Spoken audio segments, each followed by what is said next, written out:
how your breath is naturally going in and how it is naturally going out.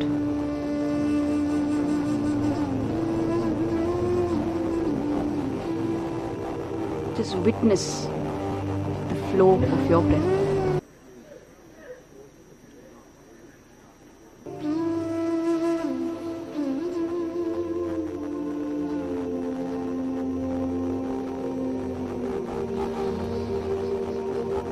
Try not to talk in between. Keep your mobile phones on silent. And just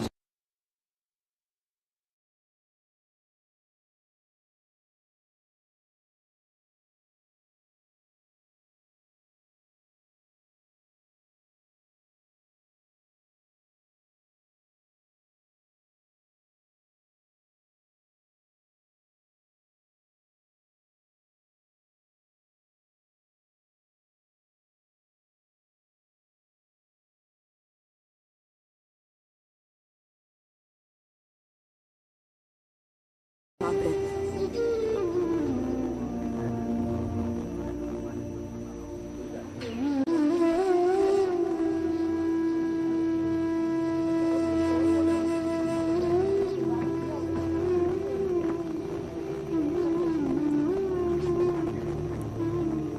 Just you and your breath.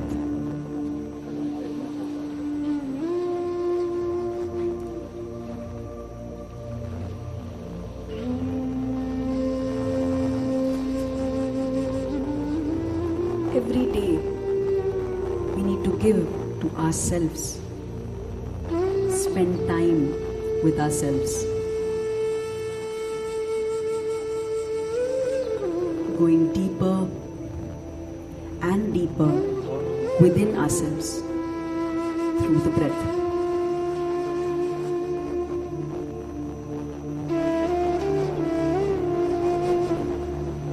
We are not just matter, we are energy.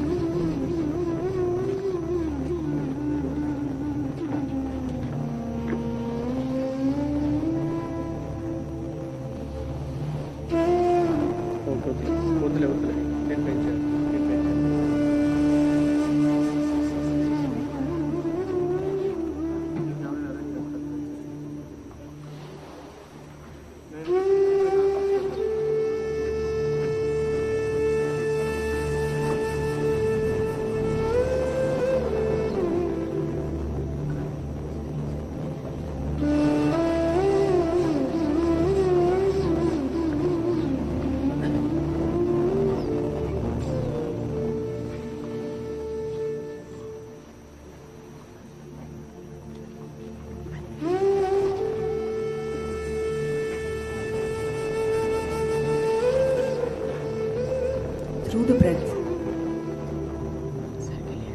go deeper and deeper within. Just feel your breath,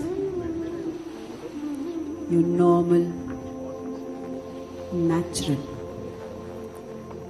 easy, soft, peaceful and tranquil breath, my dear friends.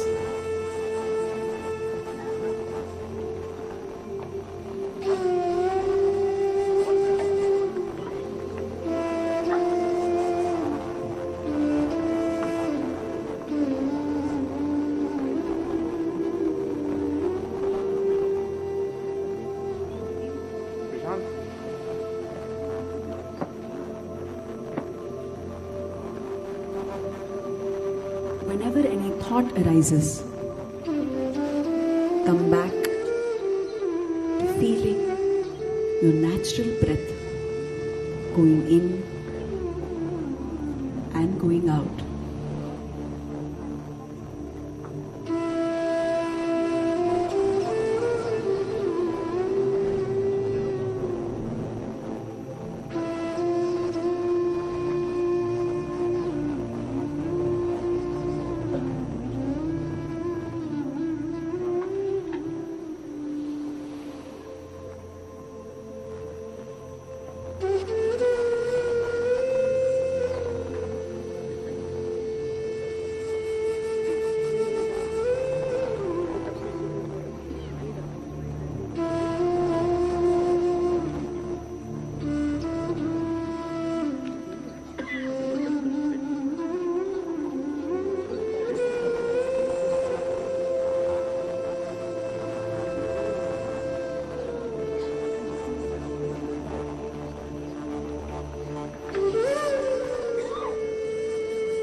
Last few seconds.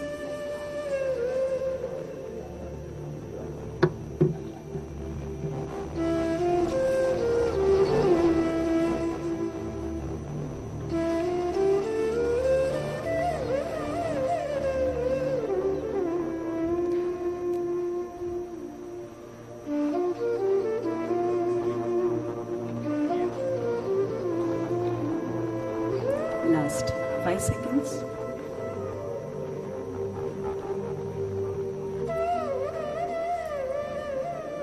5, 4, 3, 2, 1, 0. Now slowly put both your hands on your eyes for 5 seconds.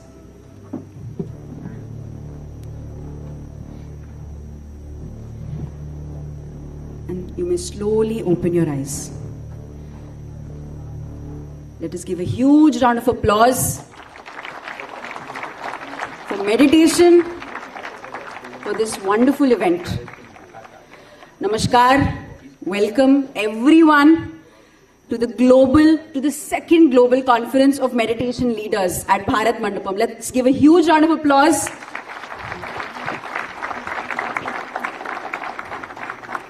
This conference is organized by Buddha CEO Quantum Foundation with Pyramid Spiritual Societies Movement in association with PMC Hindi, S. Vyasa and Heartfulness Institute. Let's give a huge round of applause. Over the next 4 days, we will delve into insightful lectures, panel discussions and guided meditation sessions led by distinguished leaders and practitioners from around the globe. Together, we will uncover the art and science of meditation, understand its benefits, and learn how to integrate these practices into our daily lives, into our communities. To commence this auspicious gathering, it is my honor to introduce the convener of this conference, Dr. Sai Krupa Sagar. Dr. Sagar serves as the CEO of Quantum Coherence Technologies and is the trustee of Pyramid Valley International. With his unwavering dedication to promoting meditation and holistic well-being, Dr. Sagar has been instrumental in bringing this conference to fruition. Please join me in welcoming Dr. Sai Krupa Sagar on stage.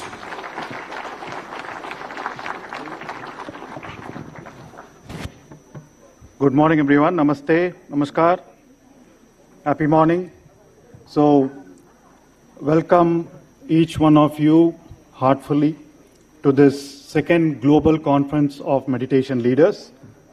We're all here after several months of planning, deeper collaboration with several partners. So on behalf of Buddha CEO Quantum Foundation, PMC Hindi, Heartfulness Institute, S. Vyasa University, and several other PSSM organizations like Quantum Life University, Spiritual Tablets, and other partners, warm welcome from each one of them to each one of you. So this conference is the second edition of this conference, structured very uniquely. And the whole purpose, if you have already not gathered, I'm sure you have gathered that, is for each of you to leave this conference with an experience of meditation and a conviction about how meditation improves each one of our personal lives and professional lives. That's the whole objective. So the conference is structured that way. Over the next 2 days, there are several lectures, there are several keynote speeches, and there are what we call as track talks. If you have seen, there are 6 track talks, including health excellence, organizational excellence, sustainability, peace, right, education excellence, and holistic excellence. So we have the 6 track talk. There are several experts who come and talk about how meditation helps you in each of those areas. And then we have power talks by esteemed leaders who have been practicing meditation. Experienced professionals will come and share how meditation has helped them in their physical health, in their professional career. And then we have panel discussions again by experienced practitioners of meditation. So then, most importantly, for those of you who are new to meditation, you will walk away with an experience of meditation. Every day we have close to 4 guided meditation sessions happening throughout the day. So it's not just only lectures, it's panel discussions and guided meditations. And then this time we also have introduced a research track. So we've seen a wonderful response to research papers coming in. So there is a parallel track that is happening this afternoon in MR12, this other auditorium. So, and then tomorrow again there are 2 halls where the conference happens. So you'll all be given the program and schedule later this afternoon. All right. So with that, warm welcome to each one of you. And then while we wait for the chief guests to arrive, we will look at some messages from Grand Spiritual Masters. Again, this conference is a confederation of several. We have the spiritual gurus, we have leaders who are practicing meditation, and we have practitioners who have experienced meditation in their life, and then also aspiring leaders and students, right? So first let's look at some video messages. First we will see the message from Brahmarshi Patriji. Brahmarshi Patriji is the founder of Pyramid Spiritual Societies movement, who founded the movement in 1990. And all that we are doing is under the umbrella of the Pyramid Spiritual Societies movement. And today we have lakhs of meditators spread across the world, and thousands of pyramid centers built where meditation is practiced and taught. All right, so let's go ahead and listen to Brahmarshi Patriji's messages and other spiritual master messages. Thank you. What happens in meditation? That is the question. 2 things happen. One is change, another is growth. You change something in your system, your personality gets changed, your body gets changed, your mind gets changed, your lifestyle gets changed. Many things automatically change as you do meditation. And change is called as progress. What is the definition of progress? Nothing but change. What is change? Change is a different perspective. See, on any given issue, you can hold any number of perspectives. When you change one perspective, you see something else there in the same situation. So, through the change that you obtain in meditation, you obtain a different perspective about life, about your people, about your circumstances. And that is progress. Without meditation, you are stuck up in the limited groups of perceptions. But you go from one group to another group of perception. That is called a change. Change happens when you do meditation. A lot of change happens.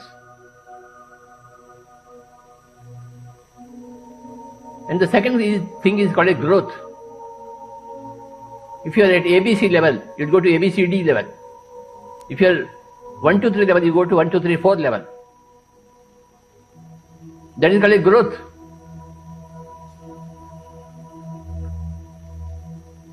You have grown a little because of the change to the better. Every change is for the better, and that change is obtained through meditation. It's like, when you put a seed in the water, the seed changes to a sprout.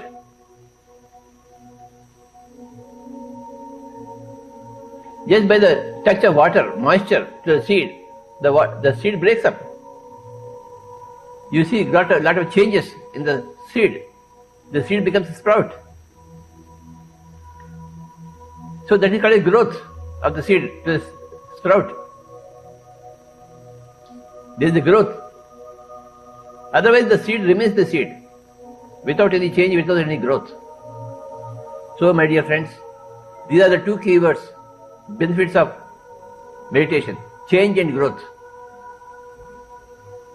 From XY, you go to Z.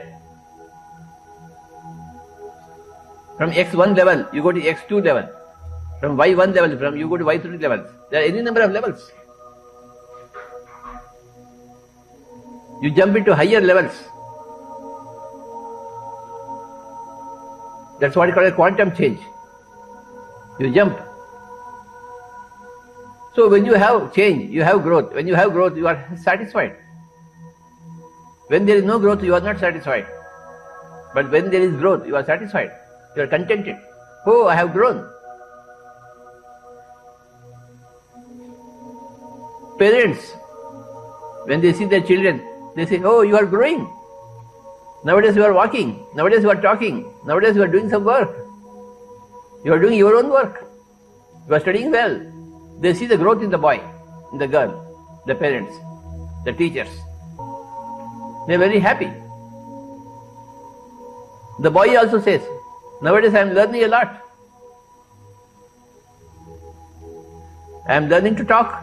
I am learning to go to the football field, play football. Some change is there in me. So, my dear friends, as young children, you automatically change and grow. But as adults, you need to motivate yourself. Do something for yourself, to change yourself and to help yourself grow. And that is what meditation does. When you do meditation, when you close your eyes and sit silently with your breath, then change happens in the body, in the system, in your whole personality. From ABC, you go to A1, B1, C1. And you perceive growth in yourself. Any type of change is welcome for any type of growth for a soul. Namaste and hello everyone. When we think of bringing about positive social change or world peace, it often feels like a monumental task, one that requires a Herculean effort. But what if I told you that something as simple as meditation could help achieve both of these goals? This is the very essence of the Global Conference of Meditation Leaders. The theme of the conference, Positive Social Change and World Peace Through Meditation, is a call to action for meditation leaders who understand the profound effect meditation has on individuals and by extension on society. At this gathering, we will come together to explore how meditation can be a powerful tool for self-transformation and collective change. We will share knowledge, strategies, and research on how meditation can help create self-empowered individuals, purpose-driven organizations, and a harmonious society. The conference will also be a platform to discuss how we, as meditation leaders, can influence policy, guide organizations, and encourage communities to embrace meditation as a practice for a better world. So when we nurture and connect to the peace at the center of our being by practicing meditation, it will naturally radiate out to others and to our environment. The Heartfulness Way offers a heart-based meditation technique that helps us expand our consciousness by tuning into the voice of the heart.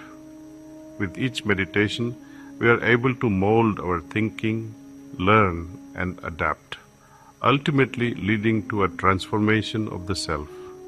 A meditative consciousness allows us to receive inspiration from the heart, which guides us toward meaningful action. It develops clear thinking, right understanding, and an honest approach to life, qualities that provide the backbone for making an impact, whether in our own growth or in the betterment of society.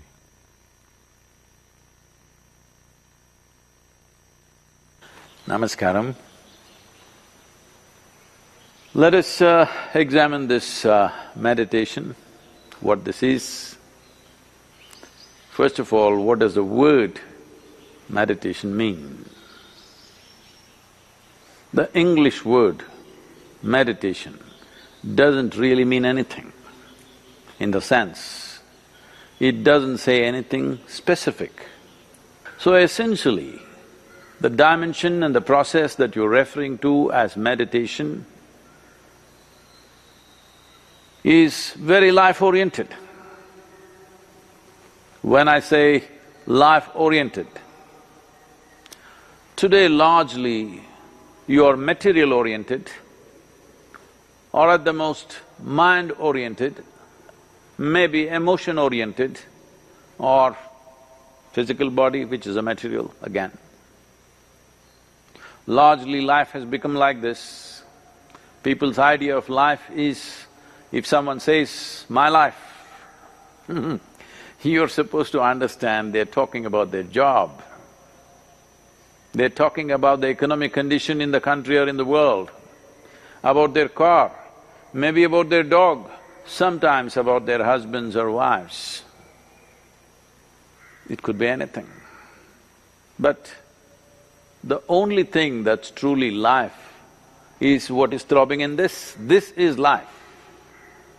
The rest are arrangements that we have made, hoping that these arrangements will allow us to enhance our life. Whether it's education, career, relationships, marriage, children, wealth, whatever. All these things one is after only in the hope that it will enhance our life. As you know, most people, instead of enhancing their life, largely get entangled with these accessories. Accessories have become larger than the life process.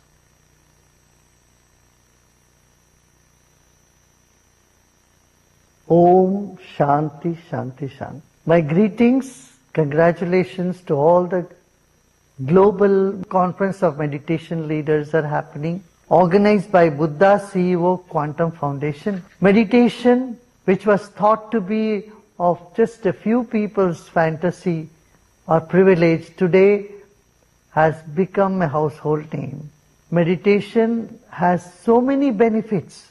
Like yoga, meditation brings better health, clarity in mind, and spiritual elevation. While few people cannot do asanas or even pranayam, but everyone can do meditation. The myth that meditation is so hard and you cannot silence mind has been dispelled today by all you meditation teachers.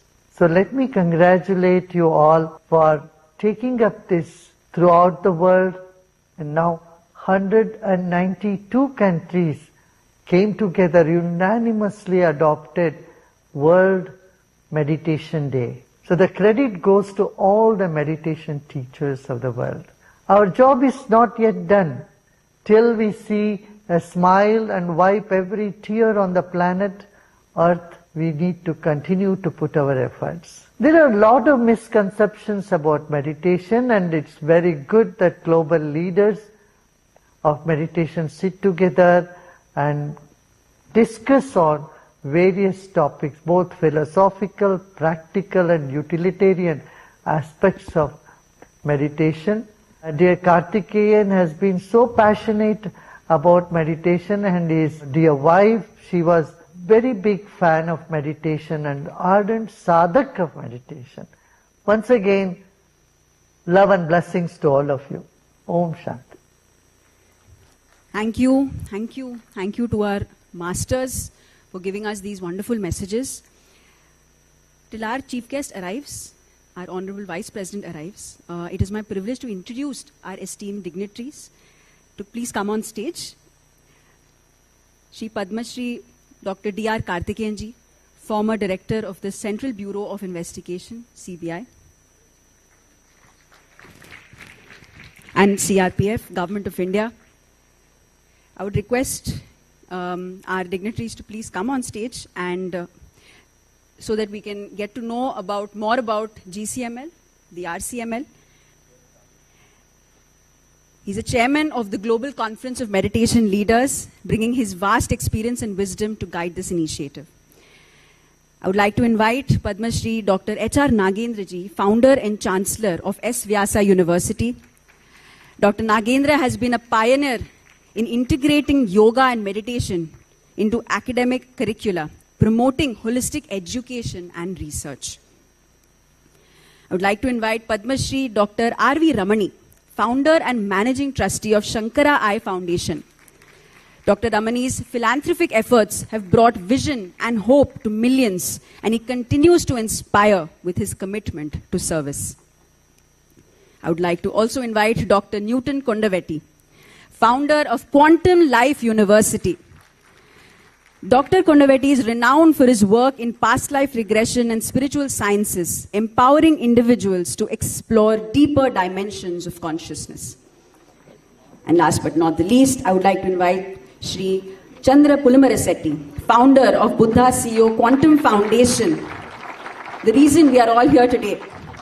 A former corporate executive, Shri Chandra has dedicated his life to merging the principles of mindfulness and leadership, fostering compassionate and purpose-driven communities.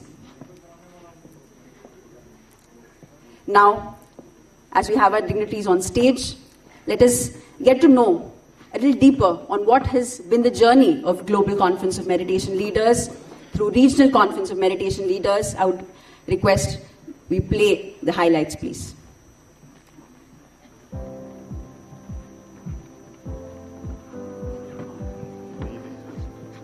Gratitude to Paramahansa Patriji. He never disciples. Patriji created only masters. When I changed my thought, with meditation, something happening was that I looked at people differently. I was giving a different meaning. When I discovered meditation, I had the help of the PSSM team, of Chandra. It was super helpful. We didn't have at that time, organization like the Buddha CEO. Now, all of you have this available, and it can scale much more further. Quiet the mind and the soul will speak. Meditation then is bringing the mind home. Now, if I look back and 13 years ago how I suffered to today, the magnitude of problems of what I was facing 13 years ago is maybe 100 times, 200 times. But still I am very calm. Things are flowing more happily. Holistic excellence is one that you achieve when you grow across multiple dimensions. We have the power to reprogram our brain and body. Today, we are using neuroplasticity. We are using rewiring our brains, our swabhav sanskars, our whole programming only by doing one thing, that is changing your thoughts. The desire to know your own consciousness will drop all other desires. Appreciate Buddha CEO for organizing this kind of an opportunity. It's a great opportunity, and I'm sure that you will take full benefit and exploit it.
What a wonderful journey this has been. As we wait for our chief guest to arrive, let us take a few minutes, few moments to reflect. The reason why we are here today. What has brought us here? A lot of times when we attend events and then we leave. The insights and the learnings of every event is very, very important. The reason why I'm here, we're present here. So let us take a moment, think back, maybe write down and reflect. Why am I here today? And through this inspiration, how I can take back meditation to my community, to my organization, to my institution. It's a very important moment that we wait and reflect an opportunity. Thank you, friends.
for the inaugural address, as they also believe and promote meditation all over.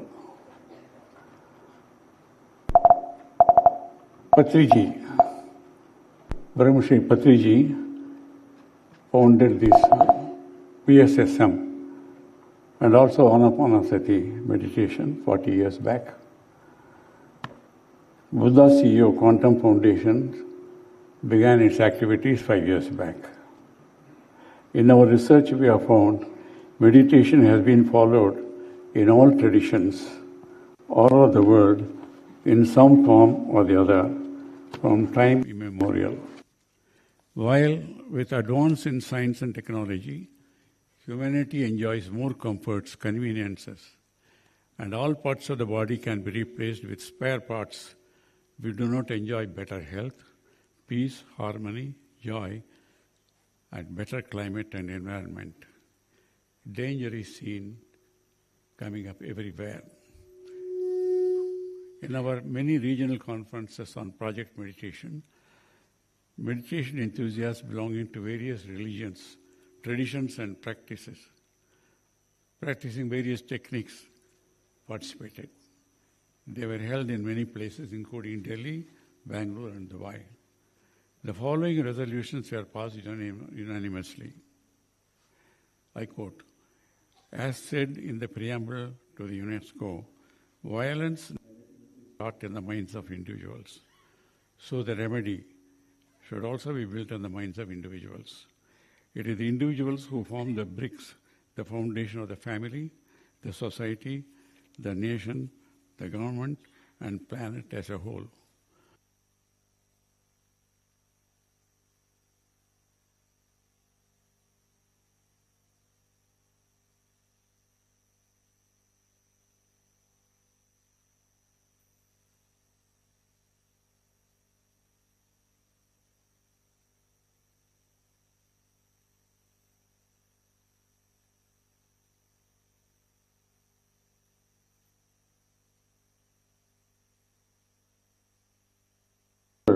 There's a need to promote practice of meditation as a universal policy everywhere, in all homes, educational institutions, corporates, and nations. Meanwhile, we were thrilled when UN declared 21st December as World Meditation. This resolution implemented everywhere in all nations. Meditation is the way for inner transformation. Meditation is simple and scientific, and hence must be adopted by one and all to bring about inner transformation that will in turn ensure transformation all over the world. With the vision and aim to spread awareness about the significance of meditation in driving positive social change globally, we appeal to the leaders and decision makers in the government, educational field, healthcare, business, and all sectors to bring peace, harmony, justice, and prosperity all over the world through inner transformation of every individual. So this global conference on project meditation was conceived to formally take up this proposal for consideration of policymakers and leaders at the national and global level for well-being of everyone and to save Mother Earth from global warming. It is high time that we individuals, families, governments, organizations all realize the need to adopt meditation in our lives so as to ensure health, happiness, harmony, peace, justice, and prosperity for each and every individual in every nation. All the nations all over the world are practicing yoga, which of course ensures physical health. The same way meditation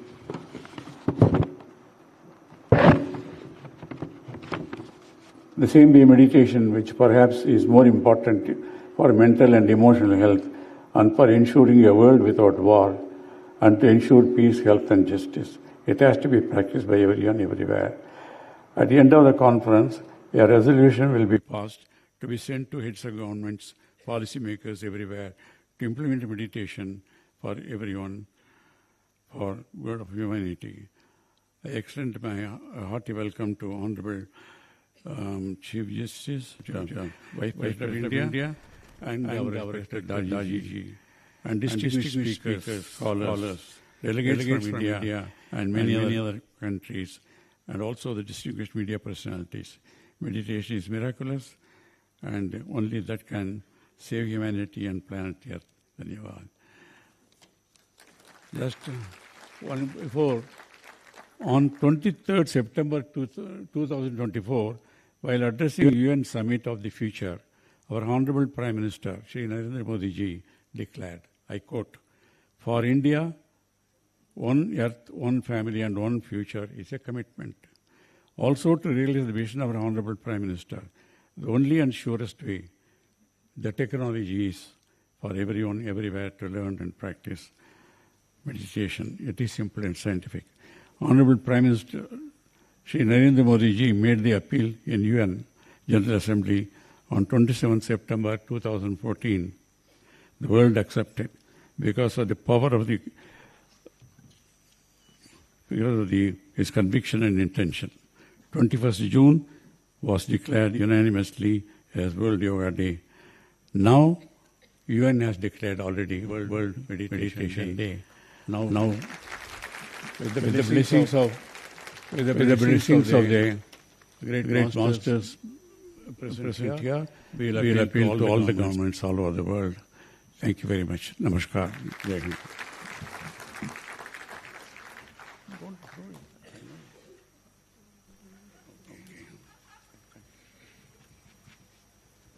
I would like to request Karthikeyan ji to please facilitate our Honorable Vice President.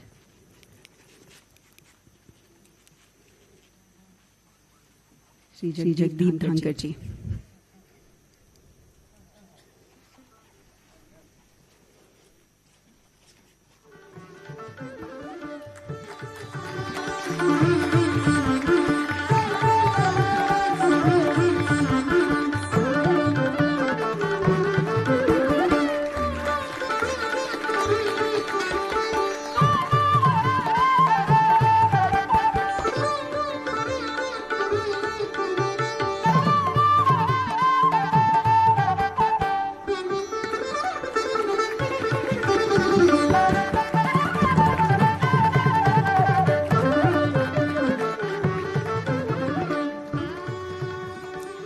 I would request Karthikeyan ji to also felicitate our Grand Master, Daji.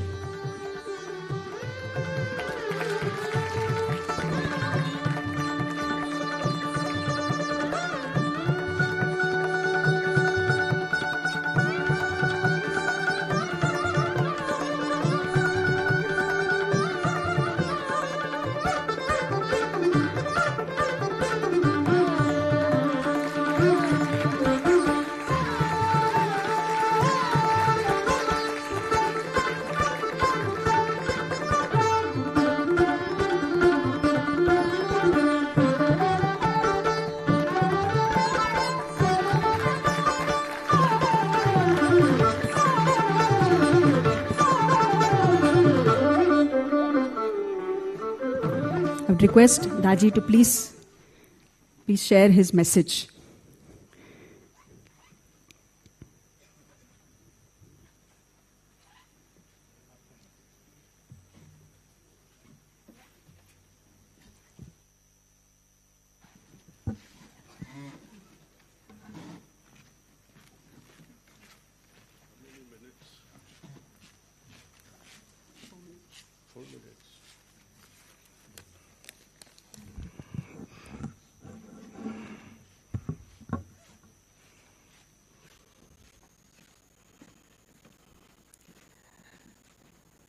Most respected, most beloved, my elder dear brothers, Honorable Vice President, Sri Dhankarji, my hearty pranams to you, sir. Sri Chandraji,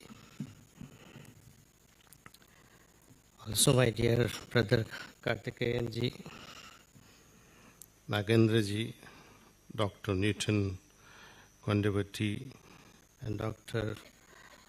R.V. Ramanji.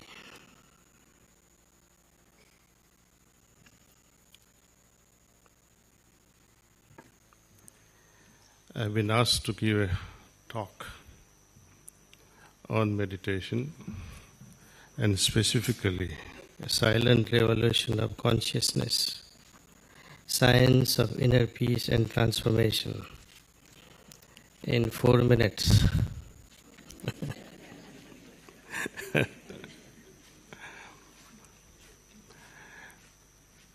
My situation is like that of Lord Krishna at the battlefield.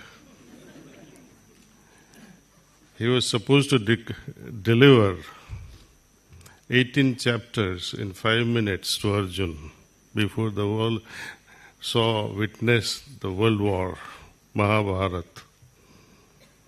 Both parties were, about to kill each other.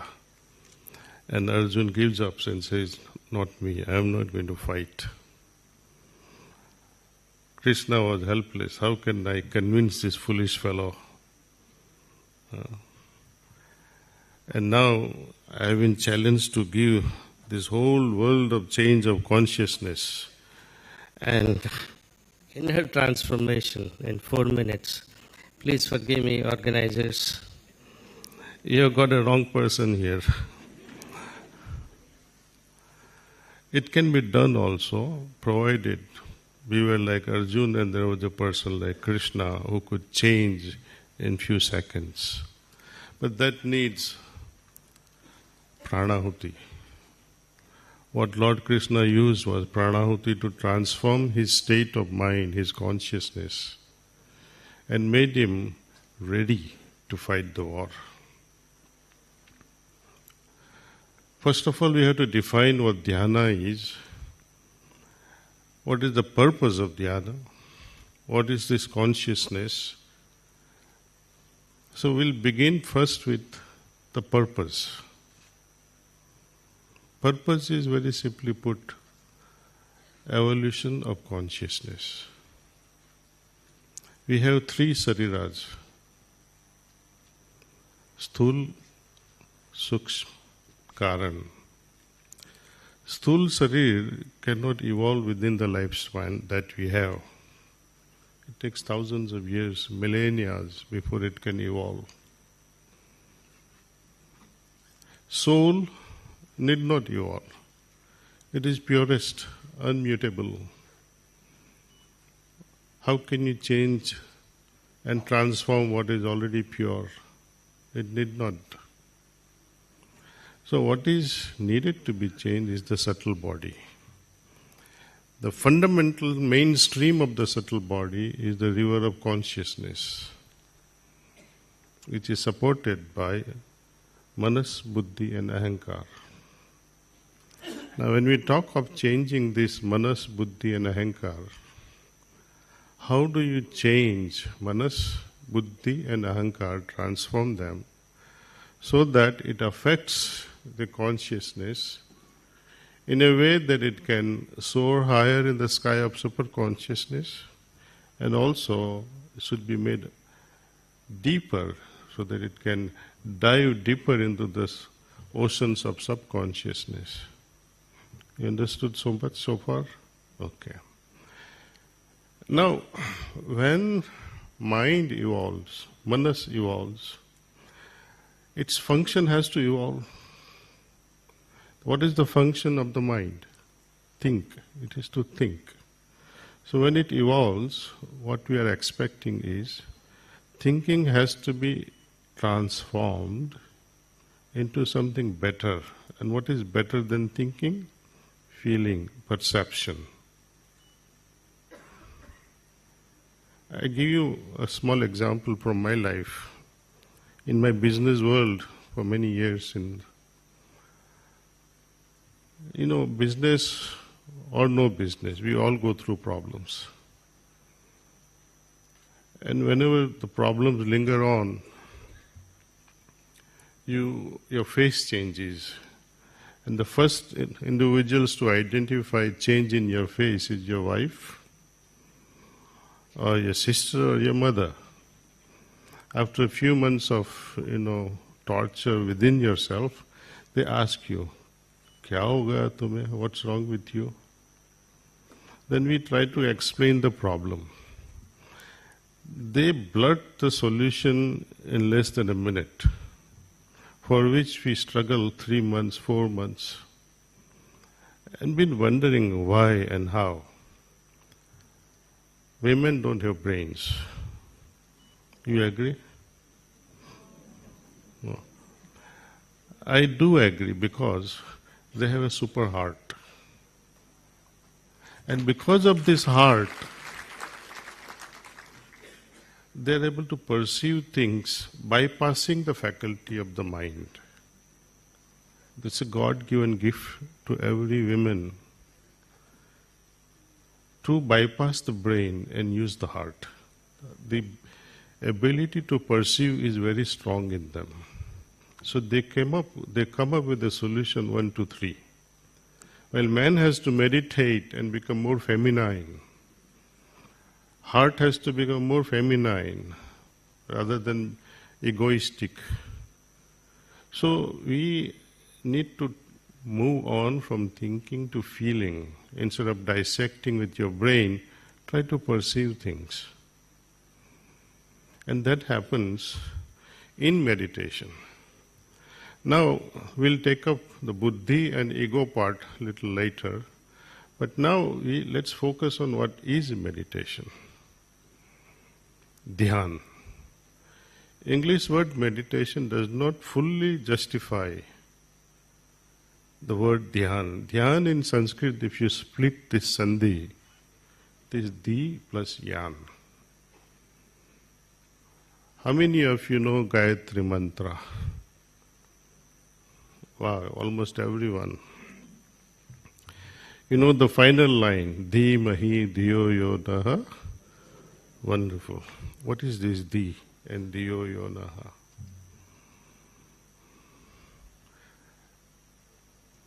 We are saying, my dear mother, the source of everything.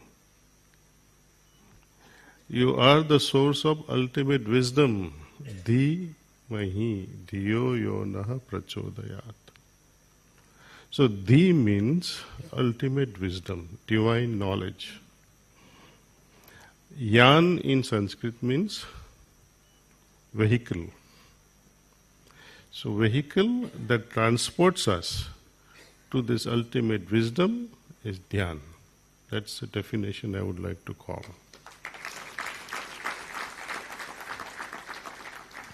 Unfortunately, our yogis and saints, so-called, they have really perverted the meaning of dhyan and they say it is the focused mind.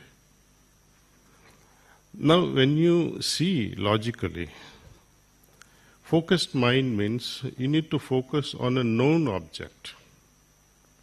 Purpose of dhyan is to focus on unknown. So how can you focus on unknown? That cannot be dhyan. But our people have yogis, those who have become udyogis, they give all kinds of, तुम्हारा बेटा पास हो जाएगा, तुम्हारा ये होएगा, उसको focus करवाइए, concentration करवाइए, and they keep churning money. Now, for any vehicle to be useful, imagine your car without petrol, or electric charge now in your electric vehicles. It cannot move. So how can this yan of dhyan can take us to Di? What is the fuel for that? You need nourishment, some energy output. Energy input is required. Just as this physical body, Annamaya Kosha, we call, requires annam, balanced diet, to nourish itself. Manas, we learn from elders, we contemplate, we read, we interact, and that's the source of our enrichment of Manomaya and Vijnanmaya Kosha. How about enriching your soul, your causal body? Is there a solution? that enriching energy that enriches our soul and the energy that propels us into state of samadhi in dhyana are same. It's called pranahuti. Pranasya pranaha. One that gives nourishment to the physical body is something. One that gives nourishment to the mental body is something. Who can provide this pranasya prana to a seeker who is really sincerely looking for an experience? People talk and talk and talk, meditation karo, jap karo, mantra karo, but mantra and japam will keep you focused only on one thing. When you meditate even on the form of Lord Shiva, your mind is focused based on the imagination of the artists that has made the statue. I would like you to think, even when the great personality like Lord Krishna was present during his lifetime, with the actual form also, how many could understand his divinity? Tell me, anyone?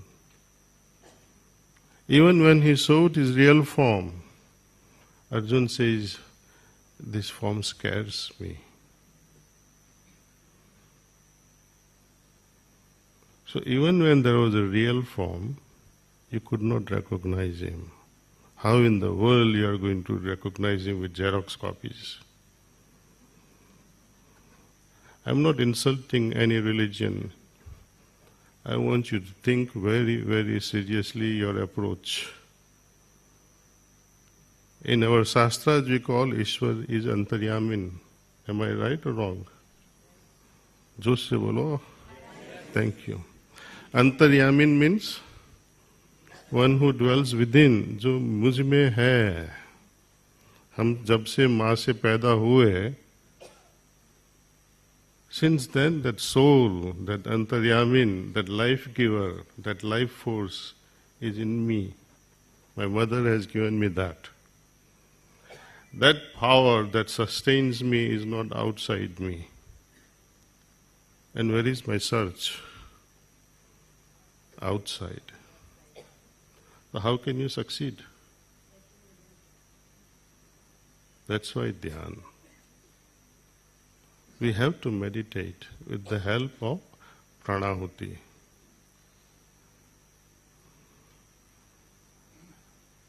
The auspices under which we are gathered here, pyramid meditation.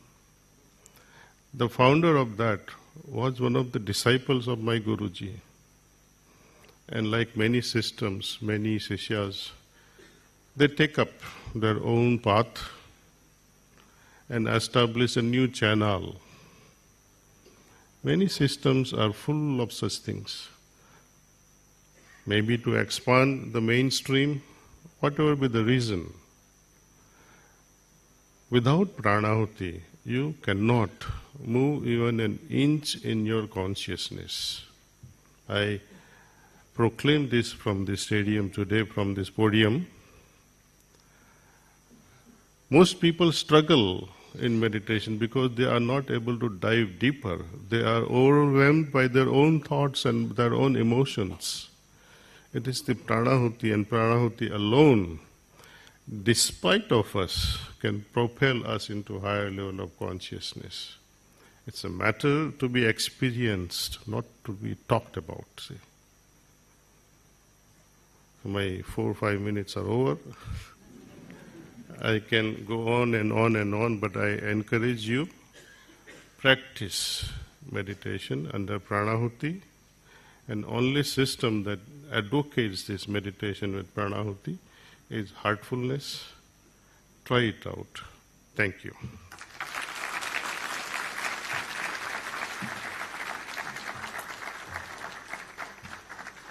Thank you so much, Daji, for a powerful message for all of us.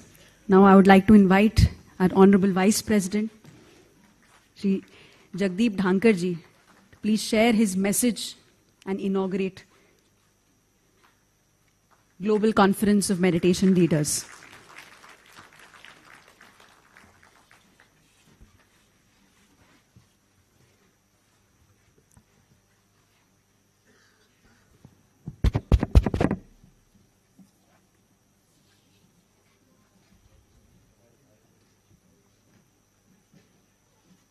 Very warm good morning to all of you. I have faced difficult moments in my life. This one is formidable.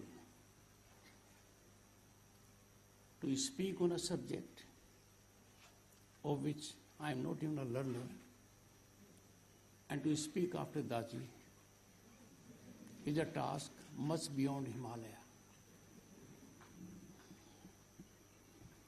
Most respected Padam Bhushan, Shri Kamlesh Patel ji, Daji, President, Shri Ramchandra Mission, and Global Guide, Heartfulness Institute. Padam Shri Kartikeyan ji, Shri Chandra Pullam Rasetti ji, Padam Shri Dr. H.R. Nagendra, Dr. Newton Kondaveti, Padam Shri Dr. R.V. Ramani, and distinguished audience. You had a rare feast of intellect. You were imparted most enlightened, sublime thoughts. दाजी की दिल की बात दिल से और हमारे सबके दिल तक, ये इसका सार। Brevity is the soul of wit, has been encapsulated and defined before us moments ago. I disagree with Daji when he said he is the wrong man. For us, the wrong man is the right man at the right time and right for all of us and those outside in the world. This assertion is out of my deep conviction, having been to Kanavanam on 3 occasions, each moment vivid in my memory, ever etched and fully monetized for personal well-being. With one disagreement, right or wrong man, a great agreement. My wife, Dr. Sudesh Dhankar, is a great face reader to the extent I am concerned. So face reading is fundamental.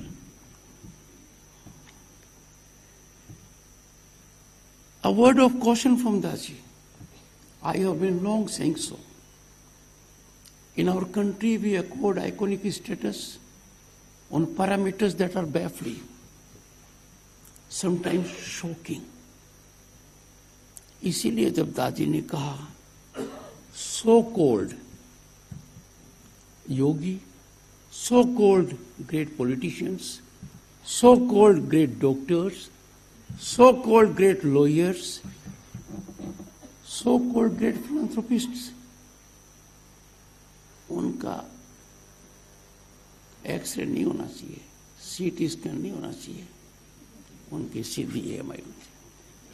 Very thorough. योगी उद्यमी बन जाए, ये भारतीय संस्कृति के लिए चमत्कारिक रहस्य उद्घाटन है. आप हम सब इसको देख रहे हैं. Ladies and gentlemen, it is my profound privilege to inaugurate the second global conference of meditation leaders. The relevance of this gathering resonates as we embody our ancient tradition of Vasudhaiva Kutumbakam. This was globally reflected during G20. The motto was one earth, one family, one future. I am sure you will agree, I only reflect the sentiment of the people here, that we are blessed to have Shri Kamlesh D. Patel ji the third president of Sri Ramchandra Mission amongst us. Daji, the Global Guide of Heartfulness Institute, exemplifies, as we all have witnessed, meditation's transformative power through action. His innovative work has brought about ancient yoga, accessible, adaptable to millions worldwide. Friends, having known enough about the Institute so far, I can say Heartfulness offers unique, seamless, acceptable, easily understandable meditation with transmission, emotional cleansing, cleaning, and prayerful connection. I agree with Daji. When you meditate, you wrestle with yourself. Your thoughts cross your mind. You lack concentration. Transgressions keep on coming. But once you focus, you get enlightened. Heartfulness promotes heart-centered living guided by a master, balancing spiritual and material life. People are in conflict at cross-section. Have I to give up materialism to get spiritual? No. It generates sync. It synergizes the two. As a matter of fact, one complements the other. This scientific experimental approach welcomes all backgrounds, emphasizing service and community at Kana Shantivanam, a global center of huge dimensions, where I had the occasion to address congregation of hundreds of thousands of people present under one roof, and had a meditation center with participation of all.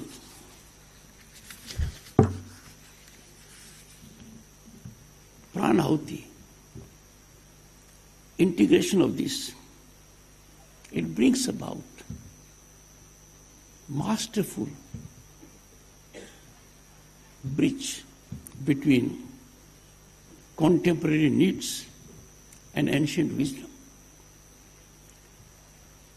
Friends, at the moment we find ourselves in an unsettling ecosystem, an ecosystem that is alarmingly worrisome,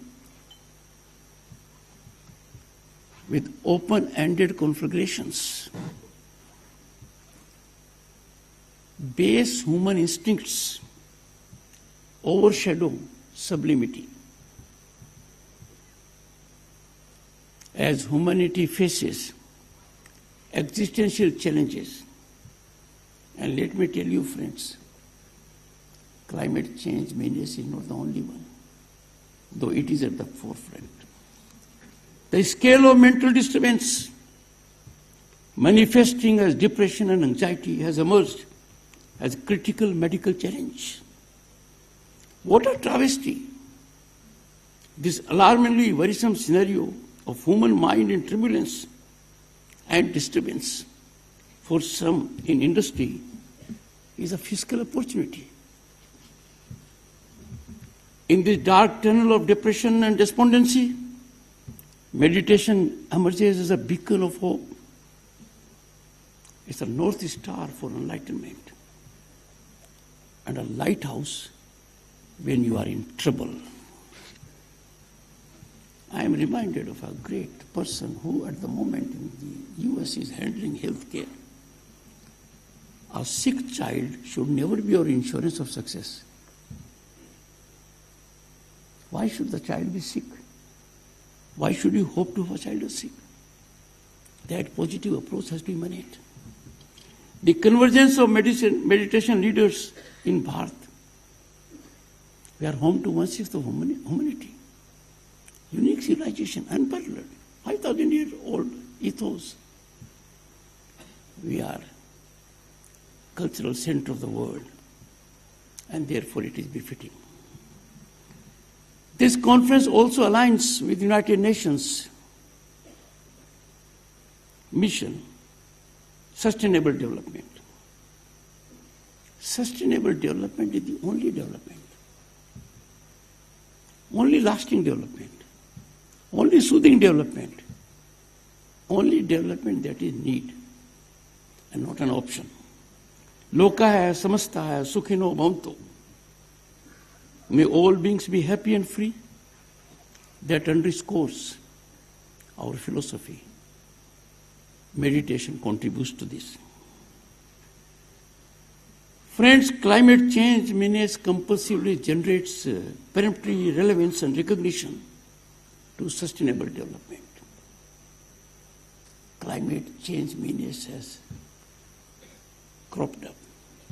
It has entrapped us, uncurbed us, because we sacrificed sustainable development. We engaged in reckless exploitation of natural wealth, unmindful that we are trustees. In such a situation, we have enough to fall back for guidance and enlightenment. Our spiritual heritage emanates from our sages, Vedic Rishi, Vashishta, Vishwamitra, Agastya. In modern times, Ramakrishna Paramahansa, Sri Raman Maharshi. And friends, we are blessed with the presence of one, Sri Kamlesh Patel Dasji amongst us.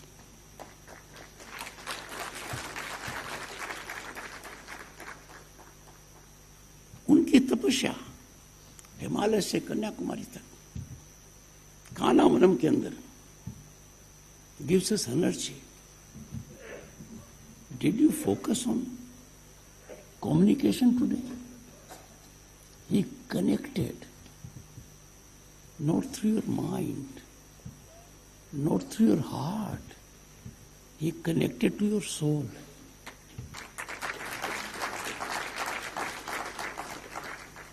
And that is what is required.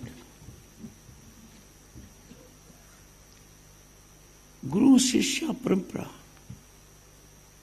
is at the base of meditation because you learn early. Credit goes to our founding fathers of the Constitution कि उन्होंने संविधान में जो चित्र रखे उसमें प्राथमिकता दी गुरुकुल को. शिक्षा सही है तो रास्ता भी सही निकलेगा.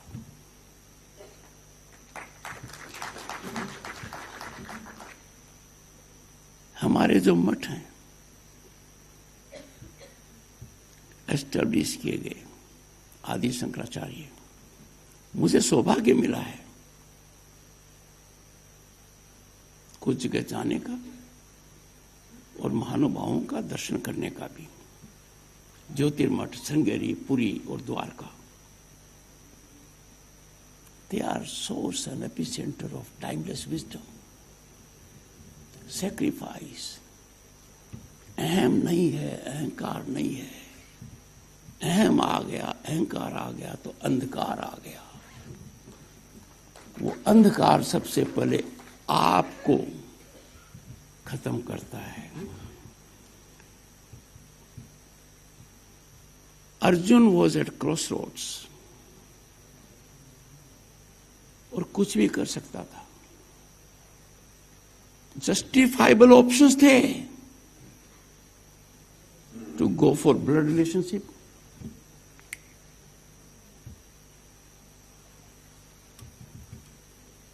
To go for friendship. उस समय जो ज्ञान श्री कृष्ण ने दिया, उस ज्ञान का अंश हमें भी आज प्राप्त हुआ है दादी के माध्यम से.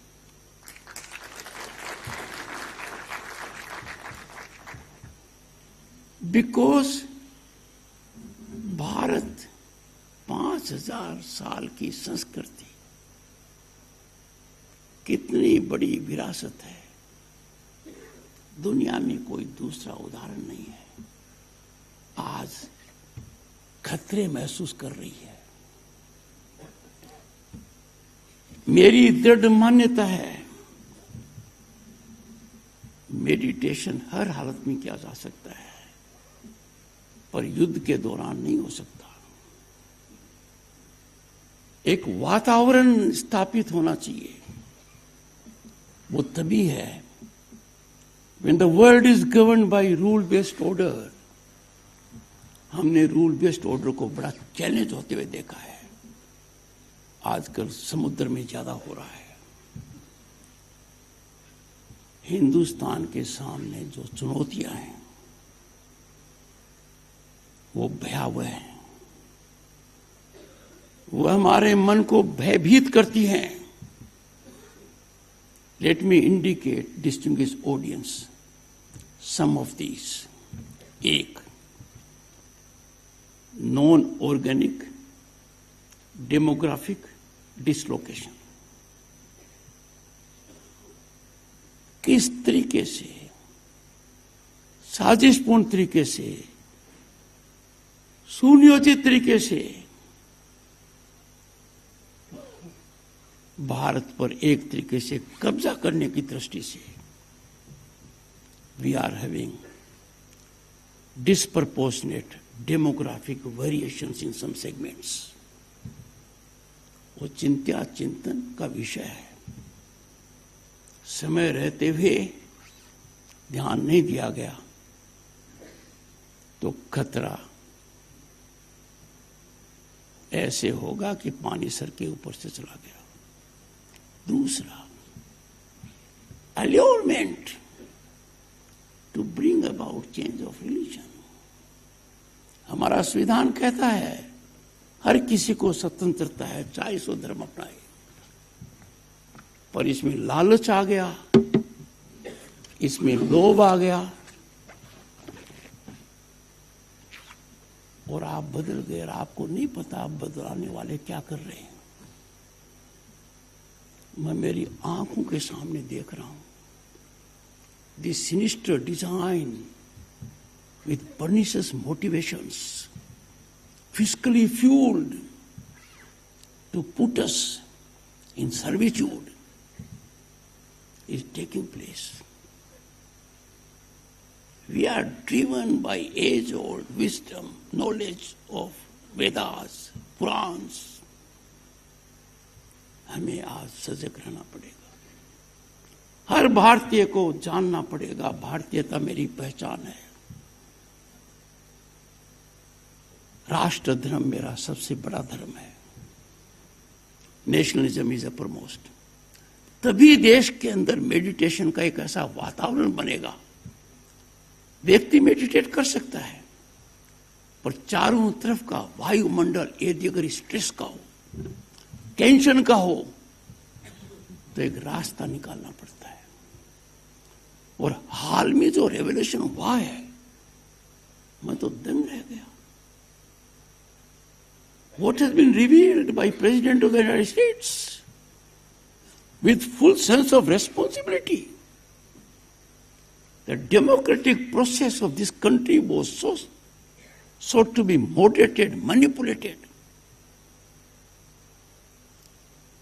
to dent purity of our electoral system. I am sure it emanates from a person in authority. Because one thing is right, because that is factual. Amount was given. Amount is not small. Chanakya नीति को अपनाना चाहिए, इसकी जड़ में जाना चाहिए, जड़ से नष्ट करना चाहिए, पता लगाना चाहिए वो कौन लोग हैं जिन्होंने इस प्रकार के आक्रमण को स्वीकार किया, हमारे प्रजातांत्रिक मूल्यों के ऊपर इतना बड़ा कुठाराघात किया। उन ताकतों पर प्रतिघात करना हमारा राष्ट्र धर्म है। उनको बेनकाब करना होगा, क्योंकि भारत तभी शिखर पर जाएगा और जिसकी हम कल्पना करते हैं और जब सपना नहीं हमारा लक्ष्य है विकसित भारत, उसमें बहुत जरूरी है। अंग्रेजी शब्द कम पड़ता है, दादी ने बिल्कुल सही कहा। मेडिटेशन डज नॉट डिफाइन, जो दादी ने कहा है, जो प्रैक्टिस करते हैं उसके लिए वातावरण होना चाहिए।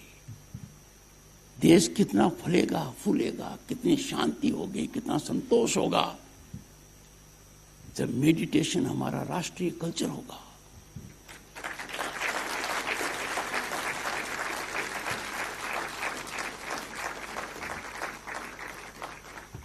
जमाना था विक्रमशिला, नालंदा, तक्षशिला, 1200 साल पहले तो थे ही। क्या बर्बरता हुई, क्या क्रूरता हुई। और look at the extremity, enormity of barbarity destroyed our places of culture and superimposed theirs. We are fortunate to be living in governance for last 10 years or so. We are reclaiming our lost glory. आम आदमी आज के दिन सुकून महसूस कर रहा है। I am saying so because मैंने देखा है, कल्पना नहीं की थी कि हर घर में शौचालय हो, हर घर में बिजली कनेक्शन हो, हर घर में गैस कनेक्शन हो, हर घर में इंटरनेट कनेक्शन हो, हर घर में पाइप वाटर आने की संभावना हो रही है। पास में सड़क है, स्वास्थ्य केंद्र नजदीक है, स्कूल नजदीक है, कहीं भी आवागमन की बात है तो अच्छी रेल व्यवस्था है। फिर भी कुछ लोग पता नहीं क्यों कुछ न कुछ गलतियां निकालने में लगे हुए हैं। कमियां रहेंगी, हर सिस्टम में रहेंगी, तभी तो समाज आगे बढ़ेगा। मैं ये कह सकता हूं, आपका समय ज्यादा नहीं लेते हुए, कि इसको कम मत आंकिए। Meditation, to put it plainly, is not an abstract idea. Meditation is implementable. Meditation is food for your soul. Meditation helps you head towards self-realization. Meditation helps you know the other person. जिसको अनंतवाद कहते हैं, जो हमारी सांस्कृतिक विरासत का एक अभिन्न अंग है,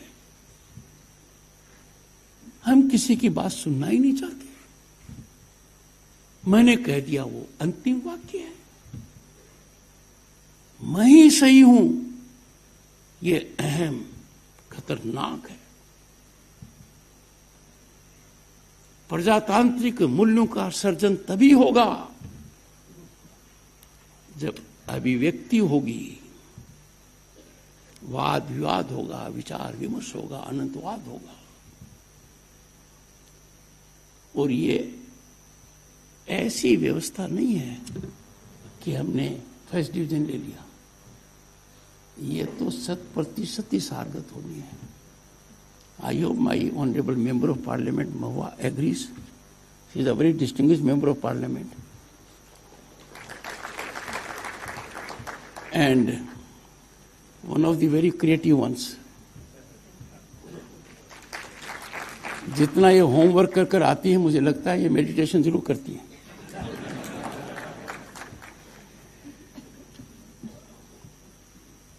इस देश को कहां से देखूं, देखता ही रह जाऊंगा, कहीं और देखने की आवश्यकता ही नहीं है। अजंता की केव से लेकर कैलाश पर्वत की पीक देख लो, गंगा बैंक से रामेश्वर तक पहुंच जाओ, बीच में कान्हा चले जाओ, एकदम ठीक है।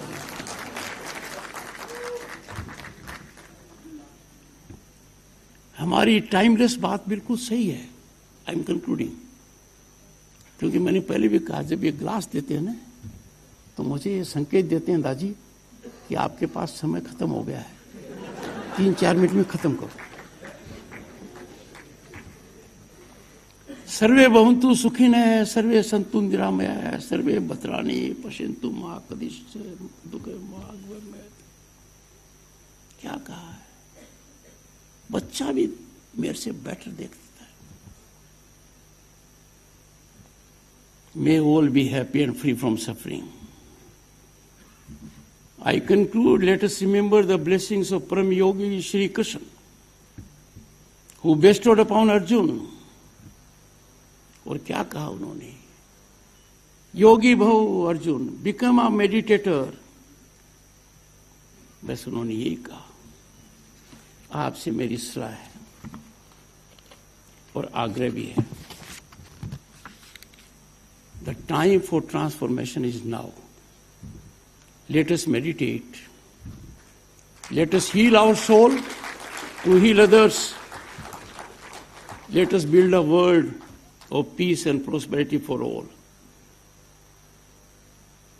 वो कहते हैं नहीं कि मैं तो जा चुका हूं, दोबारा भी जाऊंगा काना बना, आप भी अवश्य जाएंगे, ऐसा मैं मानकर चल रहा हूं।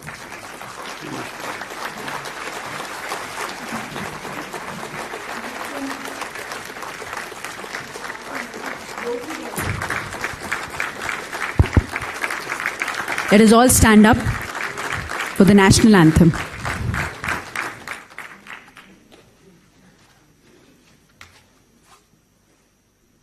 जनगण मन अधिनायक जय हे भारत भाग्य विधाता, पंजाब सिंध गुजरात मराठा द्राविड उत्कल बंगा, विंध्य हिमाचल यमुना गंगा उच्चल जलधि तरंगा, तव शुभ नामे जागे, तव शुभ आशीष मांगे, गाहे तव जय गाथा।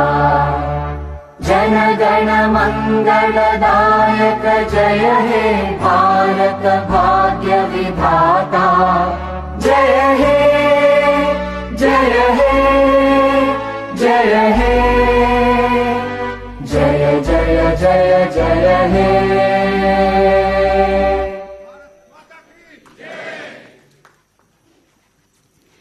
Thank you so much for this powerful message.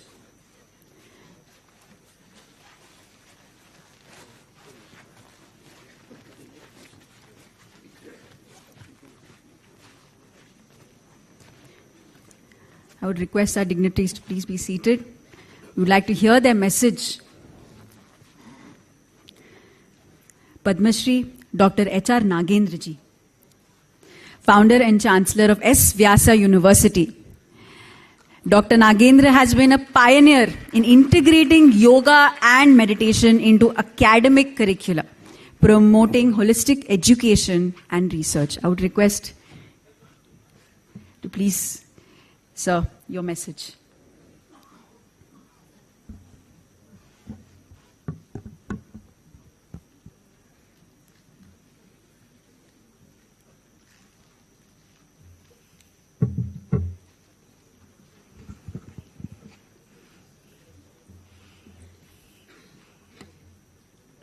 शनै शनैरुपरमेत् बुद्ध्या धृतिगृहीतया आत्मसंस्थं मनः कृत्वा न किञ्चिदपि चिन्तयेत्.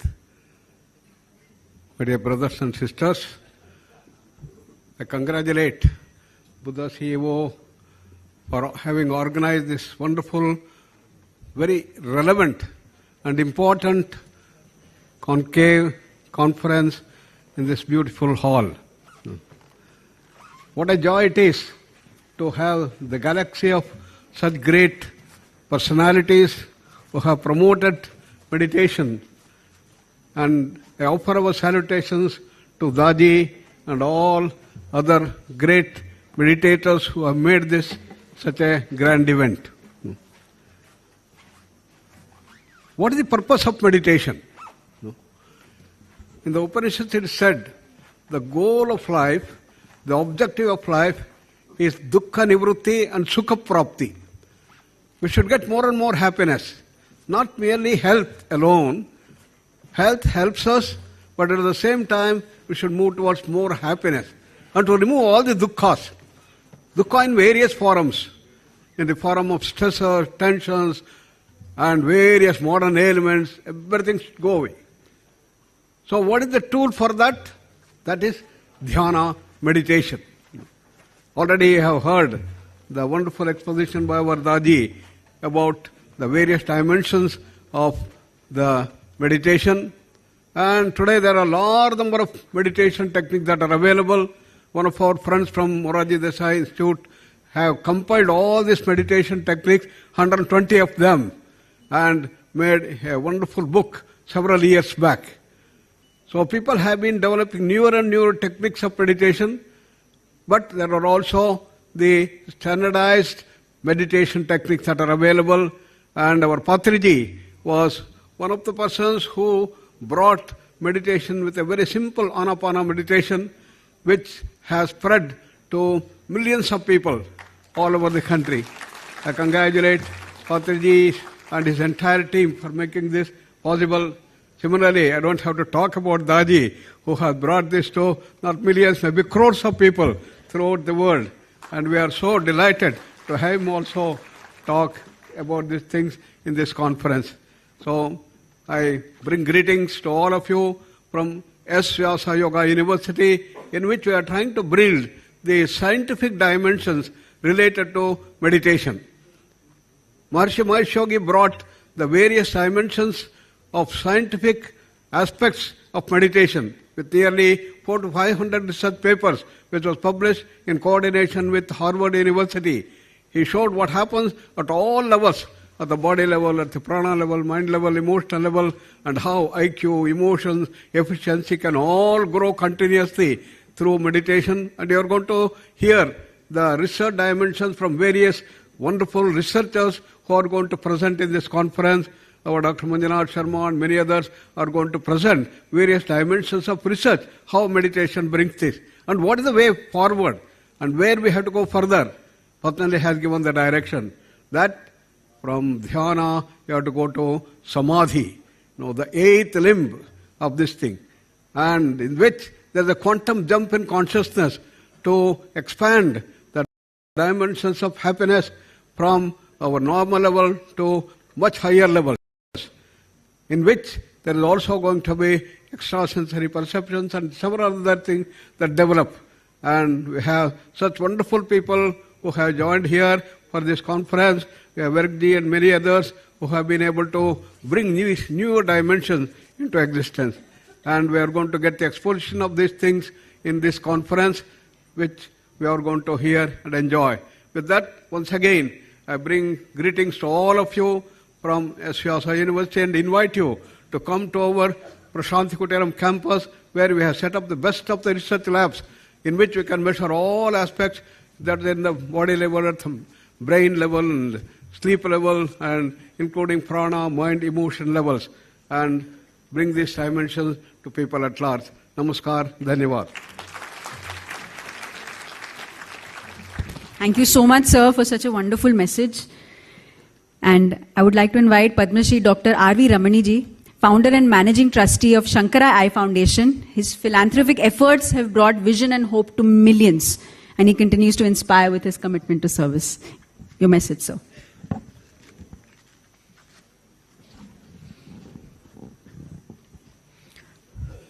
My humble pranams to the visionaries. The visionary chairman, Dr. D.R. Karthikeyan, Mr. Chandra, Mrs. Vani, the innumerable number of masters who have assembled here,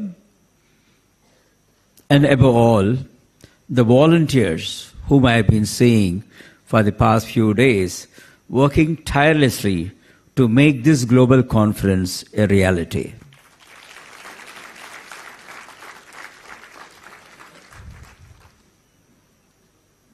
The second global conference of meditation experts, which is being done over here, It's out of the passion and perseverance of one single individual. One who is convinced about the benefits of meditation, what it can do to an individual, to the society, to the nation, and to the world. It gives me immense pleasure to convey my best wishes to the entire team of organizers who have made this happen. I'm sure the next 4 days is going to be interesting exchange.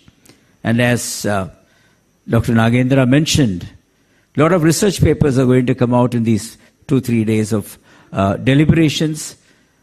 My hearty congratulations once again, and we are looking forward to enrich ourselves, elevate ourselves during this conference. Thank you. Jai Hind.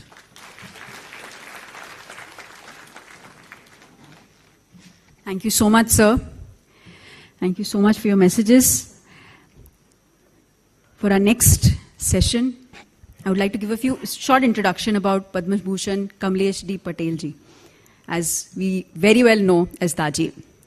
He's a worldwide spiritual leader and is the president of Sri Ramchandra Mission, a not-for-profit organization founded in 1945 and associated with the United Nations Department of Public Information since 2014. To understand further about Daji and his work, I would request the team to play a wonderful introduction into heartfulness, Kanha Shantivanam.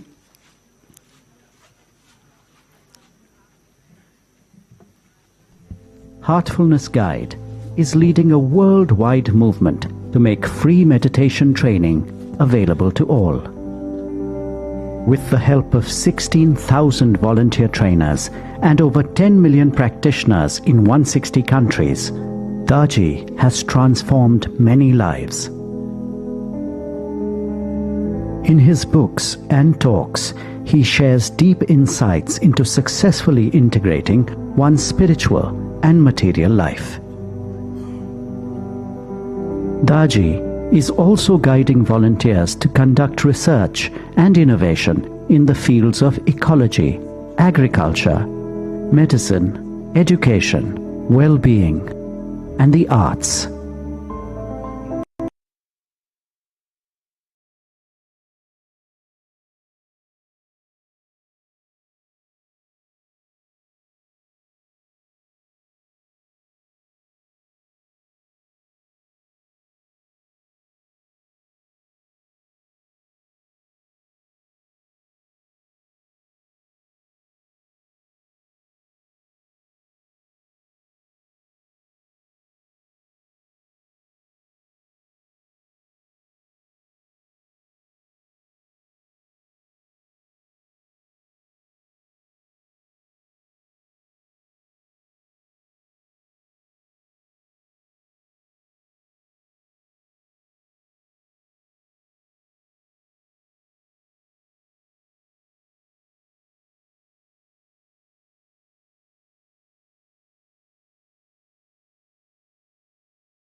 Commonwealth of Nations, I am proud and honored to bestow on you the title of Global Ambassador for Peace Building and Faith in the Commonwealth.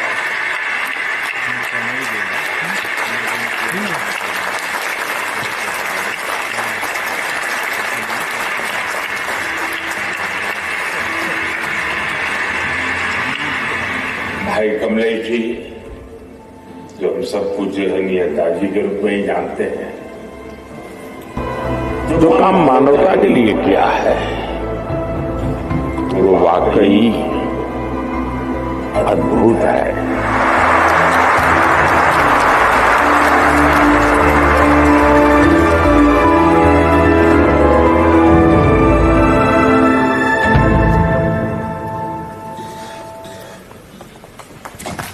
Thank you so much. Before we go into meditation with Aji, I would request Dr. Newton Kondaveti, founder of Quantum Life University. Dr. Kondaveti is renowned for his work in past life regression and spiritual sciences, empowering individuals to explore deeper dimensions of consciousness. Please share a few words. Thank you so much.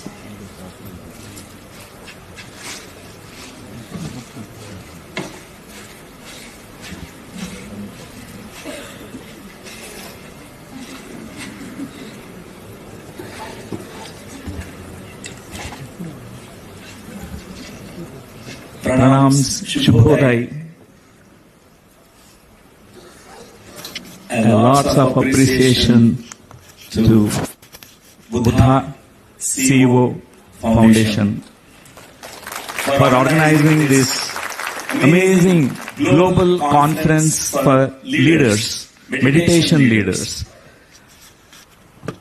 And it is such an event which is the dream of Brahmarshi Pitamaha Patriji to make this meditation global, and we need such conferences. This is the need of the hour. We experienced on planet Earth, endemics, epidemics, pandemics also. Now meditation is a pandemic. It is like a virus, very contagious. It is welcomed. It is very welcomed. And I have deep respect to all the global meditation leaders here and all of you who are sitting here. And Brahmarshi Pitamaha Patriji, what I personally experienced with this grandest master, he is the very essence of all the Vedas and Upanishads. Whatever the ancient wisdom of Bharat Desh, he has actually distilled it. India is the pioneering spiritual country. There is an undercurrent, river of wisdom always. But we need a master who actually can make it available, accessible to the lay people, to the common people, to everyone. So, what was achieved by Brahmarshi Pitamaha Patriji, it is remarkable. Nook and corners of Andhra Pradesh and Telangana, including Bharat Desh, and in many countries across the globe, meditation was popularized. He made it so simplified, breath awareness, watching the breathing process, Anapanasati meditation. I'm a great fan of this meditation practice because I was immensely benefited from it. So we know in India, in the ancient times, there used to be one spiritual leader one Guru, one Buddha, and many followers. One to many, that was the formula. In the ancient times, it is changed. It is completely transformed by Brahma Shri Pitama Patriji, because he made it many to many, many Buddhas and many ones to learn this. Not one. It is the greatest revolution started by Brahmashri Pitama Patriji and Sri Chandrasekhar ji, a Grand Master who has been dedicated his life for spreading this to all the corporates, to all the organizations, to all NGOs, all the companies across the globe. It is such a greatest mission, vision, task that he has taken up. My deepest respects to Sri D.R. Karthikeyan ji, who is always there as a backbone. Whatever that spiritual events that happen in India, he is always there supporting everyone. And I thank Daji ji for your greatest contribution. And you touched millions across the globe. And I also thank Dr. H.R. Nagendra ji for all your contribution for the greatest research that's need of the hour. It is the need of the hour. Spiritual science, research, evidence-based spirituality. And Dr. Ramani ji, thank you. Thank you for your always kindness, generosity, and your presence with us. And thank all of you for being here, and let us really dive deep into meditation. Let this meditation be really global. Make it pandemic. The greatest pandemic that planet Earth ever has experienced it. Thank you all.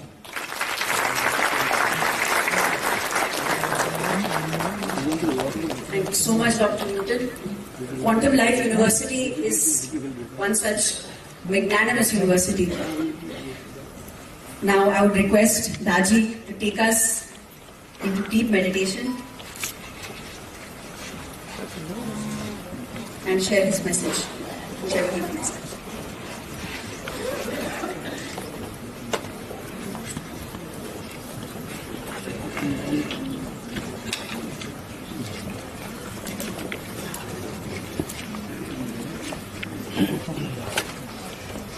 Namaste.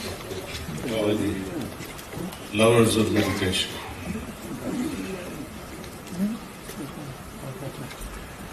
Without going further in words, you all know already the significance of meditation.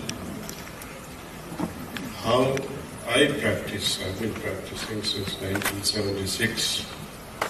I would like to share that with you, along with pranayama. The process is simple. We have our attention towards the heart and have one attitude, that my Lord, my God, I don't even know you. I don't even know whether you are there or not. I like to experience your presence in my heart. Be honest about it, sincere about it, and be receptive to the pranati that descends in our heart through His grace. So we'll meditate this for about 20 minutes. We have to just simply close our eyes and have our attention towards the heart with that attitude, prayerful submission of experience, attracting His grace towards the heart. Can we begin now? Please start meditation.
keep it.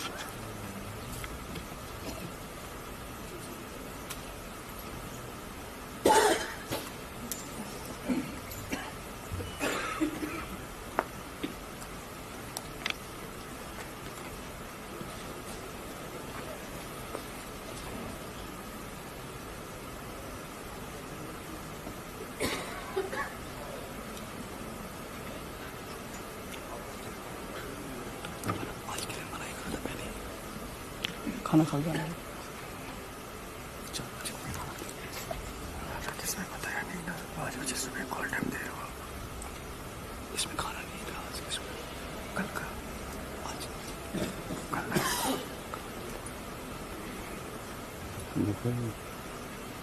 मैं तो चला रहा था क्या करके चला रहा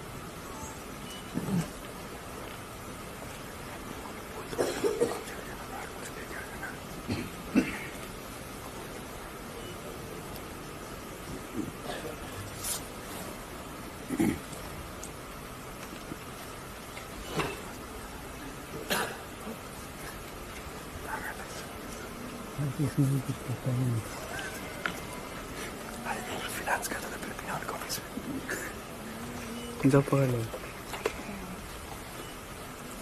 मेरे को बोला था कुछ मैं मना कर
That's all.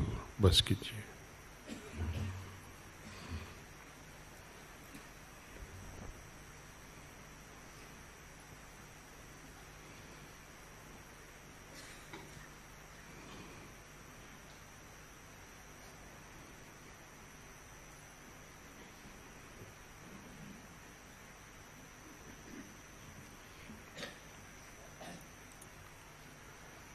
For the consciousness to rise above into super consciousness, it has to become lighter, subtle, more refined. The baggages we carry in the form of emotional turbulence, confusion, jealousy, prejudice, they weigh on us, they burden us. So we need to clean them out so that our available consciousness can soar higher into sky of superconsciousness. That's why we have a process we call cleaning. Morning we meditate. Evening we use this method of cleaning so that accumulation that we gather during daytime is removed. And just before going to bed, we make peace with the Lord, ask for forgiveness for the wrong committed unknowingly. So this is the gist of the total practice. If anyone of you have any question, please feel free to ask. 1 or 2 questions will be fine.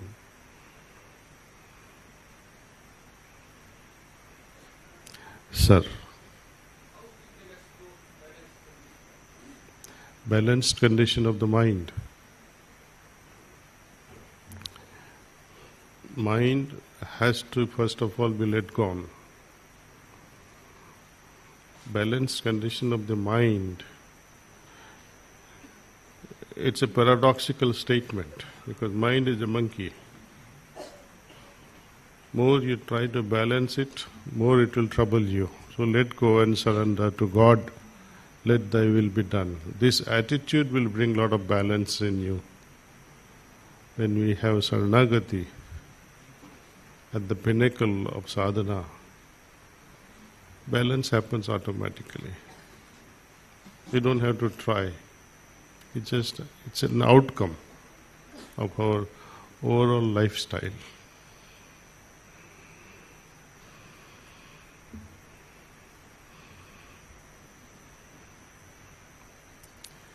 Thank you all. Ji.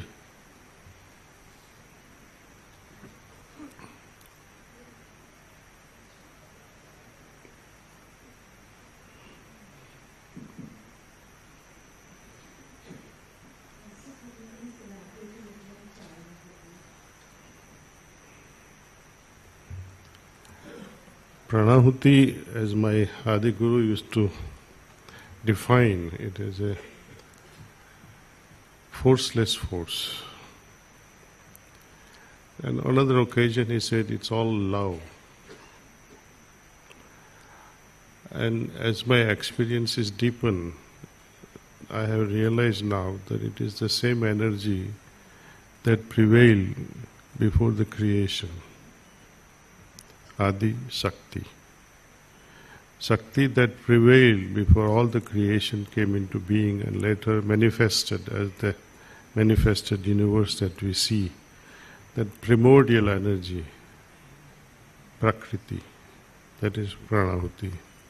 It nourishes us like mother in her womb nourishes us. This energy, when we are enveloped by its essence through the mind, we begin to progress. There is some sort of a osmosis within the bubble of this Pranahuti that we experience 24/7 actually. So meditation, though we meditate for 20 minutes, 30 minutes every morning, meditative state prevails 24/7. And because of that, Turiya state and Turiyatit state becomes very easy for us.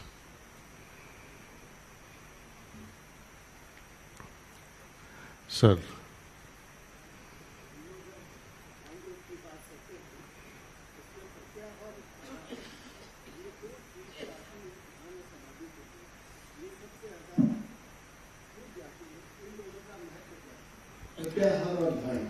जी जी, प्रत्याहार और धारणा का बड़ा महत्व है। हमारे गुरुदेव ने बताया कि ध्यान से शुरुआत करो।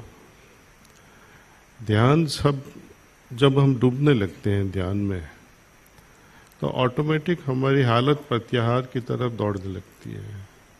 यम नियम जो करना है और जो नहीं करना है वो भी ऑटोमेटिक सहज रूप से शामिल हो जाते हैं।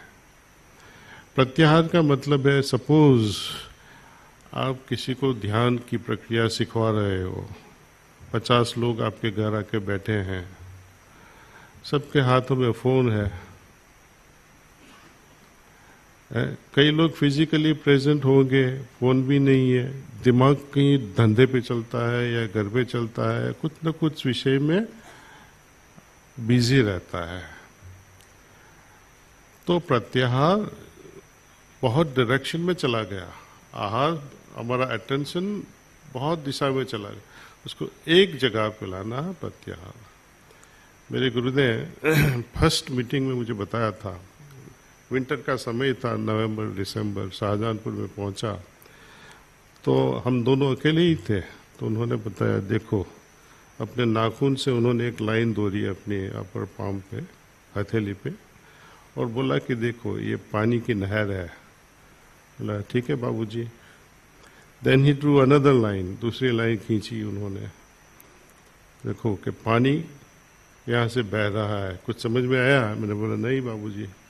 Then he said, drew third line, and he said, now force has been reduced so much. अभी पता चला। मैंने बोला ठीक है साहब, this is pratyahar to maintain one channel. Thank you everyone. Thank you so much. Thank you. Thank you so much. Thank you so much. Now, I would like to request Daji and our honorable dignitaries to please inaugurate our magazine.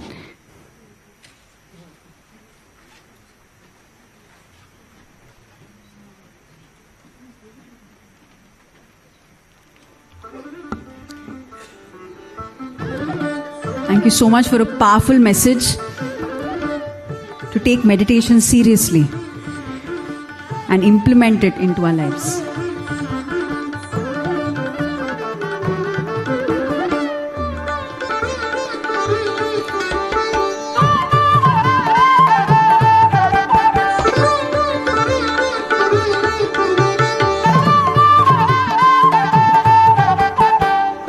Patriji says that spiritual science is the core of all teachings.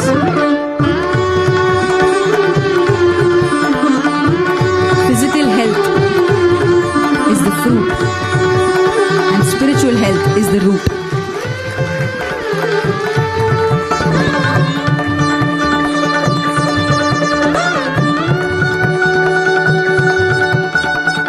Buddha CEO Quantum Foundation is doing great work in spreading meditation in corporates, in institutions, and we would like to thank Daji for taking time out and taking us into meditation, sharing such powerful messages with all of us.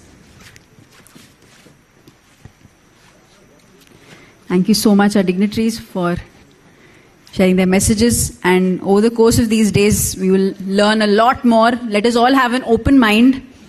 That is one thing we all request,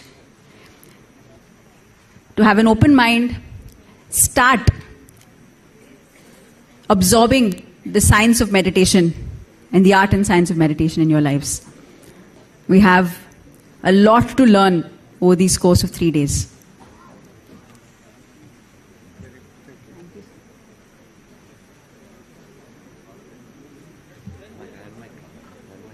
laptop? Where's my laptop?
Seated. You'll get enough time to do discussions.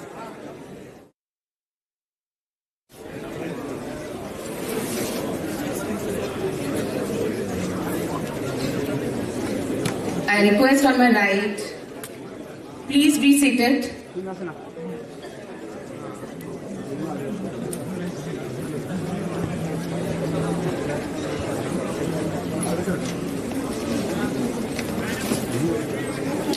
Today, we embark on a journey to deepen our understanding of mindfulness, consciousness, and the transformative power of meditation. Our conference brings together experts, practitioners, and enthusiasts from around the world, united by the common thread of seeking inner peace and excellence through meditation. Sir उसने कैसे लगा रही थी उसमें Tinni cable लगी हुई Tinni cable लगी टिन्नी हाँ I request everyone, please be seated.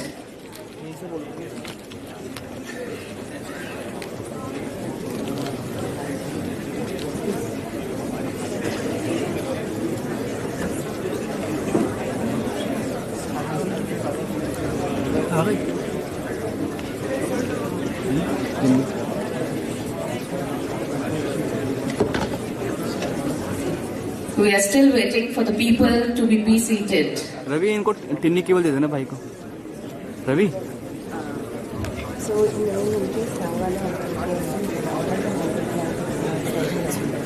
नहीं तो जेड नाइट का नहीं लगा सकते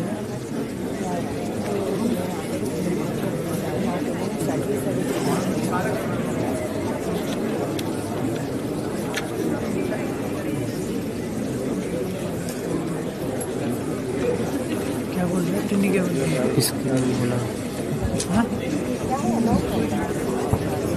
Hello. Everybody is requested to take their seats. You have to bear with that. Our Honorable Prime Minister is here on this floor itself.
It is the Buddha that is speaking, and it is the Buddha that is listening.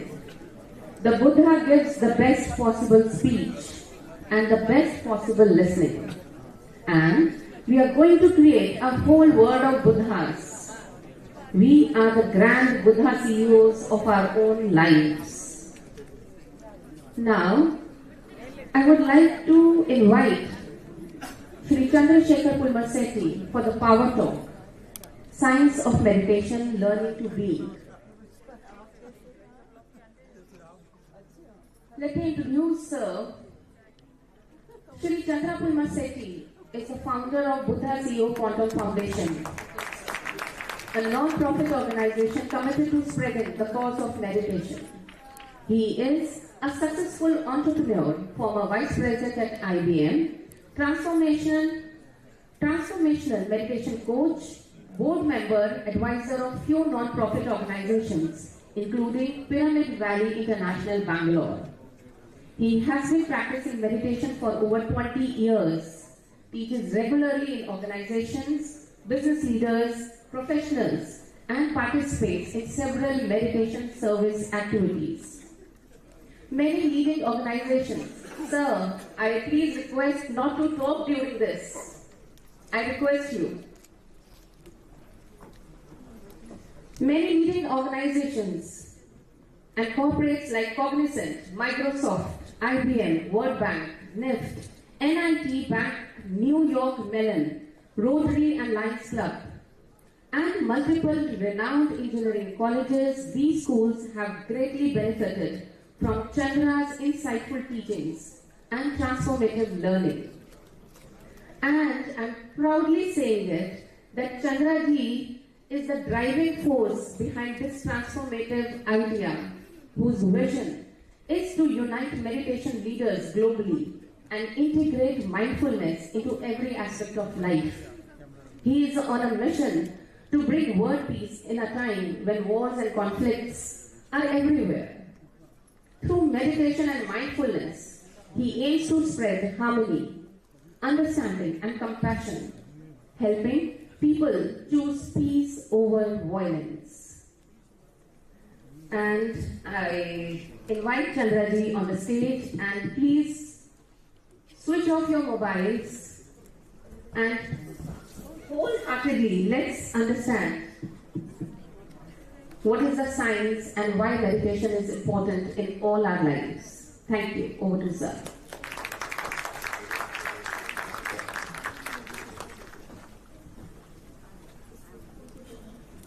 Thank you, Vinita ji. Happy morning, dear friends. A few years ago, I was in a short talk by one of the leading quantum physicists in Bay Area, California. And so he was explaining about how to find God, but in quantum physics terms. What comes to our mind when we say, where is God? In our childhood, we've been told something. Where is God? Can anybody? God is within us. We say God is everywhere. God is everywhere. Where you look, you will find it. Now, quantum physicists they have taken an electron, and if you release it in a room, an electron is a particle and an energy. Particle is what I knew when I read, but an electron by default is energy. An electron by default is energy, a neutron is energy, a proton is energy. Everything that is there in this universe is simply energy. And so he was explaining that when you release a particle in a room, and then that electron is not found anywhere because it's energy. But then when you look for it, it's called observation, double-slit experimentation that the quantum physicists have done. When you look for it, when there is a conscious observer, it becomes matter. It becomes matter. So he was saying that it can be there anywhere because energy, but it shows up when you look for it and say, okay, this is where I would like to see, and then it shows up here. This is where I like to see, it shows up there. That's when I connected, and when I grew up in my childhood, that God is there everywhere that you could look. I never understood what that means, dear friends. But now in this physics terms and science terms, we can understand that it's all energy. Energy becomes matter through observation. Now meditation has a great connection to it because meditation helps us to experience that energy.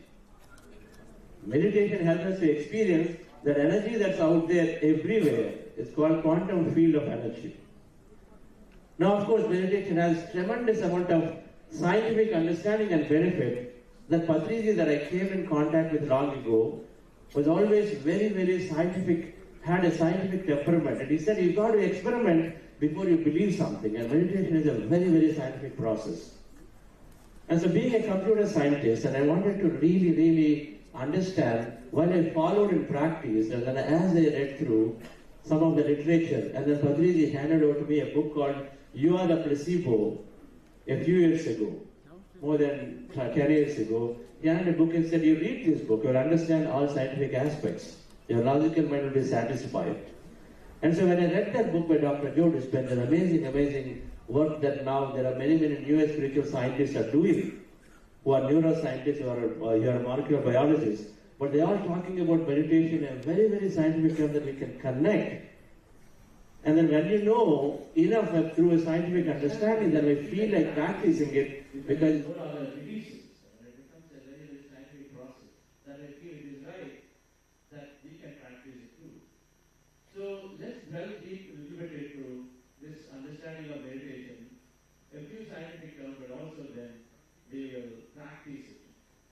Patriji, the beautiful thing about Patriji is that he made meditation democratized. Let's put it that way. Normally, you need someone to teach meditation. Patriji said, your breath is your guru. You need someone to translate. But then that's what Dr. Newton was saying, many to many. He said, many to many because meditation can be easily imparted to everybody, and then the same benefits that you get through a teacher can also be received when you practice meditation just by learning it from even a medium. Electronic medium, pretty easy. So we understand why and how this meditation is simple, but at the same time it's very, very profound, it's very scientific.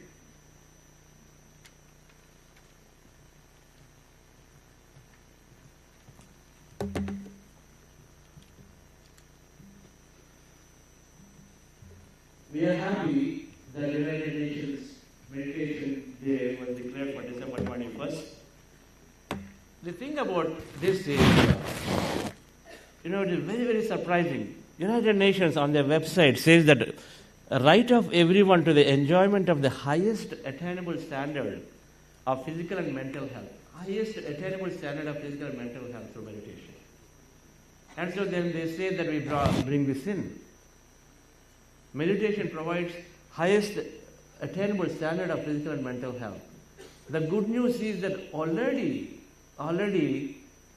up to 5% people are practicing meditation. At least they're introduced to meditation. That is the good news about it. Of course, while we have a long journey to go for everyone to make it their regular practice, but the awareness is there, significant awareness is there.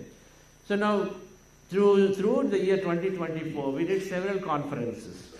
We did a global conference last year, and then we did multiple regional conferences of meditation leaders across India, and then in Dubai, in the United States. And then we are very happy, and then upon the Padma Shri Karthikeyan sir's guidance and then his suggestions, so we've been releasing these. We're making resolutions to requesting everyone to adopt meditation, and this resolution comes from the United Nations very, very early, so very, very happy about it. We are very happy that it happened so quickly. And now this second global conference, following that, and we are here discussing in a bigger, better way, in a bigger format. As we went through whole of last year, we met many people, very grateful to Dr. H.R. Nagendra ji on this topic. We had multiple conversations. We had conversations into some of the government officials, and then we had conversations with the AIMS and many of them, so All India Medical Sciences and many of them. So finally, the thing that came through is that evidence is very, very important. Ideology is there, but evidence is important. And so then we said this conference must have not only practicality, but also bring in some evidence into it. And so this conference it has talks from masters like Daji, but at the same time we have research that is demonstrating that yes, scientifically it is demonstrated that meditation has a lot of benefits.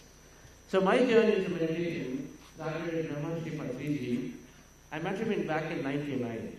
He's an amazing master, Zen master, an incredible amount of energy, but an incredible amount of wisdom.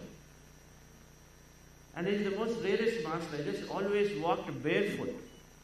And then he was very compassionate to give this meditation to every person on the planet. So the first thing he started is to start teaching it to every person in villages of Andhra Pradesh. In his lifetime, he traveled easily 60,000 villages, giving this meditation to every farmer, every person, any village to village. 90% of the life was on the roads and going to village to village. If you go into Andhra Pradesh, Telangana, and then rural Karnataka, rural Tamil Nadu, you will find Now you wonder, meditation is only an intellectual process and only for special people. Not at all. That's what Patrici demonstrated. There are people at different levels of evolution. Those who are in the body will move up to the mind. Those who are in the mind will move up to the intellect. Those who move at the intellect level will move up to the soul level. So meditation helps everybody at different levels. While we understand that meditation is for self-realization, is for moksha and all of that, those are big words but different, but meditation is very, very practical. Patrici gave a message this morning saying that change and growth are fundamental, and then meditation brings that change. People in the body, they will move up to mind level, that means your experiences are many. But the people in the mind will move up to intellect level, so that means your experiences are even more many. You're no longer looking for benefit in yourself, but you also look for everybody else. And so Patrici's, the entire wisdom was very, very touching to me. When I first met him, he said, even though I was there in the United States working around patents, that is the moment first time I met him, just a few seconds, because, words are the effect of the mind. And so the moment I asked him a question, he said, you don't know anything as compared to this small boy. You think you know a lot, but you don't know anything compared to this small boy. I said, learn from him. That boy was meditating. And of course, I didn't know about it. So then it took me some time to understand what this is, and then I experimented, and finally I came to the conclusion that meditation is very, very holistic. One of the biggest myths is that meditation is only for well-being, is for peace of mind. The general sense is, meditation is for peace of mind. Now I am young, and so why do I need meditation? Right? It's only at the time of retirement, okay, you got a lot of time on your hands, so you do meditation. But the thing, dear friends, is that even though I thought I was very successful in my career there at that time, but meditation is very, very holistic and helped me in many aspects. We call them 5 quotients. Physical quotient, that means physical vitality, body health, energy. Illnesses from headache to cancer, everything is getting healed, and then we have thousands of cases that when people come into meditation, they heal. And one of the things for me was I used to have a chronic backache, and then when backache came, then I would lie down for 6 to 8 days. Then only, of course, I wanted to avoid surgery. This backache, over a period of time, it disappeared, and today I wonder, did I ever have backache? And there is another condition I had, an ear nostril condition, which was medical expert university told there is no cure for it. It's a lifelong condition because your nasal decongestion does not happen properly. And so every time I took a flight, my ears would get blocked and they would get unblocked when I come down. And so they said you take these tablets and the nasal space and decongestion here lifelong. But tell you what, when the patient surfaced, 4 months after I practiced meditation, that condition disappeared. It disappeared automatically.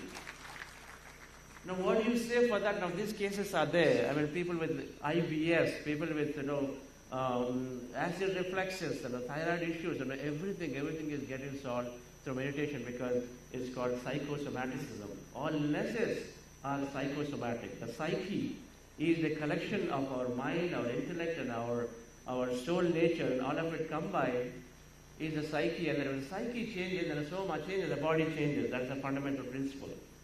It has to be practiced and experienced. And then meditation increases tremendous amount of intelligence, IQ. There is so much of research now, and then some of the slides will show. But then IQ increases, so that means we become growth-minded. Fixed mind, I can't learn, become growth-minded. Meditation is, emotional intelligence is tremendously increased. For everyone, emotional intelligence is tremendously increased. And so then EQ means that we connect better with people. Then another important dimension that many people do not know is the growth aspect that Patrici is talking about, that meditation is helping to people manifest.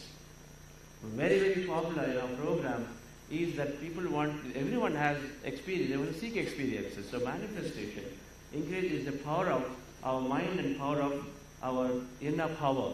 And meditation increases those of both of them, so whatever you think, you attract. The concept that when I came into meditation is that our thoughts create things, thoughts attract experience into your life. I never believed it. I was having people who are not really cooperating with me at my workplace, and then bosses are biased.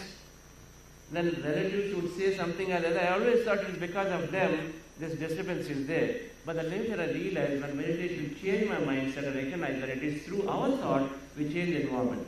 How many people experience that? Through your thought you change the environment. That's great. Thoughts fundamentally create reality. Ya mati sa gathir pave. Means that as is your buddhi, that is your collection of thought and feeling, or your personality that is drives your personal reality or outer experiences, is the fundamentally that MQ quotient or manifestation quotient we call it. With manifestation quotient, people move away from scarcity to a new consciousness called abundance. That means everything is possible. Everything is possible. Now there is sufficient amount of quantum physics theories are there to support it, experiment, but most importantly we must practice to know it. Right. And then last thing they friends, but the least is SQ. I say meditation holistic because it is healing all 5 bodies. Now these can be mapped to the Panchakoshas. It's not only physical body. Dr. H.R. Nagan is talking about, in many, many dimensions meditation is helping. But most important, there are many of us, we achieve many things, and then, money is there, maybe, the good family is there, positions are there, everything is done, but the life is somewhere, something is missing. You say, where am I going? Socrates said, an unexamined life is not worth living. And so then this question will come to each and every one of us at some point. And so then, what is my purpose? Okay, is it all about producing kids and then having positions and then getting something and then retire? Is that where the life is? Something more. And that purpose is fundamentally understood. It's called spiritual quotient. So every moment is deeply satisfying. That's what meditation did to me personally. And then I go down to Dr. R.V. Ramani, he is our mentor, and then great inspiration to us in what he has been doing, his purpose. He came out as a medical doctor and then been doing Shankarai Foundation. Amazing. If you go to their Shankarai Foundation, they're not hospitals, they are like temples. That energy is there. That's how they know the entire staff works. And so amazing, so thank you, sir. That's the purpose. We all align to a purpose. So then you don't look back. And so, dear friends, meditation is more holistic. It is not just physical body or just a piece of mind and wellness. Everything is there through meditation. All 5 quotients can be deeply, deeply experienced when you meditate. Then, so with this meditation, I came in and I was given the opportunity at Pyramid Valley International. It's a big international meditation center, beautiful pyramid out there in Bangalore. This Patri's vision and belief that everywhere pyramids must come up. We have a talk later by Alexia about pyramid energy. They are free energy devices. Meditation in a pyramid is an order of magnitude powerful because there is so much energy that is there, channelized, and then it's a very, very scientifically proven. So much research in the Eastern countries and Russia and all of these Eastern European countries and now West also.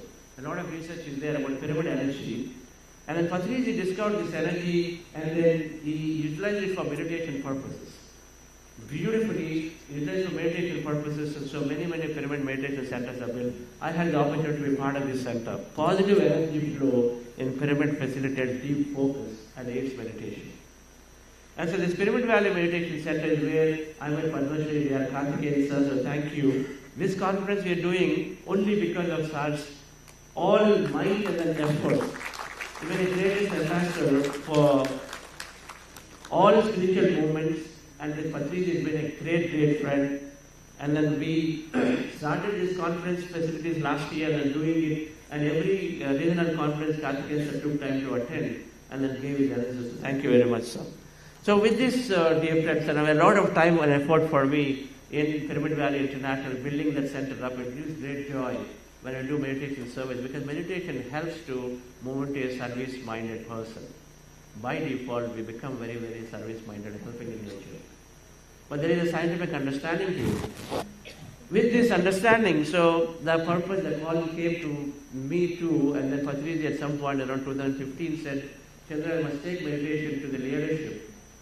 Leadership has a lot of resources, and so if they are convinced, and of course then it can go into everyone very quickly. And so that's how Buddha Seva Quantum Foundation gave this name, be a Buddha inside, and then be a very successfully experienced life outside as a CEO. It's a symbolic Buddha Seva means being able to be the best CEO possible by having that inner strength and inner enlightened state inside.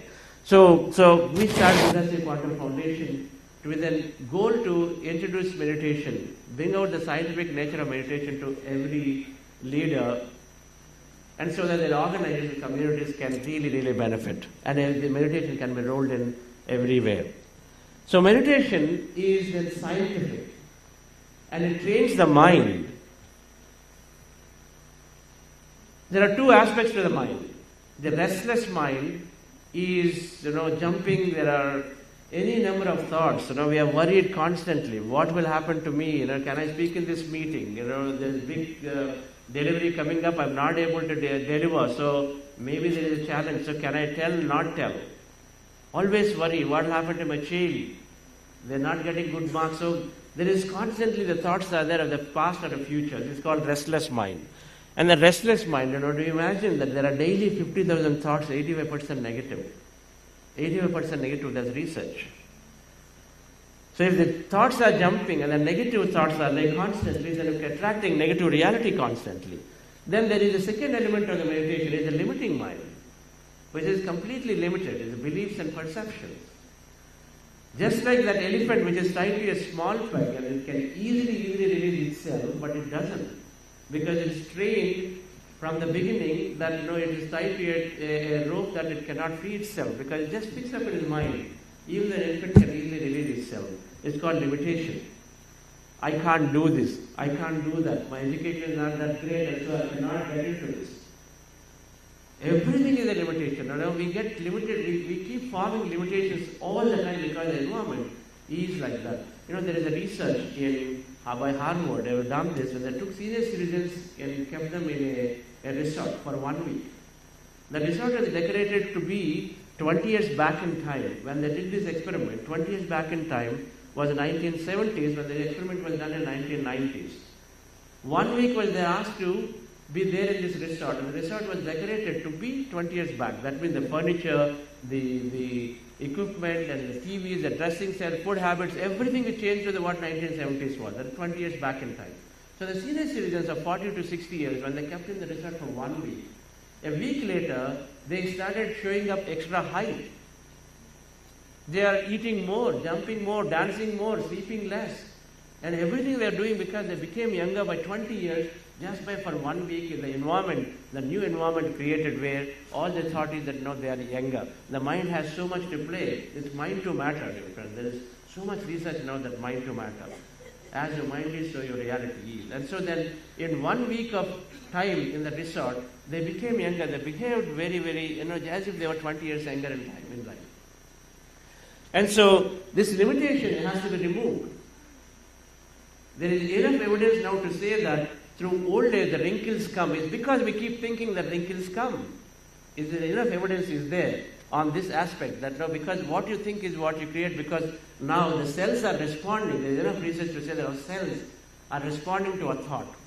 The environment of the cell is a thought, and then every thought is energy, and the cell responds and regulates, upregulates and downregulates based on the thought that we create, based on the feeling that we have in our body at that moment.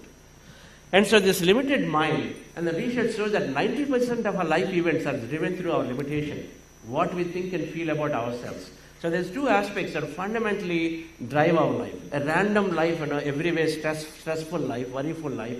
And second is that 90% life events are limited by the personality that I form for myself. What happened? Okay, I come from this poor background, I cannot go somewhere. I don't have great education, so I don't think certain things are possible for me. I am poor, so certain things cannot do. So everything is based on the personality. 90% of the life events are there.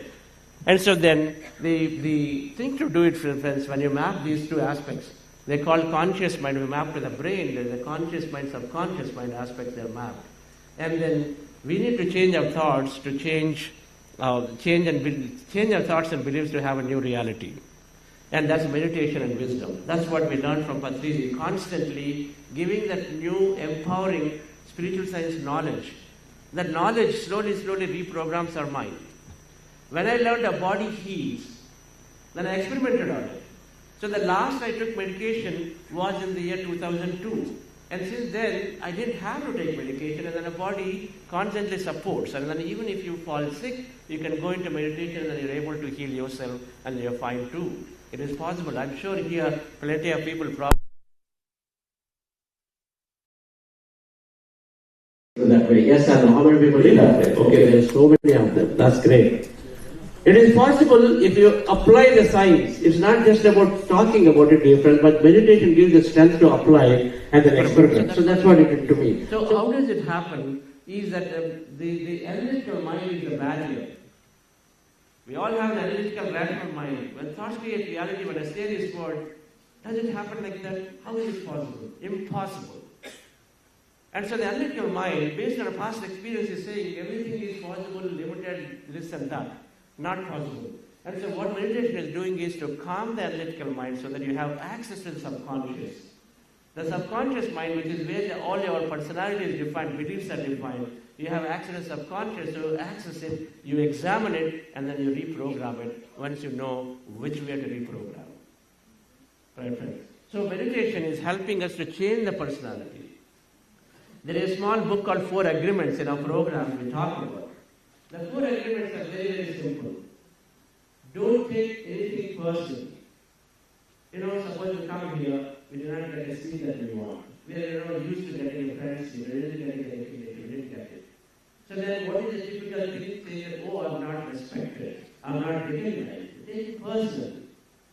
That single thing is sufficient to doing the rest of the day. That single state is sufficient to doing the rest of the day. But meditation helps us to become aware, to look at this, and then change that process to become aware to say, it is not a rejection of me, it is possibly because there is so many things that are happening out here, and so that it is okay.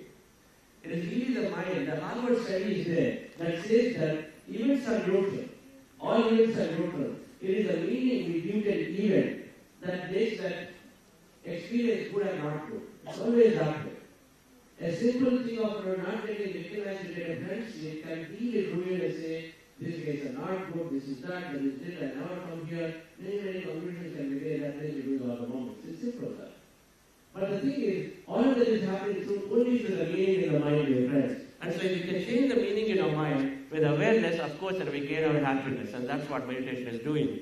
Is that meditation is helping train the mind beautifully, and there's plenty of evidence. And any amount of evidence, but I quoted there a couple of them. The right side is the brainwave frequencies that are all there. And when you meditate, by default, from a stressful state, which is the top, the blue color thing, you go into a focused attention state, listening state. Then is the magic of meditation starts. You go into a fast learning, relaxation, and a positive thinking state. You further go down, you go into a flow state, creative insights, discoveries, innovations. Many musicians, if you read to listen to some of the musicians and sports people and respected musicians, they go into this quiet state to compose. Because meditation happens in the theta state. Meditation is moving all of it into all these states very, very quickly. And then the left side is this study about how meditation is increasing our neocortex and all this. Every part of the brain is fundamentally is thickening and thickening and thickening. They check the grey matter is called the neurons in the brain are fundamentally they're quite a bit increased for meditators, long-term meditators. And the neurons are increased and our brain has so many areas and capabilities, the capabilities of the brain are increased, the mental abilities are increased. The concentration power, the reading power, the learning power, creative power, thought power. There are so many powers that everything gets increased through meditation because fundamentally all the brain areas are getting increased. The neural thickness is increasing, neurons increase, the glue increase is called neuropeptides, all of that increase. And so there's another thing that meditation is scientifically is it is improving awareness. And awareness improves automatically EQ. It is awareness that is essential. Awareness means in the moment when something is happening, where am I thought, where am I feeling in that moment? Just being able to catch ourselves to be in there. Our boss and I, we have a lot of altercations, and so then the moment boss is coming, our old self may be saying, okay, now I need to just disappear from here because I don't want to have one more poor conversation. But then with meditation, now you're no longer doing the old behavior to run away, because maybe this time your boss may be bringing a great news for you, but you go away from it. And so meditation brings that awareness to say, I have a new way to tackle this. I can be calm, I can be very respectful, I can see what it is before I respond. And so then meditation brings that awareness so that we have the opportunity to respond rather than react. This is a very common term used. So psychologists talk about EQ, emotional intelligence, as awareness, expression, inspiration, empathy, and engagement. And meditation increases all of these areas significantly. Automatically in our life, there is many of these come. And then another important aspect of meditation is doing these friends is the neuro-rigidity to plasticity, which is linked to the previous slide that I shown, that many capabilities, the neurons are getting increased, thickening. And so the neuroplasticity is about growth mindset, thinking out of the box. You know, people who meditate are great employees for the organizations because they have so much reskilling, learning capabilities. They think out of the box. They are looking for new things. They're not rigid about saying. They're not worried about things that can happen. Fearless they become. And so then the neuroplasticity means being able to learn new things. Your knowledge is because of experience. So when you learn new things, automatically go into new experience. So meditation is increasing this is changing the brain from neuro-rigidity to plasticity. A lot of times we try to read a book and say, I can't read, just nothing goes, I feel sleepy. You know why? The reason is because the brain is neuro-rigid. When it's rigid, it's not able to remember anything. Every time you read something, it has to make neural connections. And the connections are not formed because there is not adequate supply. It's all rigid because there's so much stress is there. Meditation makes it very flexible, and so then you suddenly start learning new. Learning new leads towards your experiences. Right, friends? And so, in many ways, dear friends, meditation is scientific in our research, and we do this multi-week transformation programs. Is one day sufficient? May not. It's definitely not sufficient. You say at least 40 days, and when we do this 40-day program, and then we see remarkable results. And everyone who comes there, at least 30-40% hold on to it, and then see a tremendous amount of results. So meditation, in many ways, very scientifically can be understood, dear friends. So the last thing, dear friends, is very simple. It's not very, you don't have 20 steps to practice. And you don't need to, there's no deeper technicality that, someone difficult to learn and understand. It's very simple practice. It depends on how much I believe. If I believe that it's very difficult, it becomes difficult. Thoughts make things happen that way. But it has to be experimented. And then Patriji simplified the Anapanasati meditation and breath mindfulness meditation because it's simplified by saying anyone can do it anytime, anywhere, doesn't matter because you're always incrementally getting some benefit. So what is meditation? There are two aspects to it. It's a process to go within. The first part is ending the restless thoughts of the mind. That's the first part. So then you have a tremendous amount of physiological, very benefits of it. Our body, our mind, our emotions, all of them greatly get better with the first part of it.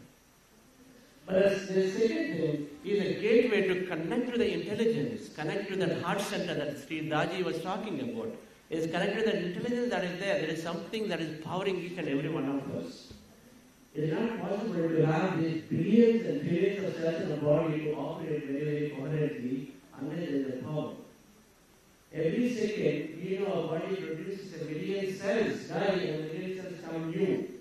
So, where is that intelligence? There is something must be there. And so, that intelligence that we connect, and we call it, of course, soul, supreme soul, Atma, Paramatma, many things are there. But now in the quantum system, now you can understand, explain that it is a field of energy that exists out there. It's all emptiness and energy that's called quantum energy field. So meditation helps us to connect with that intelligence, that field, and so then many things happen. Your manifestation abilities tremendously grow. Your power of thought increases tremendously. And then of course you align to your purpose of life because there is something that is designed. If this remote is designed with a purpose and a mic is designed with a purpose, this cannot be that our human body is random. It can't be a random existence because many scientists say it is randomly created and only bones and molecules. Can it be that? And so we have to contemplate and question because if everything that we created has got power, and then how can this such a most intelligent system on the planet can be random? So there is a purpose, and then when you connect to the second element of it, which is what naturally happens in meditation, dear friends, we align to what is my purpose, what should I be doing. Here Dr. Newton, when he came out of and doing MD, he recognized that his entire life he has to do research on spiritual science, the science of spirit. The spirit that exists out there and everything encompasses that spirit. And so I need to do research on it, I need to give this wisdom to everyone, and he's setting up an entire lifetime doing this Quantum Life University, which is awarding degrees and certificate courses in spiritual science at different levels. So thank you, Dr. Newton, to be there, a great mentor to us.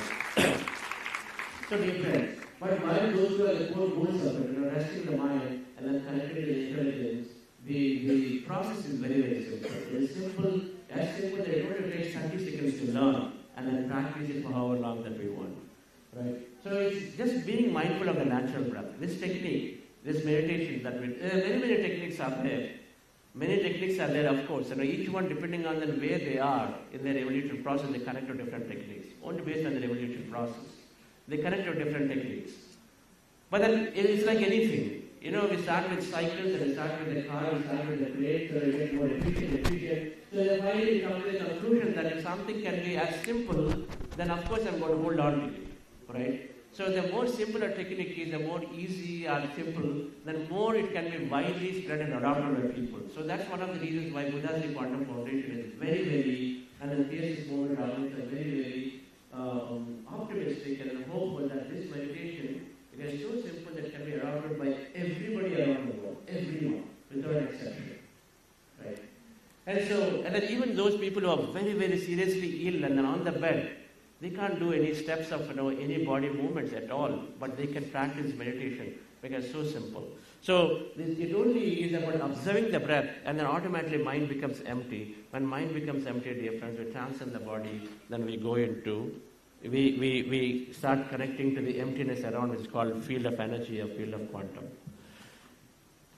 And before we start the practice of meditation, the quantum physics I was trying to talk about in the beginning, we are 99.99% energy, 0.001% matter. This is quantum physics science ever since 1917, that it is there for 100 years now. I was very surprised when I read this statement about 15 years ago, that it is all emptiness and energy. Our body is fully fundamentally all emptiness and energy. Of course, we feel the weight and all of this because of various forces are there. There are 4 different forces, natural forces. And so because of forces, we feel this weight, but otherwise, deep inside, when the quantum physics went and looked at it in every atom, they saw that it is all nothingness out there. Nothing is there inside. You are going to the atoms, subatomic particles, it's all empty. The emptiness is filled with energy. And then in energy, it all connected and one. Just like the light bulbs here, everything gets connected as one. And so there is great perfect sense to me that in meditation, when we go in and connect to this, then we are connected to this entire Brahman.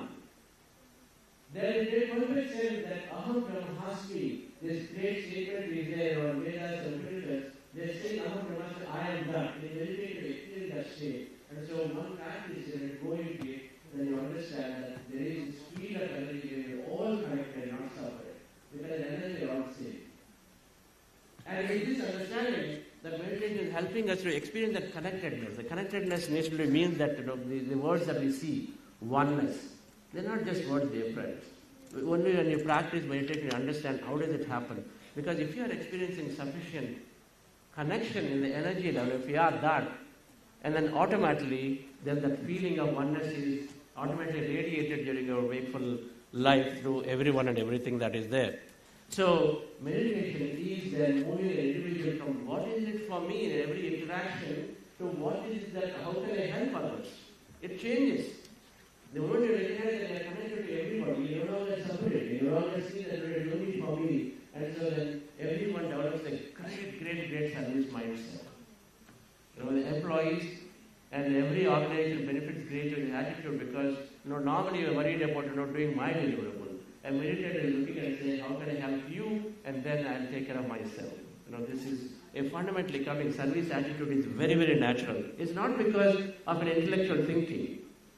It's not a cognitive empathy. empathy. There are multiple empathies. It's not cognitive empathy. This empathy is coming because you fundamentally connected, and so then you recognize them and say, I can help, I can take care.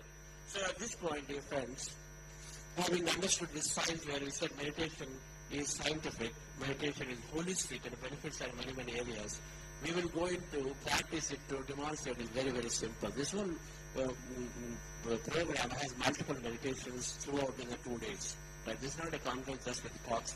We are going to meditate. So we'll go into a meditation, dear friends, briefly for some time. And then later again before lunch, and then again after tea. So we continue to have.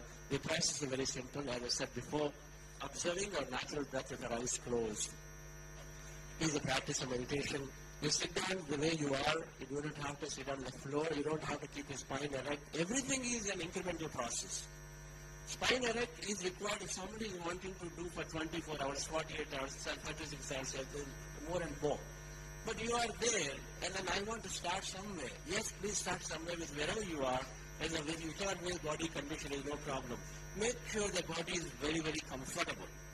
When the body is comfortable, mind can be rested. When the body is not comfortable, then mind distraction occurs. So we say, first take a comfortable posture. You cross your feet is great, and then cross your fingers into fingers. These will help the body to lock itself. The restless mind, the stress is sort of making our hands and legs move all the time. So just lock them together, and then closing your eyes. Those of you wearing spectacles, please remove.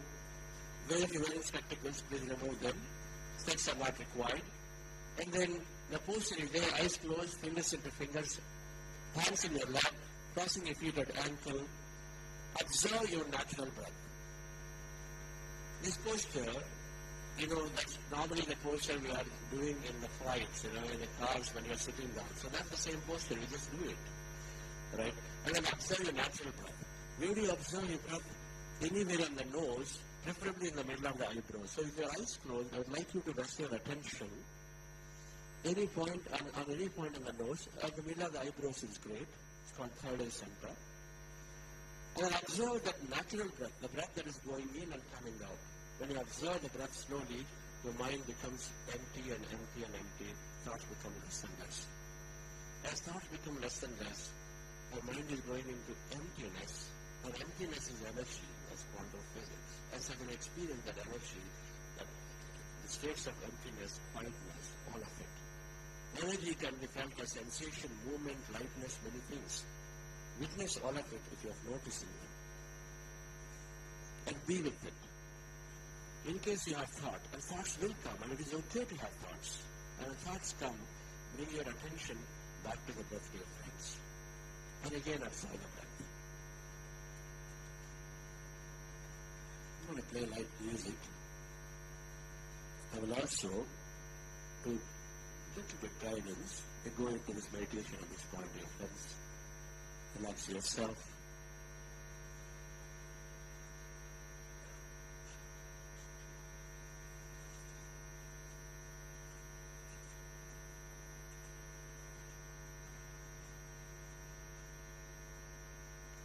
Be with your breath, dear friends.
dear friends.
Another 30 seconds.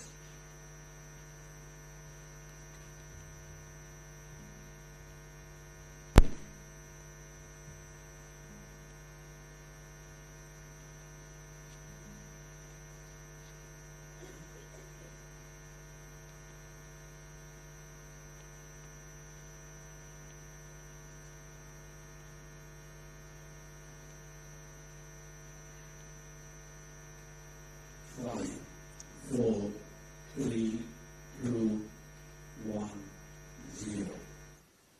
Slowly keep your hand hands on your eyes for 5 seconds, and then you can open your eyes, please.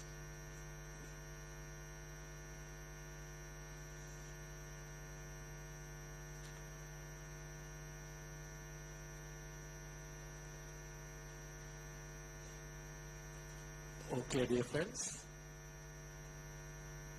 that's breath mindfulness meditation. Let's give a big clap to meditation.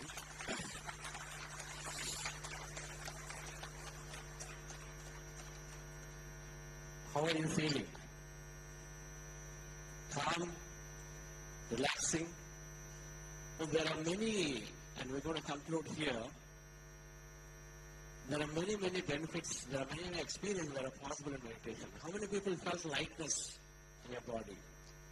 Heaviness, whether your head is heavy or some part of the body is heavy. Anybody felt some kind of body movements and the head is jerking off forward, moving sideways, right ways, left ways? What about whirling and floating sensations? Anybody feel that your body is floating, lifting up? These experiences are all possible when you practice this simple meditation, and they're all our energy experiences. In meditation, we are transcending the body because we withdraw sensory perceptions. When you're doing pratyahara, then your sensory perceptions are withdrawn. And so then, of course, the mind is empty, thoughts are away, and so then form is gone. Senses are gone, distant from the space, form is gone, distant from the time, and so then you're suddenly into the field of energy.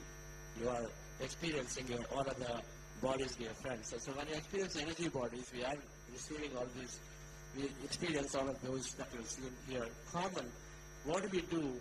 Either we continue meditation practice, even though we have all of them. We simply witness them and then keep moving forward. Some experiences may be relevant, at that point we will know it, what to do with them, and then there's a huge science here. And this can be beautifully practiced, this can be beautifully learned through various programs. And PSS movement has something called pyramid meditation channels. As a pyramid meditation channels in all languages, deal this information in many languages. And Buddha's Quantum Foundation is doing these programs. We'll learn through it during this whole conference. Meditation is scientific and holistic. We wanted to conclude.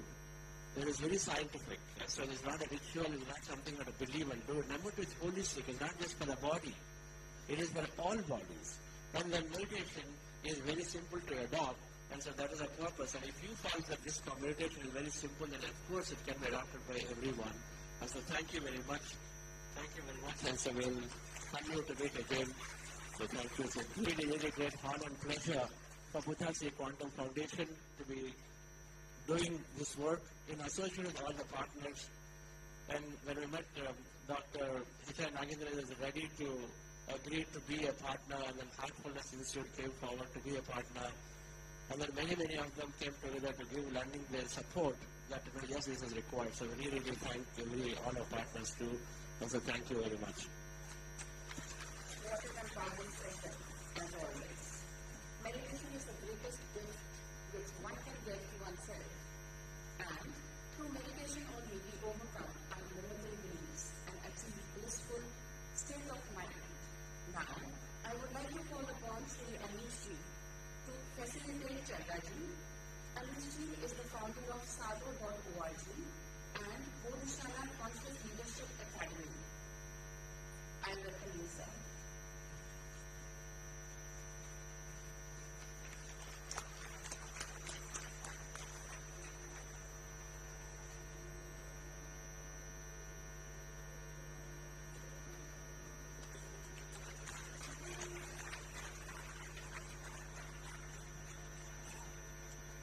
Request you Sri Anishji to give a message.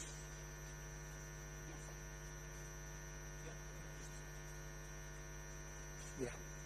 Namaste and thank you everybody. Chandraji, what a wonderful scientific explanation of the meditation and the role and the need for this. I'll not take much time, 2 to 3 minutes maximum. I've come here from the Himalayas. The science of meditation that Chandraji so very well explained to all of us, we experience that. It's a very ancient science actually. It started thousands of years ago. Once Adi Shakti was sitting on the lap of Shiva at Kailash mountain. And she asked Shiva, this whole human race that you have created on earth, they keep struggling between the heavens and hells that are there. First she asked, where is this heaven and hell? Shiva said, it's the creation of the mind of human beings. We have given them, I have given them the freedom to create their own heaven and hell. We call it Sukha and Dukkha, which you and I constantly create 24/7. Shiva said, I have given that consciousness, that power to every human being. Devi said, well, then what is Ananda, which is beyond the Sukha and Dukkha, as you say? What is that state which is beyond all the Sukha and the Dukkha? Is there a state like that? Because I keep hearing the word from your mouth, oh great Shiva, the word called Ananda. How do I attain to that? How do people, human beings, attain to that?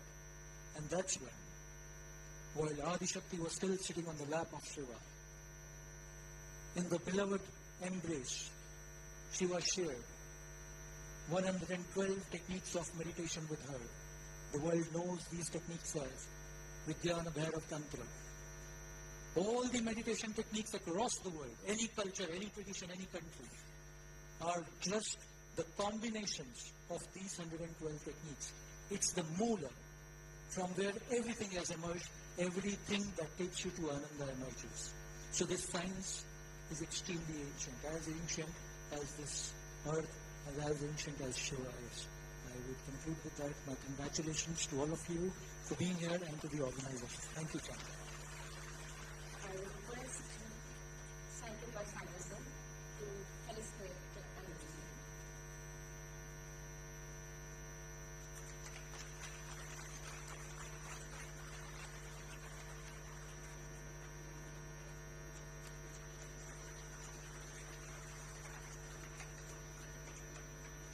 now we have another session, a track talk on holistic excellence by Padma Shri Dr. R.P. Raman. But before that, we are going to see a small video that why holistic excellence is important in our lives. Yeah. Aaron Drucker's song, I Am Beautiful, I reflect on the essence of true beauty. In the fast-paced landscape of modern life, we often find ourselves entangled in endless pursuits, seeking fulfillment in external achievements. But what if the key to true excellence lay within? What if the path to success, resilience, and happiness was rooted in the simple act of stillness, of mindful awareness? This is where meditation emerges as a beacon, a timeless practice that transcends cultures and generations, guiding us towards a holistic way of living. Today we embark on a transformative journey, exploring how meditation fosters holistic excellence. Through the inspiring experiences of remarkable individuals, we uncover the profound impact of mindfulness in shaping lives and unlocking the highest potential within us all. Recent developments worldwide highlight the world's commitment to integrating meditation into organizational and societal frameworks.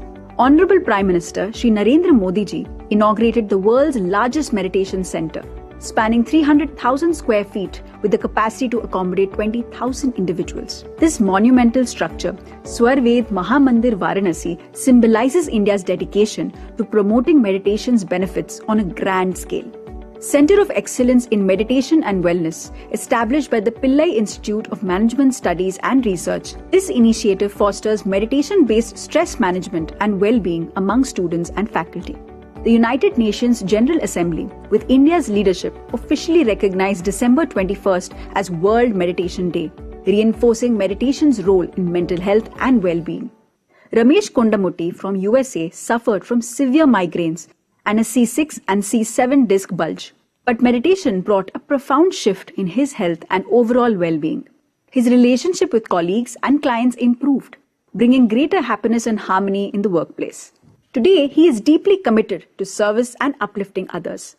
I started this meditation with my severe migraine headache. After I started few days of practicing this meditation, I see significant change.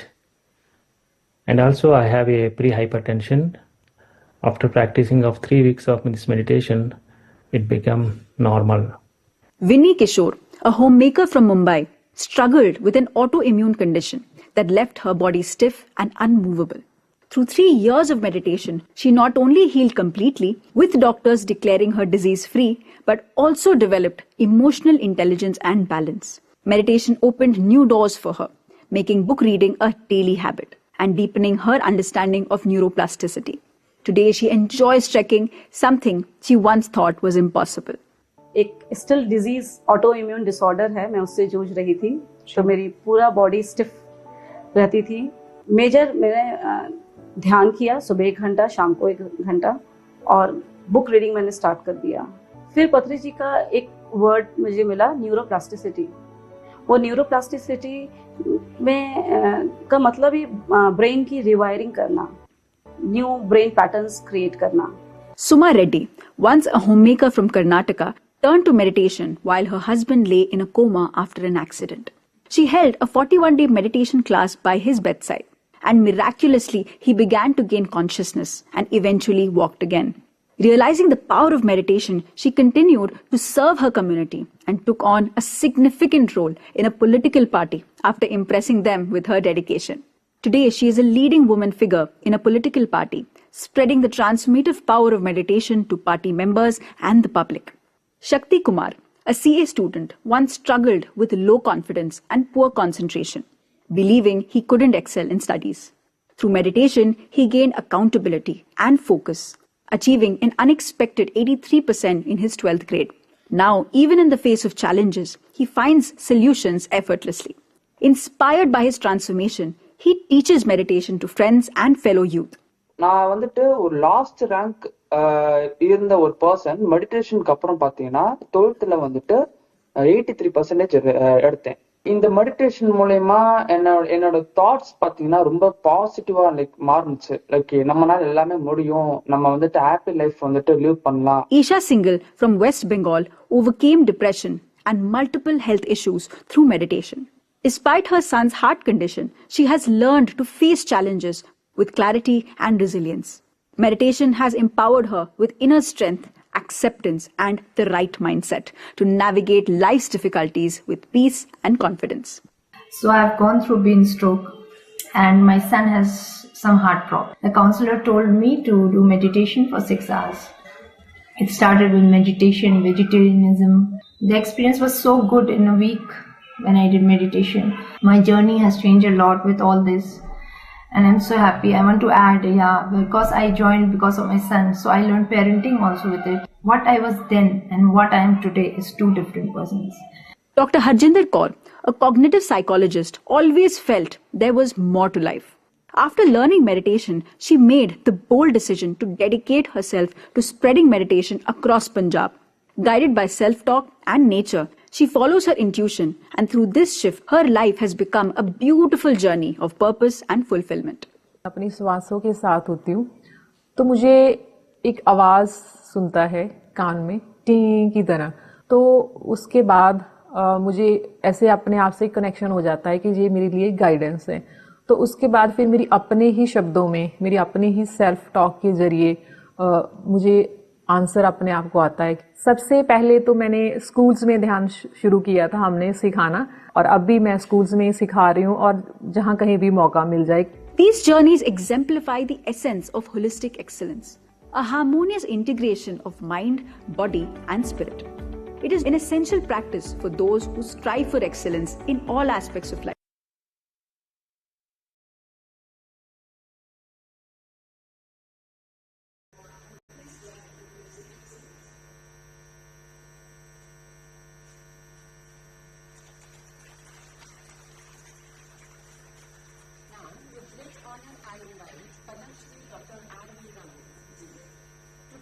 And enlighten us with their vision and wisdom.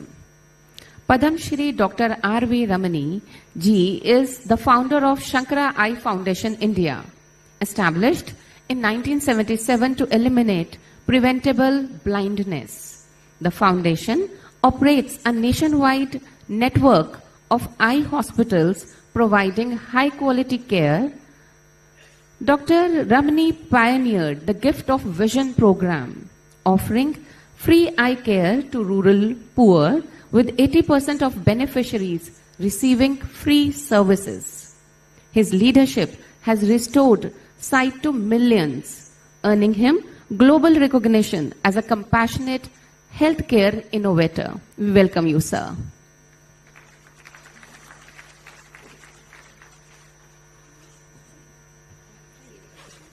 The mic is here.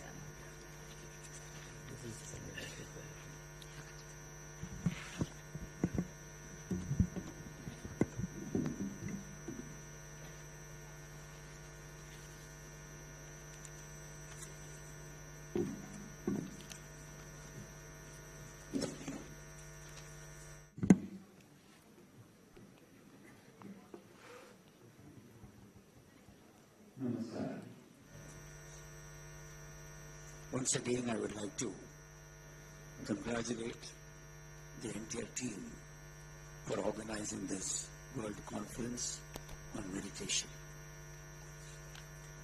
Simon, Dr. D.R. Karthikeyan.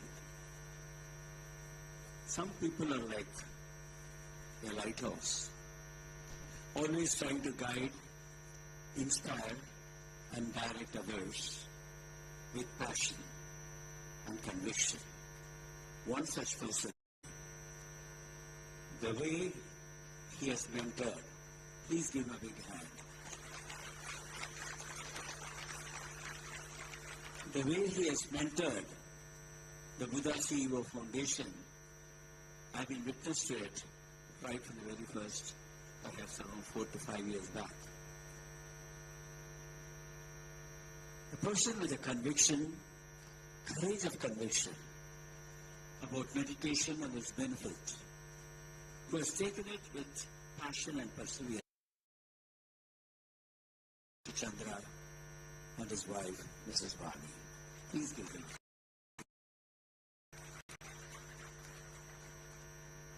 Dear friends, so far you have heard from real stalwarts in meditation, and with a wonderful disposition by Mr. Chandra on meditation. I'm not going to talk on meditation at this point of time. I'll be a misfit. Rather, I would like to share with you my thoughts on excellence. Excellence with few instances where we have witnessed excellence. All of us are concerned about our health.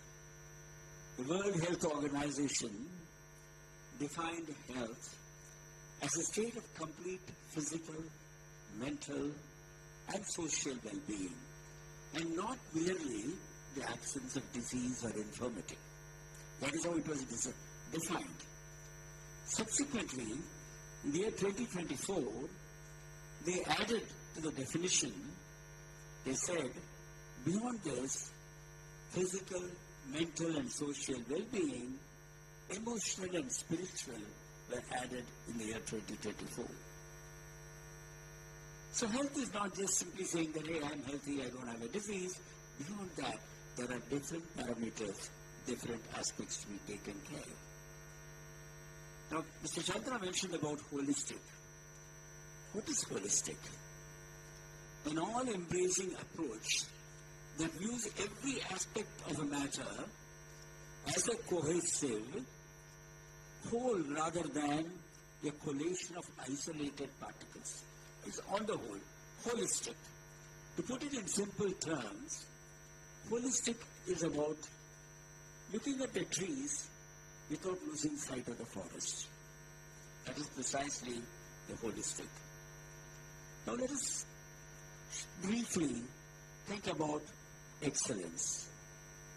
Excellence, it has come from a Latin word called excelsus. What is excelsus? It means beyond the high. Beyond the high. We are in this auditorium and there is a roof. Perhaps if there is yet another floor, that is slightly higher than what it is, what we are all experiencing here. Excellence means beyond the high. It is consistently doing your best and challenging yourself to exceed the norms. Every time, challenging yourself to exceed the norms. Excellence is never an accident. It is well planned, well executed, with energy and direction. It is a wise choice of many alternatives, not by chance. Friends, excellence is not a goal. Excellence is a pursuit. It's an ongoing pursuit. Whatever we are doing today, we need to do slightly better tomorrow and perhaps the day after. So it is a pursuit, ongoing pursuit, a challenge. And that's why it's charming as well. Swami Vivekananda said, it all starts with a dream. Everything starts with a dream. He said, take one idea, have a dream, think of it, dream of it. Let every part of your body, your bones, your muscles, your nerves, your brain, every part of your body reverberate with that thought and leave all other thoughts alone. And that is the way to succeed. Shining example here, Mr. Chandra. For him it is only meditation. He dreamt of meditation, he mastered meditation, he's sharing with all of us. So, Swami Vivekananda has rightly said, one has to be focused. Our own Dr. Abdul Kalam Bharat Ratna, he often says, have a dream which doesn't come to you when you're fast asleep, but a dream is one which doesn't allow you to sleep. It doesn't allow you to sleep. Small dream is a crime. Small dream is a crime. Dream big. Have a big dream. That's what Dr. Kalam says. Steve Jobs, when he started his company, he didn't say that I'm going to manufacture computers and phones. He did say, I want to put a ding in the universe. I want to put a ding in the universe. So that is the kind of a dream if everyone can have, definitely that will be the approach towards excellence. Friends, a couple of real experiences I would like to share with you at this point of time. A friend of mine who was heading the Unilevers and later joined the Tata Sons, Mr. Gopalakrishnan, he mentioned this to us. I believe in London, in the early 90s, people never knew about the Indian cuisine at all. They were all so enamored by the Japanese cuisine and the Chinese cuisine, they never knew about the Indian cuisine. Taj had a big hotel in London, has a big hotel now. Somewhere in 93, 94, they started a restaurant and named it as Taj Koilon. Some of you from Kerala might know that there's a place called Koilon in Kerala. So they named it as Taj Koilon. After starting Taj Koilon, the very next year, just 2 years, it became a runaway hit. People slowly started forgetting about the Chinese and the Japanese cuisine. And the evening at 5, there used to be a long queue in front of this Koilon restaurant. It was a magic. Everyone was surprised. And Gopal went there and he called the head chef, one Mr. Sriram Ayur, and asked him, Sriram, tell me, how did you make this magic happen? And Sriram said, sir, I work for 10 months, I don't take leave. At the end of 10 months, they give me 2 months leave, I go back home, I spend 2 weeks in my house with my family, and the next 6 weeks, I go to coastal Kerala. I go to the fishermen villages, keep changing every day from one village to another. And in the evening, when the women folks start cooking, I go and watch, I observe, I take down notes. By the time I complete the 6 weeks period in different villages, different houses, I will have around 20 out-of-the-world recipes which no one has tasted. I go back to Taj Koilon and introduce, and it becomes a hit. Friends, this is excellence. The chef who has proved himself as a head chef in a hotel like Taj, if he feels that I need to excel, I need to learn year after year, day after day, hour after hour. That is excellence. My own experience when I was a child, I was a school student. My father, Dr. Ramanathan, he had a driver by name Abdul. And he also had a car. Those days, it used to be called as A40, Austin of England, the black, beautiful car. This Abdul, a young man, throughout the day, he'll be just cleaning and wiping the car. Throughout the day, a black, beautiful car, he'll keep on doing that. And as playful children, we go and touch that, he'll just remove our hand and say, don't touch, don't spoil my car. That is the pride. And those days, we never had this, automatic transmission. It was manual gears. And people have to jam the brake when there was something crossroads and all that. But what Abdul used to do is, by the time he's getting closer to a road cross, from the top gear, you just press the clutch and move over to the third gear, and the vehicle will slow down beautifully. Then on to the second gear. By the time he does that, it will just come to literally a stop. Traveling with him was an experience. It's something like, not like going in a car, it used to be flying-like experience. That is excellence. A driver could keep on improving his capacity and become an expert in that particular field. Yet another instance, which all of us are aware, when the bomb blast happened in Taj, Mumbai, all of us know about that. A lot of guests were there, I believe, in the hotel at that point of time. In one of those, and multiple conference halls, small, big and all that, one of those small little hall, there were about 45 guests. They had a dinner party. And there is one girl, Taj employee, hardly 24 years. She was in charge. She was the banquet manager for that. The moment she heard the blast, she heard the various gunshots along the corridor, she quietly closed the door.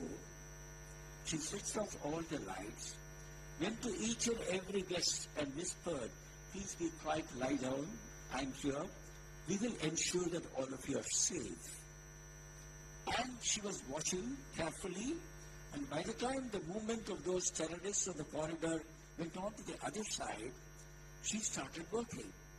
She removed all the tall curtain cloths from the windows, tied it up, this was in the first floor, tied it up and made a kind of a rope and put it outside the window, and one by one she ensured all the guests were taken out for safety, and then she followed them to safety. And that is excellence. For all that, she is not equipped to handle a situation like this. Perhaps she is an MBA to take care of hotel management. But when an instance, when a demand, when a need comes up, she has proved herself as an excellent person. Friends, excellence is a way of life. Excellence is a pursuit. As the speakers mentioned briefly, it has an impact on our physical health, mental health, spiritual health. Meditation has an impact. Yoga and meditation, all of us are convinced. We saw the film just now. We heard Dr. Mr. Chandra explaining it again and again beautifully. So yoga and meditation have a strong effect on our physical health, enhancing the health, reducing the stress, giving us the energy, because balanced breathing techniques are known for that. Bharatiyar, the famous Tamil poet, some of you might have heard of him. Bharatiyar is a famous poet. I'll just say in Tamil whatever he had written on this about the physical body, and then I'll translate it in English for the benefit of everyone. Bharatiyar says in Tamil, Nallador Veenai Seide, Adai Nalam Keda Purudil Erivadundo, Sulladi Shivashakti, Enai Sudar Migum Arivudan En Padaitai, Vallamai Tarayo, Manilam Payanura Valgodatke. This is what he says. He compares this human body, God-given human body, to a beautiful veena. Out of all the instruments, musical instruments, you and me are familiar with, you would agree that Veena is a beautiful instrument. And he says, Nallador Veena Sede. The body, what God has given to us, is like a beautiful Veena. Out of our ignorance, not caring for our own health, should we throw it to dust? Should not. Because this body is required very much in a healthy way, if at all we have to be of some service to the society, to the community, our own family for that matter. Friends, I know the scarcity of time. I'll try to be a bit more brief.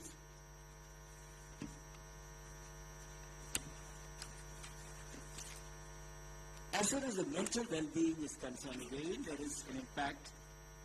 Meditation has a profound impact. Mr. Chandra mentioned about psychosomatic, our own field. Brain has a strong influence on the body. Brain has a control on the body. That is psychosomatic. In our medical profession, all of you would have seen, there are some clinics where hundreds of patients are waiting. Some other clinic, hardly it's empty. Both the doctors have done the same medicine. This man is successful and that man isn't. We call that this particular successful person is a very lucky person. If he touches you, you'll be all right. No. This person has mastered the art of communication. How to impress the brain.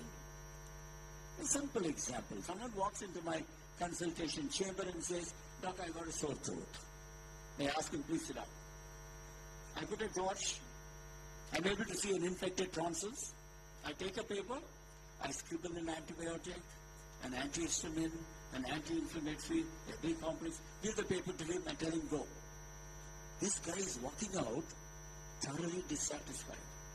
He says, what the hell is this doctor? He just asked me to open my mouth through the torch and scribbled something and gave it to me.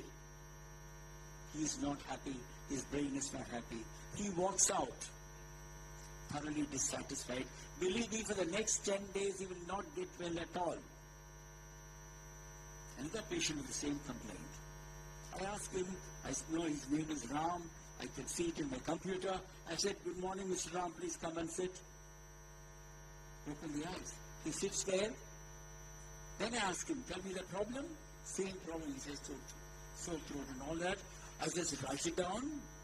Then I examine thoroughly the oral cavity, the nostrils, the lungs for lower respiratory infection. At the end of my diagnosis is clear, it's acute tonsillitis. At the end of it, I write the same antibiotic, antihistamine, anti-inflammatory, and B complex, give it to him and pat him on his shoulder and say, look, you'll be all right.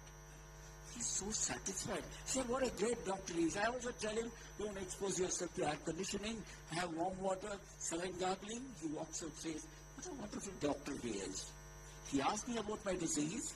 He examined me thoroughly, gave me the diagnosis, also the do's and don'ts. A great doctor. I tell you, within 24 hours he'll be all right, and I become a lucky doctor. So this is how psychosomatic, what Mr. Chandra was mentioning. So meditation helps to see that our mind is calm, aware of what we are doing, and pursue what we want to. Spiritual health. Again, meditation has a strong influence on spiritual health. It tells us self-acceptance, cultivating inner peace, mindfulness, aham brahmasmi he mentioned, and non-judgmental about others. Divinity has an influence in our lives. Just to share a real experience, what happened, how divinity has an experience, has an impact. In Akbar's palace, there used to be a poet, Tansen, the greatest poet, Siga. Raga Darbar, whenever he sings, everything used to be out of the world. Once he did so, Akbar came down and hugged him and said, Tansen, you are the greatest musician in the whole world. I would like to give you half my kingdom. Tansen said, Alam, please don't say that. If you listen to my guru, you will say that what I am singing is absolutely nothing. Akbar got infuriated. You have insulted me. Show me your guru right now. Tansen said, yes sir, let us go. Both of them on 2 horsebacks. It was a full moon night. The banks of Yamuna river, they were going.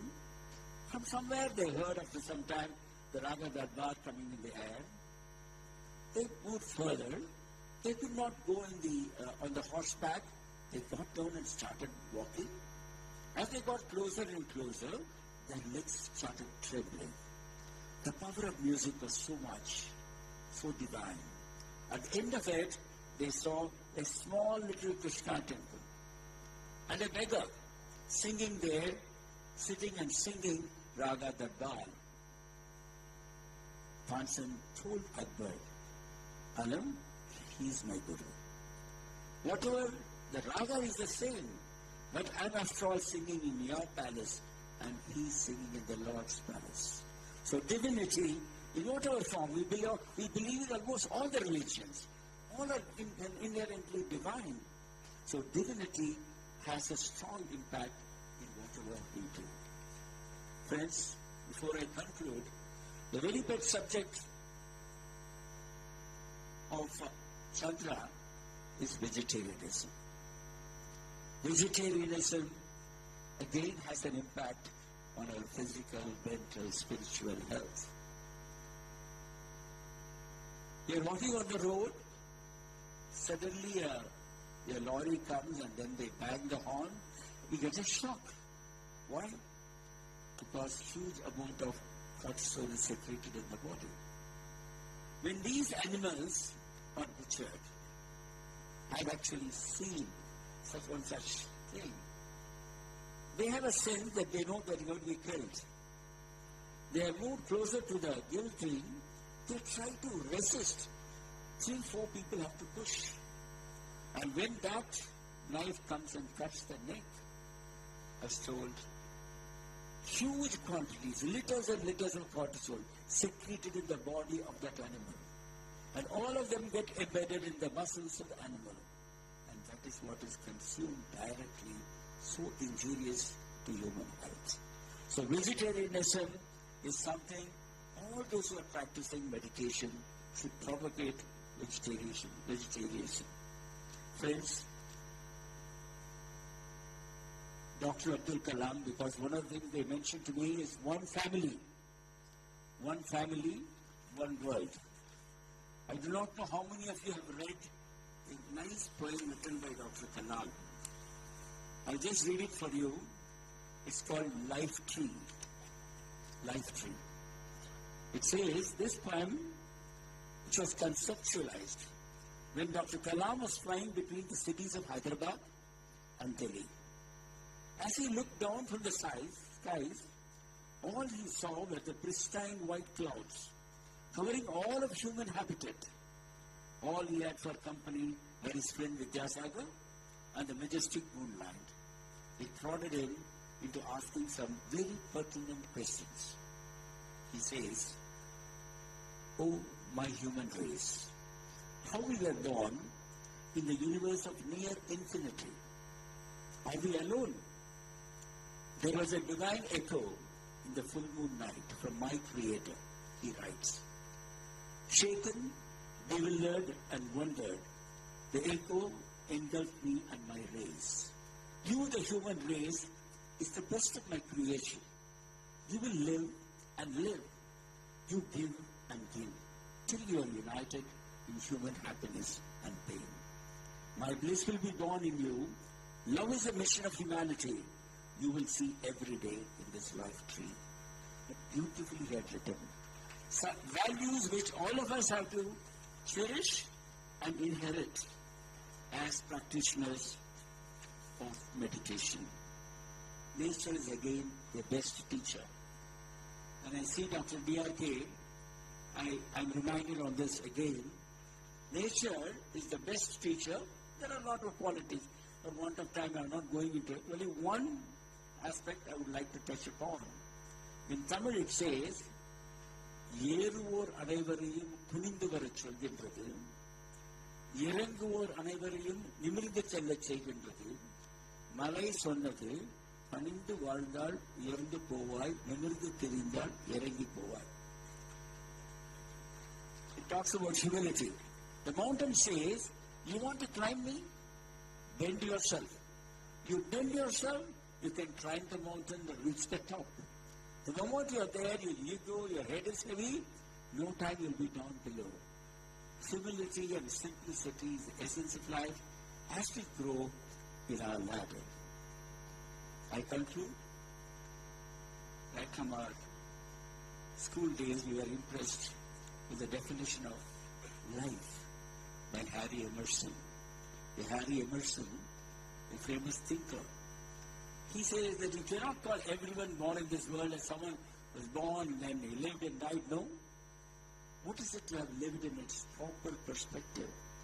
Emerson defines to laugh often and much, to win the appreciation of honest critics, to endure the betrayal of false friends, to win over the affection of children, to love beauty, to make this world a bit better, whether by a green garden patch or a redeemed social condition, to know that even one life breathes easier because we lived, that is to have succeeded. The definition, friends, I conclude, is a wonderful opportunity for me to meet so many people and interact as well. Humor is also the essence of life. Humor, without humor there is no life at all. As meditative experts also, we should also enjoy humor. And one of the qualities all of us have to imbibe is patience. Patience, patience. And we doctors, we have to be more patient when we deal with our patients as well. The other day, a friend of mine had a small little cut injury, finger, it was bleeding. This guy looked around and there was a doctor's clinic, a lot of people were seated there, he walked in because he wanted to have a dressing. One sister came and pushed him onto the bench. He showed his finger, she was very busy, she went away. Within a couple of minutes, the second sister came and removed his shirt and bunion. He showed his finger, that lady, very seriously, she removed his shirt and bunion and went. Another couple of minutes, the third sister came and kept a thermometer in his mouth. He started fuming. He turned around, there were 40 guys like him, all with their shirt and bunion out and a thermometer in the mouth. Then came the fourth sister. Very religiously took the thermometer out from the first person, recorded the temperature, came up to him and did so. He shouted at the fellow sitting next to me, what the hell is this? Is it a mental asylum? I came for a cut injury and this is what they did for me. I'm going to complain to the chief medical officer. That man said, patience. Be patient. Look at me. I'm the postman for this region for the past 25 years. Every day I will come, they will remove my shirt and bunion, keep the thermometer also. At the end of it, I'll go and give the report and then go away. Just for one day, why are you so impatient? Friends, I hope I have not tested your patience today. I conclude, meditation binds the world. It brings people together. One world, one family. Vasudhaiva Kudumbakam. Tagore, in Gitanjali, those golden words, he beautifully says, whatever we want to say on this, one world, one family. Few lines of Gitanjali, Rabindranath Tagore says, where the head is held high, where the mind is without fear, where the knowledge is free, where the words come from the depth of truth, where the world is not broken down by narrow domestic walls. Into that heaven of freedom, my Father, let my country awake. Jai Hind.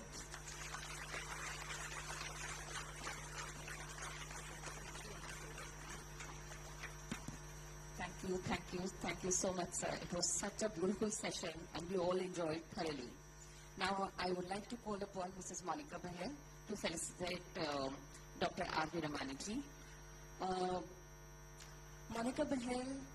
Mrs. Monica Behel is the Chief Executive Officer of Beauty and Wellness Sector Skill Council with 27 years of experience in leadership roles involving strategic planning and organization building. She has extensively worked across India, Southeast Asia, and Gulf region to establish and operate brands.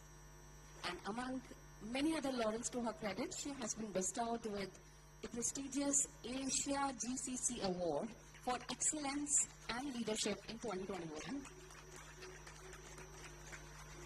I know we all are hungry, we all are sitting for so long, but the strength of our claps, this as a sound should not stop. Yes.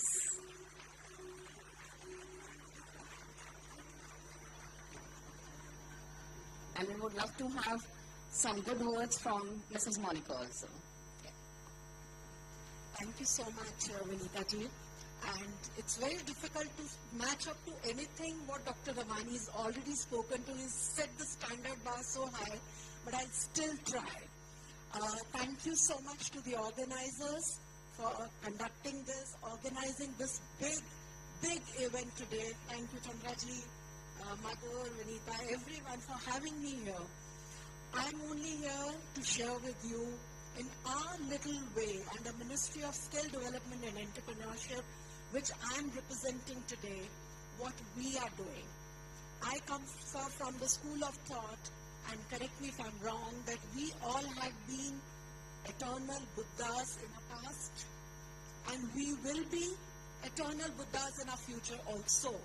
This life that we get today is also, we are born as Buddhas, but what we do with our life in this lifetime is what decides how excellent, which is excellence in a constant pursuit, will we be able to take it.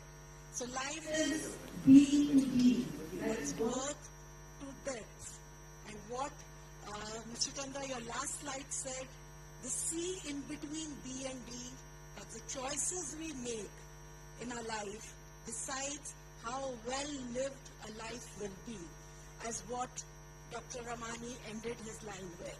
So from Ministry of Skill Development and Entrepreneurship, we all are making a small effort to have everyone get these choices right in their life, and that too starting from a very young age.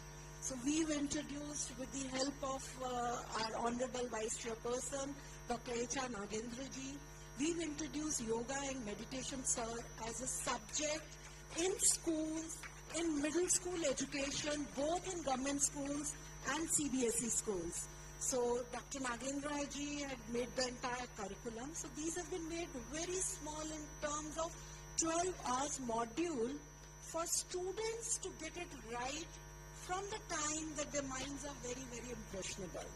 And I would request each one of you, whosoever in whichever part of the country you are, if you have time, please do visit some of our schools and guide our students, because you're teaching them the right way of meditation, the right way of experiencing life and making choices will really, really, really help them. And we are in our own way just being catalysts to help touch one life in a positive manner, the way Dr. Ramani ended. So thank you so much.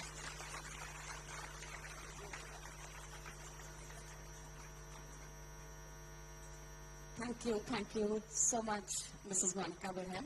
And I would like to invite Mr. Prashant Agarwal, founder of Wazir Advisors, to felicitate her.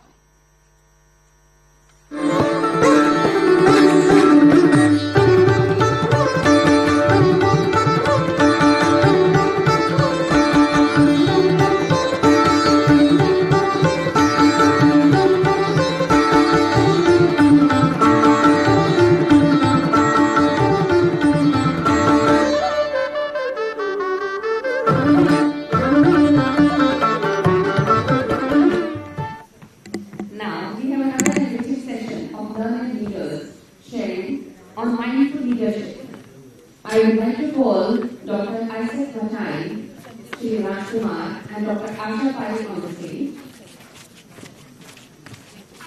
Dr. Isaac Bhatai, founder and chairman of Sophia International Holistic Health Center in Bangalore. Leads India's first NABH-accredited Ayush Hospital, a global expert in integrative medicine. He treats patients from over 100 countries and consults at holistic health centers in Europe and USA, emphasizing early intervention and holistic healing. We welcome you, sir. Shri Rajkumar, MD, Shri MTK Textiles Private Limited, began his business journey in cotton trading in 1997 before expanding into renewable energy.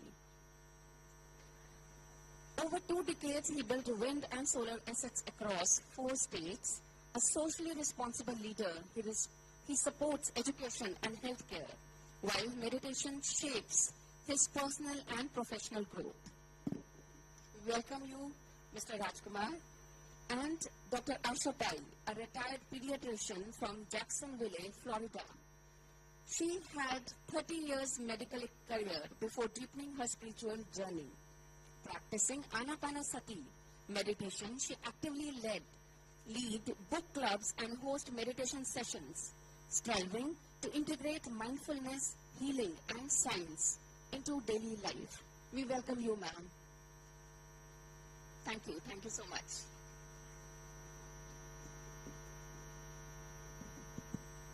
So we have 3 wonderful, accomplished leaders on the stage now, sir and gentlemen and lady. So we'd love to hear your experience about you practicing meditation and how it benefited you, and how others can maybe practice as well. Right? So we'll start with Dr. Asha Pai.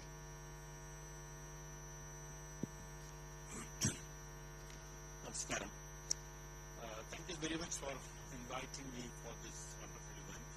And Sai and Chandra, were meeting with me. I had an opportunity to visit the meditation, pyramid meditation center 2 weeks ago. And I'm associated with the Jasa magazine for last almost 35 years. And there are a lot of conferences, radical scientific back in Bangalore and many other parts. I'm a practicing meditation practitioner. I practice myself for the last 40 years. I was introduced when I was a medical student through meditation, first with the transcendental meditation. Then I started to teach yoga, meditation, nose washing, breathing techniques in Europe and in London. I'm a world famous speaker. I'm teaching meditation. I'm practicing as a holistic physician. But over a period of time, in my center, we practice different kinds of meditations. We teach our patients different kinds of meditation. And I would also do that, as I would say, along with all the different systems of medicine we practice under one roof. And we have 125 nationalities coming to our Center for Medical or Health Improvement. We teach all of them through one common thing is yoga, pranayama, and meditation. And one of my most favorite meditation is the candlelight meditation, which improve your focus and concentration and intellect, and ideas come through. One of my practices, I deal with the patients. Sometimes the patients asking them to do meditation as a morning and evening sessions and learning meditation is not good enough. There are some deep spiritual issues, which I am very happy that Dr. Rami was mentioning about, being a world famous doctor. He's mentioning about the impact of the spirit, trauma in the spirit, toxicity in the spirit. Meditation is one of the best tools to heal that. And some occasions, some very complex medical conditions with a trauma going back to 30, 40, 50 years, I sit with them and do a common meditation between us for 2-3 minutes, telling them this is what we are going to do in this meditation, that you seek intervention from God's intervention to cleanse your spirit. And that intervention of cleansing the spirit, heal them. So in any healing, whether it's a Western medicine or traditional medicine or Lakshapuri or Ayurveda, healing is divine in origin. The true healing. Curing a disease, doing a surgery, that's a different story. Yesterday,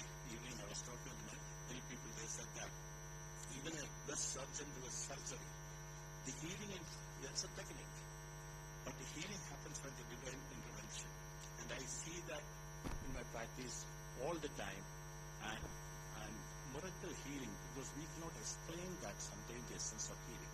So meditation, my personal life also, meditation gave me a huge impact and benefit and success. And all my colleagues ask me, what is the secret of, everybody think that somebody has a secret. Dr. Ramani has done global work. Is it a secret? Is it dedication and God's grace and your selfless work for helping people? And I learned that through meditation. Thank you.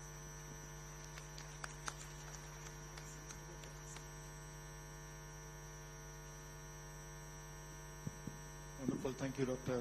Mathai. Now, before we move into another doctor, we'll probably hear from Sri Rajkumarji.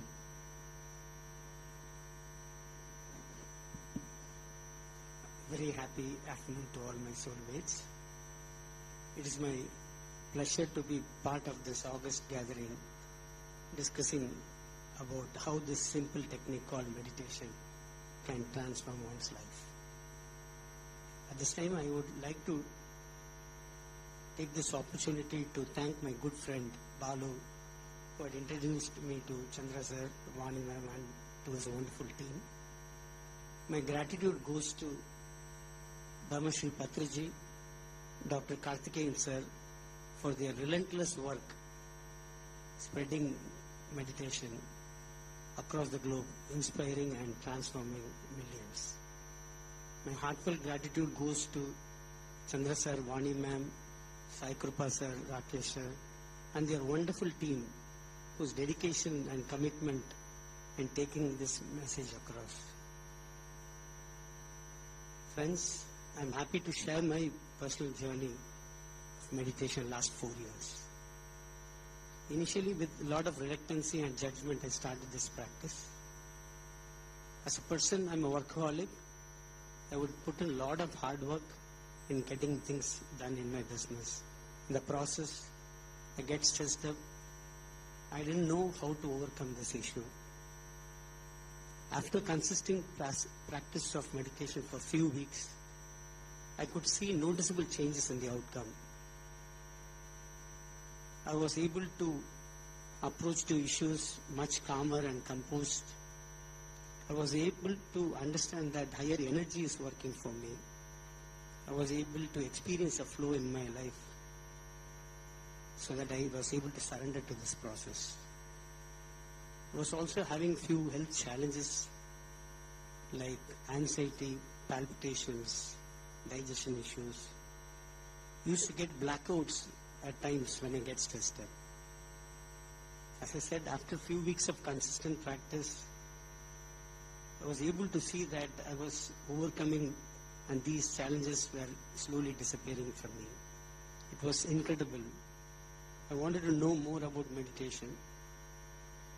Chandra sir, Vani ma'am advised me and gifted me a few books to know more about meditation and the science behind meditation.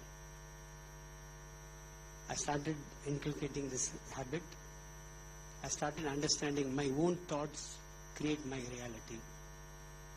I started manifesting goals, manifesting miracles. One is such, I'm able to speak in this stage with such audience.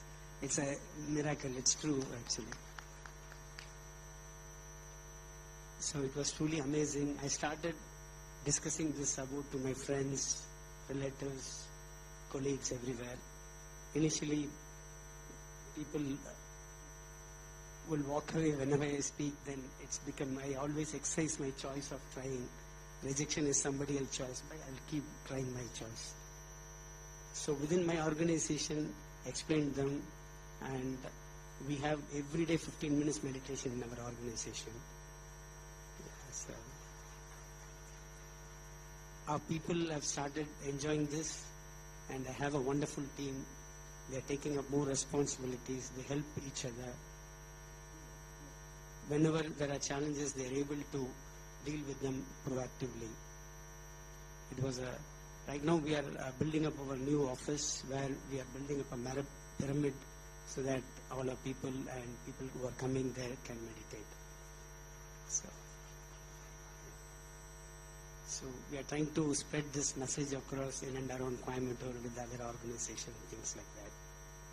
Yes, it's been a wonderful journey for me personally, and I would recommend and request each one of you to make this meditation part of your life and see what difference it can bring to everyone. I would end my sharing by saying few quotes by great spiritual masters. Eckhart Tolle says, awareness is the greatest agent for change. Awareness is the greatest agent for change. Great spiritual master Osho says, meditation is the only magic in the world and the only miracle. Thank you very much for everyone for being here. Thank you so much. Wonderful, well said. And now we'll move to Dr. Asha Pai ma'am, who's flown in from the US for this conference. We'd love to have each one of you speak for a long time, but unfortunately because of the conference format, we're having you speak for less. Please go ahead, ma'am. Thank you so much. First of all, gratitude to Dr. Chandra sir, Vani ma'am, for all of you, for patiently waiting and giving me this opportunity to talk. Number one, today is an 4th anniversary that I started my meditation journey. And that was during COVID. And at that time, I wanted to be a meditator. And now I'm in a group of meditators, among leaders. I mean, I didn't even think that this is what's going to happen to me. Meditation before that was a 10-minute, a checklist. Sitting for 10 minutes or 20 minutes and saying, okay, I'm done with meditation and on to the next thing. Because that's the way I knew I had to do meditation, but I had no clue. But this Anapanasati meditation, sitting comfortably, was something great because I didn't want to sit on the floor. I didn't want to sit cross-legged. I didn't want to keep my back straight. So I was finding all sorts of excuses why not to do it. Now there is no more excuse, not only for me, for my patients, for my friends, for my parents, the parents of my patients. So it is easy now to go and spread the message too. So when we come out of medical school, everything is black and white. There is an etiology for the diseases, pathology. There are clinical findings, and then you come to a differential diagnosis and then a treatment plan. But when you're put out in the world and you meet people, you meet children, and you recognize the dynamics, you come across a lot of gray areas. You have to really go through these gray areas to figure out what is going on. Is it parental problem? Is it a real child problem? What is this? But then you develop a rapport between the family members. You become the grandparent this child needs, an extra grandparent. That's what I tell the children.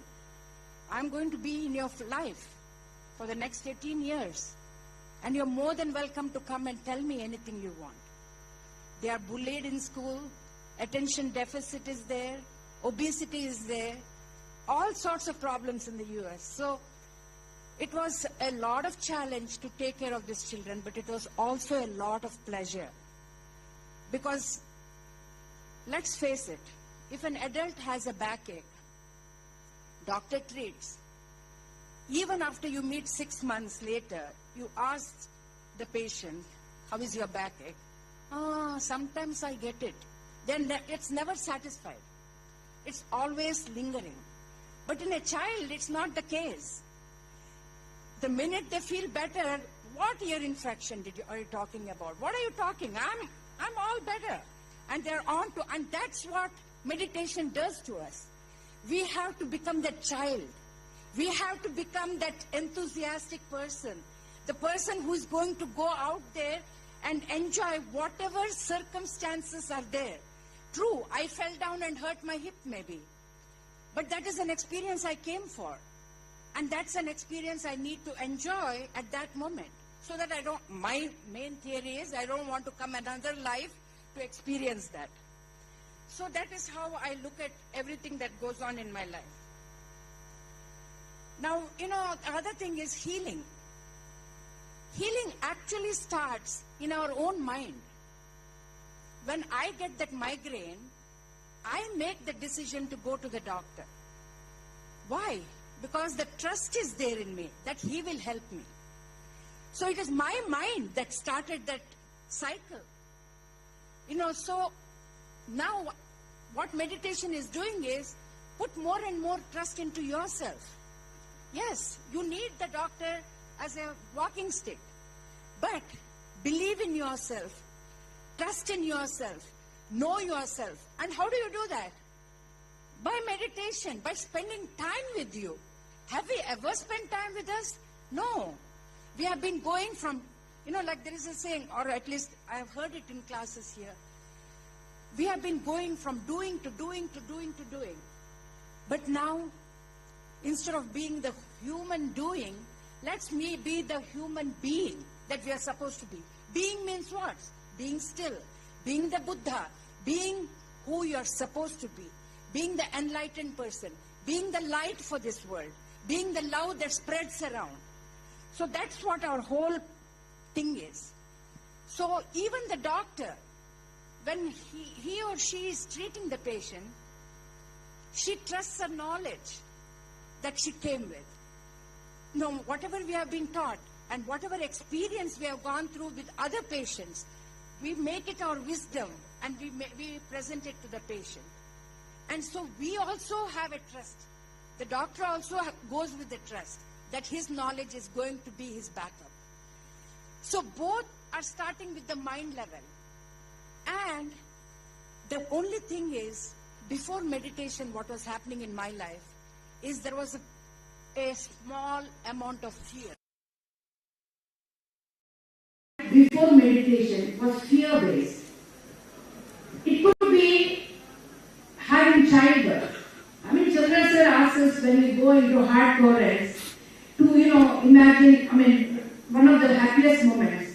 And a lot of people tell about their childbirth and stuff, and I keep thinking, I didn't feel that happy. One, I was so worried about the pain. Second, whether the baby is going to scream when the baby comes out. Then, okay, this is over. Now the baby came to me. Okay, is there a cleft palate? Is the heart beating okay? Is there a heart murmur? It goes on and goes on. Forget about that. My father calls me into his room when I was a student. I am petrified. Why is he calling? Did the teachers call him and tell something? Did I do something wrong? So every single thing, I'm sitting here, I would think, oh my God, they're going to think I don't know what I'm talking about. So all that fear has disappeared. I am a free bird. And this meditation and mindfulness is what is taking me round and round this world. So every problem has a solution, we say. But the solution should be at a higher level, higher vibrational level. So when instead of fear, we go into love and gratitude, that treatment, that conversation is going to be a totally new magical world. So before meditation, I had stress, lot of stress, lot of anger because I couldn't get all the time my way, lot of depression for which I even took antidepressant, and look at the fun of it. I took the antidepressant the first day. The second day I felt great. I looked at myself in the mirror and said, wow, Asha, you have done so good. You are a doctor, you are a mother, you are doing all these things. And I said, why are you depressed? But isn't that because medicine takes 3-4 days to work. But what did I do? Within a day I felt better. Why? Because I was recognized. Somebody recognized me for my problems and tried to help me. So each one of us wants to be recognized, to be known. And in meditation, you recognize everybody is one. There is no second. What I see in you is what I see in myself. So if I see anger in you, oh my God, she's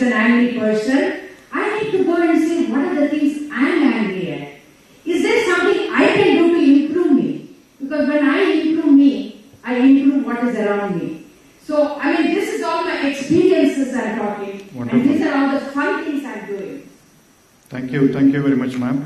Thank you. Okay, so let me just end with the last one statement.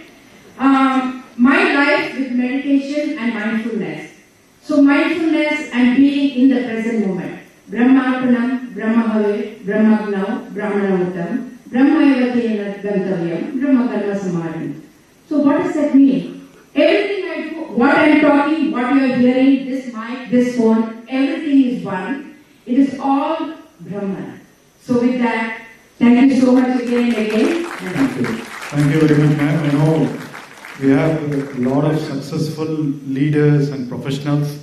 We'd love to hear more from each one of you, but we want to accommodate a lot more people. So that is why we are paused on time. So before we end this session, when me and Chandra met Dr. Isaac Mathai at his place, a wonderful place, he was talking about a lot of things that he manifested, right, in terms of being within, doing this meditation. One of the things that we push is meditation for growth and manifestation. Sir, a few minutes of your wisdom and your experience about how your inner silence or meditation helped you with the success that you are. Also, doctor, how do you experience taking the English?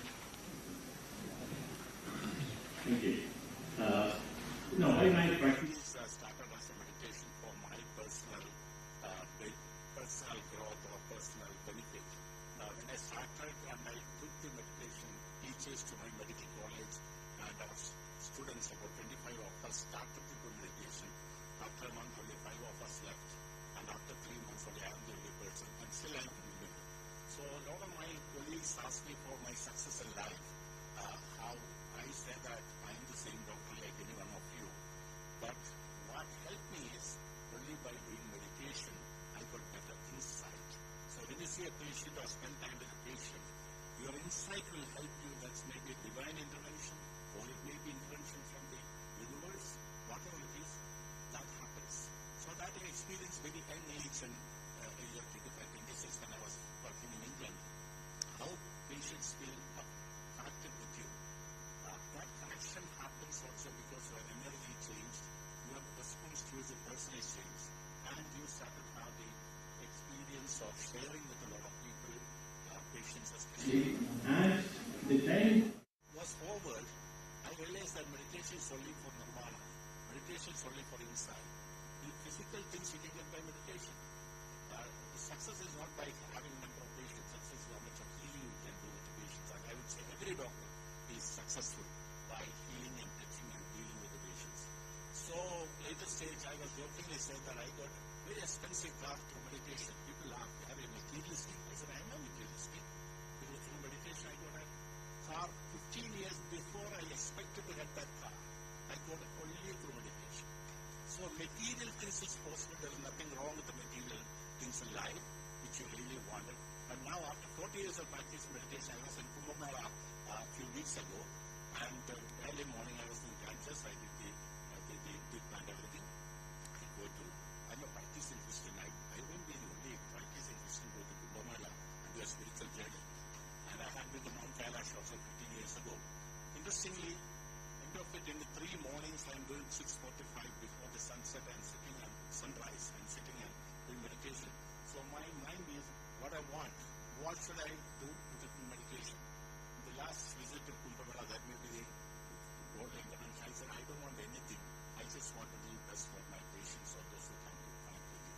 So the entire meditation process, now I'm telling people that I don't need any more in every aspect I need for my patients. So whether meditation has effect on your physical body, that's why it's very holistic. Physical body, I can talk others about how that physical health can be transformed by meditation. All the other interventions are also there. Second is your mind, subconscious mind, that can be transformed. And third is the spiritual. It is the majority of the diseases has the element in the spirit. So to move the element in the spirit, 2 things can work. One is prayer, second is meditation. This people may ask what the difference between prayer and meditation. Definition for that.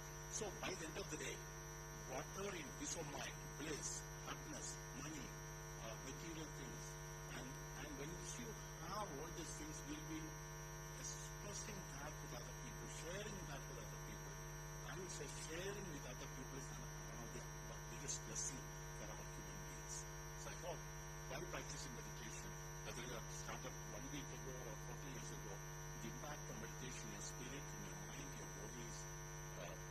possible in few days' time. And I have there are scientific study, plenty of scientific study. This is one thing I ask my patients also. Is there your family start to see the difference in you? And all of this, yes, there's a difference. And as I encourage your family to start meditating without or meditate separately. So the only thing is meditation is free, so how do you value it? So if meditation will give a big money value, then maybe more people come and do it. In India especially, Guruji and everybody give everything free. I always tell Guruji, when you give tools are free, no value for it. You have to charge a little more. That's what I do. And my success also because I decided to charge more from rich people, so I can help more people. Thank you.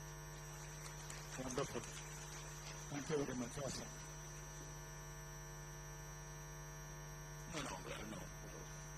We won't talk about our patients, but still, King of England is my patient, and then he also did meditation in South India, and they all appreciate yoga and meditation. They appreciate.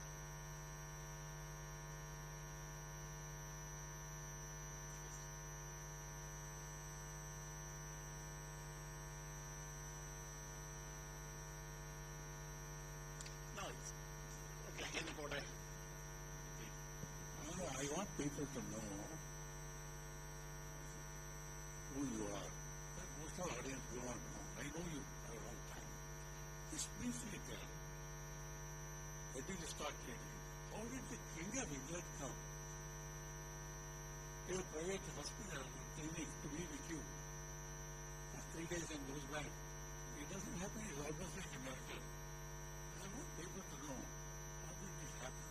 How did it start? When did it start? The idea of a thought must start in your mind.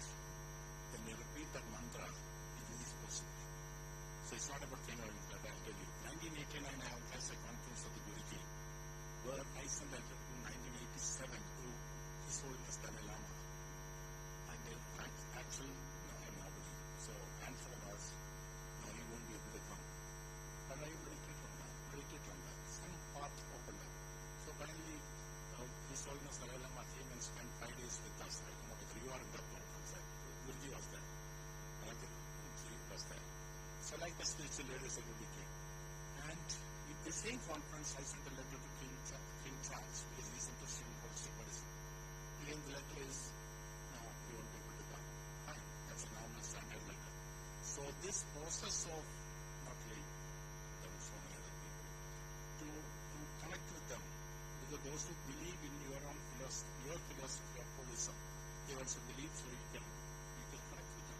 So it took several years, and finally, 15 years ago, 20 years ago, we had an opportunity to meet, and after that, because of the interest of the King of England, King Charles, into holistic medicine, and he was a patron of the British Holistic Medical Association, then I started to be his personal physician.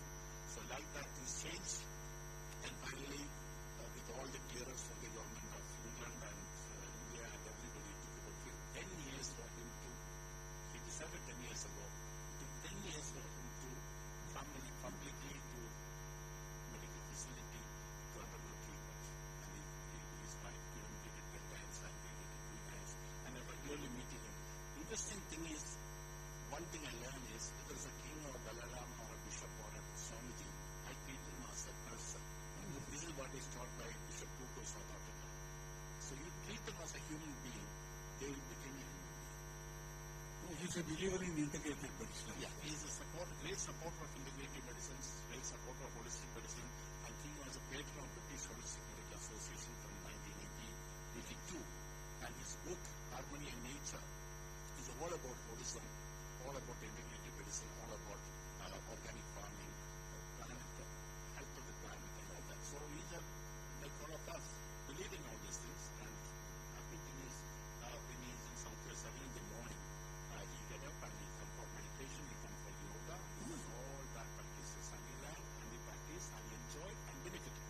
That's what we want to hear from you. Thank you. Thank you.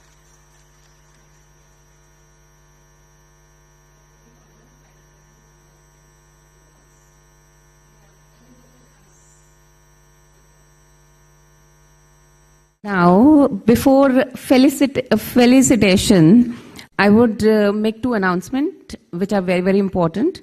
that we are preponing our lunch because I know we all are sitting from early morning because of the VVIP guest arrival. So now we are postponing our Alekhya ma'am's session post-lunch. And second announcement is that MR12, we all know that some few research papers are going to be presented. They are going to happen post-lunch in MR12 hall. And the last announcement is, please do collect your registration kits, the delegate kits, from the registration desk after the lunch.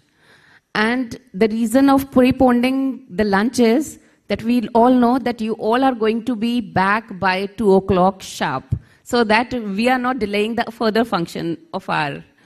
And I hope we all have that kind of trust with each other that we are not going to waste a single minute after lunch.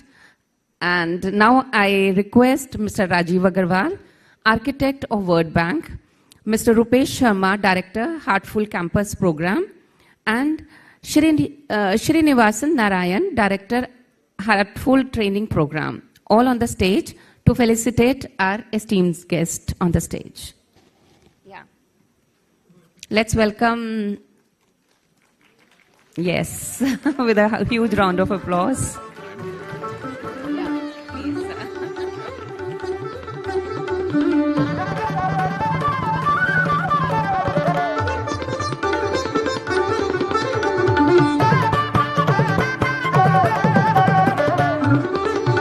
For lunch, you can go outside. There is lunch at L2, where we are at L2, and then you can go at L1 also. The lunch is served at two places, L1 and L2, and we are at this moment at L2, right? So just move out of the gate, lunch is there, or you can go down just one floor at L1 from this side.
Hello hello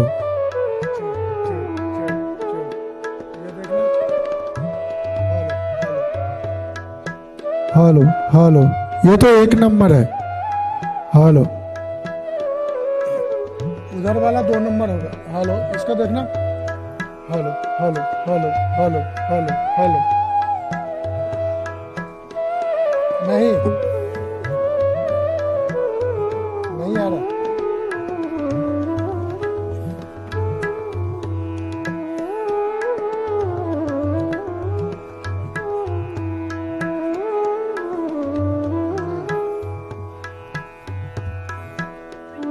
नहीं आया,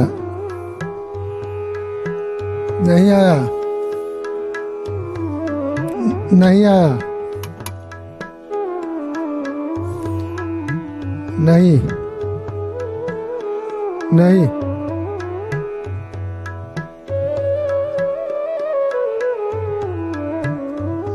आ गया, check, आ गया। Hello, check check, hello, आया। Hello, check check, 1 2, hello hello hello, ठीक है। Hello,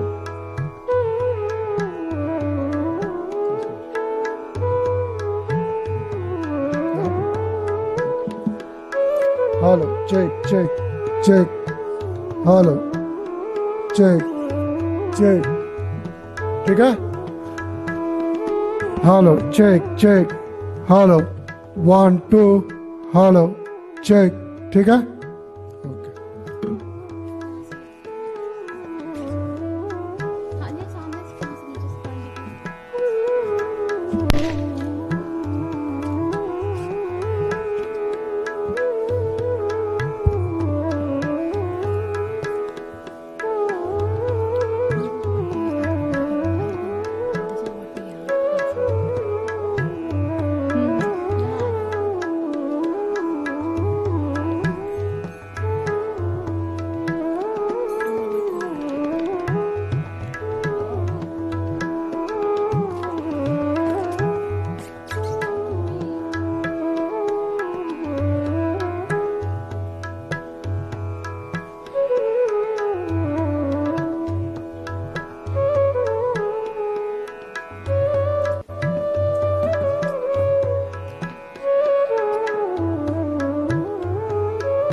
Check, check, 1, testing, hello, hello. Check, hey, hello, testing, hey. Check, hey, hello. 1, testing, hello.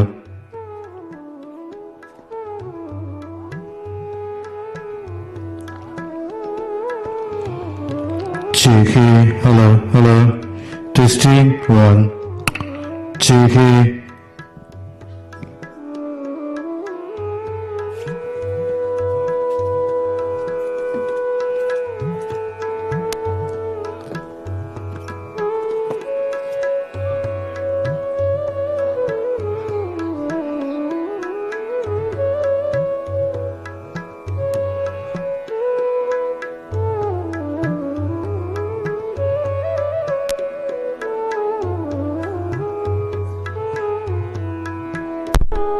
आ गया,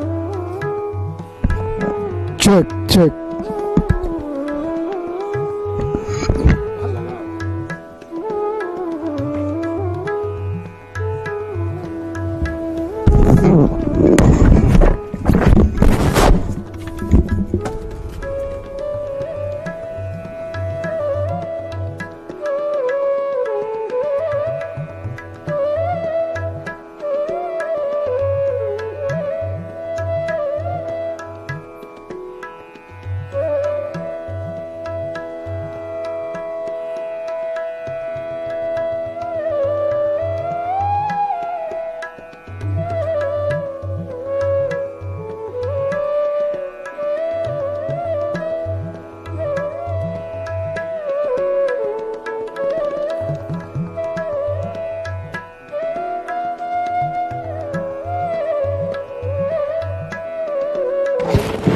हाँ, check. Hello, check, check, check 1 2. Hello, check, check, check 1 2. Hello, ठीक है? Okay. Hello. Check, check.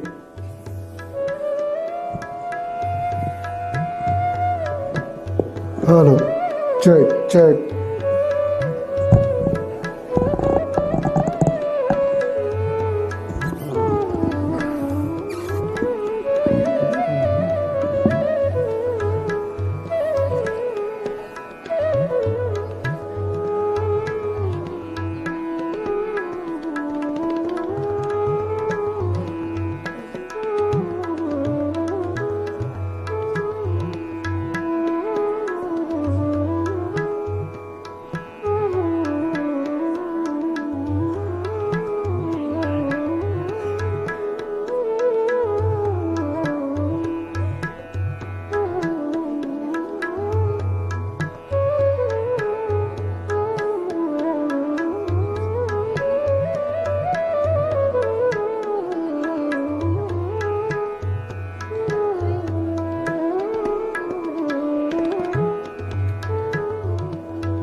Sir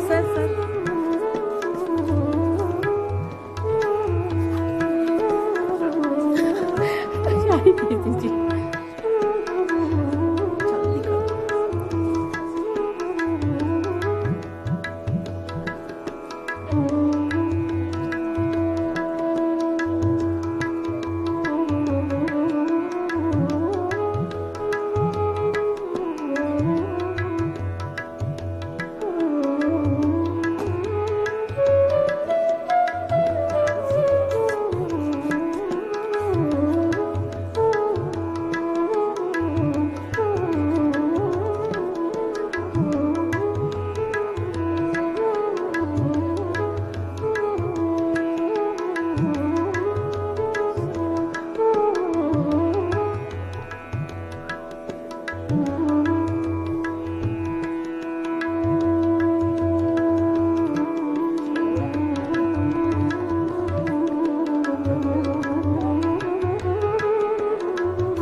Chihe.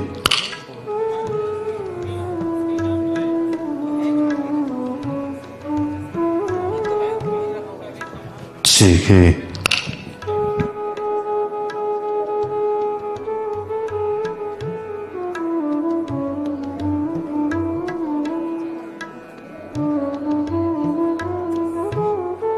Chihe. Hello. Chick. Hello. Hey. Chicky. Hello. Hey. Testing 1. Chicky. Hello. Chicky. Hello. Hey. Chicky. Hello. Hey. Chicky. Check 1. Testing. Hello. Chicky. Hello.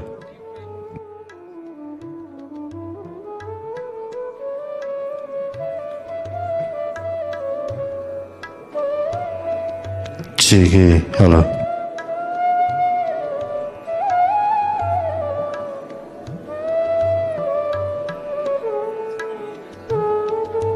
Chicky. Hello. Chicky. Testing 1. Chicky. Hello.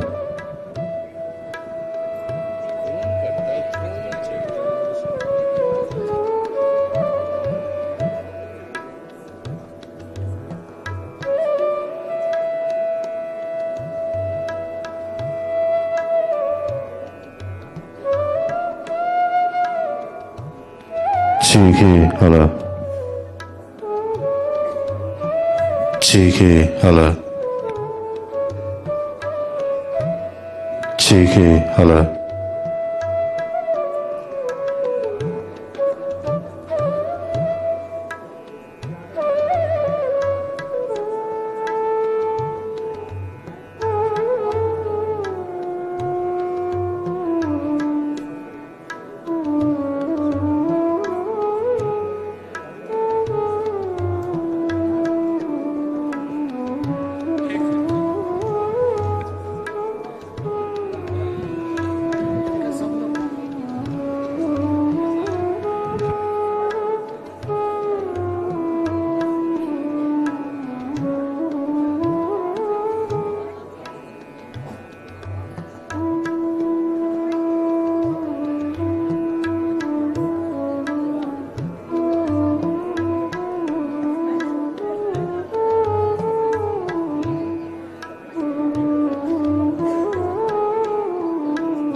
Meditation has got two wings.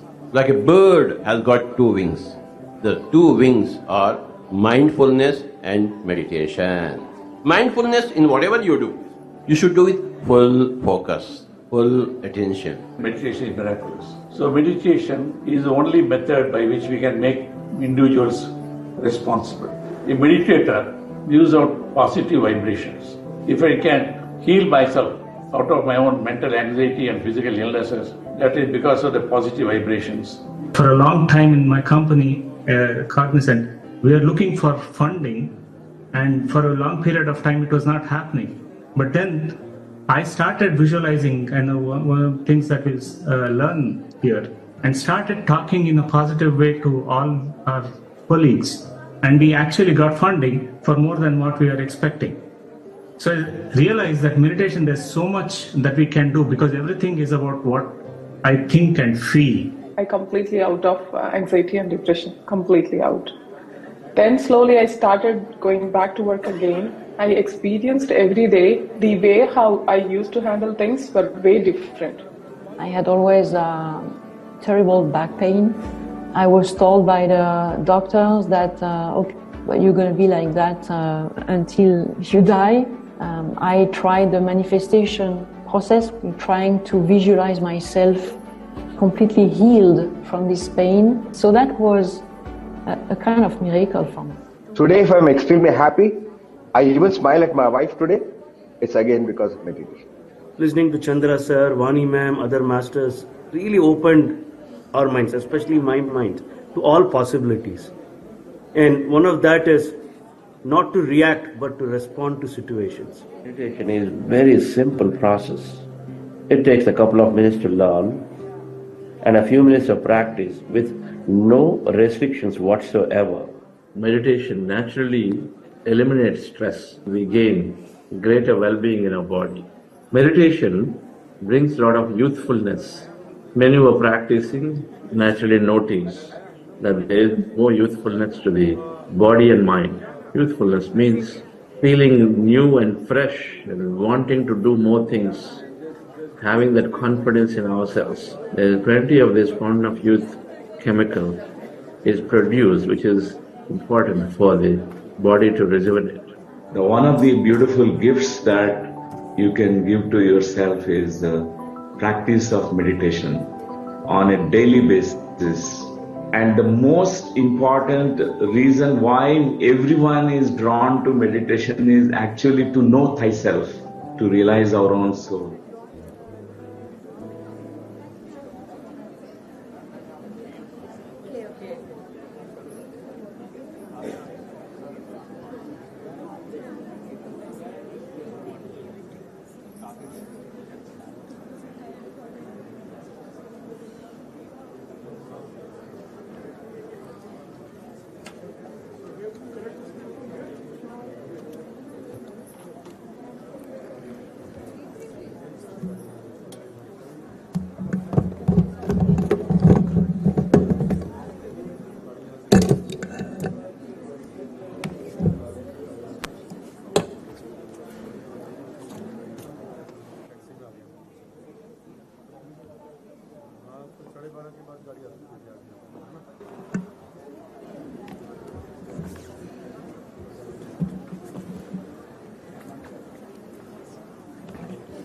Wait, let me just.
Can you play some music?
Yeah.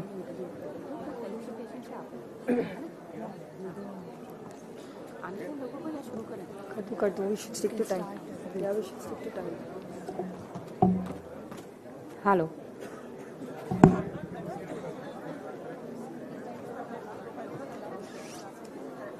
Jayashree.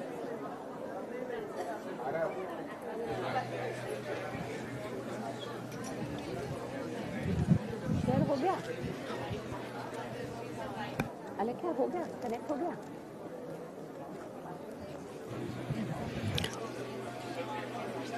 Yeah, welcome back everyone. I request people, those who are standing outside, if they can hear me, please come back. Priya Miss, can you please help these people outside?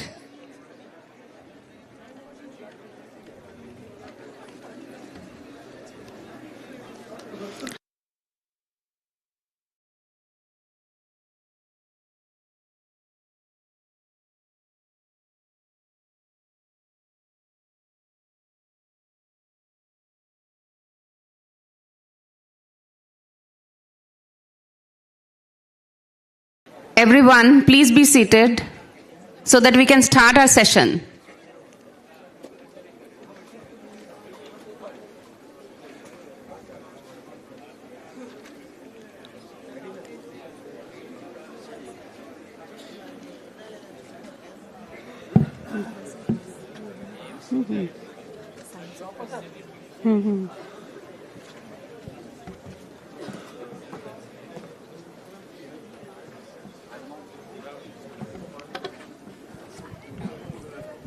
I want to repeat the announcement. We have a parallel research paper track happening in MR12. There are a lot of research papers we received, and of that, a few of them have been selected for presentation. And if any one of you are curious to know the science behind meditation, right, how does it help improve brain health, heart health, and how it has helped in curing some illnesses, there are quite a few researchers presenting out there. So MR12 is on level 1. You can use the escalators and go downstairs and see what the researchers have come about, right? And there are different sessions. So from 2:45 till 6:30, there are two 1.5 hour sessions on research paper presentations and 1 hour session on implementation paper presentation. Implementation is about how do you take learning the best practices on how do you take meditation to schools, universities, students, organizations. So people will be sharing their best practice around it. So anyone wanting to take meditation to their constituents, you can please listen to the wisdom there. Thank you.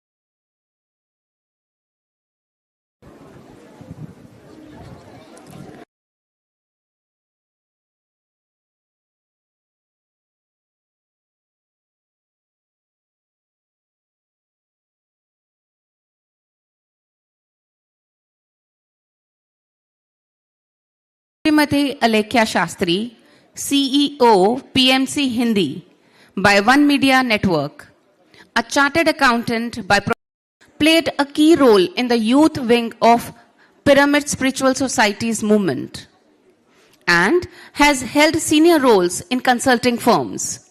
She owns and manages Word's first new age spiritual lifestyle channel, Pyramid Meditation Channel.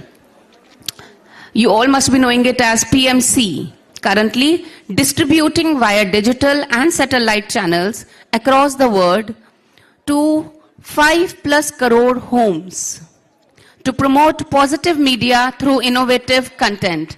I think this needs a huge round of applause. We all have children, we all have people of this age in our home, and we can see they're all busy buying good clothes, big cars, busy in their lifestyles, and here is a girl so young and just not only she is driven towards her purpose, but her purpose has become to create purpose in others' life also, that they can also embrace their right purpose in their life. So again, I would like you to welcome. Seats are empty and we have to fill up that, we have to compensate that sound. Yeah, thank you so much. I'd request if the AV team can put up the slide. Great. I'll be in the middle. We have about 25 minutes. I want to ask you guys, would you prefer to do a meditation first, to come back into the present moment and be fully here? Or should I start with the talk? Meditation first? Okay. Talk? Okay, great. Everyone's saying talk. So you want me to keep you active. Great. All right. I'll request. Hands are equal. First of all, thank you so much, everyone, for being patient through the morning sessions. Did we all enjoy our lunch? We should give our gratitude to the ones who fed us today. So let's give a round of applause and give our gratitude. I want to thank Buddha CEO Quantum Foundation, D.R. Karthikeyan sir, Chandra sir, Vani ma'am, and the entire Buddha CEO family for giving me this opportunity. What I'll be sharing with you today is my understanding. I am not a scientist. I will present to you their research findings, but I'm going to share with you how I too understand this very, very, very deep ancient science. Historians have spoken about it from different perspectives. How many of you all know the ancient Giza pyramid? This is also for me to see if you guys are awake. Yeah, so everyone knows about it. What do we call it? It's called the wonders of the world, 7 wonders of the world, but we call it an architectural marvel, correct? How did they actually do it? So I'm going to present to you my understanding of what pyramid technology is and how Pyramid Spiritual Society's movement is revolutionizing this technology. When you mean revolution is to attach a cause and drive a mass towards that cause. So pyramid technology is a revolutionary technology that can change the course of humanity. There's a book that I read many years ago. I don't know if it was a fiction or if it was a factual book. It was someone's imagination. But it was a beautiful book. It spoke about how Earth had 3 cycles of mankind that kept coming and was wiped out time and again. When humans chose to come on this planet, to incarnate themselves, to uplift this planet, there were 3 experiments. The first experiment was called the Atlantis. Earth was called Atlantis. Then Earth became Mu. And now today, as we know, Earth is Earth. Gaia, Mother Earth. Gunuang Padang Pyramid in Indonesia is a naturally formed pyramid that archaeologists are now dating back to minimum 25,000 years. Minimum 25,000 years.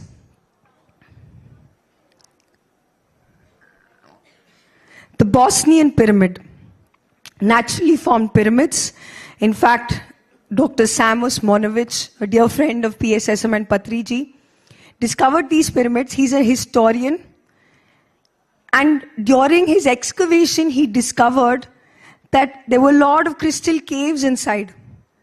When he zoomed out and he saw a 360-degree view, an aerial view, he realized this was a naturally formed pyramid.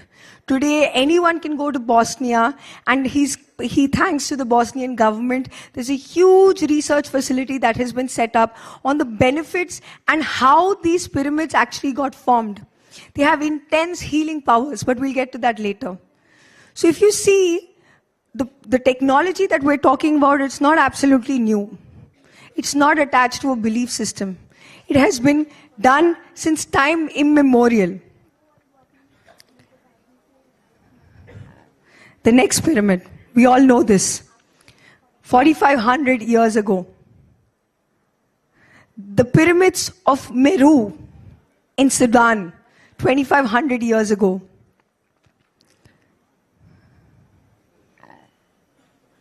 I'm going to use this. The Great Pyramid of Cholula in Mexico, 2,000 years old. So tell me this. We understand now that this is an ancient technology. It's been there since time immemorial. In the 1900s, there wasn't presentations like this. In the 1900s, the Giza pyramid, which is the most famous pyramid as we all are aware of. Whenever we say pyramids, the first thing that comes to your mind is the Giza pyramid, right? So there was this one gentleman, Nikola Tesla. Do we all know about him? We credit our electric transmission technology thanks to him. He looked at these pyramids and he was super fascinated. He kept thinking, how is it that these megalithic structures were actually constructed? And just as an experiment, Nikola Tesla is a highly spiritual person. Here in this conference, we're talking about a spiritual scientific mindset. It's very important to keep an experimentative mindset. Explore. So Nikola Tesla modeled the big pyramid, the Giza pyramid, into a really small miniature paper pyramid. And when he did this, the first thing that he noticed on the pyramid was the pyramid started to attract more light than the surrounding areas. He took to a lot of research to understand that there is something mystical about this. He's a scientist, but he wanted to know something deeper. He wanted to know what is so special about pyramids. So there are three things that he discovered. Pyramids collect and transmit energy. So they collect and transmit energy. Because he saw that there was light that was falling, surrounding, attracting more than the light it was around it. He also saw, when he saw the pyramid, that within his environment, the shape allowed for an energy flow to happen. Because he saw certain energy devices in and around that pyramid, which he was experimenting on, and he saw that there were fluctuations that were happening. Then he realized, and he always knew this, he always knew Earth has unlimited potential. We're taught in our science, in the basic science, that Earth has a magnetic south and a magnetic north. In our NCRT, CBSE books as well, we're told, there's how the iron filings mapped. We know about the magnetic power. But when he saw these pyramids and he saw the power that they have, he realized it can't just be, where is this energy source that this pyramid is getting from? That's when he realized that the Earth itself is a vast electrical conductor, and the pyramid's design helps it to tap into that. This became his inspiration to understand that we can transmit energy from one location to another without any energy loss. So in 1901, he created this Waldorf Cliff Tower. How many of you guys know about this? It's one of the most a pioneering technological advancement that was done in mankind's history, where he showed how we can transmit energy without using energy loss. But of course, for many certain reasons, lack of funding, he probably didn't get through. And that research stayed as it is. Though if you go online today, even on Google, and search for a patent, he still has the pyramid Tesla coil patented to his name. So pyramids aren't just ancient technology that was 2,500 years ago. There were just a few people in and around the world who knew that this is something bigger. He somehow knew that pyramids were connected to an ancient civilization, because it was not possible with the world that he was living in, with the kind of mindset, the society, the culture that he was living in. It was possible that this incredible structure could have been constructed. And so he used his scientific mind to devise how exactly the pyramid science works. But there wasn't a lot of research that was done on that. However, silently, very silently, somewhere in India, there was one gentleman who decided in 1980, he had gone for a conference, and in that conference he got this book, and the book's name was The Secret Power of Pyramids by Bill Scull and Ed Pettit. The reason why I'm fast forwarding this story is because we need to understand that time and again, if you are here right now and you're witnessing this momentous occasion, we all have a part to play.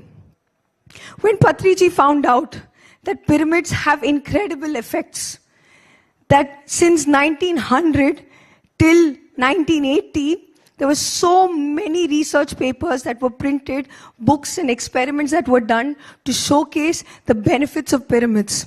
Now I'm going to show you some of the research benefits that were shown. The first is agriculture. So there was a Dr. Alexander Golod. He was a Ukrainian defense contractor. He has nothing to do with meditation or spirituality. Ukrainian defense contractor who discovered that these pyramids actually created a magnetic field around it, accidentally. Even today, if you go to Russia, he's constructed a 132 feet high pyramid. They're not built at the standard angle of 51 degrees. They're called the Nubian pyramids. But the first thing that he noticed was when he kept the seeds under the pyramid, and those seeds were used to harvest and agriculture and harvest it, they realized the same crop that would get sick needed a lot of insecticides and pesticides to keep its yield high. Didn't use any of this. The plants didn't get sick. And the yield, that is, in a square foot of land, how much output can you get? That increased from 20% to 100%. Just by placing those seeds, those tiny seeds under the pyramid. So that picture is actually a live experiment that is done in Pyramid Valley International, where it's not just organic farming, friends. This is spiritual agriculture. We use pyramids as a technology to enhance the value of the land, increase its fertility, and improve the quality of our produce. Not only did Alexander do an experiment with agriculture, he also did an experiment with jails. So they did an experiment with 5,000 inmates. It was a sample study. There were few who were fed food with the salt that was used as normal salt, and few other inmates to whom food was fed. The salt that was used in their food was charged by the pyramid. When I say charge, it's simply placing that object under the pyramid, within the energy field of the pyramid. When that happened, the first thing that they noticed was the prisoners became way calmer. There was less aggression. Usually when we talk about enforcement, law enforcement, we see these people to be very violent and negative. But with the minute the salt, the very thing that they were ingesting, the energy was changing anatomically within their system that was making them calmer. His research is also published in many books. He's not the only one. There's a research by Patrick Flanagan. He did a very funny thing. And any of you all who want to experiment the pyramids can actually go down to MR13. It's a pyramid meditation, MR14. It's a pyramid meditation room with pyramids constructed, made of different materials, plastic, copper, paper, for you to experiment and actually experience this energy. So this gentleman, Patrick Flanagan, he decided he wants to put a pyramid on top of his head. Till now, all the pyramids were kept with objects outside. There was an object, external, inanimate object that was being kept inside the pyramid. So they thought, oh yes, it is possible. They don't have that same level of consciousness, the I that we call. So when this gentleman put the pyramid on top of his head, when they measured his brain waves, they realized he was able to go into an alpha state and a theta state very, very fast. He was not even intending it. But naturally, but coming into the effect, the energy field of the pyramid itself completely transformed. His brain waves became much calmer. I'm sure you all know that theta, alpha, and delta brain waves is when we're in deep sleep, deep calm state. There's another research, David Wilcock. Now all of this research, if you read on the internet, they'll say it's controversial. It's not been proven. It's not evidence-based. Because modern science has still got to figure out metrics and evidence-based research to try and figure out what exactly are the metrics that we can consider for this extra paranormal phenomenon. How is this happening? Who invented this structure? But the very fact that any geometrical structure holds energy. We too are a pyramid. Patriji used to say our nose is a pyramid. Any geometrical structure holds energy. When they're constructed at this particular angle of 51 degrees, 52 minutes, there's a beautiful thing that happens. My limited knowledge of science I'm going to share with you. At 1/3 of the height of a pyramid, you can do this experiment, okay? If you keep going round in a circle, what will happen? Apart from the fact that you're feeling dizzy, you will sense that there is a friction, a little bit of you can feel the energy. This is called centrifugal motion. Any object which spins creates a centrifugal motion of its own, just like Earth has its own centrifugal motion. When you place this particular structure at 1/3 of the height, they've seen that the resonance is so high of energy on the square base and equal side pyramid that place becomes highly charged. It's like you put your phone in a power booster. At 1/3 of the height of the pyramid, maximum energy is received. So you'll see the shape of the pyramid. There's only one single tip where the energy comes in from. There's a single tip. The apex, the energy enters from the apex, and through the apex, across 1/3 of the height, the energy circles around. By circling around at 1/3 of the height, these beautiful experiences were experienced by Brahmarshi Patriji. When he got the first pyramid built, man-made pyramid built in India 40 years ago, called the Buddha Pyramid Dhyana Kendra in Kurnool. So you see, you have to take a step further. Science says many things. History has told us many things. But PSSM is bringing this technology back onto the planet. We invite everyone to start experimenting the process of meditation under a pyramid, and you will know the benefits. So the first pyramid was built 40 years ago, and I'd like to share an experience of Patri sir's wife, Swarnamala Patri ma'am, which I find very dear. Because I can give you sliders and say, oh, it has healing benefits, preservation benefits. She was bitten by a poisonous scorpion one day in the night. Bichu bolte hai use. She was bitten by a scorpion. So usually they say you have to isolate that because the poison is almost deadly. When she went and told Patri sir, the poison has bitten me, sir said, sit under the pyramid and meditate. Strange man, she thought. But she did it nonetheless. Whole night she sat under the pyramid. Next day in the morning, she was absolutely healed. Not even an evidence of that bite. What sir read in a book was practically put into experiment through this ashram, which is still open for everyone. Anyone can go visit. They'll get free food there. You can sit, meditate, read all your spiritual science books. Then another experiment started. Does the size of the pyramid also matter? That's when Pyramid Valley International, now almost 25 years old and much more, came into existence. The pyramid, if you see, not only every facet of the pyramid, every angle of the pyramid, every face has one element attached. So yes, the material does matter when you're looking at this scale. The environment in and around Pyramid Valley International has transformed completely. I can say that even for the next pyramid project that was taken up. So this pyramid is 160 feet by 160 feet. 5,000 people can sit inside it and meditate. The next one, the Pride Maheshwara Mahapyramid. Almost 10 years old. This pyramid is a magnificent structure because it looks like a spaceship. Every year for 10 days, Dhyanama Chakram from December 21st to December 31st, when we go to this beautiful place, you will experience all the paranormal experiences that are only written in someone's imagination or in science fiction books. You can connect with extraterrestrial beings. You can have interdimensional travel. My own experiences with pyramids has been that this pyramid can house 7,000 people underneath it. What does a pyramid actually do? I'm going to quickly summarize this. So this snapshot is just to tell you that PSSM is not just doing big pyramids.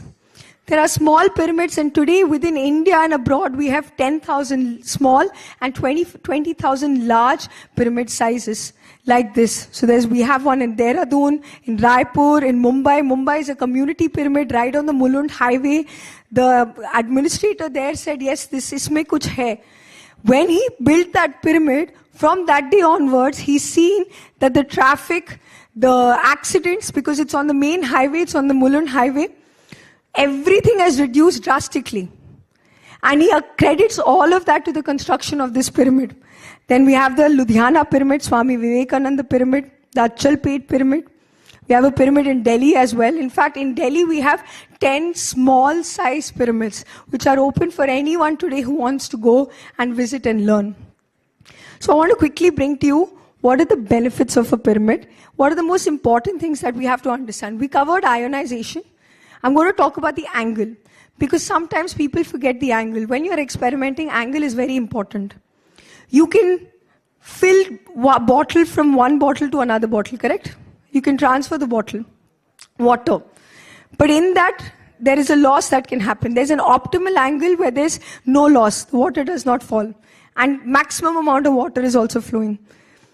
In that case, when a pyramid is constructed at an angle of 51 degrees, 50 minutes, that's when there's optimal angle. It's called the golden ratio. There's another science and theory behind it for another time. So 51 degrees, 52 minutes is very important. Next, the resonance and energy amplification. So when the pyramid is aligned to the true north and true south of Earth, and if it is constructed, and if you're thinking of a large-scale pyramid, if it is constructed on the ley lines of Earth, the energy point, if it is already energetic, gets amplified 100 times more. This is just an arbitrary number. I'm sure research is needed around that number. The other thing that happens is, pyramids actually interact with the 0-point field where quantum energy permeates. So, you will see downstairs there's a hall called Urja 5. There's something called the Wish Pyramid. A lot of people will say, what is Wish Pyramid? This again, you're going into belief system. But when you intend something in your mind, when you realize everything is energy, and you just have to amplify that thought, that desire, that emotion constantly, pyramids are your tools. When you meditate under a pyramid, and under the pyramid you intend something, you place that wish underneath it. And you keep on energizing that pyramid, the manifestation process happens way faster. So if you're looking really to transform your life with this pyramid technology, I'd invite you first to experiment it yourself. In my family today, in fact, the Delhi pyramid that I was telling you about is right on our terrace. We've been living under a rooftop pyramid for almost 10 years now. And I can tell you this, in my house, even though my voice sounds like this, we don't take any medicines.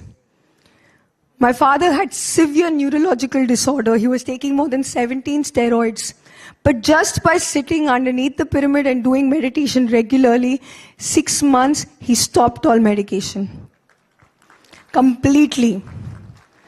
I'll tell you my story. I'm a CA student. How does a pyramid help a student? I would study only under the pyramid. I would meditate 10 minutes right before my studies under the pyramid. I would continue my studies under the pyramid, and I would conclude my studies and sit again for meditation under that pyramid. By the end of my 40 days of not only my study practice but meditation, I started to see even my exam papers in my meditation. I'm not saying that that's enough reason for everyone to start, But as a student, pyramids are great focus tools. We have to learn to use this ancient technology. Contrary to what other people might say as dependency, yes, meditation is absolutely crucial. With your meditation practice, coupled with these pyramids, we can amplify that technology. I dream of a world truly where we're free of using plastic, these wireless devices that are sending out these radiations which are very harmful for us. And for that to happen, we have to create a meditative world, a happy world, and a vegetarian world. I won't take too much of your time. Let us all visualize a pyramid on top of our head now and sit in meditation and just see what the experience is. Yes? So those of y'all who are new to meditation, we are going to be practicing Anapanasati meditation to be with the natural breath. So those who are wearing glasses can take off their glasses.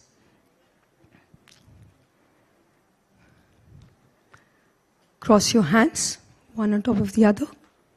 Sit in a relaxed posture, legs crossed, one on top of the other. And just observe your natural breath. Watch your breath going in and coming out.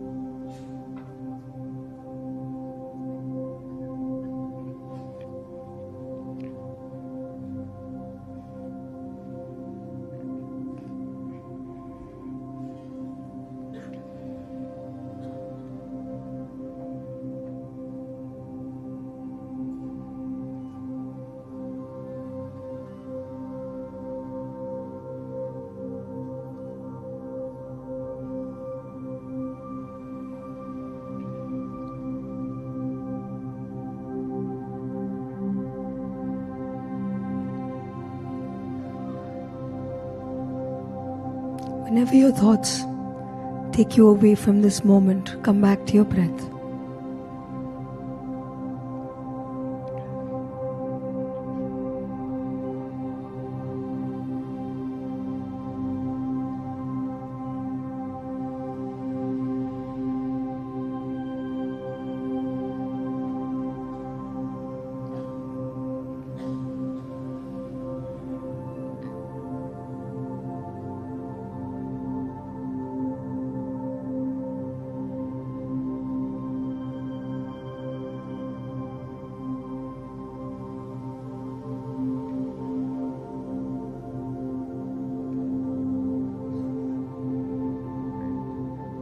Do not chase your thoughts. Come back to your breath.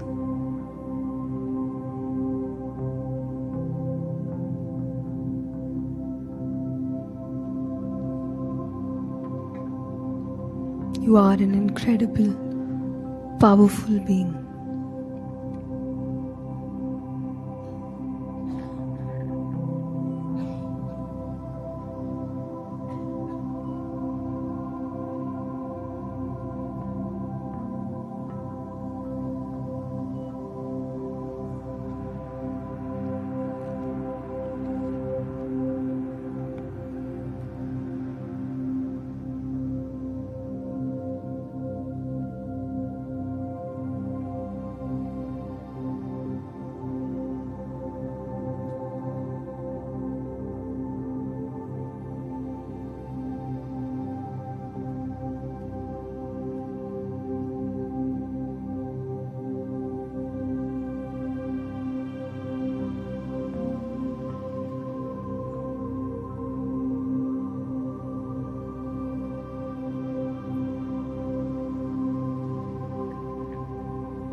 Allow yourself to be truly free.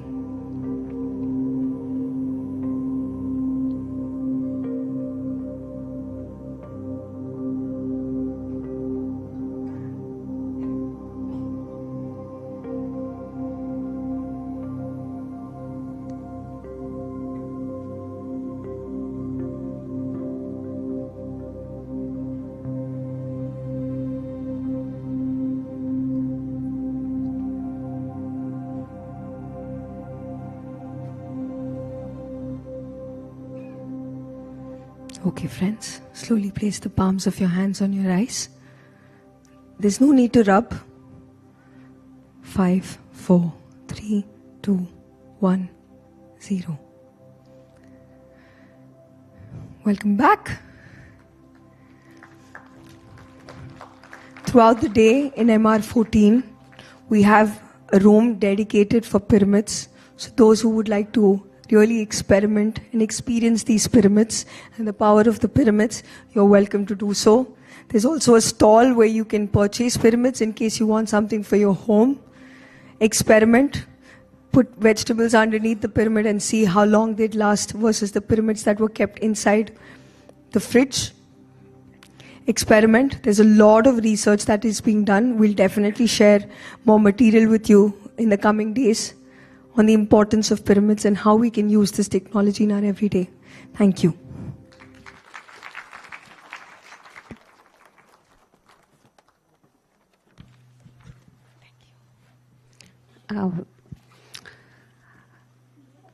What an enriching session. We must all embrace the power of pyramid energy in our lives to heal, rejuvenate, and transform ourselves. Thank you, Alekhya ma'am. And I would call Dr. Bini Sareen, the Peace Ambassador of Awakening Spirituality, Global Initiative for Peace and Well-being, to felicitate Srimati Alekhya Shastri. A huge round of applause is needed.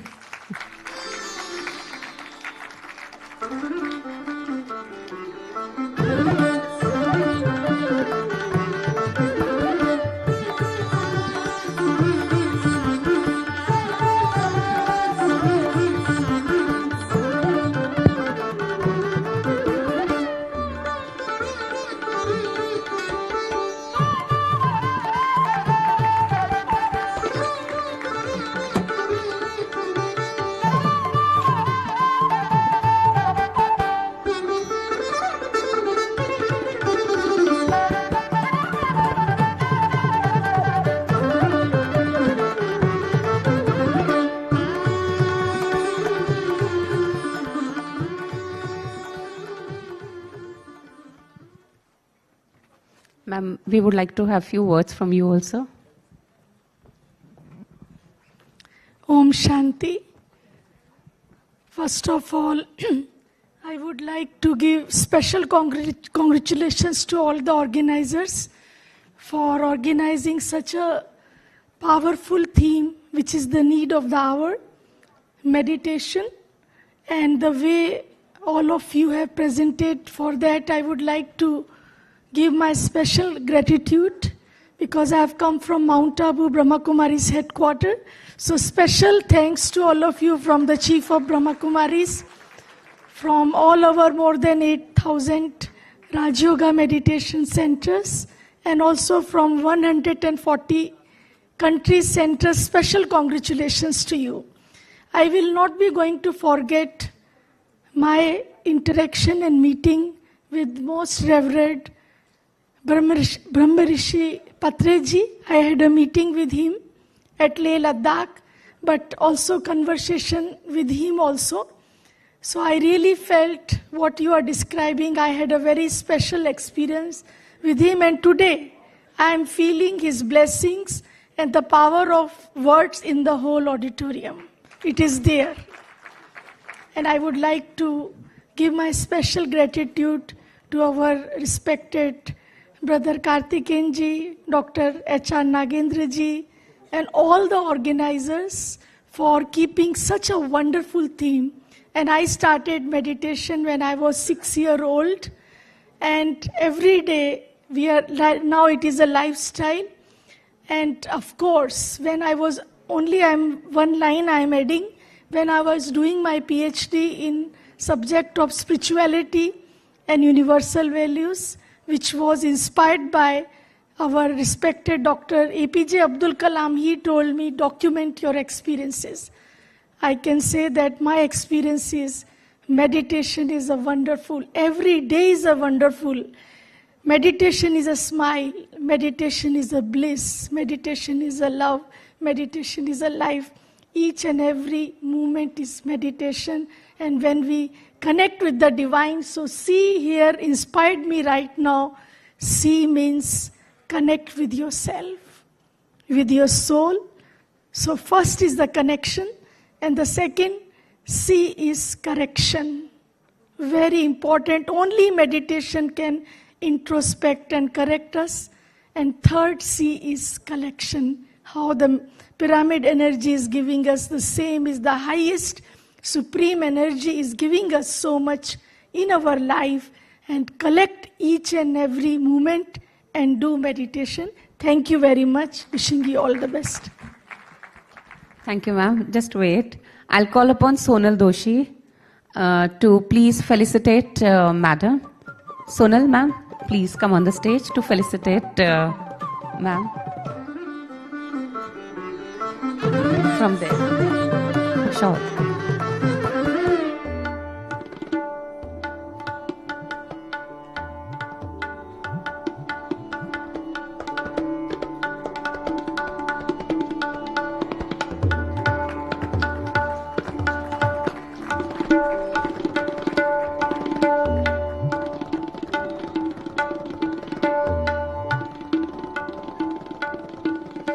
Thank you, ma'am. Now, I would like we have another enriching session by Dr. N.K. Manjunath, the Vice Chancellor of S. Vyasa University. He is an expert in yoga, therapy, integrative health sciences, and mind-body interventions. He has played a key role in advancing scientific research on yoga's benefit, promoting holistic health, and integrating traditional Indian wellness practices with modern medical science. We all welcome you, sir, and we are waiting for your wisdom words. Thank you. Thank you. Thank you very much. It's a privilege to be here. So many enlightened souls sitting here.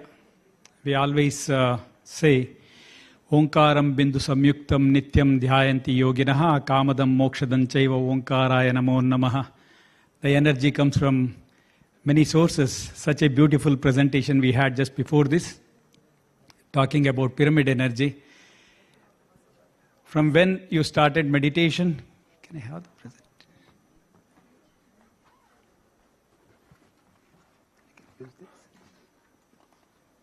Yeah, thank you.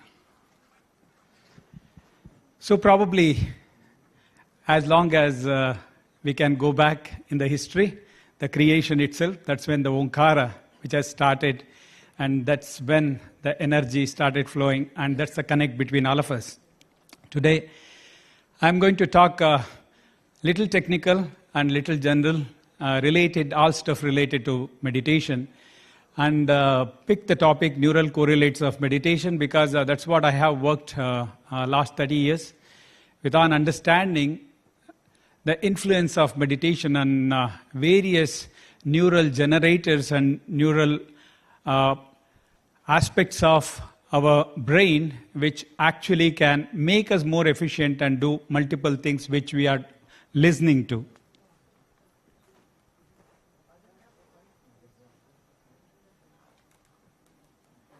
How do I? Thank you.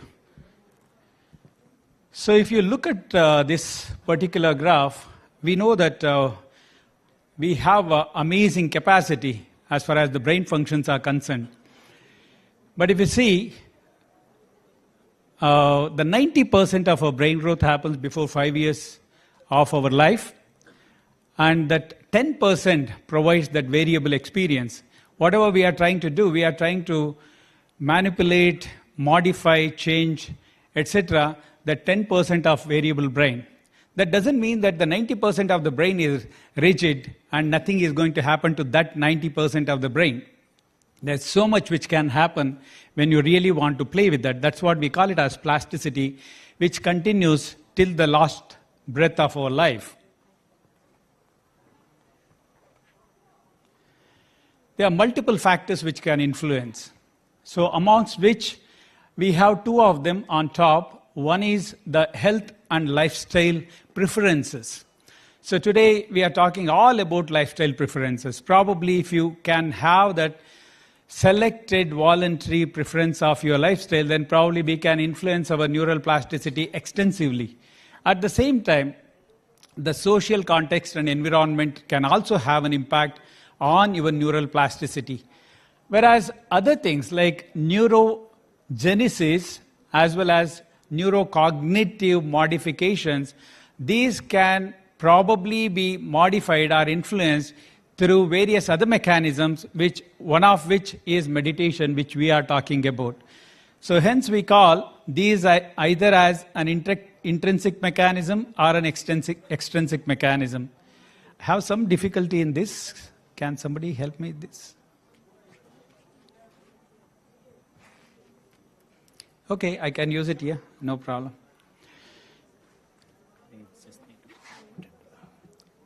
Thank you. Yeah, it has to be. So we are going to talk all about meditation. I'm not going to give the details of how meditation has initiated. 5,000 plus years is what we relate in as yoga practitioners, because that's where you have some proper references for the use of yoga and meditation, bringing it back to Patanjali's time. But you also have some references which we can take from the Western perspective of meditation. And when you look at that, it is once again minimum of around 2,000 years of such experience of people using meditation, which can be traced up. Present day, there is one terminology which is used extensively, which is mindfulness. Okay, so mindfulness has its origin. Thank you. Which probably you can take to a word which is a Latin word. And once again you take it back to the origin, it will take you back to the fundamental understanding of the concept of union, concept of merging yourself, and to really explore that which is not known. And present day, in the last 2 centuries, meditation and the applications of meditation have been explored in detail. And research in meditation also has gone into quite of a depth. And today we can see its connection. I'm going to bring the reference of Patanjali's Ashtanga Yoga as one of the part of understanding meditation. So we have in Ashtanga Yoga, meditation forming the 7th limb called dhyana. But it is not an isolated limb. It's always a progression of yamas and niyamas followed by asana, pranayama, pratyahara and dharana, which leads to dhyana and of course culminates in samadhi, and it's not in isolation. Today meditation is also picked in isolation and meditation is also practiced in isolation. But however you take, there are principles of do's and don'ts and principles which you need to follow as part of lifestyle, which is part of your meditation technique. I want to bring your attention to one of the shlokas in the lower part, which says that meditative transformation is the simultaneous reduction of distractions on one side and enhanced focus of awareness on the other side. As many applications of meditation you talk about, this is what we are aiming at. We want to achieve a state which is inducing alert full rest on one side. We are alert yet relaxed. We are avoiding distractions yet we are enhancing our focused state of being. When we really want to do research, we will come across some issues like this. Somebody wants to do meditation like that or under a pyramid. Now I want to bring that person, a great meditator, into my laboratory and I want to test him. So many people ask the question that can you produce the same effect of meditation as that of an individual sitting in a pyramid or sitting under a tree and versus bringing the same person to a laboratory? Answer is certainly yes and no. No, when you have a novice, somebody who is very new to meditation and the surroundings can impact and the kind of the sensors and other things what you are going to put on an individual can influence his attention. Whereas if you bring an accomplished meditator, it doesn't matter where you are putting that individual, he will get into meditation. Okay, whether eyes closed or eyes open, doesn't matter. You just need to be somebody who can tune yourself to meditation. There are 3 reasons why people took up meditation research. Number 1, certainly curiosity. Many great yoga and meditators started explaining or started reporting some exceptional feats being possible by the practice of meditation. And of course, many people started quoting the health benefits of meditation while its application including in disease management. Earliest recorded research can be taken back to 19th century. This is one old image of Swami Kuvalyananda of Kaivalyadam doing this study with a great yoga master who is also a meditator, putting him in an underground pit and studying his brain functions. What exactly happens when you put an individual deprived of all other inputs, including oxygen, and study what happens to his brain. Similar studies were done not just with 1 or 2 or 3 such masters. Many of them have demonstrated some exceptional feats. This is Krishnamacharya, many of you might have heard. He could demonstrate his ability to control autonomic functions with his practice. Ramananda Yogi is another one, once again demonstrated an exceptional feat of reducing the metabolic function to almost nil with the practice of meditation. While Paramahamsa Yogananda is a known personality, so we always look at the great yoga practices what these great yoga masters have given. But at the same time, as researchers, we always have looked at to research what their contribution is. Each one of them have given those amazing contributions. The terminology physiological hibernation is what we picked from several studies of Paramahamsa Yogananda. This study is amazing of Swami Rama, where he could demonstrate the phenomenon of bringing electrical activity of the heart to a straight line. So this is autonomic regulation. Once again, whatever I am going to take in my last slide to its influence on brainstem. So Swami Rama also demonstrated another study where he could selectively regulate his temperature in his palm as per his selection. This is one very well-known study published in American Heart Journal, which suggested that a meditator could stay in an underground pit for 7 long days, and his ECG remained as a straight line. So the third C, what you see here, is what people have observed as his ECG for 7 long days. So these are some exceptional studies. This was followed by studies conducted on transcendental meditation of Maharishi Mahesh Yogi in the West. So why I am telling all these stories are today we have a lot of evidence on meditation research.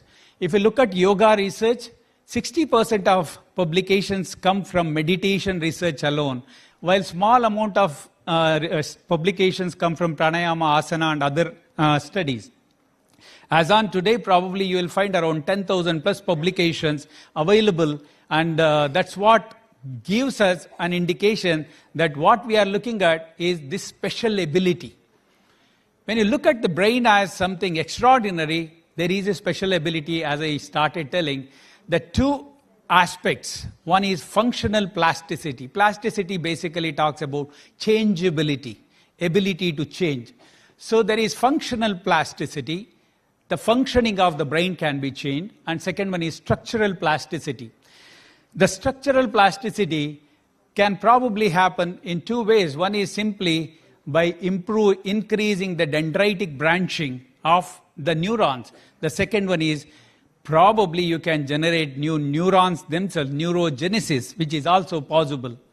So I am going to just rush you through some of the studies what we have conducted looking at these 2 aspects, both the plasticity at a functional level as well as structural level. We have multiple things. Some of these may be a bit technical. I am going to run it a bit fast so that you don't need to give any importance to too much of details of that. You can understand brain functions in a simpler way using electroencephalogram. Electroencephalogram looks at the electrical activity of the brain. Okay, so you can also look at giving a stimulus to the brain and its response to the stimulus, what we call it as evoke potentials. We can also look at how the vegetative functions are maintained through autonomic functions, autonomic nervous system, and also look at imaging. So you want more details, precision, like which part of the brain is active, which part of the brain is inhibited, its activity, you can look at functional MRI. So this is one study. I put it in particular because morning Daji's amazing talk also led us few years back, where we had, in collaboration with the Heartfulness Meditation Center, this study looking at EEG changes, and particularly in heartfulness meditators. So this, in brief, gives you a kind of an idea what probably can happen when you do heartfulness meditation. This is looking at heartfulness meditators on top and non-meditators, and of course the comparison where individuals just stayed with breath awareness. Breath awareness is not the breath awareness what we are talking, meditative breath awareness. This is just at random breathing. So similarly, when you really want to look at, compare them at baseline and during meditation, what this suggests is very interesting. So heartfulness meditation probably is something which makes your brain more relaxed at one stage, takes your brain function to much deeper level of relaxation. Okay, as you can see, going closer to your state of deep sleep, and at the same time you can maintain your activity very well. So, as I said, apart from EEG, you can also give a stimulus and look at the brain's response, what we do it in evoke potentials. So we have done lots of studies. This is one of that study which looked at auditory evoke potential. I give a click to the ear and I see the response in the brain. What is the difference between a meditator versus a non-meditator? There are two factors which emerge in this. When you are giving a click, some amount of nerve cells, neurons, have to receive the information and respond to it. When you are a meditator, the number of neurons recruited to do this activity increases. Okay? And the time taken, information processing in the brain becomes much quicker. More neurons recruited it's something like, okay, there are two groups of neurons sitting here in this hall. One group is actively participating while the other group is not participating, and then this last row of this group simply pull the next row on the other side and say that, why are you sitting quiet? Why can't you join me so that we can do something together? More number of neurons are pulled like that to do this activity of meditation. So that's how you establish coherence over a period of time. Similarly, when you look at multiple other activities, okay, you seriously want to say different mental states.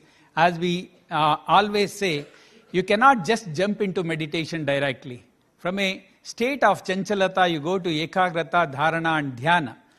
So what exactly happens to your brain when you go through these is what we have studied in this series of studies. We looked at the brainstem auditory evoke potential, which is something which acts as the basic filter for the information getting into your brain. And what exactly happens at your thalamo-cortical levels. The thalamus is an area which acts as a relay center. Any information gets into that part, it decides where to send it or not to send it. So what exactly happens when you do these kind of tasks, and it is very clear that probably you can influence these relay centers significantly through the practice of meditation. We have also looked at its influence on the association cortices. Like, okay, the relay center is there, now the job has to be done by another part of the brain. So whether all of them are connected to do this job? Yes. So fantastic coordination with the relay center as well as association cortex was also seen here. This is a summation of several meditation studies. I also have in particular Brahma Kumari Raja Yoga meditation. We have worked with Brahma Kumaris for the last around 25-30 years. Thanks to the Mount Abu Center and all others, Bangalore Center, to everyone. Whenever we have approached them, they were always there to support us for research. Thank you very much, sister. So this study also demonstrates that there are few meditation techniques which predominantly work at the brainstem level, while others can work at different other parts of the brain. This is the summation of some of the meditation techniques put over here. We also have, can you improve your cognition? Cognition is a combination of functions of your brain. It includes your attention, perception, as well as information processing and memory. So this particular study demonstrated that yes, you can improve and modify the cognitive processing in the brain. Particularly, there are generators of cognitive evoked potentials which can be connected well, networking can be done well, and you can actually efficiently perform your cognitive task, is what this study shows. And this is a graph from the same study. Beyond electrical activity, you can also look at the blood flow changes within the brain, cortical blood flow changes using functional near-infrared spectroscopy. So we have done a couple of studies. One of it suggests that the prefrontal cortex, just behind your forehead, it acts as a boss of your whole brain. So that is also called as a character cortex, which regulates all other functions. So probably meditation is one such technique which can directly have an impact on your prefrontal cortex, the areas which regulate your attentional processes like dorsolateral prefrontal cortex, anterior cingulate, etc. Time and again we have seen these kind of results. These are the blood flow changes. Particularly the orange one suggests the oxyhemoglobin levels in the prefrontal cortex, while the blue one suggests the deoxyhemoglobin levels. What is the importance of it? Withdrawal of activity produces deoxyhemoglobin levels. Activity increases oxyhemoglobin levels. So probably this suggests that increased activity in this part of the brain. Like there is, at the same time, there was also a decreased activity in the right prefrontal cortex seen, and there was more of an inhibition shown during that phase of the study, but followed by the total hemoglobin. See, what happens is when you add both of them, then you get the total hemoglobin level, which significantly goes up in this part of the brain. That's what has been shown in this. So I talked about the brainstem. So all these functions are regulated by your brainstem, and meditation has time and again shown that it can bring in amazing control on your autonomic function. The stress response comes from your particularly from your autonomic nervous system. You can regulate them, you can reduce your heart rate, respiration, etc., etc. And the different phases of meditation have their own signature effect on this. And this is the imaging what demonstrating the same. Like when you move from Chanchalata, Ekagrata to Dharana, the middle one, what you see here, this is the functional MRI study, which shows that there is highly significant activation in the frontal lobe and the areas connected with memory. While when you look at dhyana, apart from the stimulation, there are lots of areas which maintain deactivation or inhibition. That's what is beautiful here. Okay, we are not doing any task. I am just sitting quiet. What is happening to my brain? What we call it as a resting stage of the brain, default mode network. That also suggests that the connectivity in the brain is highly regulated if you are a meditator. That's the beauty of meditative practices. Having said that, you can look at these are some of the studies done at NIMHANS, etc. One particular study on Om suggesting that this can be as equal to that of a vagal stimulation, okay, which produces the deactivation of the whole system. And similarly, this can also trigger the long-term benefits, including the ability to reduce reactivity. We are all interested to know, can meditation reduce the reactivity? This study has demonstrated this. And the last part of my talk is just there are very few studies, but to add to neural plasticity. Is it only functional? No, it is also structural. Structure of the brain can change. This is very famous study conducted by Sarah Laser in US, which talks about particular areas of the brain becoming thick when you practice meditation. And this was followed by several other studies looking at those areas of emotional cortex which can probably be regulated very well through the practice of meditation, and also long-term practice of meditation, resulting in the increased thickness in the brainstem area. Why I came back to the first part and last part to the same brainstem area is all those great yoga masters who demonstrated that autonomic regulation is possible. ECG can become a straight line, but this study also demonstrated that the cortical thickness at the brainstem increases significantly when meditators for a duration of 14 to 35 years could demonstrate this increased thickness. Finally, the whole purpose of meditation can be picked according to your objectives. But what we look at in a simpler way for any normal individual is, can we reverse that stress response? What you see on to your left is what happens to your brain during stress and what meditation can do. Simply, the downward up stimulation can be reversed through the practice of meditation. What you can see, frontal lobe can detect, and direct all the activities in these individuals, and that's the beauty of meditation. So, meditation should be considered as one of the areas where you can use it as a fantastic tool. Don't stop at the level of meditation. Meditation should always culminate in that pure state of being, which is samadhi. Each one of us get into this phase each time when you do meditation, and that's the goal of each one of us. And we use meditation as a stepping stone to reach there and establish ourselves in that spiritual absorption called samadhi. So thank you very much for the opportunity, and I thought just share, bring these very hardcore components of research and look at how we can demonstrate scientifically that there is a possibility of neural plasticity. You don't need to do anything. You do meditation, it all happens. Thank you very much. Thank you, sir. We all can see, might be it was somehow, it can be tough for somebody. As sir said, we only have to focus on the meditation, the practice of meditation. The rest will be taken care of.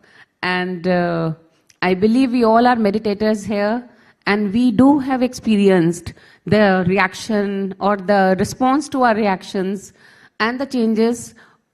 And we are reading, and I'm surprised to see, sir, that so much is happening in your university, so much research, and we are really, really very happy to see that.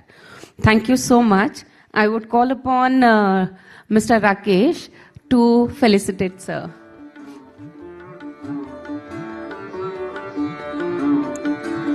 At times I feel that this knowledge should be given to all the students and other people so that they can see and understand that yes, meditation is so important in our lives.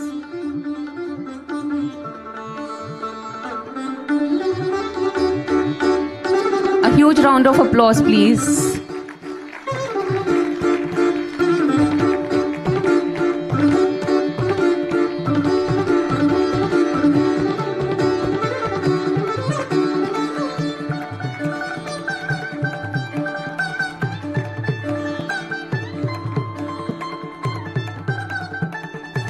Thank you, sir.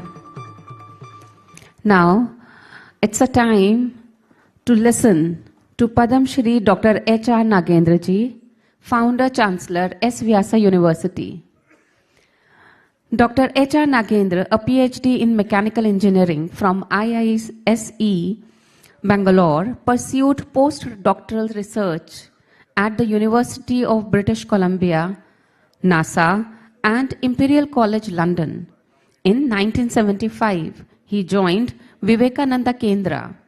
Later, serving as Vice President and leading yoga research initiatives. Since 2000, he has been President of Vivekananda Yoga Anusthana Sansthana and its Chancellor since 2013. He has published 30 engineering research papers, 150 on yoga, co-authored 35 books, and guided 30 PhD students. Sir is honored with Padam Shri in 2016. He continues to shape yoga research and policy through various government committees. We are proud to have you here, sir. Thank you so much. Thank you. Thank you very much. Good.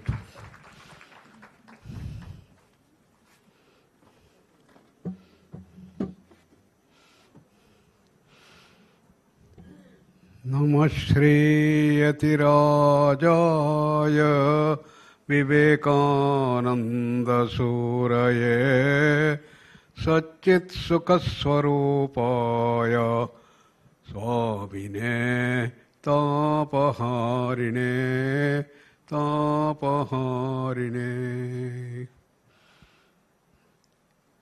My dear brothers and sisters, once again, I bring greetings from Swami Vivekananda Yoga Anusandhana Samsthana Yoga University to all of you. My association with Patriji was almost 4 decades, and we lost him, a great loss to all of us. I wish he had stayed another 2 decades to expand this wonderful Anapana meditation techniques and development of this wonderful pyramid dimensions. What is the purpose of meditation? In the morning I was just mentioning, about, okay, I will. The purpose of meditation is not merely to get some benefits of stress release or some benefits of dealing with NCDs and others. The goal of life, as it said in the Upanishads, is dukkha nivrittihi, sukha praptihi. To get more and more happiness, more and more bliss, and to release all the dukkha. Dukkha in various forms. Everything has to be completely removed. And we should get more and more happiness. Ultimately, according to Patanjali, it is called Kaivalya. In Vedanta, it is called as the moksha. You have to go back to your original source. What is that? The state, pure consciousness. And that is the state beyond space, time, causation. It is beyond mana, buddhi, chitta, ahankara. And it is a state of infinite knowledge, infinite power, infinite freedom, infinite bliss. That's our original state. So Vivekananda called it as divinity. He said, each soul is potentially divine. The goal of life is to manifest that divinity. Therefore, our goal is to bring the tremendous amount of bliss, knowledge, freedom, and knowledge to our lives. How to do that? Swami Vivekananda has given the methods to do that.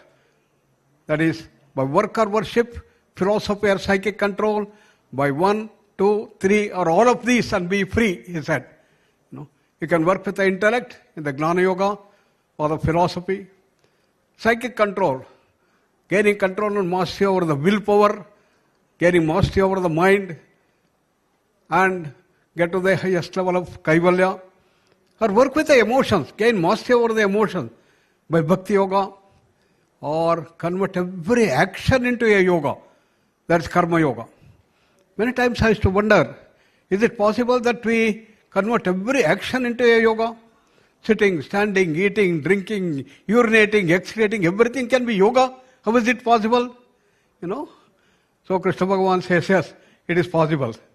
Pashyan, Shunvan, Sprishan, Digran, Ashnan gachan swatpan shwasan pralapan visrujan grunhan unmishan nimishan napi indriyan indriyartheshu vartantayati dharayan.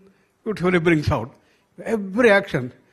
Pashan, shunvan, sprushan, seeing, hearing, talking, eating, walking, doing every activity, urinating, excreting, everything can be yoga. This is what we were discussing with Patriji, that our meditation should be part of life. It should become a way of life. And meditation to be brought into all aspects of life. And that is the way of life that we have to do. In the encounter, what is going to happen? Bring happier day by day, day by day. And remove all the stresses, tensions, and miseries and bondages with which you are born. Moksha means absolute freedom. Freedom from all bondages, limitations that we have. What are the bondages we have? You look at the bondage of the mind. Goes on thinking and thinking and thinking. Can we overcome this bondage of thinking? Can we stay in that silence as long as we want? You know, when we do the Anapana, the mind should become silent, calm, peaceful. How long can you do? Then bondage of emotions. We are drawn by Asuri Sampad and Daivi Sampad. That is anger, greed, jealousy, hatred, infatuation, arrogance. Can we overcome all these bondages? And similarly, excitement, happiness and others. Can we overcome this and go to the highest state of bliss? Then bondage of the intellect. That is limited dimension, our avidya and limitedness, smallness, our limited knowledge that we have, and the distorted knowledge that we have, the wrong knowledge that we have. Can you overcome all this bondage of the intellect? Can you overcome all these bondages? Finally, the bondage of the body. The body has to be fed with the food, shelter, clothing, everything. Can you overcome this thing? Can you overcome the bondage of gravitation? Can you overcome the bondage of this life? Finally, the bondage of life and death. That is the ultimate goal of moksha that our ancient masters thought. That's the highest level of infinite knowledge, freedom and others. And that is the goal to which meditation leads. You know. So as Dr. Manjunath was mentioning, meditation is a generalized term. But in technical terms, personally defined it as a dhyana. And even dharana also can be considered as a meditation. When we were analyzing the large number of meditation techniques that have been compiled and brought in the form of book by the Moraji Deshani Standard of Yoga, we found nearly 120 types of meditations which people have been using. And they are all very popular. Many of the very popular things like transcendental meditation, vipassana meditation, anapana, all this meditation technique. We had 3 doctoral programs our people did to analyze what are the key features. Are there some common factors between these 2 types of things? All these 120 meditations, are there some common factors? Finally, after deep analysis of the literary research that they did and also the experimental, they found there are essentially 2 types of meditation. One is the dharana type, another is the dhyana. What is this dharana and dhyana in meditation dimension that we have to understand? We know that mind is the one which we need to gain control over. Patanjali says, chitta vritti nirodha is yoga. Yoga is to gain control and mastery over the mind. And in this control and mastery over the mind, there are 2 aspects that has been incorporated into all aspects of Ashtanga Yoga. That is, to make the mind very fast, faster mind, quicker mind, brilliant mind, intelligent mind, and creative mind, faster, faster, faster, is one aspect of the mind. This we are all developing. In our entire education system we are doing. But there is a second dimension. That is calming down the mind, is silencing the mind, tranquilizing the mind, going deeper and deeper into silence and go to the highest level. Unfortunately, the second dimension has been grossly neglected. We are only developing wonderfully the first thing. The whole education system is geared to develop the first thing dimension. And in this process, of course, we now were able to overcome the haphazardness of the mind by developing the power of concentration. Vikshipta is the first level. The grossest mind is the monkey mind, which we are all familiar. So Patanjali says the first thing you have to overcome this haphazardness, something, the vikshiptata has to be removed, and we develop the ekagrata. What is the difference between this random mind and the concentration mind? In the monkey mind, we jump from one subject to another. There are multiple thoughts, but no thoughts are connected with one another. I am thinking, and suddenly you are hearing this, your mind goes, oh, when this is going to end, and what is the next tea break that we have, or in the house somebody is happening, and somebody is in the hospital, and today I heard that there was a wonderful inauguration by Prime Minister, and what a wonderful thing that has happened in the new ministry, jumping from one subject to another. This is the monkey mind, this is the vikshipta, Patanjali calls. From there you bring the mind to a single subject.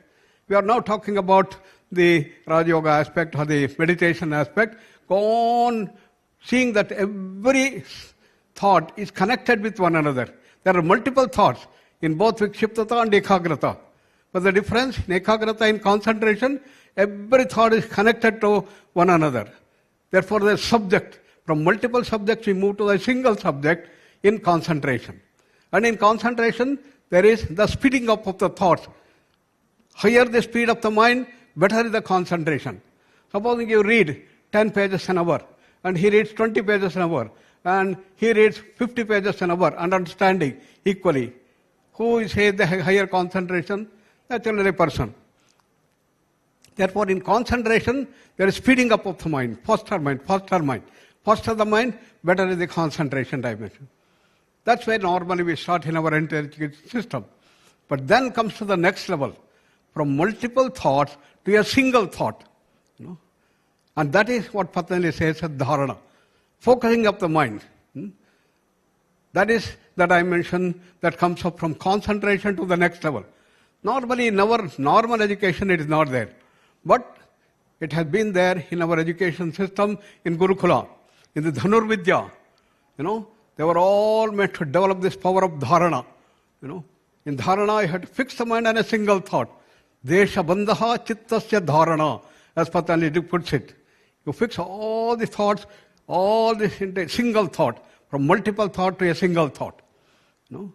So the classic example that we hear in Mahabharata, Dronacharya was the great teacher, and he had been teaching this Dhanurvidya to all the people. And he used to have normal tests.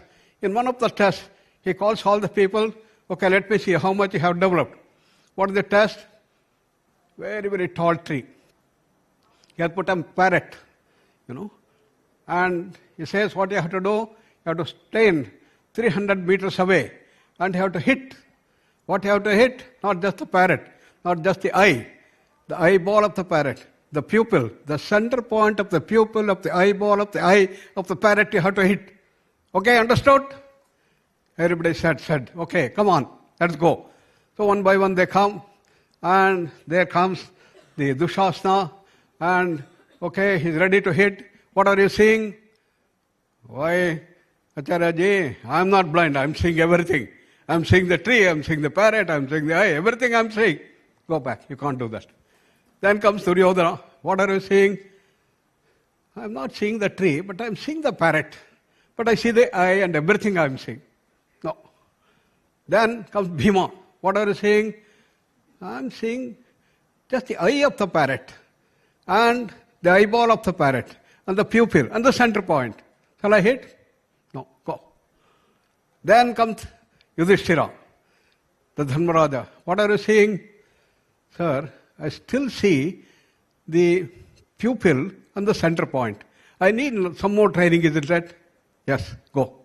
Finally, when Arjuna comes, what are you seeing? You say there is a tree, there is a parrot, there is the eye, etc., etc. I don't say anything. I see only that point, which you say is the center point of the pupil, of the eyeball, of the eye, of the parrot, on the tree.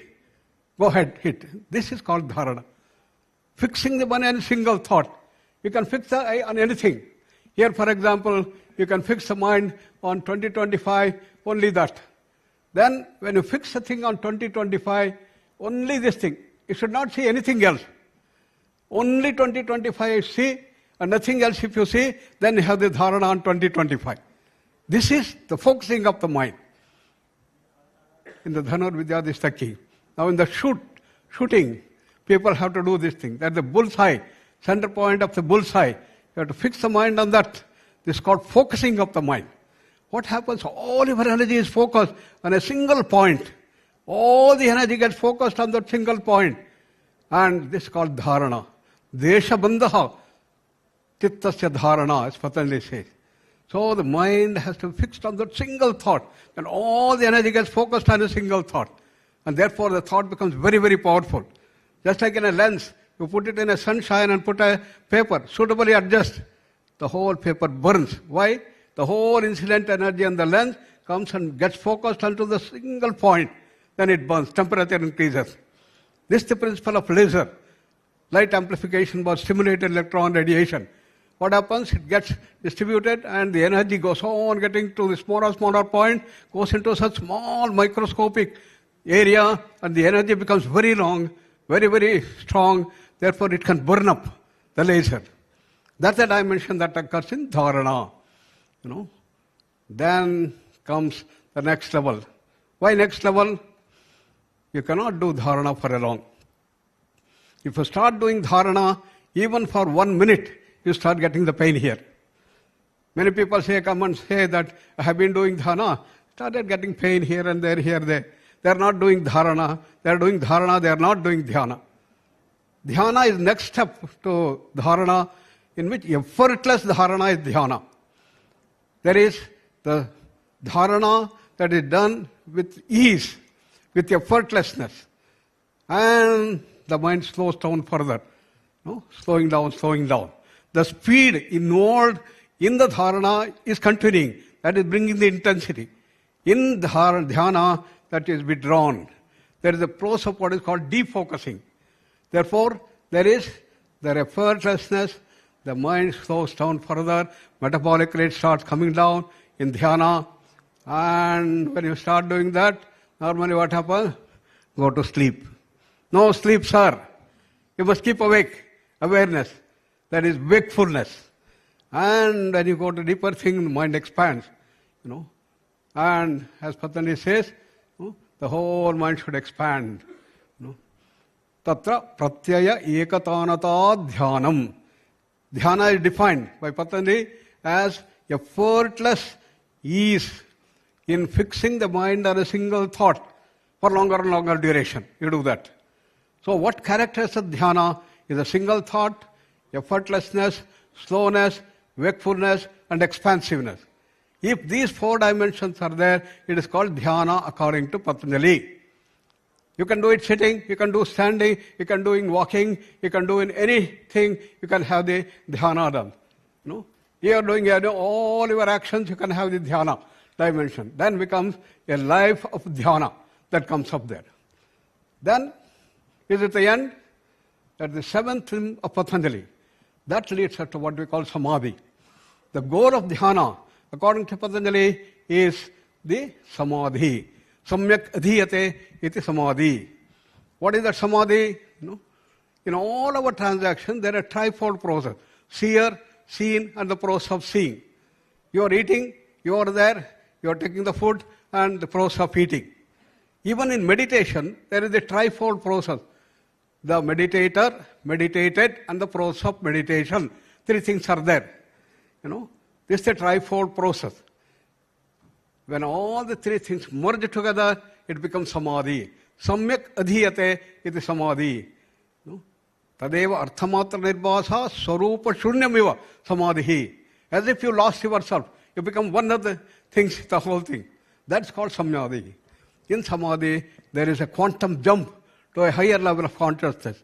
The mind goes from the grosser level to a higher level. We all work with a particular thing, area of our work, and when you expand it to the next level, there is a jump. A similar thing is in the physical world. In the physical world, the electrons are filling down the nucleus continuously. You apply certain amount of energy. When it absorbs certain amount of energy, it jumps into the next orbit. That's called a quantum jump. It moves from one orbit to the higher orbit. The amount of energy that you have to give is measured by what we call h nu. It jumps from one to another. Similar things happen here. When the mind is given certain amount of energy, then it jumps to the higher level. So when you do the dhyana for longer and longer duration, then a stage will come, your mind jumps into the higher level. What is the result of that higher jump? Higher bliss, higher knowledge, higher power, higher freedom. You are moving towards the ultimate goal of kaivalya or the moksha. That tremendous amount of happiness comes up and the bliss jumps up. And Upanishad talk about how much of thing bliss comes to, how much of happiness that comes can be measured. And it said, if you have the maximum happiness through the sense pleasure, let's say that's 1 unit of happiness. The Upanishad in the Ananda Mimamsa, they measure. How can you measure anything? What is the way of measuring? If I want to know what is the length of this thing, I must first define 1 meter. This particular length is called 1 meter. All of us accepted this 1 meter. Then you can do that. This is about 20 meters long. You can measure. Similarly, time, 1 second, 1 movement. Similarly, you can move into time. To measure anything, you must define 1 unit. Oh, if you want to measure happiness, then you have to define 1 unit of happiness. So interestingly, I was very fascinated to know how beautifully the unit of happiness is meant. What it says, yuva syat sadhu yuva dhyayakaha ashishto dradishto balishtaha tasya iyam prithvi vittasya purna syat sayeko manusha anandaha. Said, imagine a wonderfully youthful person. He's full of energy, full of vitality, and he has great zeal to enjoy the life to the maximum. And he is not a weakling, and he can maybe eat any amount of this thing. I had one of my friends, he's very fond of gulab jamun. His capacity was 40 gulab jamun, and such capacity. So he has all the things, all sense pleasures is available. What? Iyam prithvi sarvavityasya purnasyat. This entire world is full of all things that he wants. He is not a billionaire, he is a millionaire, everything, he has everything he wants, trillionaire. Everything is available, all comfort levels he has. And you can imagine how much is the happiness that he can get. That is called 1 unit of Manusha Ananda. Then he says, Teye shatam Manusha Anandaha Sayeko Manushya Gandharvana Anandaha. The first jump of Samadhi is from the Manusha thing to the Manushya Gandharva level. That moving from Annamaya Kosha to the Pranamaya Kosha, first level. Then 100 folds of this Manusha Ananda is got by first jump into the Samadhi 100 times more. Is it the end? Many people think that Samadhi prescribed by Patanjali is the end. No. He defines 8 types of Samadhi there. And the end is Kaivalya. Kaivalya is infinity. Infinite bliss, infinite knowledge, infinite freedom, infinite bliss. So 8 types of Samadhi. Similarly, in Upanishads, we have the Pranamaya Kosha, Manomaya Kosha, Vijnanamaya Kosha, Anandamaya Kosha. From the Manushya Gandharva, we have the Deva Gandharva, then Pitranam, Chiraloka Lokanam Anandaha, all these things start going. Devanam Anandaha, then Brihaspati Anandaha, finally Brahmana Ananda. Sayeko Brahmana Ananda. What is it? It becomes 10 to the power of 20 times. That is the Brahmana Ananda. And correspondingly, all the powers have increased. The age has increased. The power has increased. And that is the goal that has been put Anandamaya Kosha. And even Anandamaya Kosha is limited. Though very, very large, infinite almost, 10 to the power of 20. But beyond that is pure consciousness that's infinite.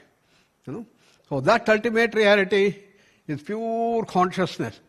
And that's a state of infinite bliss, infinite knowledge, infinite freedom, infinite bliss. So that is our original state. Shankara says it's our original state. Original state of all of us. Swami Vivekananda called it as divinity. You may call it as pure consciousness. You may call it as the moksha, kaivalya. Different terms are here. Probably Buddha called it as nirvana. That's our original state. The goal of life is to expand ourselves from our normal level to become great, super, divine human beings and reach that ultimate divinity itself. In the conventional thing, yoga means the Jivatma merging with the Paramatma. Jivatma, as individuals we're expanding to that ultimate reality. That's the goal. And the goal of life, Swami Vivekananda said, is to manifest that divinity day by day. That's where meditation comes into picture. And therefore, in the meditation research that we did, there are two types of meditation technique. One is dharana related, another is the dhyana related. In the dhyana related, there's the higher dimension. In the dhyana related, there's the focusing dimension. There's the speed associated with it. And in the other thing you have, for example, vipassana meditation comes under the dharana type, because there is also the effort involved in that continuously, and the effort you have to put to see that. Patriji's speciality is to see how this can be transformed into the dhyana type. That when you do the anapana, you make it effortless. Initially start observing the breathing and make it effortless. Start going deeper and deeper into the dimension and start feeling the breath and make this as lifestyle. Very, very simple. At the same time, you have to go. So if you say, control the mind, stay in a single thought, very difficult. Instead of that, breathing. Just observe the breathing. And it works wonders. And that's what he has been doing so wonderfully. And I congratulate the global conference on this meditation leaders organized by Chandra and the whole team. And because of this, the Anapana has started increasing everywhere all over with effortless ease. Effortless ease should come up. Correspondingly, the brain changes also will change. As neural correlates of Manjunath has been talking about, there are going to be the changes that occur at the functional level as also at the deeper structural level. When you start doing the meditation for longer and longer duration, then there is going to be a change in the structure of the brain itself. The white matter of the brain is going to change, and that's what he was able to show. First thing that happens is the functioning of the brain starts improving. Your memory will increase, IQ will increase, EQ will increase. All this tremendous amount of research has been done by Maharishi Mahesh Yogi. And he has published nearly 400 to 500 research papers. And in that, with the Harvard University, we started working together in 1973 onwards. In about 10 years, there were a large number of research papers that were published, and we worked on this dimension, showing that calmness of the mind, silencing of the mind, tranquilizing of the mind. The dhyana aspect is very, very necessary. In education system, this has to be brought. Unfortunately, this was not brought. It was removed. And Macaulay, in our country, when he came, he removed this dimension. Earlier in our Gurukula, we used to have that. Children were made to sit nicely, and they should sit continuously and stay in that silence, in that calmness of the mind, in the dhyana sthiti. But when Macaulay came, he said, hey, don't do that. Come on, get up, and be active. I was thinking, why did he do that?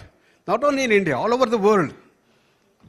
Because he thought of only two states of mind. One state of mind is a lazy mind, lethargic mind, silent mind, calm mind, useless mind, and work. Another is very active mind, faster mind, brilliant mind, intelligent mind, brilliant mind, creative mind. So when his people used to sit in quietly, calmness in meditation and other, he thought it's laziness. So come on, don't be lazy. This continued for such a long period, for several decades. Only when Maharishi Mahesh came, I remember first time I met him in 1968, and we were discussing about this dimension, how this dhyana portion has to be brought, show that it's not two states of mind, there are three states of mind. And therefore, we started working on that thing.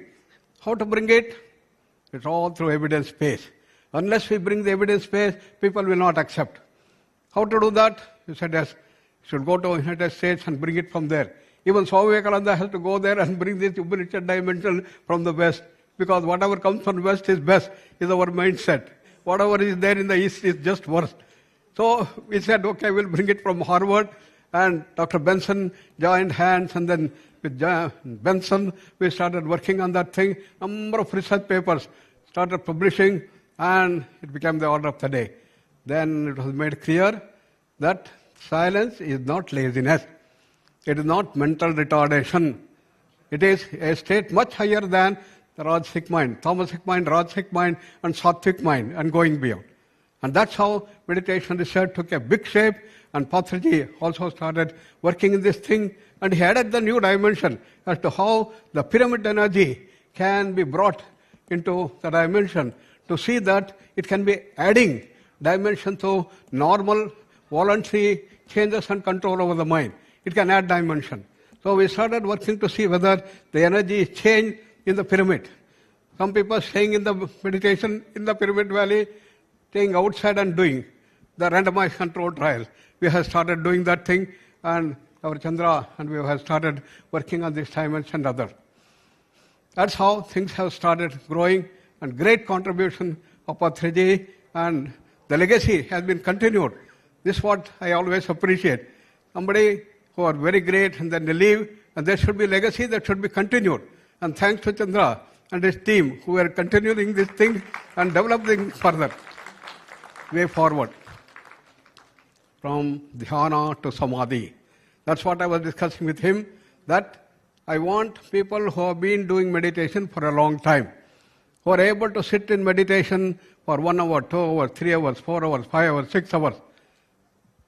Such people who are there in the meditation group, we want to take and see what are the correlates of the samadhi.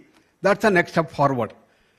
People, they have done a lot of research in meditation. No need to do further meditation, this thing, because neural correlates and several things, fMRI studies, we have done evoked potential, we have 5 people who have done doctoral programs, and we have also done a lot of things.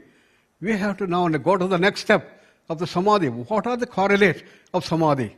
Just like the alpha waves in meditation were important, which were brought forth by Maharshi. Similarly, in dhyana, samadhi, what is going to happen?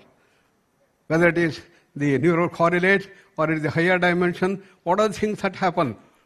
These are the things that we have to track, and this is our advanced research center that we have set up in our university, and I welcome all your team who have been practicing. I know only in the group, Patri's group, there are people who have been practicing for 10 years, 15 years, 20 years, and people who have been able to sit for long duration. And such people can be taken and seen that we have to take this research in this dimension. That's the way forward. Therefore, Chandran, we are collaborating to see that we go forward in this direction and develop new correlates. That's the breakthrough research that is needed. Just like there was a breakthrough research in meditation, there's a breakthrough research that is needed in samadhi. And what is the amount of bliss, as had been told in this thing? Can we measure the bliss here, measure there, and see how it can be done? And what are the extrasensory perceptions people get? What are the higher powers they get? Whether they can get into levitation, then they can do this thing. These are some of the things Maharshi had started. We have to do that. And we have our dear Shukdev, who has come from Germany, one of the top leaders in Europe, and he has the biggest yoga organization, a great person who has been able to do a lot of meditation research also, and he has the biggest ashram, and then he has spread all over Europe. And we have been very happy that we are associated with him quite some time, and he is organizing similar things. I requested him to come here, and thanks to Chandraji, he has come here. I want to introduce him as one of the great personalities, a celebrity, almost I would say, and his organization in Germany is doing a phenomenal work. And we have such many other people who have come also. They are going to be introduced. Over to you for introduction, next steps. Thank you, sir.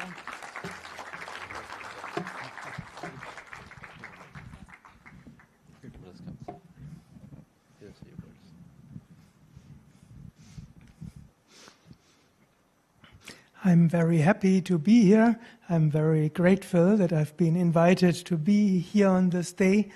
And meditation is so important. Meditation can bring us all together. Meditation helps that human values become stronger, and also that something divine can come more in this earth. So I'm very grateful for these great beings here, that they initiate research on meditation, spread meditation, and in some way or the other, it's good that so many initiatives propagate meditation and similar practices. So I want to encourage you all, meditate, teach meditation, teach teachers of meditation, teach teacher of teachers of meditation, so we can transform this world into a deeper dimension and more happiness and peace. Thank you. Thank you, sir. The biggest meditation yoga center in Europe. Let's give a big clap to this Grandmaster. Easy to adopt where it is already known, and then it is so much it takes, that conviction it takes to expand it. This, so thank you. I'm sure, sir, you are behind a lot of this work that is happening. And the more and then our team is going and then meeting people, the more we understand the amount of work Dr. H.R. Nagendraji has done. Wherever I go, sir, it's true, wherever I go, they say, you have to work, please, Dr. H.R. Nagendraji is the source. Please go to him, he knows, and everything is understood. So this is how it is, sir. Whether it is NMHANS, whether it is AIMS, whether it is ministries, so much of work has been done. So much of work has been done, so incredible, sir. So we bow to you for all the things that you're doing. And our great personalities, they're all working. They're all part of the entire team. Yes, sir. From NASA to, leaving the job and then coming here and then doing entire life dedicated for this research work. And we understand that yoga became so popular that we can directly say it's a lifetime contribution by Dr. H.R. Nagendra in India and everywhere, because the evidence had to be there for the governments to adopt to it. And then that is what you brought in. So really, really grateful to you, sir. And since meditation is much easier to practice, or easier at least to get initiated for people, and so then we hope that the same level of support and then enthusiasm will be carried by your team, so that we can together get this adopted worldwide. As rightly you say, it has to come into education system. That's right. Otherwise, thousands of people have been practicing. But right from childhood, if it can be brought into education system, then it can work. So what you suggested is bring this thing into our education system, we'll for it. Similarly, I was requesting him also in Europe, we should bring this into education system. Otherwise, he had done, millions of people he has been able to train. But unless it comes into our education system, things will not happen. So Karthikeyan also has been promoting this thing. Just like it should come into education system in our regular thing, it should go into a health system also. It should come up, and then integrative medicine should come up. Therefore, I have been requesting our Karthikeyan ji also to see that integrative medicine, meditation should come into the health scenario to bring all the benefits into the corporate world. One of the benefits of this global conference is Chandra and Dr. Nagendra coming together. I introduced him, I said, go there. And I have known this great organization for more than 20 years. One more thing, our Honorable Prime Minister Narendra Modi ji had his basic training in yoga with him. The man looks so simple. Your inspiration. The man looks so simple and humble with so much of knowledge. Even when the yoga day started, the basics were all planned by him. He gave them what is this we order and all that thing. That's a great thing. Just like our Karthikeyan ji has been promoting this with all the yoga organizations, we brought Indian Yoga Association to synergize the efforts of all the yoga institutions in the country. And this is your inspiration to see that we tie up everything. This should happen. That's what Patriji also wanted to do.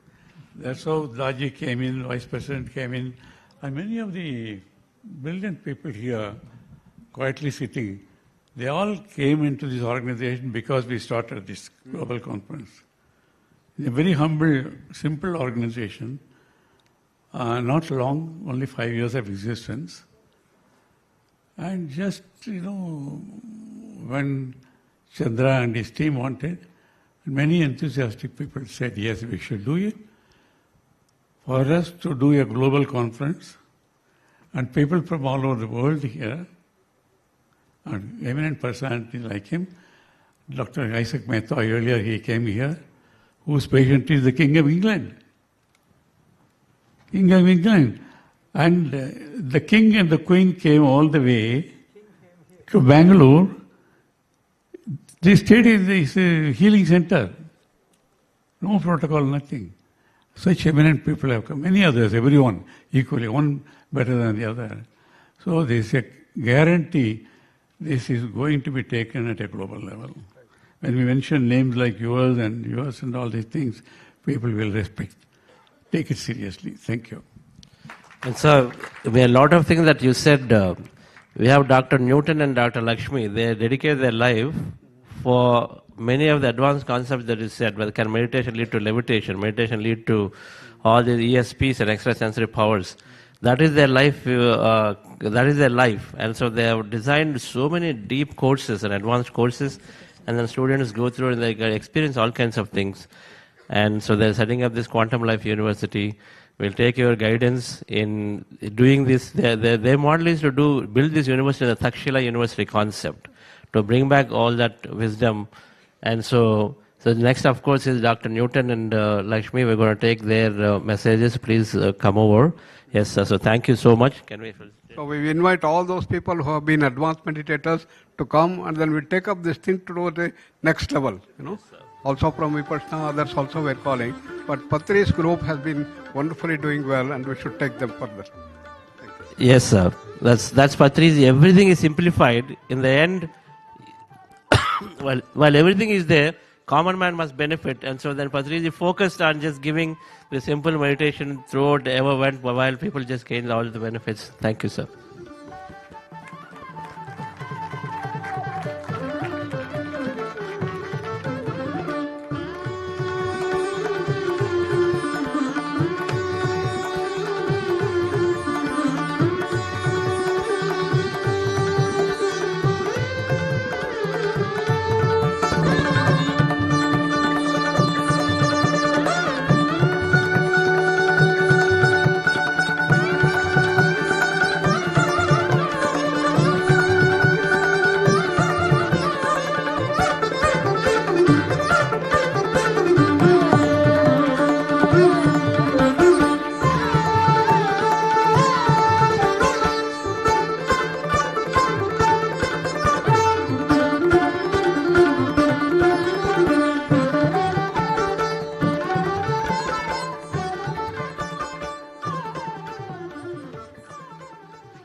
Thank you. Thank you so much, sir.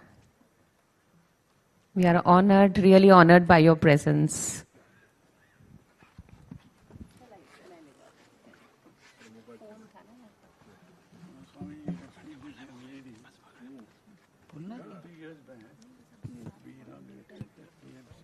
Hindi channel.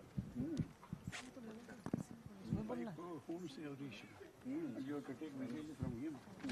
They will come and record. Sure. They will come and record. Good. Wonderful. Thank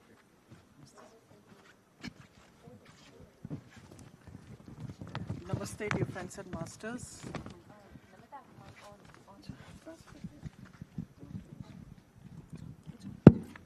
Namaste, dear friends and masters. Having desires is not bad at all, but attachment to desires is bad. We must learn the art of letting go.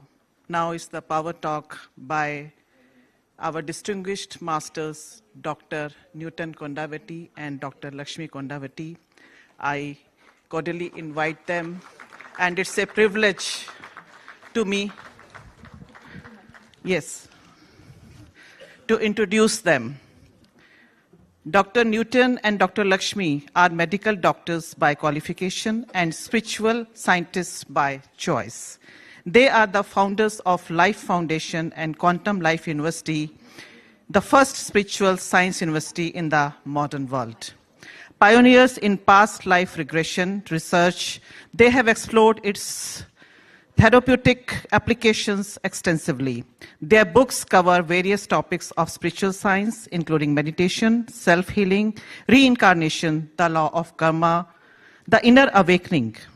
They travel globally, sharing their wisdom through residential retreats and intensive training programs. I warmly welcome them. Thank you.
1, 2, 3, 1, 2, 3.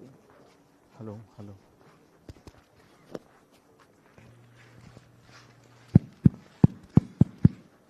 Hello, hello. Hello, 1, 2, 3, 1, 2, 3. 1, 2, 3. Yeah, perfect. Up. Pranams, my dear friends.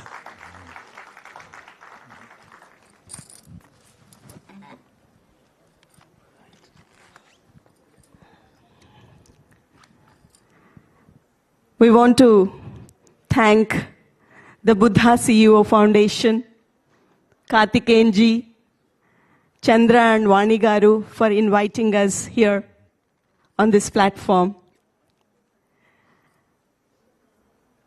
So many masters, so many stalwarts coming onto one platform. This was Patriji's dream. This was Patriji's vision. So the great force behind this manifestation. Let us give a big round of applause to that great force. Brahmarshi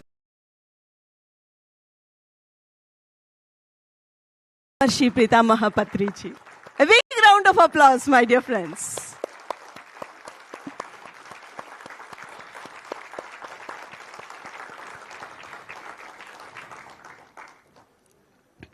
So today's topic, art of letting go and non-attachment. This samsara is full of pain and suffering. Pain is inevitable. Suffering is optional. There is pain, but you can choose to suffer, whether you want to suffer or not. So one day, this young man went to Socrates and asked, Master, I'm so confused because there's so much suffering in this world. The relationships, the problems. So what do you advise? Should I get married or not? Then Socrates said, you should get married. What if I don't get a good wife? Then Socrates immediately answered, if you get a good wife, you'll be happy. If you don't get a good wife, you'll be enlightened.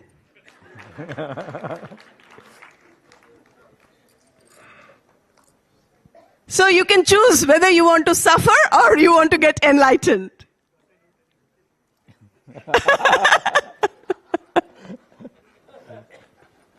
So friends, the root of suffering is attachment. So attachment is a state of emotional clinging caused by the belief that by not having something or someone, you will not be happy. So this state of emotional clinging has two components. One is a positive component and one is the negative component. The positive component is the flash of pleasure, the excitement you experience when you get something that you want. And the negative component is a sense of terror, a sense of tension, fear that accompanies this attachment. If I just have to give you an example, if a young man is in deep love with this beautiful girl, so every day he's just going to her and proposing her, but she is not saying yes. So he continued to follow her for 5 years. And after that 5 years, one day she says yes. Wow. Right? What an excitement. What a pleasure. What a joy. Because he could get what he wanted. But along with that, there is this fear that what if I lose this person? I loved her so much. And after waiting for so many years, I got her. Now what if I lose her? Then I will lose my happiness, my joy. So friends, from avidya emanates aviveka. So we lose the discrimination. What is right, what is not right, what is true, what is not true, what is permanent, what is not permanent. And from that aviveka comes the abhimana and ahankara. And from that abhimana, raga dvesha. So what is raga? The attachment you have for things, for people in your life. So for example, if you have this habit of eating jalebi after having dinner every day, that jalebi gives you so much pleasure. You're so happy eating that jalebi. But one day you went to a different place and in that place jalebi is not available. You have so much money. You have people. So you have sent all your people in search of jalebi, but they couldn't find that jalebi. So not able to have that jalebi will create so much pain for you. Oh, today, what will I do? I can't sleep without having jalebi. And even anger also comes, how come you are not able to find jalebi for me? So friends, this is how this raga dvesha. And raga is as dangerous as dvesha. So there are actually 4 sthithis. And we all have this raga and dvesha. So all those who are on the spiritual path, you have to look into yourself. What attachments you have. And in which sthiti you are in. So friends, there are 4 sthithis. One is called dhagda. That means this raga and dvesha, they are burnt. And the second is tanu, where they have thinned out. And the third is vichina, where it is in a concealed form. And then the 4th state is called udara, where it is in a fully expanded state. So we have these elements of raga and dvesha within us. So for a yogi, for an enlightened one, he or she, that yogi, is in this state of 1 and 2, where the raga and dvesha are completely burnt out. Like for example, if you meet an enlightened master, if you're doing something wrong, that master might get angry at you, shout at you, but it is for only 1 second. He is expressing that anger just to correct you. So most of the time we don't understand why these enlightened people, they get angry. Just for that moment, for that second, he is expressing his anger. And then no raga, no dvesha towards anybody. And the narrowed state also. Sometimes we are all in this path, in this spiritual path. So we have little bit of that. But we can balance ourselves. We are in that balanced state. And for ordinary people, they are in these 3rd and 4th state. The concealed, the vichina sthiti. Like for example, the wife, when that raga is active in herself, she's so good towards the husband. She's very loving towards the husband. But the minute she asks the husband something, my dear husband, tomorrow is our anniversary, please buy me a diamond necklace. And he said no. What happens then? She's so displeased with that husband, and this dvesha vritti is activated. So that means that the dvesha vritti was concealed for a while. And then the 4th sthiti is called, my dear friends, udara, fully expanded state. You're extremely attached to somebody, or you hate somebody extremely. What Kamsa was experiencing towards Krishna. He had that extreme hatred towards Krishna. At any cost, he wanted to kill Krishna. So my dear friends, let us look at ourselves. Have we ever thought about this? In which sthiti we are all in? Connected to our attachments, the raga and dvesha. Sometimes this raga and dvesha, it's not only about your own people. Sometimes it's about your ideas. The path you have chosen. Sometimes we are so much attached to our own ideas and we are not at all open to others' ideas. We say, my way is the only way. What I say is right. What I practice is right. What others practice is wrong. I hate them. Because they are not practicing what I am practicing.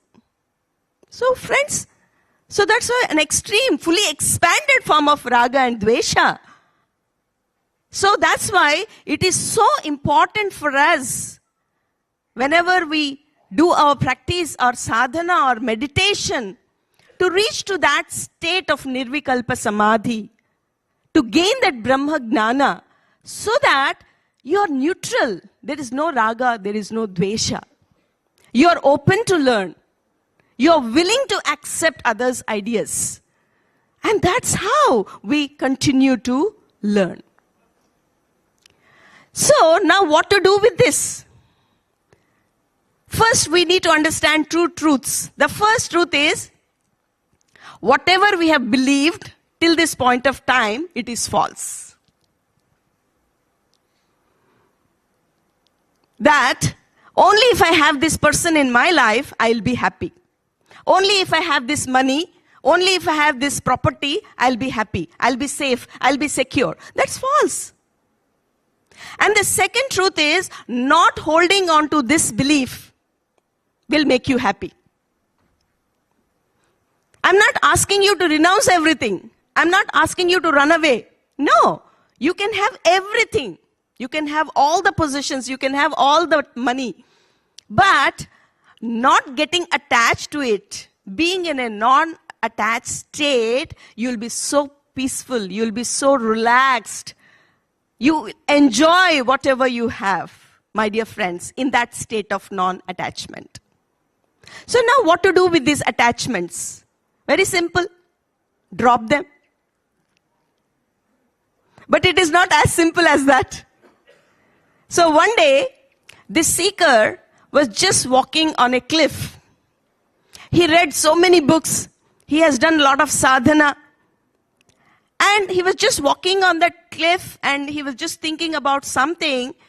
And suddenly, by mistake, he fell from that cliff.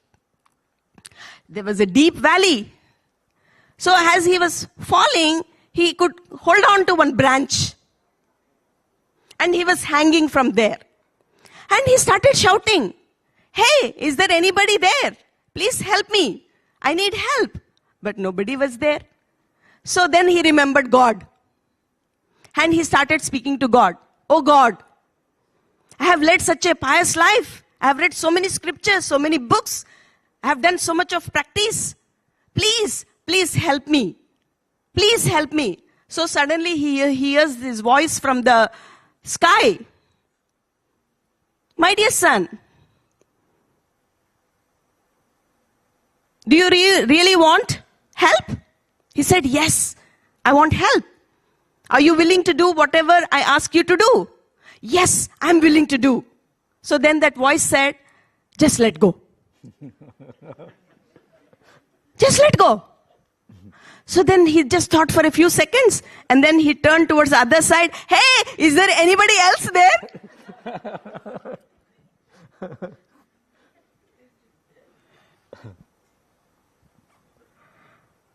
So friends, unless until we let go of these attachments, how is it possible for us to move to the higher planes? Whatever our esteemed masters were sharing in the morning session, to elevate, how is it possible? So friends, only when we can let go of these attachments, only when we can practice this non-attachment, then we can surrender to that greater power. We can surrender to the universe. Today I just want to share my personal experience of what can happen when you surrender to that greater power. Recently, we were in Kumbh Mela. So we planned to visit Kumbh Mela on Mauni Amavasya day. You all know what happened that day. Very interesting experience. So we just reached. We started early in the morning, 4 o'clock, and we reached in the evening. Our flight landed in Prayagraj. And both of us, Dr. Newton and myself, we wanted to experience this Kumbh Mela like any other ordinary person. So we didn't contact anybody. We didn't wanted to have that VIP, all that. We just wanted to experience that. So, few hours before we reached there, we received this call from the tent city, and they said, we can't arrange any taxi for you. All the roads are closed. You make your own arrangements. And we land in Prayagraj, and we go to this taxi service. Please, we need a taxi to reach the tent city. And they say, no, it's not possible. No taxis. All roads are closed because we are expecting around 15 crores of people. So we have to take all the precautions. So, but how to reach? We landed there with two big suitcases. And now they are telling us, it's not possible. Taxis are 20 kilometers. How to reach that place? So I was a little upset. What is this? We came here to have this experience. And what is this? The minute we landed, something like this is happening. So then Dr. Newton told me, just relax. Because I'm not as evolved as Dr. Newton. He's always in that surrender mode. So he told me, let us just sit in silence for a few minutes. Let us surrender. So we just sat in silence for 15 to 20 minutes. And then this fellow comes from the taxi service and says, we could arrange one taxi. We could arrange one taxi. And Dr. Newton said, let us visualize. Let us visualize that we are reaching that tent city in the taxi. So we just visualize. So then what happened? They told us in the beginning itself, see, all the roads are closed now. So we will drop you to that extent wherever we can reach. So maybe, you have to walk for 10 kilometers or 15 kilometers, we don't know. So we said, okay, that's fine. Then I said, universe, we are surrendering now. Whatever experience you're going to give us, we'll enjoy that. So then what happened? We got into that cab and the gates were open. And we reached our destination, the tent city. How is it possible? It is not possible otherwise. But it was possible. And we reached at 8 o'clock and we went to the reception and we asked the reception people, tomorrow is Mauni Amavasya. We want to go to Triveni Sangam and we want to take a dip. Because they had all these packages, special packages, taking in the boat and all that. They said, we are sorry. We are sorry, it's not possible. There is no permission for the boats. Everything is cancelled. All the roads are closed. It is not possible to take a dip in the Triveni Sangam. If you want, you can just go to the nearby ghat and you can take bath. That's it. After 2-3 days, it is possible, but not tomorrow. So then, what to do? We just went back. And there was this boy who was helping us in the tent. And casually I asked him, is it possible to go to Triveni Sangam? And that boy said, yes ma'am, it is possible. I will take you tomorrow morning at 4 o'clock to the Triveni Sangam in the boat. But how is it possible? All the VIP things, everything got, I will take you to the Sangam. Please be ready at 4 o'clock. So then 4 o'clock, we got up and we were calling this boy and no, he's not picking up the phone. So maybe this fellow is, everybody thought, but I believed in him. So all the other group people were just going to the ghat nearby to take a dip. And this boy is not there. So what to do? If we wait for him, then we will miss this opportunity also. But I said, no, we will wait for 10 minutes for that boy. And we waited for 10 minutes, and this boy comes running. And along with him, there is one couple from US. He said, these two are also joining you. Let us go. So we started walking. 4 o'clock till 7 o'clock we were walking. Because there is no other way. You can't stop, you can't go back, you can't go right, you can't go left. You have to just move forward. That's it. And we were just going. And once, after 1 hour, he is asking us to stop somewhere. And we are waiting for 20 minutes. And he disappears. He comes back after again half an hour. So he was just doing like this. So the couple who came with us, they said, I think he's lying. They waited till last minute, and just before 10 minutes, they said, no, we are going and we are taking bath in this Arail Ghat. And they left. After 10 minutes, this boy comes. And he takes us to the boat. With so much difficulty, we reached the boat, and 200 boats were waiting there. Already people on board. And they were waiting for the permission. And the minute we got onto the boat, they said, they have given permission. We are going to the Triveni Sangam. And we went to the Triveni Sangam. We spent good amount of time. What an amazing experience. Pure water, pure energy, everything clean.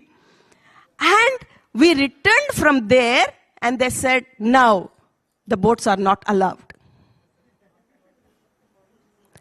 Can you imagine 15 crore people, 10 to 15 crore people were there on that day, 200 boats, each boat carrying 10 people, so 2,000 people got the opportunity to take a dip in the Triveni Sangam, and 2 of us were there in that 2,000.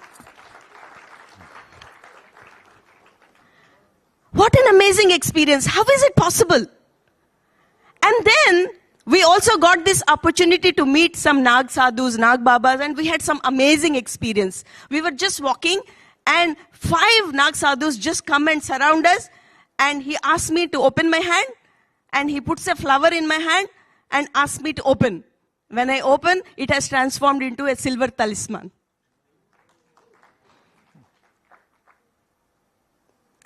Amazing experiences. If I continue to share, it will just... the whole day will go for this. Some other time. And then comes the last day.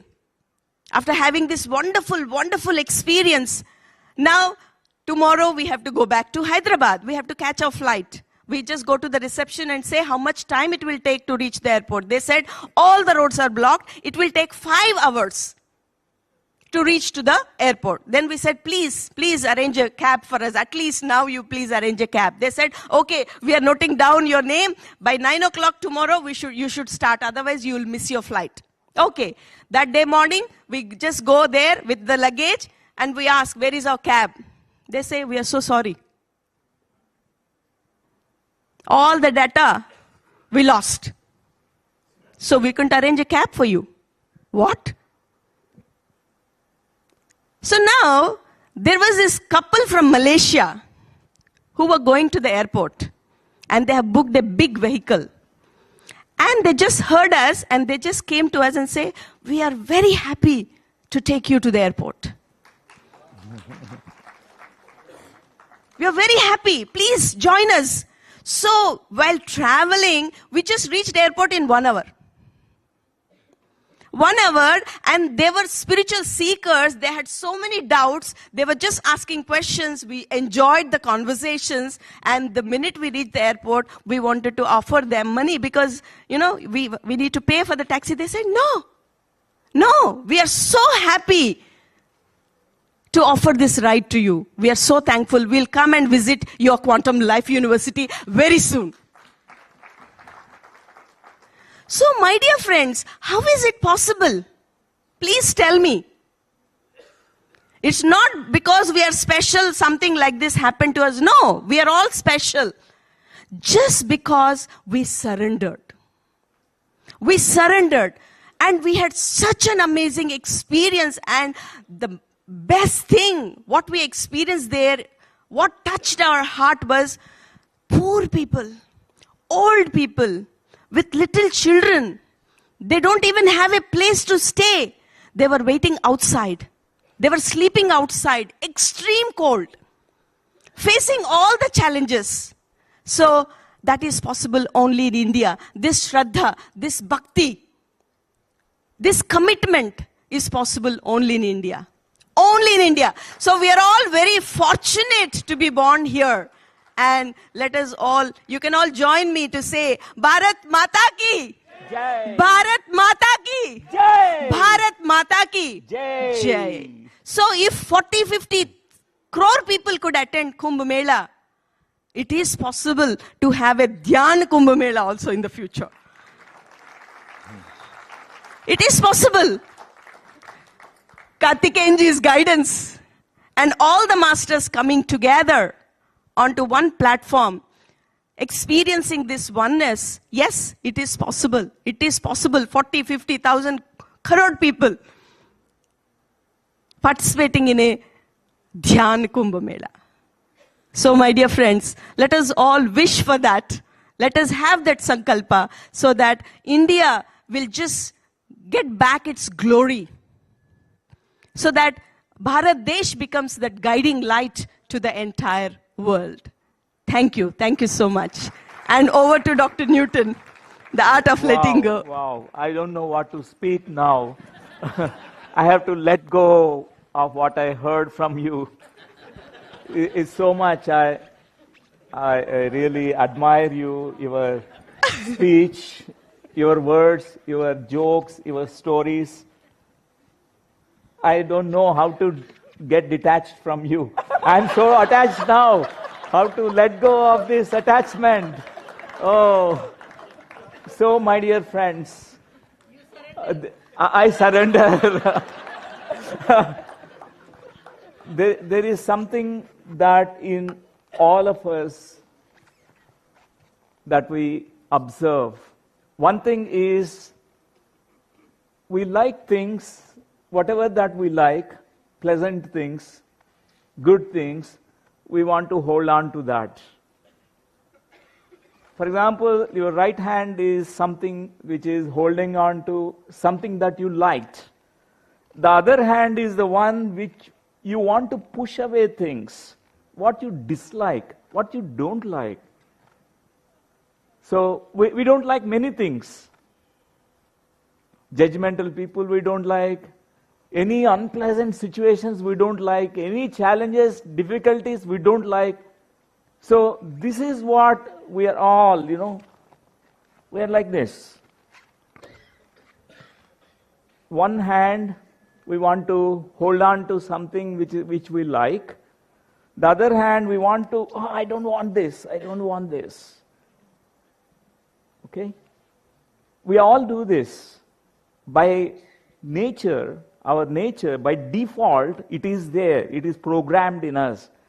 So a child who is going near to the candlelight and the fire is burning his skin, immediately he withdraws. He hates now that fire. He knows that it is very dangerous. Any kind of critical situations we dislike. We want to run away from that. It is programmed in us in that way. And whatever that we like people who are clapping for us, appreciating us, loving us. So we want to go near to them. So Dr. Lakshmi told raga and dvesha. This is raga. You want to always hold on to raga, attachment. Dvesha, you hate something what you don't like. You push it away. So how to actually overcome this challenge, this difficulty, like raga dvesha, because it entangles us, entraps us. What is the solution?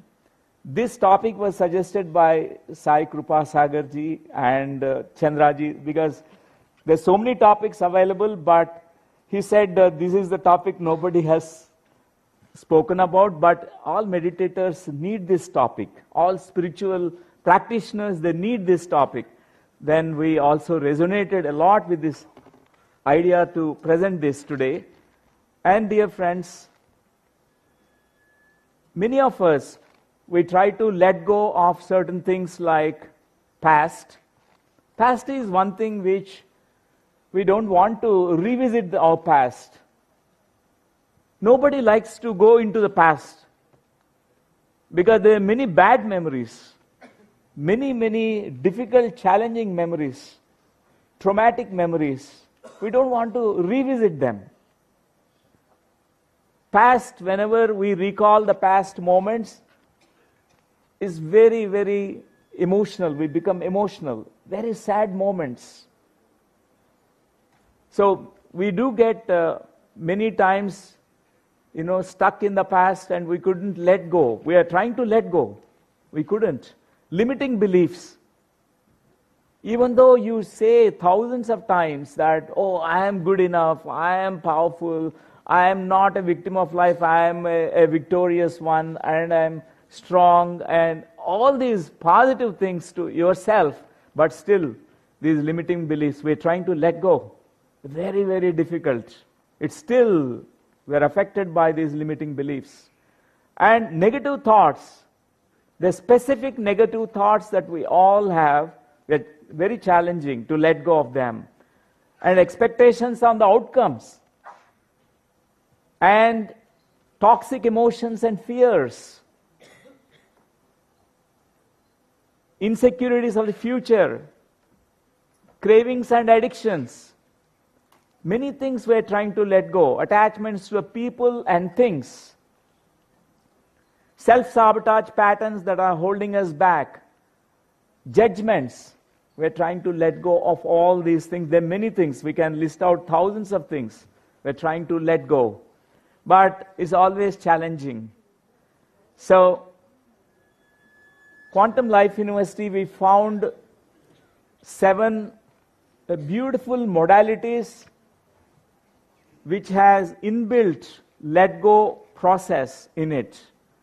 The first thing is meditation itself is a big letting go process. A big, very big way people let go of many things when they are very sincere and diligent in their practice of meditation. And the second one is past life regression therapy. Many memories that we're still clinging on to them, we are not able to let go. So the past is recreated again in this current life. We repeat those patterns. And our family tree memories, transgenerational memories, cancer which is running in the family tree, or a certain disabilities, certain behavioral issues, or suicides, or some premature deaths that were happening in the family tree. We are all repeating that. We are not able to let go of that pattern. And family constellations and transgenerational therapy is a self-healing modality to release, to let go of family tree memories. And organizational constellations therapy. Even organizations have memories. All organizations, they have a history. They have memories. They have emotions. They have a culture. They have values. They have belief systems. This modality is also a letting go process. And inner child therapy, which is based on our childhood developmental stages, and all that what we are programmed, what we go through, what we have gone through in the childhood, which programs us. So this also is based on letting go process. And fetal rebirthing and re-imprinting process. In the womb, we are programmed again. Many of us, we are born with certain, first thought is, oh, life is struggle. It's not easy. No one cares for me. No one loves me. I am all alone here. With this first thought, we are entering into this world. There are many hard memories we carry, which programs us inside the mother's womb. So this process, this methodology, it helps us in letting go. It's by default, it's there.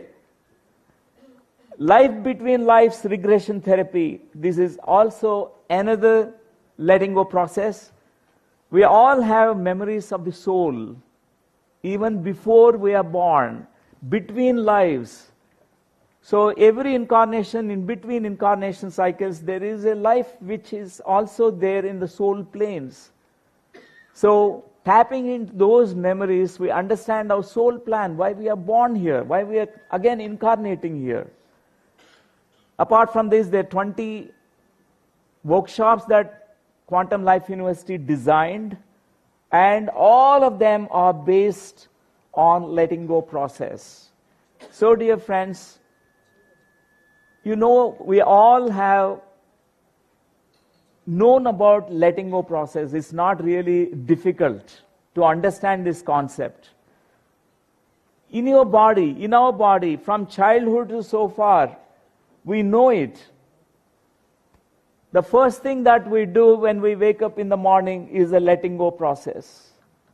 Your intestinal waste, all that is accumulated in your intestines, we let go. Those who could not let go, they have constipation problem. And our urinary bladder is full.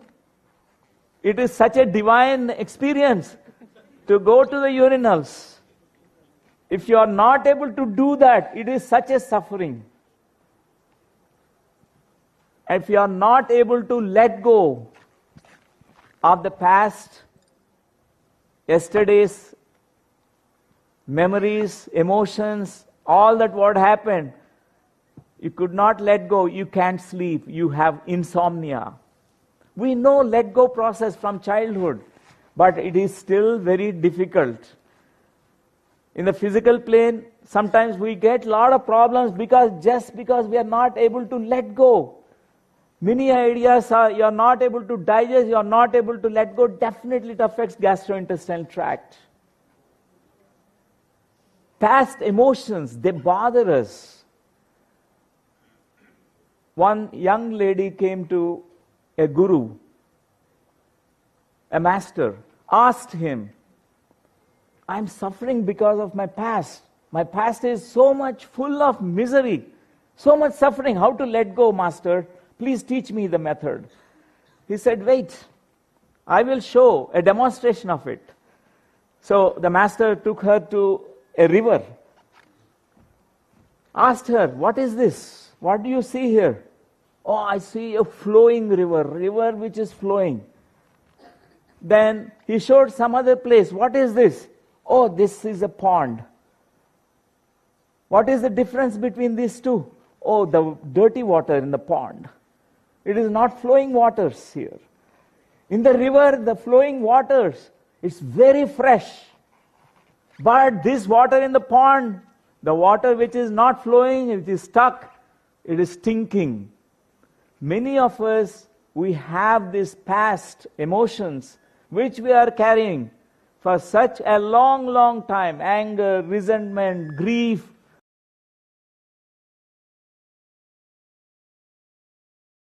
Fear, many things. Results into chronic illnesses. That's why this process of letting go is so essential, so important to understand. For example, we are holding on to something. I show this.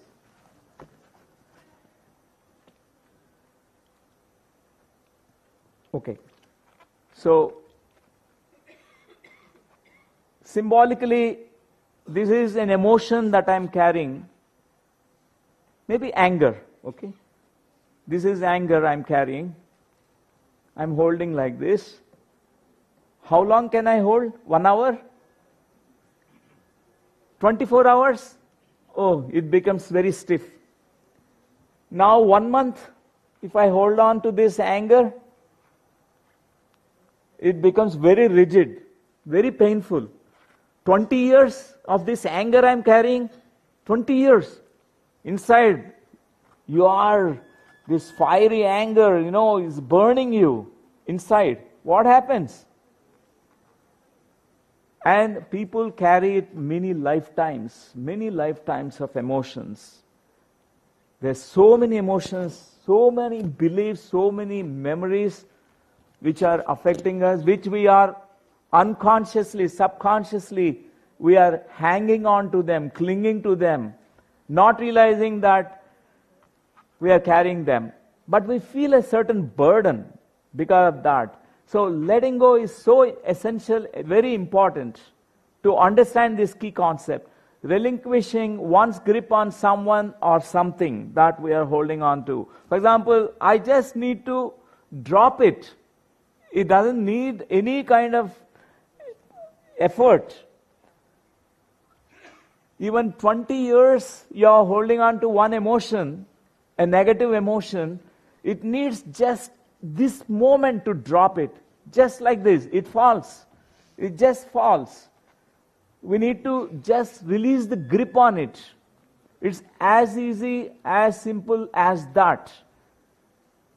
So today we are going to have a process also. Many people think that letting go is quitting. No. There are two different words. Quitting is someone who is, has given up. There is a sense of guilt and a shame or a sense of failure when we quit something because nothing is happening. You quit now. Anyway, I'm going to the dead end. I don't know there's no progress. Then we quit sometimes. But letting go is a surrender. It's complete, uncomplicated, ideally. It's a deep surrender. It's a positive thing. It is not weakness. Letting go is not a weakness. It is a strength. It is such a strength, a great quality for every spiritual practitioner.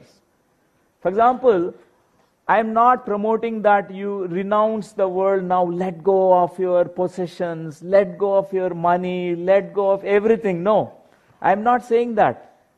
Many people, even after renouncing everything, they're still hanging on. The mind did not let go. They might do sannyas, they leave everything. They may wear kashaya robes, but still, inside their mind, they're clinging on to certain things. Janaka Maharaj is a great example. Who has such treasure, money, gold, everything with him, and name and fame, but non-attached. The money is there, but he is not attached to it. And he is such an emperor, greatest king, abundant king, physically abundant, spiritually also abundant, greatest spiritual champion, Janaka Maharaj. So, a mother who has given birth to a child, she needs to be attached to the child. A child also needs to be attached to the mother. There, if we go and say detach, non-attachment, no, it won't work. It's very important at that stage. When the child is now grown up, adult, that time non-attachment is important. Now this boy is getting married. He's a man now. He's getting married. He's no more. He's saying Tata bye-bye to mother because he's inviting a new family. He needs to be non-attached. He needs to let go. This is called a healthy way of separation from parents. Still they have deep respect and love for the parents, but non-attached. That slight distinction is important. Buddha, he had the great kingdom. He's a prince.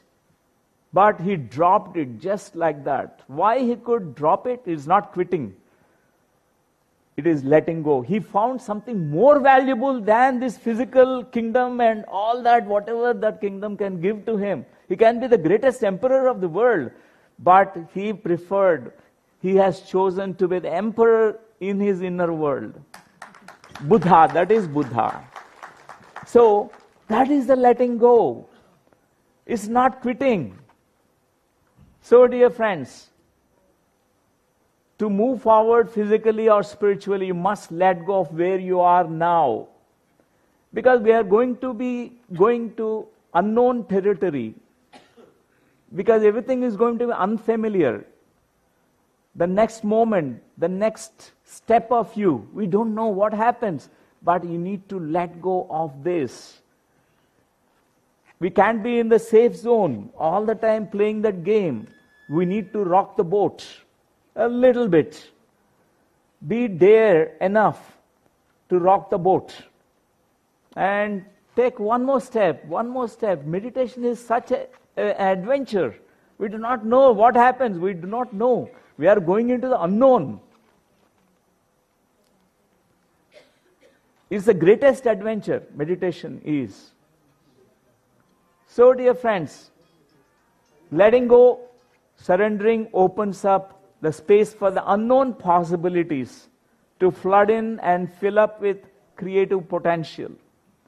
How can you build a new home if you don't demolish your old home?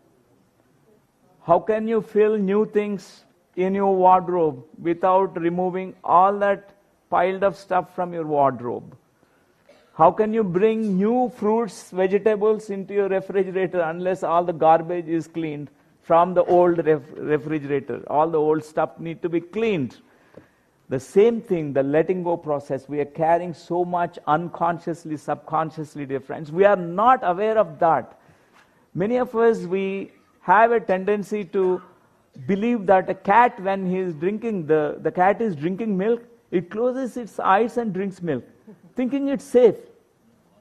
If it opens the eyes, it can't drink milk. An ostrich also keeps the head down inside the sand, feels safe. But it's a false safety. So many of us also believe, oh, my life is very glorious, very happy. We pretend to be happy, we are distracting ourselves. We make ourselves so busy, we never look inside ourselves. That's why in meditation, the first thing that happens is called Antara Suddhi. Suddhi means purification. Inner purification process. All that rotten stuff, all that garbage, it will be cleansed. It will be flushed out. It need to be flushed out. Antara Suddhi. Then second thing that happens in meditation is called Antara Siddhi. Siddhi is a little bit mastery. You start mastering your mind, mastering your emotions, all the intuitions, mastering your energies, all that happens, Antar Siddhi. The third thing that happens is Buddhi, Antar Buddhi. Buddhi get awakened. Vikasita Buddhi. Your Buddhi is like a flower, which is like in a bud form. It opens all its petals, 1,000 petal lotus blooms. So, in meditation, already this happens, but many of us, our observation is 40% of meditators, they keep everything under the carpet. They think their life is very good, but it's not really good. There's a lot of Antar Suddhi, letting go is very important. They have the same old fears, they have the same old patterns, they have the same old tendencies and behaviors, same raga dvesha.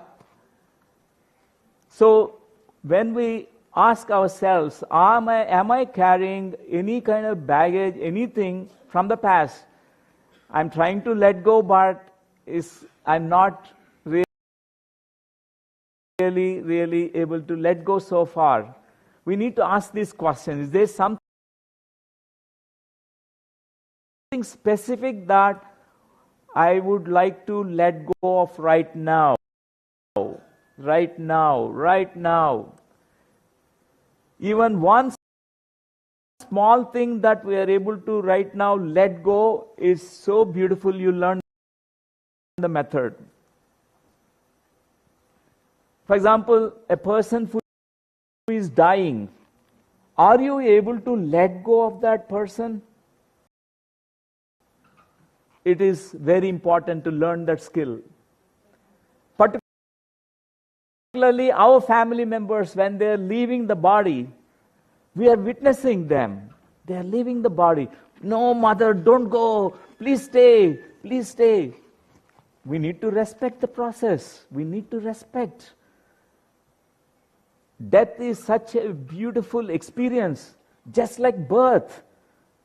That's what meditation prepares us for our own death. One day we need to let go of this body. We can't stay in this body forever. This is only a temporary vehicle. One need to learn to let go. One day we let go of this body. Simply drop this body here. Graciously leave the body one day. So, but right now we need to learn the practice.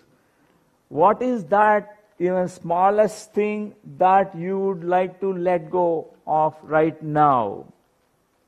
Even small fear, anger, anything, could be anything. Or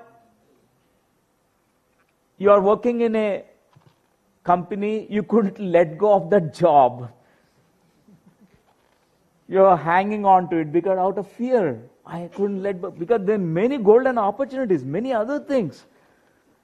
For example, when I completed my MD, I was on the fork road. I have to decide whether I have to serve as a medical professional or I have to serve spiritual service, be of spiritual service.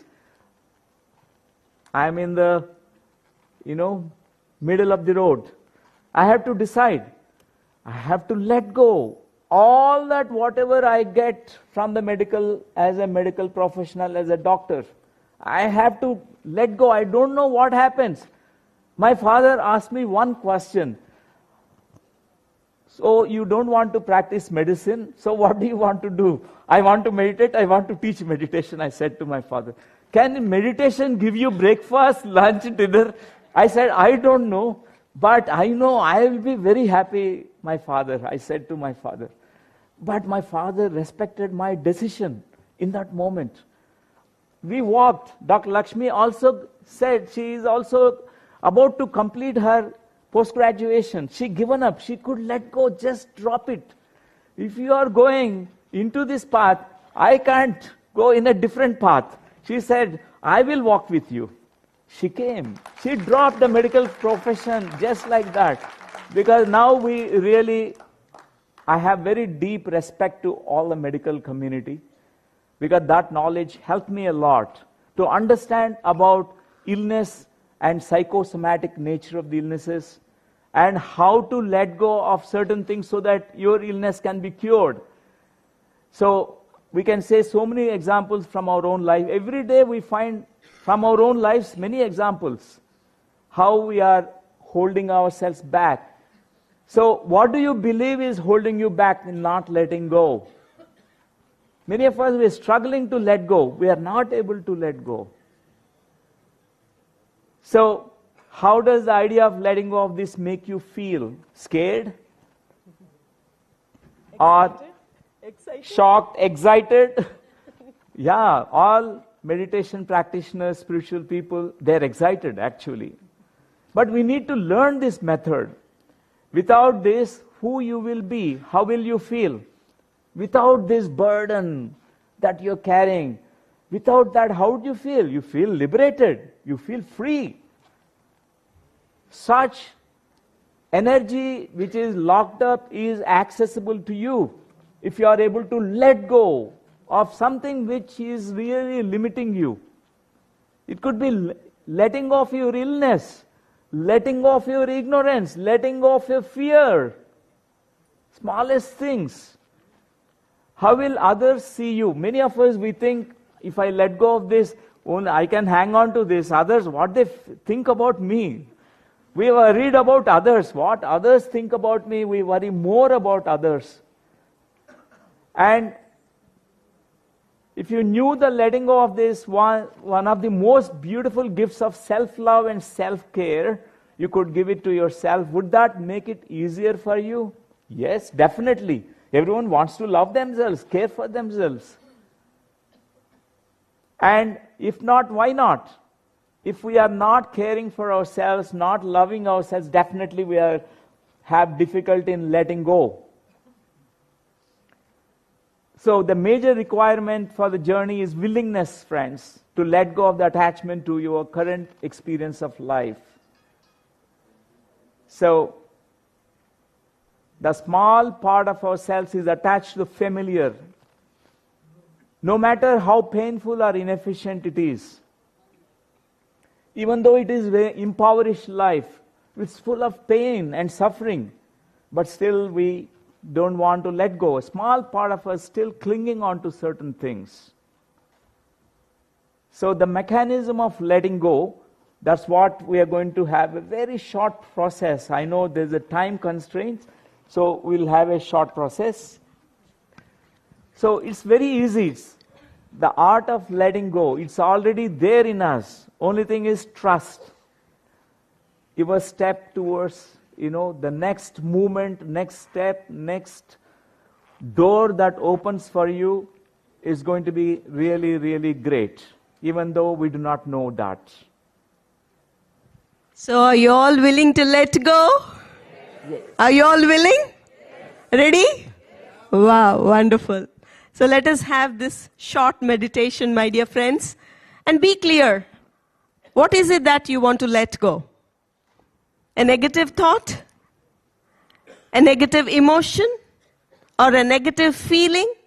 Or a negative belief? Close your eyes. Make yourself comfortable.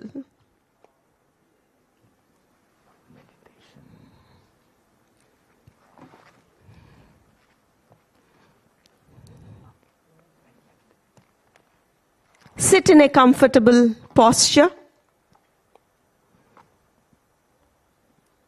allowing yourself to breathe in and breathe out consciously. Give yourself the permission to let go. To let go of all that which is not serving you anymore.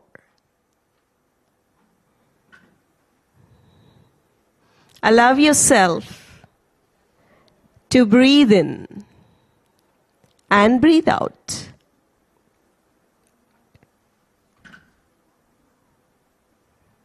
Allow yourself to relax, relax, relax.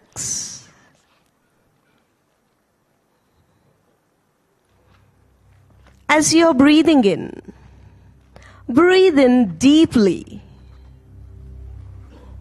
so that your in-breath can reach to each and every part of your body.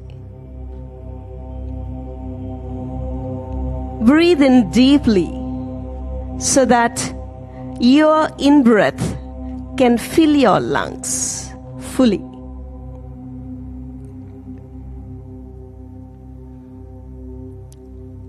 As you're breathing out, breathe out slowly.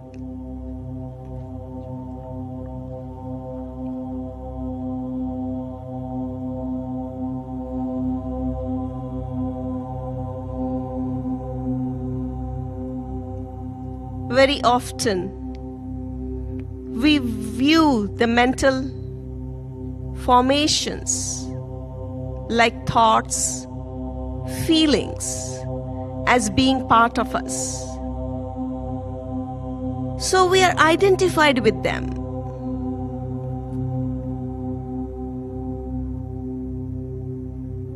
Now in this state of awareness, be an observer. Observe that thought, that negative thought, that limiting thought that you want to let go. Label that thought.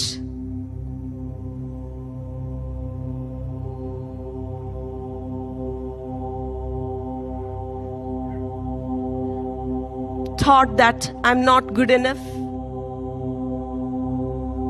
I'm bad, I don't deserve.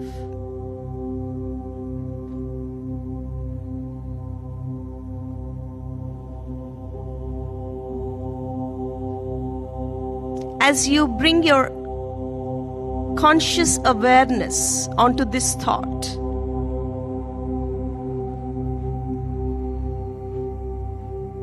as you're breathing out slowly, imagine, visualize this thought, these thoughts as thin clouds, fluffy clouds.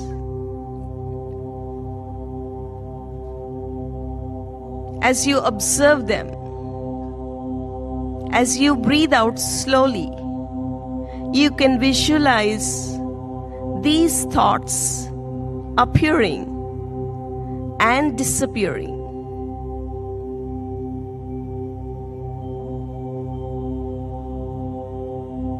Revealing a clear, bright sky.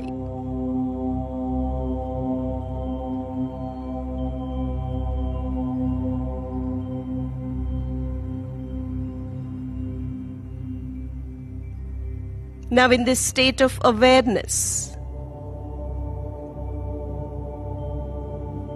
focus on all those physical tensions, all those negative emotions, negative feelings, negative beliefs.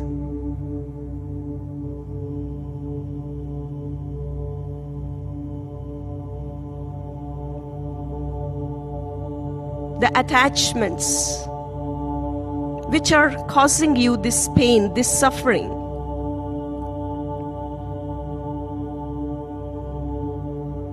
Now, in this state of awareness, as you're breathing out, imagine, visualize all this stuff that you want to let go. Visualize it as a thick fog, moving up, lifting up,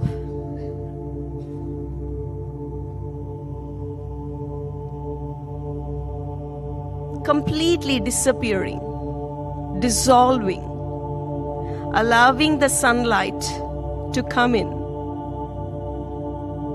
to experience that warmthness.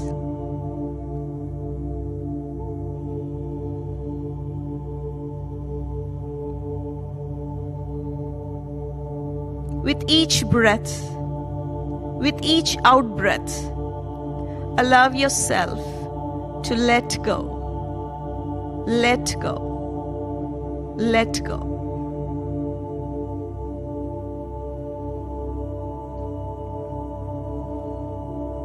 Consciously allow yourself to take a deep breath.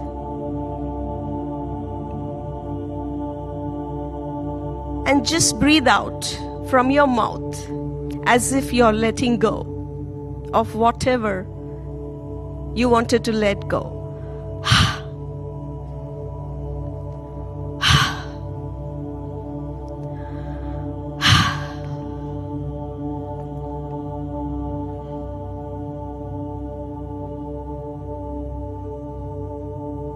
Symbolically, letting go of all that, whatever you needed to let go through your breath.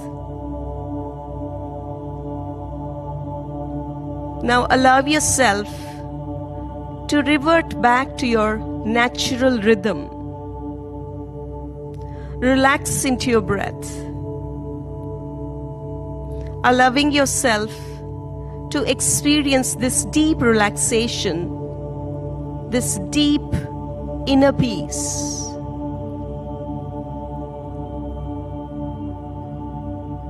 And in these higher states of awareness, allowing yourself to surrender to that greater power, to the universe, allowing the universe to work through you. opening up to new possibilities, connecting to your full potential self.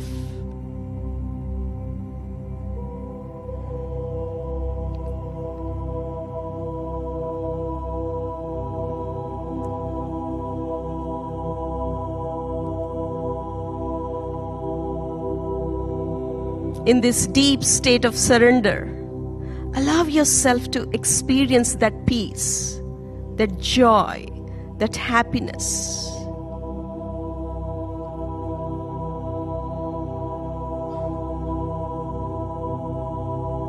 Aligning yourself to this greater power. Allow yourself to become a divine instrument so that you can serve, so that you can be of service, creating, becoming a co-creator in creating, in manifesting a paradise on this planet Earth, where all the kingdoms, the mineral kingdom, the plant kingdom, animal kingdom, and human kingdom can live in peace.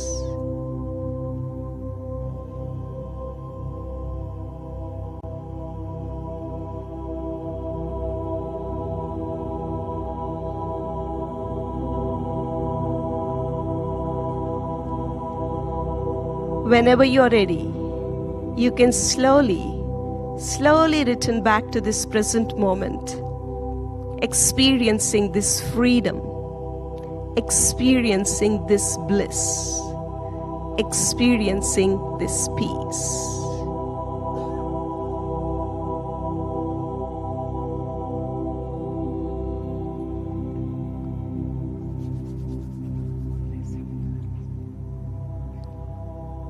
You can place your hands on your eyes and gently you can open your eyes.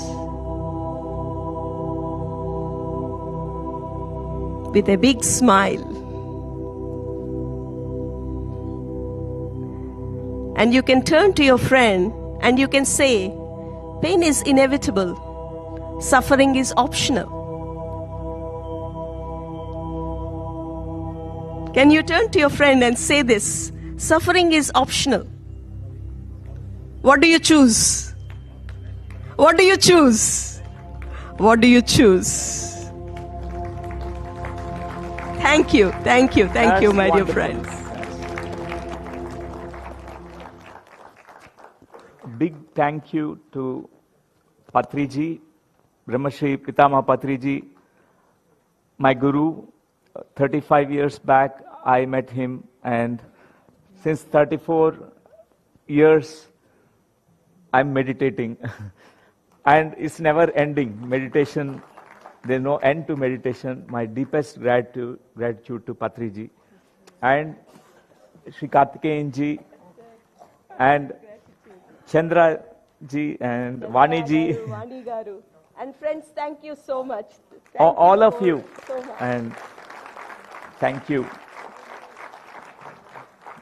Right. Okay.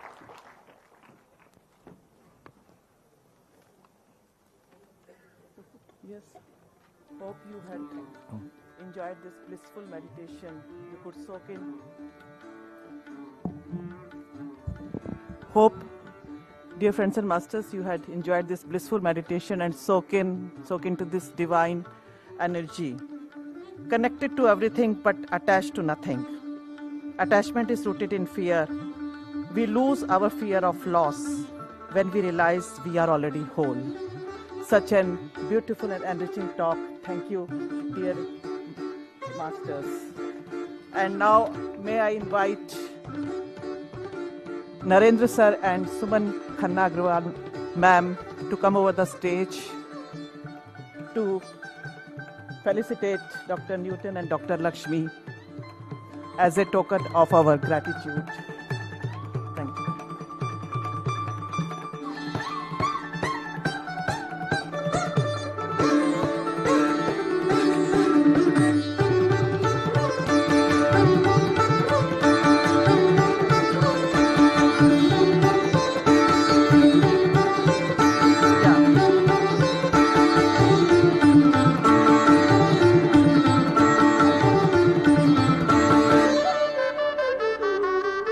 I'm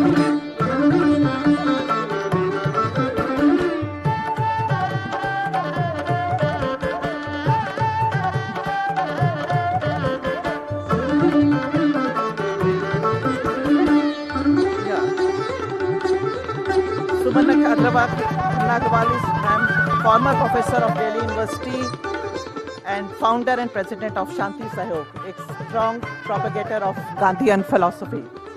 And Naren sir is a retired MD of Indian Overseas Bank. He has been meditating with Buddha Kanto Foundation for last 5 years and has been propagating the message of meditation to corporate leaders.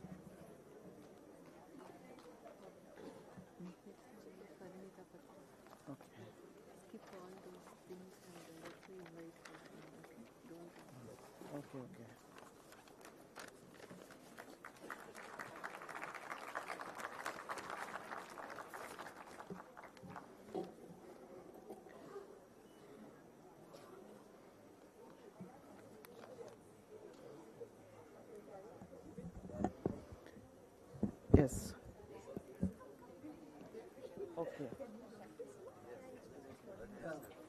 Okay. Parinta Patri. Okay. Need write sir? 2 lines I prepared? No. Shall we say? Okay. Yes. Nature loves harmony. When we are in harmony from inside, then we are in harmony with everything and everyone around us. And when the harmony prevails, we can certainly make our mother planet Earth a much better place to live in. Now is the time for the track talk, Sustainability Excellence, Living in Harmony with Nature. I welcome Parinita Patri, elder daughter of Brahmarshi Patriji, who is a meditation coach, spiritual leader, and advocate for a plant-based lifestyle. She is the founder of PSSM Swag, co-founder of Swadhyaya Yoga, creative head for PMC English, advisor, Dhyan Jagat Telugu magazine, and mentor for PYMA Global. She promotes meditation, non-violence, and environmental sustainability, inspiring individuals worldwide through workshops and transformative teachings. And first we will watch a video and then on sustainability. The world stands at a critical crossroads. Climate change, resource depletion, and environmental degradation threaten our future. Governments, industries, and communities seek solutions, but true transformation begins within. For centuries, wisdom traditions have taught that our outer world is a reflection of our inner state. Today, modern research affirms this. Meditation cultivates mindfulness, and mindfulness fosters sustainability. When we meditate, we awaken to a deeper truth. We are not separate from nature. We are an integral part of it. The more we cultivate stillness, the more we recognize our responsibility to live in harmony with our planet. Across the globe, architects, sustainability leaders, and mindful practitioners are integrating meditation into their work, creating eco-conscious spaces, sustainable communities, and regenerative solutions. Their journey is a testament to the power of inner awareness, driving outer change. This is sustainability excellence through meditation. For architects, meditation is more than just a practice. It is a lens through which they see and shape the world. Bharati Prem, the architect of Pyramid Valley International, shares how meditation has deepened her creativity, resilience, and commitment to sustainability, allowing her to design spaces that nurture both people and the planet. Meditation has been a very strong transformative force in my journey. It has helped me to navigate the toughest challenges both in my personal as well as in my professional spheres. I believe architecture, meditation, and sustainability are 3 corners of a triangle. The intersection of these three offers a holistic community of mindful living and being in harmony with nature. Transformation through meditation transcends professions and backgrounds. Polaya, a fisherman from Andhra, once relied on the sea for his livelihood. But through meditation, he found a deeper connection with nature, gave up fishing, embraced vegetarianism, and now leads a life of mindfulness and sustainability. In the remote hills of Pettu Godalu, Araku, an entire tribal community has undergone a profound transformation through meditation. Once living off hunting and forest produce, they have embraced vegetarianism, built a pyramid meditation center, and now guide others on the path of mindfulness. అలాగ ముందుకు రావడం అన్నది జరిగింది. దాని ద్వారా మాకు బ్రతుకు తీరన్నది తెలిసింది.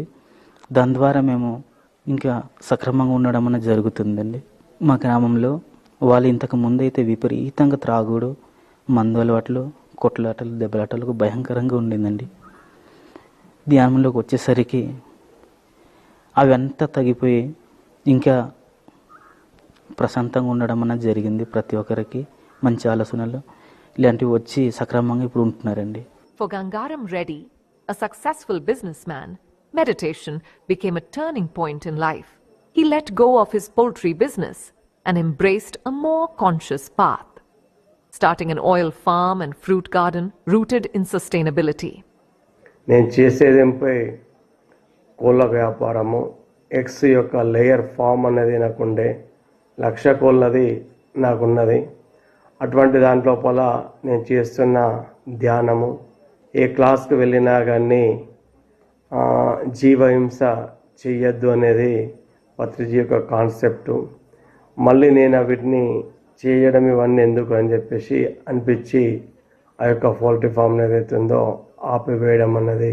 Mallappa Kalluli, a retired army officer, found his true calling through meditation. After deep practice under pyramids and attending a spiritual retreat at Pyramid Valley, Bengaluru, he experienced profound transformation and embraced vegetarianism. His journey led him to first build a pyramid for his village, bringing meditation to hundreds and helping many heal from illnesses.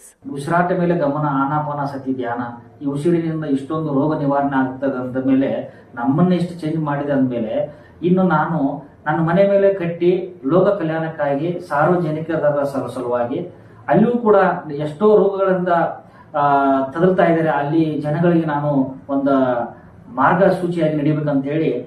The impact of meditation on sustainability is not just anecdotal. It is scientifically proven. A Harvard study found that mindfulness reduces materialistic tendencies, encouraging responsible consumption. Research published in Nature Communications shows that meditation enhances emotional resilience, leading to ethical and eco-conscious decision-making. Studies from Stanford University reveal that meditation strengthens our sense of interconnectedness, fostering pro-environmental behaviors. Sustainability is not just a policy, a trend, or a responsibility. It is a way of being. Through meditation, we cultivate awareness, intention, and action, the three pillars of a truly sustainable world.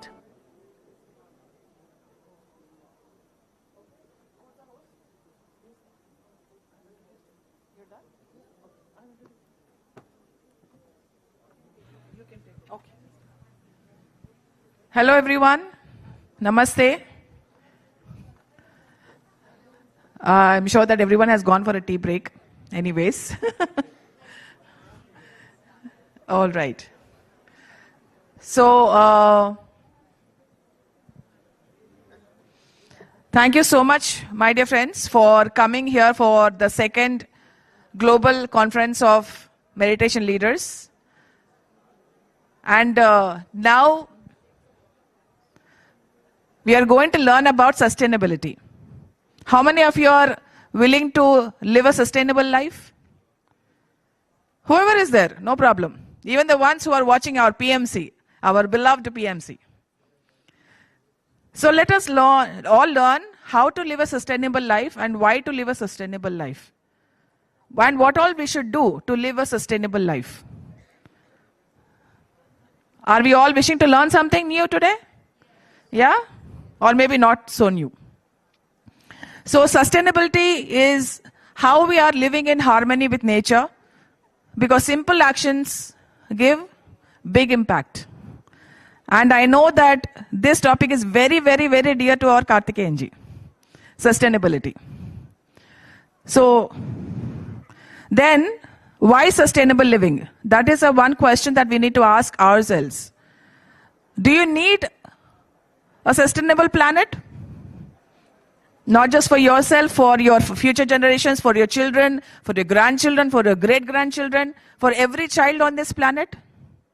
Right? So then, why sustainable living is what we need to understand. We need a sustainable planet because less pollution means cleaner air, water and soil, which means fewer diseases. And then less waste, which is fewer toxins in nature and healthier people and animals. Should it be sustainable only for us or for humans or for animals and the planet as well? For everyone. And then sustainability also is required for trees, for less wildfires, for less deforestation. And all the choices that we make, the so-called personal choices that we make for sustainability. And we need a sustainable planet. It's not like we have a choice, isn't it? We don't have a choice. We are all working towards sustainable planet. And we have to make it sustainable so that our future generations can live on it happily. Do you want to end this planet with us, or do you want to continue this beautiful planet and share it with everyone? That is what the question is. And everything is our responsibility. So sustainable living isn't just about the planet, it's about people and animals as well. So what do we have to learn today? So I'm going to give you different things that we can make our life or our human life or our animal life or the planet life sustainable. And what are those things? Do we do any of these things? Can we all focus on the presentation instead of the mobiles and just focus on what we have to do? All these things have to be done in order to have a sustainable planet. You can take a look at it and find where you're at. Where are you positioned in as far as this is concerned? Do you save water? Do you just let the water flow? Do you let the precious water go waste when you're brushing your teeth, when you're taking a bath? Do you use buckets and buckets of water to wash yourself, which can be done with a half bucket of water? Do you waste water while washing your clothes or utensils or appliances or anything of that sort? Do you recycle the water? Do you do rainwater harvesting? This is all we need to do. If at all everyone raised your hands when I said, who wants a sustainable planet? But nobody wants to do anything about it. You want a sustainable planet, but you don't want to do anything about it. That is the thing that we all have to ask ourselves. What do I have to do to make it a sustainable planet? So then plant trees and eat plants. Have a plant-based food. Patriji always said, always go for plant-based food. And then reduce waste, avoid plastic, walk or cycle whenever you can. It makes you fit also. And then recycle or upcycle, buy local, use renewable energy, save electricity, eco-friendly products, and the list goes on. What all do you want to do? What all can you do to make this planet sustainable? The list is here. What all can you do? Can you have a checklist? That is what is most important. So we need to create awareness about this. Because this is the only home that we have got. Even if you want to die and come back again, this is the only planet that you have to come to if you want to have a physical experience. Have a human body, this is the only planet that you have to come to. To eradicate your karma or whatever it is, you want to learn lessons, you want to do some service, this is the planet that you have to come to. And how do you want this planet Earth to be for the future generations? Okay, I am born here. But what if I die and I have to come back to this planet again? How do you want this earth to be? How do you want this earth to be? कैसी धरती चाहिए आपको अगर हम फिर से पैदा होना चाहे तो फिर वो सुंदर बनाने के लिए हम क्या कर रहे हैं अभी? Are we doing something for pollution? Or are we adding to it? Are we saving water or are we draining more water? Are we planting trees? How many of us plant trees? Only a few. But everyone wants a sustainable planet. That's a funny story. That's a very funny story. So, then save electricity, compost, grow your own food, reduce, and sustainable travel. All these things we need to keep in mind. Because what does meditation teach us? What does spirituality teach us is a sense of responsibility. We are all responsible world citizens. We need to take responsibility. Nobody has to tell you what to do. You should know, as a meditator, a sense of responsibility has to be ingrained in us. Our actions lead to something, right? We know the law of karma, don't we? Inaction is also action. Inaction is also action. So what are we going to do for this planet? And then as a part of this initiative, we have started something called PSSM swag, which is called Save Water and Go Green, which has 3 objectives. One is save water, one is save animals, and the another one is plant trees. So do we all save water? No wasting of water? Some are not raising hands, that's okay. But at least from now on, if you can start saving water. And how many of you are animal lovers? All animals or a few animals? All? Few? All? Are you sure? Because you will have to answer the next question that I'll ask. Loving means not harming them. Okay? Loving means not harming. Harmlessness. Right? Loving means not, kuchku puchku and all that. So, okay? That is affection that we do for our, domestic pets. So, loving means not harming. Okay? All are animal lovers. Fantastic. Ahimsa. Or non-violent organization which has started by me in November 2020. So these are the 3 objectives which I'm looking forward to. And I'll briefly tell you, just very few slides, very short slide, because Sagar ji has asked me to talk about sustainability, so I'm doing so in a very limited time. So planting trees. The first thing is planting trees. We have to restore the planet, and deforestation rates from 1990 to 2024 show very significant loss of forest cover. So what is our responsibility now?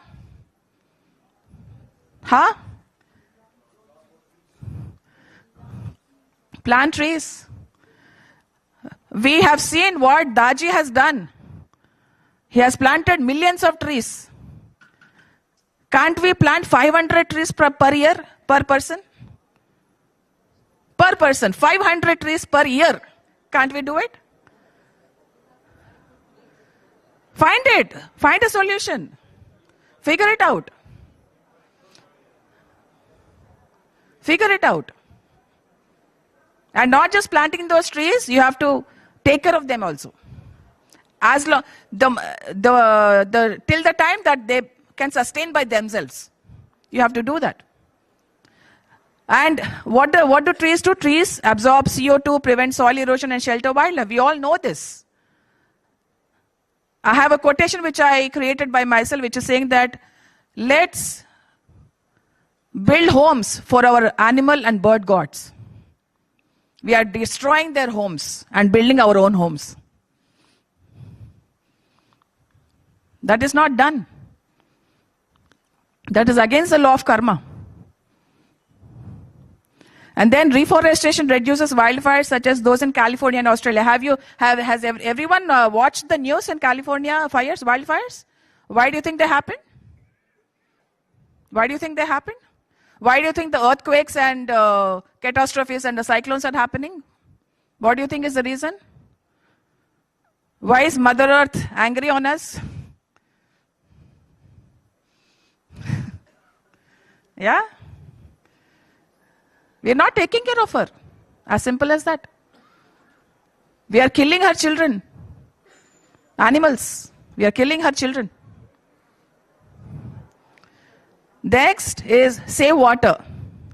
And everyone knows that earth is 70% water. Even our bodies are 70% water, right? Yeah? So and fresh water on earth is only 2.5% of earth's water, and 92% goes to agriculture. And out of that, 29% goes to animal agriculture. What is animal agriculture? Yes, my dear friends, what is animal agriculture?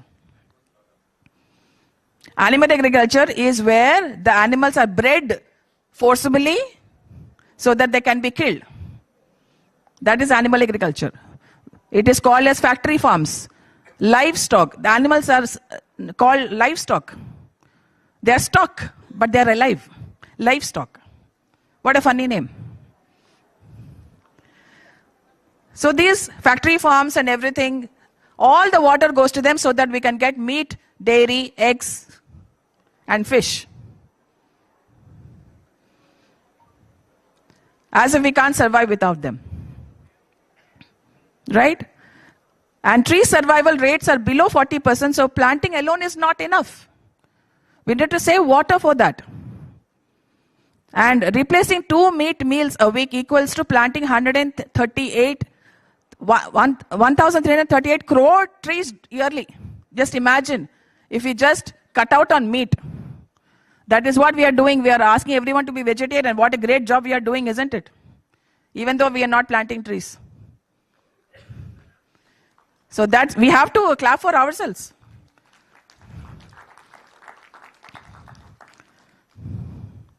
And then plant-based living.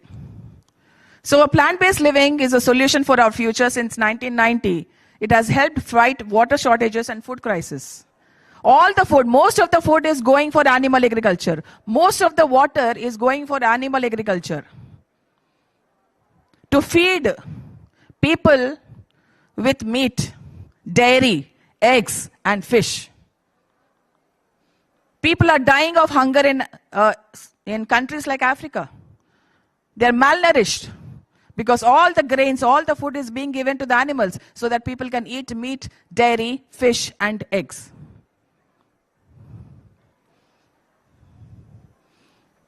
Is that right? Is that the right thing to do?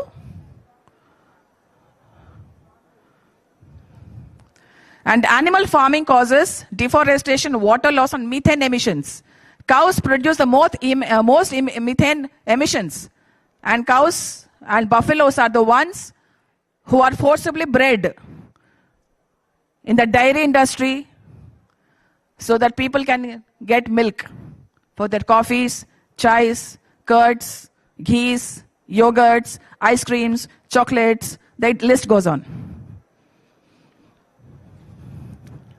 And then going plant-based stops slaughterhouses, cuts pollution, and lowers greenhouse gases. In one of the scientific studies, it says that milk is equal to leather plus beef. Are you surprised? India is one of the top most producers of leather and beef thanks to the dairy industry. Who are all supporting dairy industry now? I'm not going to raise hands because I'm not supporting. Anybody? You just have to raise hands. It's a very simple act. Who is supporting dairy industry? I'm not going to raise hands because I'm not. All of you are? And then meat, fish and eggs and dairy raise the risk of heart disease, diabetes and cancer. It has been proved time and time again. There are so many myths about meat, dairy, fish and eggs that scientists have been proving wrong.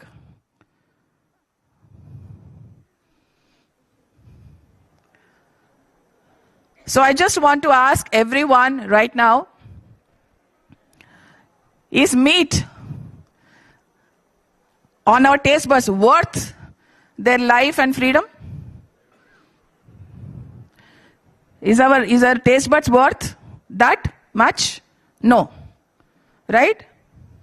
So we are killing them so that we can satisfy our taste buds.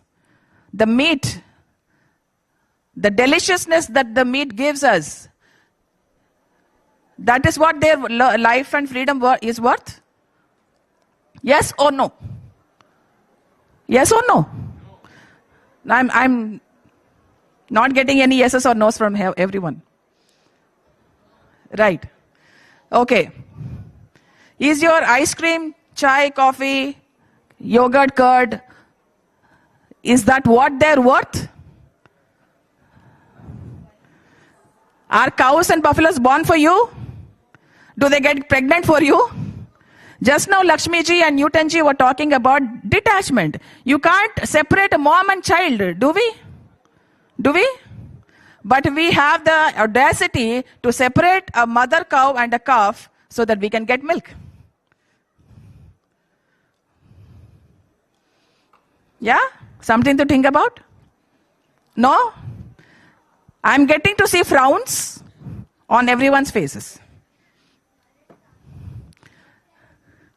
Everyone is frowning or confused. I don't know what that frown means. So then, for human health or for animals to be free, we are just hearing everyone saying we want a peaceful earth, we want a peaceful planet, not just for the human mix, but for the entire animal kingdom.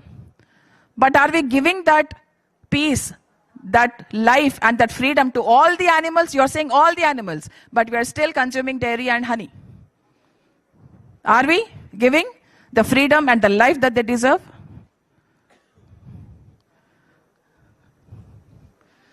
Yes or no?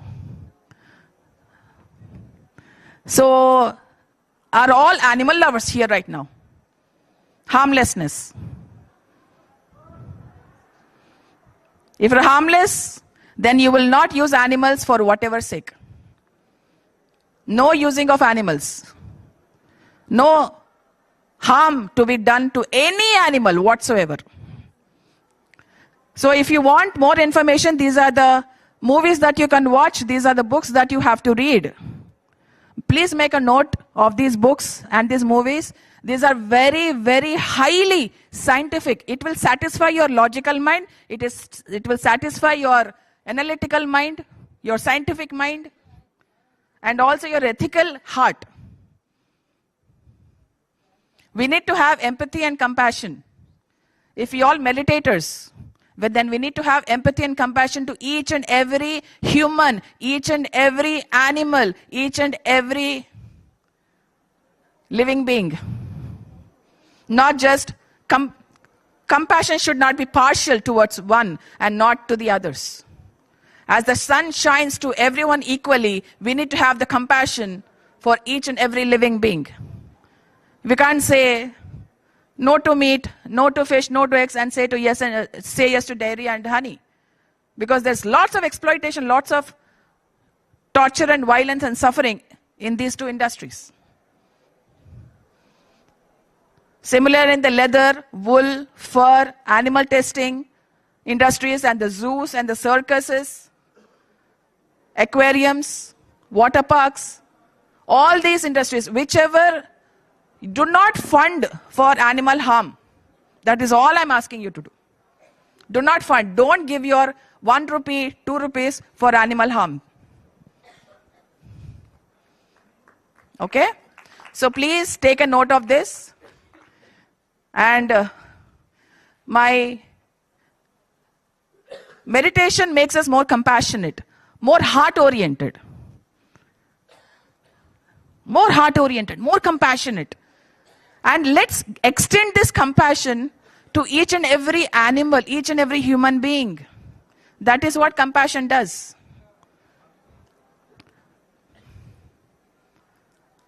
So please extend your compassion. Do not use animals as objects or machines. Milk machines, meat making machines, egg producing machines, honey making machines. They're not your slaves. They're not your whatnot. Are animals your slaves? Are they born for you? Are they born for me? Am I born for you? Are you born for me? Can I use your body? Can you use my body? Then how can we use their bodies? They have a saying that in history, they say Go Mata. Am I right or wrong? So they have this Kshirosagar Madhanam where the churning of the sea got Amrit and Halahal and lots of things. There came Kamadhenu madam. Half cow, half human being. Okay? Through Kamadhenu madam came so many cows. And why we call Gomata, why we call cow as Gomata is because after the cow Janma, it is human Janma. That is why we call her as a Gaumata. Okay? Now just imagine that cow is so much made to suffer that throughout her life she is made pregnant and everything that she done horrendously treating her in the name of Gomata, and finally she makes a human Janma. Just imagine how that human Janma will be, how that human person will be. With so much of torture in the past, so much of pain in the past. Just now Newton ji and Lakshmi ji were talking about past. Isn't it? Just imagine if I'm a cow, I have been tortured for my milk so badly. How am I going to be in this Janma? Does anybody have any answer? First, don't harm animals. She doesn't have to let go of anything. So you want to continue harming animals so that she can let go, isn't it? Is that what we want to do? I will let go, but what about that karma that has been done towards me? Do you have to suffer or you don't have to suffer? So meditation cultivates deep compassion, leading to ethical consciousness, conscious and eco-friendly choices. Are our choices conscious? And Patriji says, we are what we eat. We drink milk. The kind of emotions that mother has, the separation, anger, the mental exploitation, the suffering that the mother has, all those emotions goes into us also. So we are what we eat. We are what we eat. We are what we drink. We are what we consume. All the agony, the pain that the mother and the calf goes through,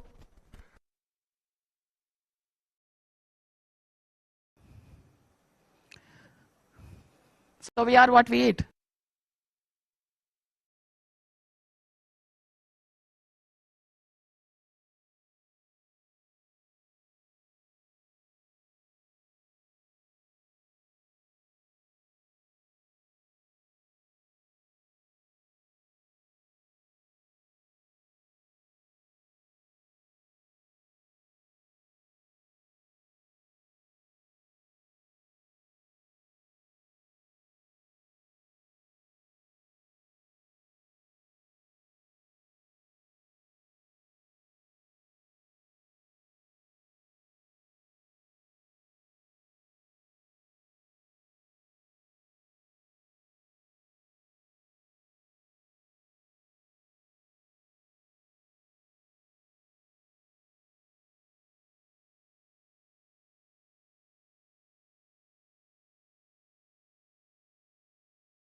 Come. Pari, please come. One is one. We are 1 hour behind.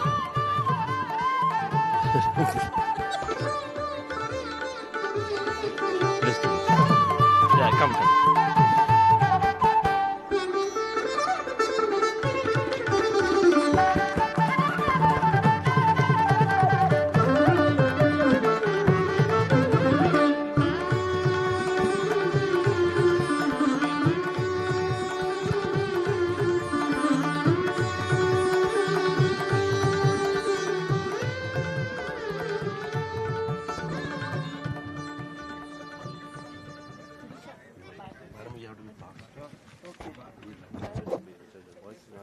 Okay.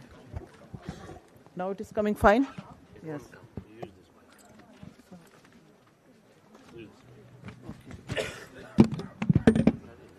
Okay, sir. Thank you. Yes. After such a wonderful talk, think globally and act locally. Now we have another distinguished master. How meditation impacts our brain physiologically. Working hard for something we don't care about is called stress. Working hard for something we love is called passion. May we all lead a life full of passion. May I invite Dr. Raghavendra Rao to deliver a powerful talk on meditation for mental health. Dr. Raghavendra Rao is the Director, Central Council for Research in Yoga and Naturopathy under Ministry of Ayush, Government of India. He holds a PhD in Yoga and Life Sciences. He has completed several research projects in rheumatoid arthritis, prebiotics, diabetes, CVD risk prevention, yoga and naturopathy interventions. He is a member of the Ministry of Ayush, Unani, Siddha and Homeopathy Research Portal of the Government of India. May I warmly welcome Dr. Raghavendra Rao. Over to you,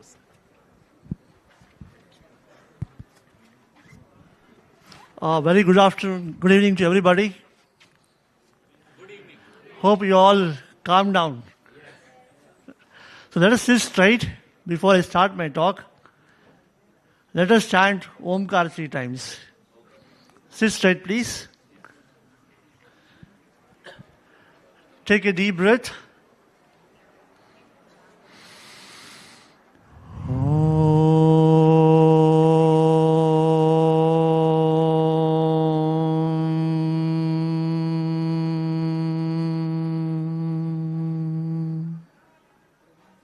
Once again.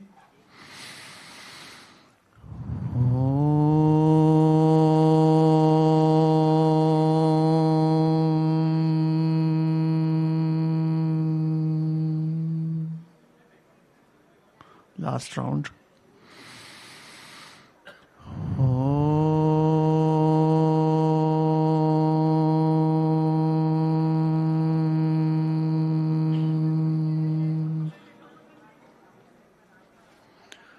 Thank you.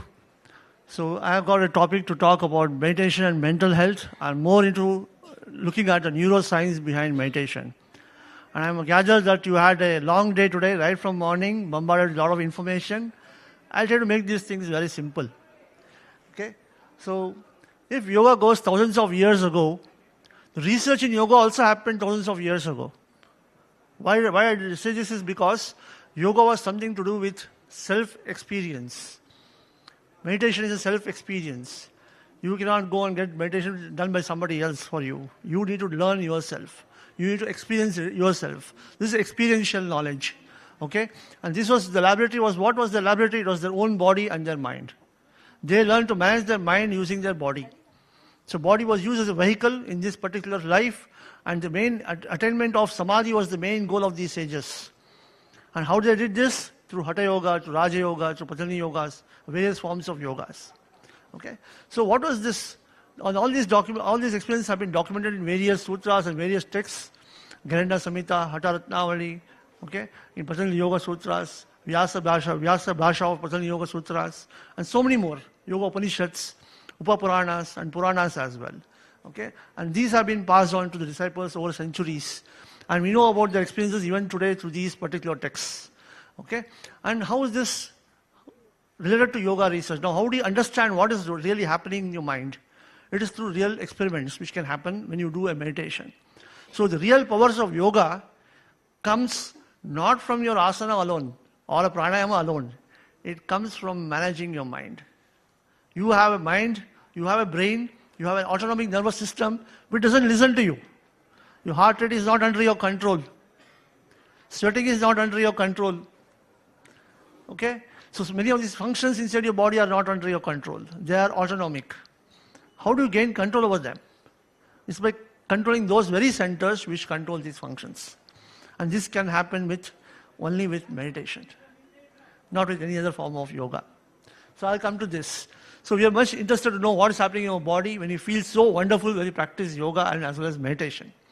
The kind of restfulness which we get after meditation, what is it related to? We want to understand this. The first research on yoga started off in 1883 by Swami Kolyananda. He established Kaivala Dham there, and a lot of research and experiments started happening in this Kaivala Dham during the early 1920s. And we had a journal called Yoga Mimamsa, which was coming up in the year 1924, pre-independence, the first research journal on yoga. Okay, and he did a lot of work with this. And okay, so I think I went to the last slide, other slide. So a lot of studies were done in Kaivala Dham during that period. So basically they started using a spirometer, a kymograph to look at kumbhaka. What happens when you hold the breath? What happens to the brain blood flow? What happens to your lungs? What happens to your human physiology? Okay, and then you had scientists who were intrigued by the siddhis and siddhis of the great yogis in India. And these are two important scientists who came, Dr. Wenger from California University and Dr. Bakshi from Michigan University. They were impressed by Swami Kolyananda. They came down to India, brought EEGs, ECG, different kinds of instruments, physiological instruments, which was not there in India during that time, in the pre-independence time. They came down to India in 1957 and all. They started doing a lot of work. They started looking at samadhi. They had people, yogis who could do really samadhi. They could be put in an airtight box, and for 8 days they were in an airtight box without oxygen, without food, without water. Okay, and they documented this. And they documented this of Yogi Satyamurthy. And it's also been published in a journal. I'll come to that later on. So they came to the conclusion that samadhi can't be equated to a hypnotic condition. It is something different altogether. Okay, so what were these people, when these people started coming up, the AIMS also in Delhi also got interested in the physiology behind the yoga. Dr. B.K. Anand, the renowned physiologist of AIMS, he started working with this group and he started working on yogis. These yogis could increase your heart rate to 350 per minute, 400 per minute. They could create an atrial flutter. People die with that. You know, when you have atrial fibrillation, you go to an ICU immediately, right? But these people could do at their will. Nothing could happen to them. They were beyond the boundaries of physiology, beyond the boundaries of science. How was this happening? How could they control the heart rate? How could they increase it at will, decrease it at will? Increase the BP also at will, decrease it at will. This is what was happening, and this was published in a very big journal called Circulation. It's a very high impact journal, okay, during those times. So what this was, another study was there, where they were doing voluntary control of heartbeat, where, you know, they put the person in a pit, and they looked at the ECG here. You can see here, for second day, the ECG tracing was replaced by a straight line. Okay? Suspended animation. No ECG tracing was there. They thought the person has died, second day. They thought he has died, and they were about to dig up the pit. They got the ECG again, after half an hour. After half an hour, they got back the ECG again. So what has happened to this person? Why was ECG not recordable? Did he remove the leads? No, it was not so. Leads were there on the person.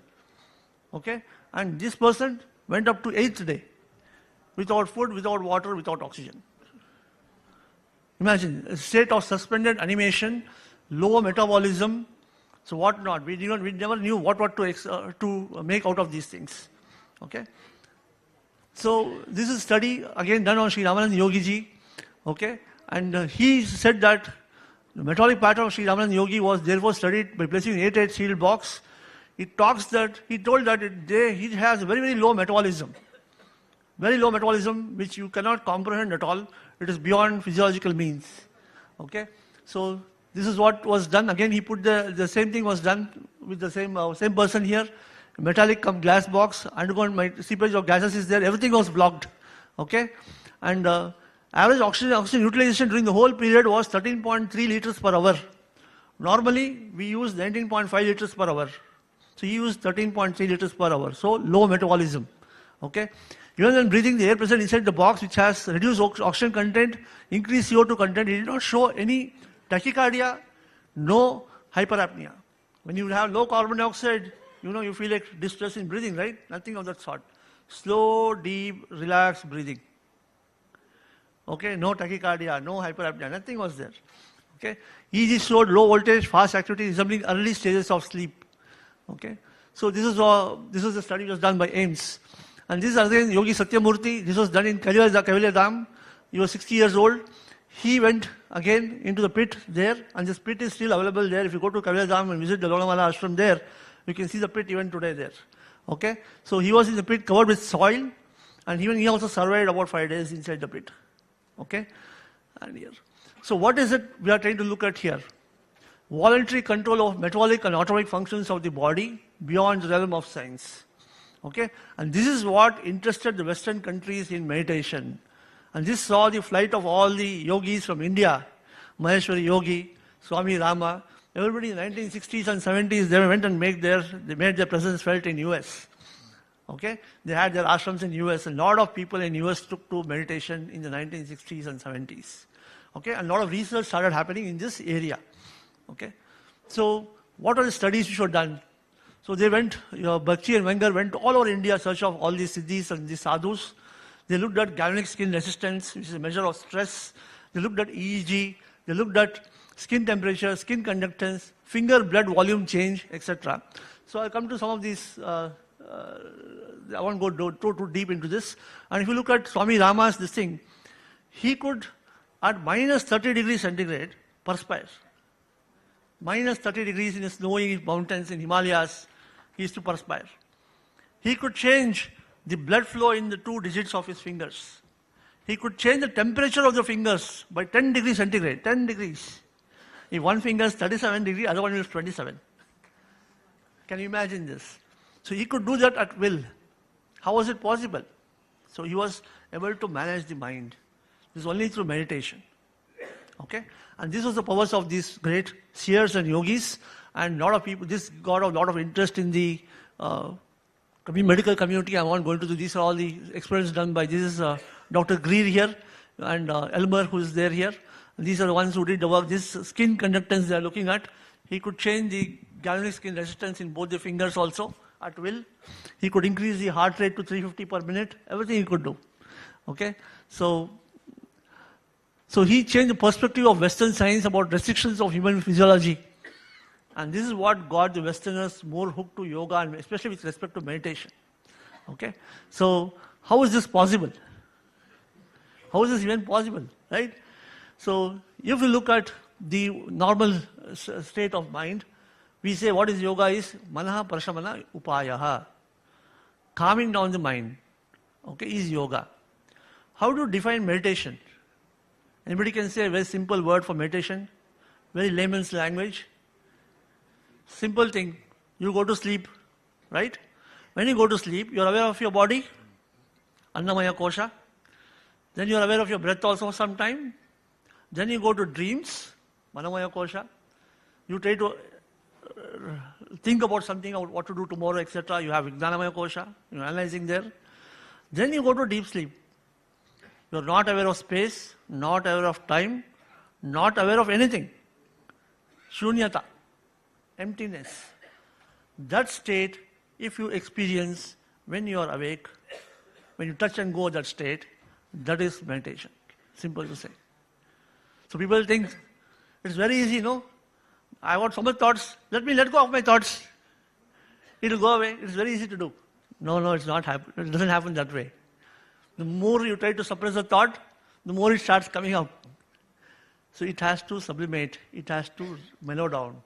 So this systematic process of doing that can be happening only with regulating the breath. So that's why you have the Ashtanga Yoga. It tells you how to go to this particular state of mind to calm down the mind itself. So when your mind is active, you have a lot of gamma waves, waking mind. And when you do meditation, you can see the amount of thought process, how it comes down, it slows down. You have alpha and theta waves. So yoga is nothing but a science of calming down the mind, which can happen only with the meditative practices. So what does all the other parts of yoga do? Asanas, kshatriyas, pranayamas, bandhras, mudras, kumbhaka, keeps your body healthy, keeps your body fit, makes you sit quiet in one particular place. You won't have aches, you won't have pains, you won't have any twitches. So you can concentrate, you can calm down the mind. You can go to the empty state of mind. If you have distractions here and there, if you have aches and pains, you can't do this. That's the reason why you have the Ashtanga Yoga. And if you see here, Dharana, Dhyana, Samadhi, this by far is the most powerful techniques in yoga, where you can have control over your autonomic nervous system. Okay? So, if you look at breath control, slowing down the motions of inhalation and exhalation is pranayama. So, we do what is called kumbhaka pranayama, where you slow down the breathing. Normal breath rate is 13 to 20 per minute. Do you know how many minutes can one hold the breath? Anybody has any idea?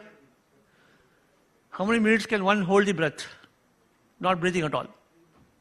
3 minutes? Anybody guess it? You can give 5 minutes? 24 minutes, 37 seconds.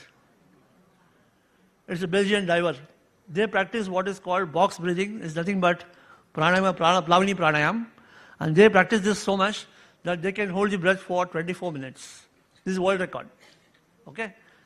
And it's happened very recently only. It's not too far. It's 2018 that he did this world record. Okay. So you can control the breath, and by controlling the breath, you can also control the mind. What happens when you control the breath? Increase blood flow to the brain. Increase blood flow to the brain. It increases by almost 6 times. So that's also the reason why we say, if you have hypertension or heart disease, don't hold the breath.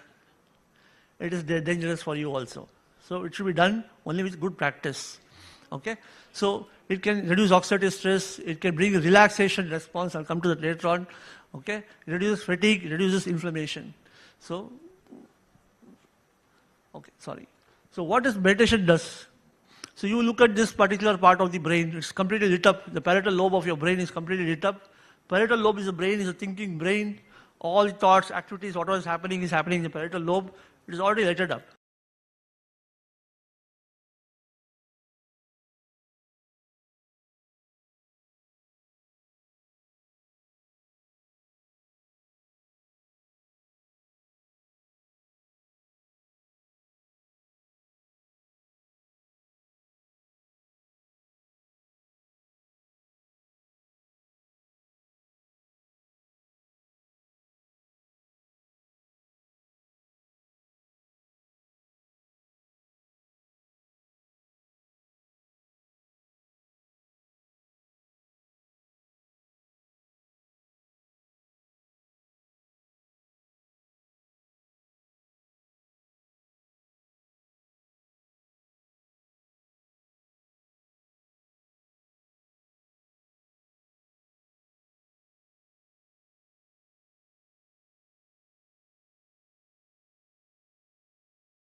still happening in the western region. Okay? So what is meditation? Mind control, calming of the mind, sublimation of neuronal activity. DMN is nothing but default mode network, we call it as. Okay, I'll come to that later on. So focusing, there are two types of meditation. One, you focus on a single thought, any prayer, word, whatever it is, any object, whatever it is, light, whatever it is. And try to see that you erase all other thoughts away from this one. Single thought. So focusing on any one object is focusing kind of meditation. Or other one is called open monitoring meditation. What is open monitoring? Don't do anything. Just allow what is happening. Just observe what is happening inside your mind. What thoughts come, what thoughts go. Don't do anything. Stay passive observer. Okay? As you keep on doing it, slowly the thoughts will sublimate and you will start getting calmed down, or you will have the silence. Okay? That's called open monitoring, and this is also called as mindfulness also. Okay? So you have different types of meditation, Om meditation, mantra meditation, light, mindfulness, etc. All of them do the same thing. All of them bring about alpha waves and theta waves. They help in calming down the mind. So you may use different means of doing it, but all of them, the goal is the same. Okay? So what happens with this meditation here? This hormone called GABA, which you can see, this is a calming neurotransmitter which increases in great quantities in the brain. Okay? This is a calming neurotransmitter. It calms down the areas of the brain. It slows down the brain completely. It slows down the electrical activities of the brain. So it is not only about the electrical activity of the brain, it's also about these neurotransmitters. Okay? So this GABA is a very important neurotransmitter which plays a very, very important role, as well as last one is called the endorphins, the euphoria neurotransmitters, which are also important, which come up in the later stages of meditation. When you do advanced meditation, you can get endorphins also. Okay? So we'll come to some more this thing. So I said to you, these alpha waves, you can see the frequency is coming down drastically. And if you compare this here with the frequency with all these things, you can look at the states of their mind. Alpha waves, you are calm, you have creative visualization, you are just focusing on a single thought or object, that visual area is lighted up. Whereas in theta waves, deep relaxation, meditation, your parietal lobe is slightly active. Okay? When you go to delta waves are coming up, you go to deep sleep kind of state. You're awake, but you're going to a deep sleep state of mind. Okay? This is what happens. See the number of waves. Waves is very, very low waveform here. Okay? So this is what is happening with these different frequencies of these waves. So when you have beta waves, high beta waves, you have anxiety, stress, nervousness, panic attacks. When you have mid and low frequency beta waves, alertness and focus and concentration. So initially, when you do concentration meditation, you have more beta waves. Okay? And here, what is the hormone released here? Neurotransmitter, dopamine here. When you have alpha waves, when you start peaceful, when you start relaxing, you have serotonin and endorphins. Then when you have theta waves, when you calm and meditative deep contentment, you have GABA, high levels of GABA and serotonin, and endorphins and human growth hormone as well. Okay? When you go to delta, deep sleep stage, dreamless sleep, reduced thought, oneness is there, you have high growth hormone and melatonin. So these are the physiological mechanisms by which not just the electrical activity, the hormones, the neurotransmitters also change in the brain with respect to your depth of meditation. Okay? So what is happening with brain? What happens to brain when you do meditation? Okay? As you grow old, you know what is happening? You have the nerve cells making connections to each other, right? They make more connections. It is called plasticity. The more the connections they make, better memory you have, better attention span you have. In Alzheimer's disease and dementia patients, the connections are lost. You have forgetfulness, you have short-term memory loss, you have cognitive decline, you don't have proper attention span, you don't have proper memory, you don't have mental speed. Okay? All the cognitive functions are getting lost as you grow old. So what does yoga do here? It connects the brain again, rewires the brain once again. So it is called as neural plasticity. And what happens here in brain, this yoga, by doing yoga, this increased gray matter density. As you grow old, the gray matter density keeps coming down. It gets thinning out. Whereas with yoga, you can preserve the gray matter. Okay? So this is why yoga is very useful in aging population. Okay? So now what happens in meditation? The basic aspects of meditation is, it works on the frontal part of your brain, the frontal lobe. Dorsoprefrontal cortex and the frontal lobe of the brain. I won't go into details of the centers to confuse you. So what happens here is, this is a regulatory center. The activity in the frontal lobe increases here and it goes to the association area. Okay? And surrounding areas where the thought processes are there, the parietal areas, they get deactivated. Okay. Second thing, there's increase in GABA neurotransmitter. So what is this GABA doing? It's a calming neurotransmitter. So it calms down the nerves. It reduces the firing of these neurons. Okay, and decreases the stimuli arriving at parietal lobe. So the amount of stimuli arriving at your lobe itself is coming down because of the GABA levels. So it is like subduing the thought process inside the mind. Calm down, calm down. It's doing the job of calming down. It enhances the sense of focus, so it makes you more focused when you do meditation. Decrease in orientation association area is there in the right parietal lobe. Sense of space, sense of wholeness is there when you start doing the meditation step 2. In step 3, it goes into the hippocampus and amygdala. Now these two are very important. Hippocampus is a memory center. Amygdala is a fear center.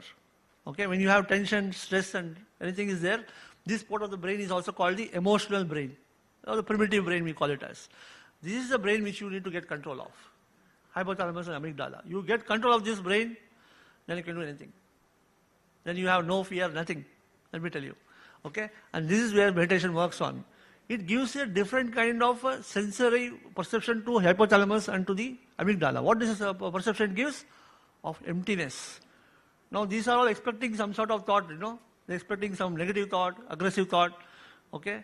Any sort of emotion it is expecting. Nothing is going there. Because you're doing meditation, emptiness is going there.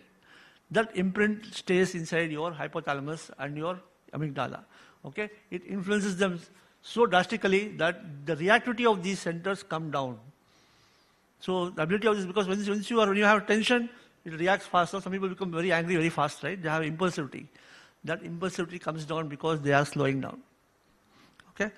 Then you go into the step 4, you have the ventromedial hypothalamus, parasympathetic nervous system is activated here, and that brings about relaxation response, slowing down. Responsible for calming down, relaxation, bliss, profound quiescence, feeling very happy, euphoric. All this happens because of this. Okay? And then all the left or right parietal areas are switched off, which is the thinking brain. The thinking brain also comes down, and slowly you have what is there? State of silence, shunyata. That is meditation. This is what happens when you do meditation. It just goes from the frontal part of the body, it deactivates other parts of the body which are very active in awake state, and so that you are calmed down. So when you look at Buddhist meditation, you have Nirmana Kaya we have, it's called waking state, Sambhoga Kaya, then Dharma Kaya we have. So waking, dreaming and sleeping state is what is stored in the Buddhist meditation techniques. The same way when you talk about the Vedanta philosophy, we talk about Anandamaya Kosha, which is related to the state of absolute bliss in meditation in the Indian philosophy. So I won't go into more details about all this. So again, what happens here is this dorsolateral prefrontal cortex is the one which is very useful in meditation. It's also called as the default mode network.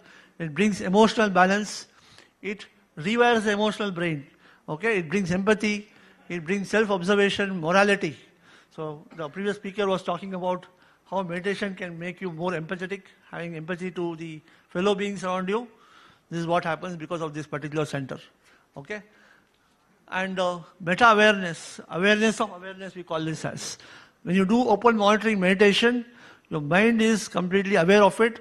A very important area of the brain called prefrontal areas, which are called middle prefrontal areas, are more activated when you do this awareness kind of meditation or open monitoring meditation. Okay? So this is exactly what you want to learn in meditation. The blue area is the one which needs to be activated in meditation. What does this blue area do? It can modulate pain. Such an extent, people are talking about Ramakrishna Paramahamsa. So he was a very great avid meditator. So he had throat cancer. I don't know if most of you know about or not. He had a throat cancer. He underwent a throat surgery without anesthesia. Without anesthesia. He just went into trance meditation. He asked a doctor to do the surgery on his throat cancer. Okay? Because of what? He activated his frontal lobe. This inhibits all the pain pathways. Okay? And you look at the red color one there on top. This is the anti-cingulate cortex, the pituitary amygdala, which is activated in the fear centers. These are the stress centers. So all these centers get deactivated, whereas the frontal regulatory centers on top of the frontal brain get activated, and this is responsible for all the effects of your meditation.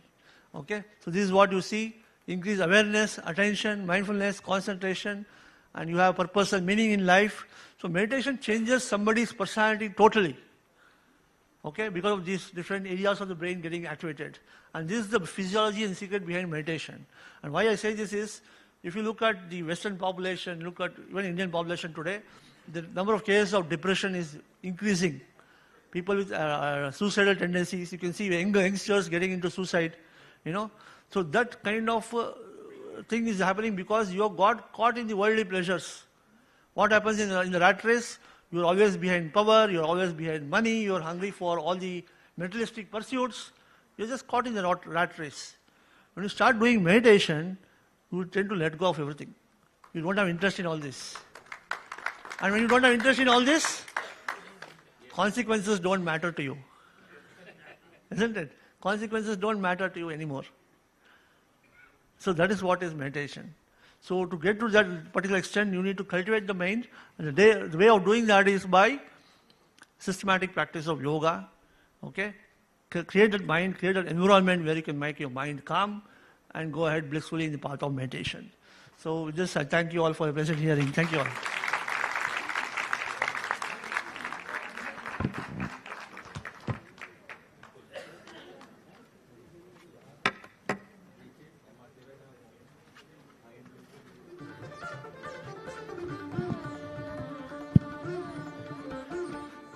Bhaskar Reddy garu. I request Sri Bhaskar Reddy garu from Hyderabad, chairman for this Hyderabad Spiritual Trust.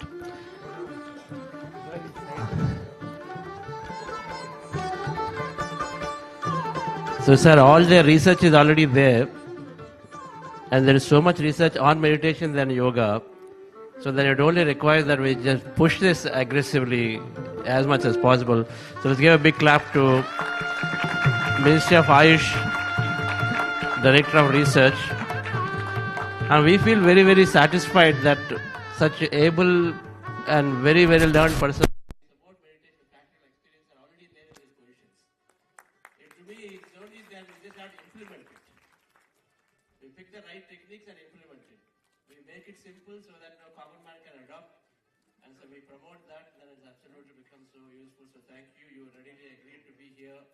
And then we look forward to your active, whatever that is requires to see that it just penetrates into every person's life. Thank you.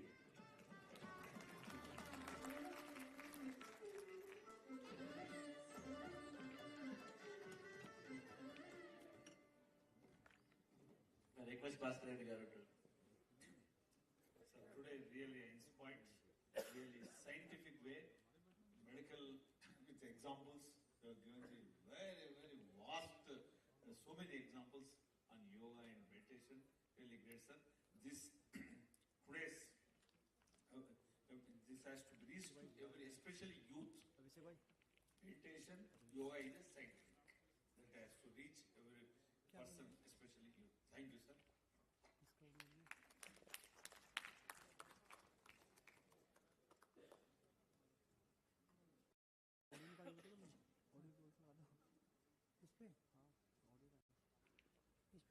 Thank you, sir, for a powerful talk. Yes, dear friends and masters, when our thoughts get better, our health gets better. There is no better way to better our thoughts than to meditate. So don't absorb thoughts, learn to observe them. And now, may I invite Sai Kripa Sagar, sir, and Pia Singh ma'am, Sonal Doshi and Karthik Shivkumar sir for the panel discussion with the topic Inner Transformation to Outer Joy, Meditation is the Way. There are two ways to be happy. Change the situation or change your mindset towards it. When with practice of meditation, teams in the organization work rather than compete with each other, they do complement each other, work in coherence. So I cordially invite all the team members and let me introduce them. Dr. Sai Kripa Sagar is the head of Quantum Coherence Technologies, and Director of Pyramid Valley. Pia Singh ma'am, Director at DLF and Chairperson of DLF Foundation, leads initiatives in education, healthcare, and social development. She pioneered luxury retail malls in India and built DT Cinemas. A trustee of Anand Sangha, she also directs Yogananda Films and Paramhansa Yoganand Trust, supporting undeserved communities. Karthik Shikumar sir, a global supply chain leader and meditation practitioner, serves as a board member and advisor for business and non-profits. He promotes meditation and mindfulness, aspiring to integrate spiritual culture into corporate and academic environments through gratitude and empathy. Sonal Ajmera Doshi, originally from Mumbai, now residing in St. Louis, USA, holds a Bachelor's Management Information Systems and Nursing, a Master's in Acute and Critical Care. She is a certified yoga instructor and a strong propagator of meditation. She has been practicing meditation with Bhutasya Quantum Foundation and has been volunteering for several tasks. Over to you, Masters. Thank you. Wonderful. Thank you very much. Good evening. Thank you for being here till the last segment. So this is the last session of the day. I hope you're enjoying. Just now we heard a lot about GABA and adrenaline. I know we all started this morning meditation with a lot of GABA. I'm sure some of you are right now having a lot of adrenaline. When will this end? How long will this panel go? Right? So don't worry, we'll make it interesting. It's going to be, we heard a lot of science, we learned the process, we learned great masters share their wisdom, and now we will listen how do we apply all those into our everyday life. That is the most important. And the good thing is we don't have a time limit because it's the last program. We can keep on talking, but don't worry, we will give it, but we're so grateful to you, so we will be brief and will be effective. All right? So this track is about holistic excellence. How does meditation promote holistic excellence? And we have a wonderful distinguished panel across diverse fields and both non-profit as well as spiritual foundation.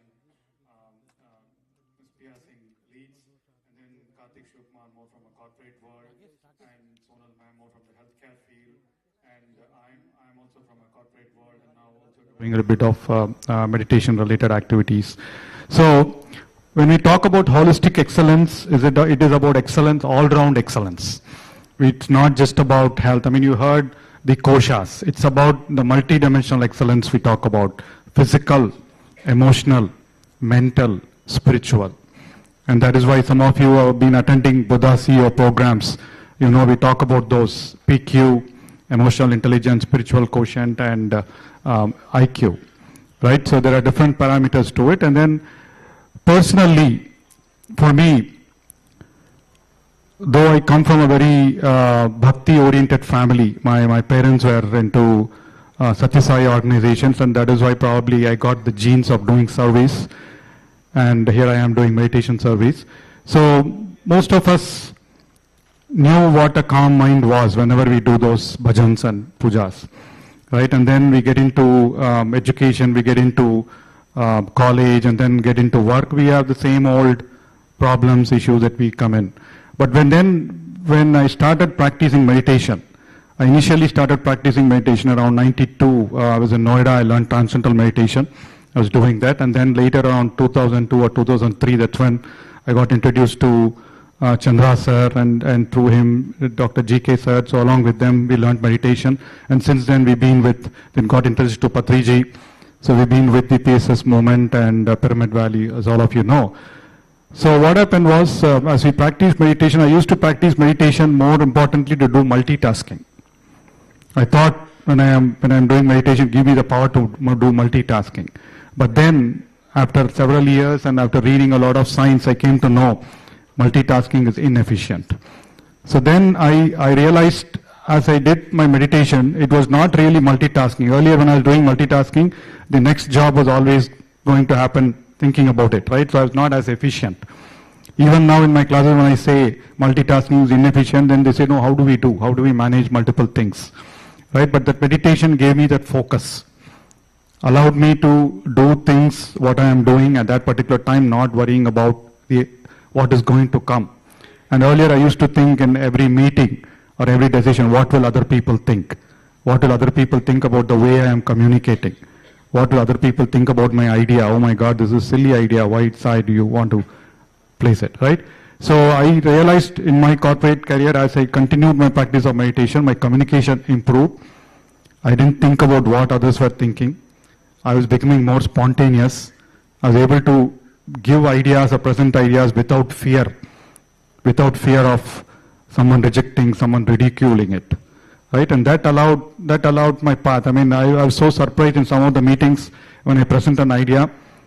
Earlier I used to think my manager will probably rubbish it, but then a lot of times in those meetings my seniors used to say, that's lovely, let's start it.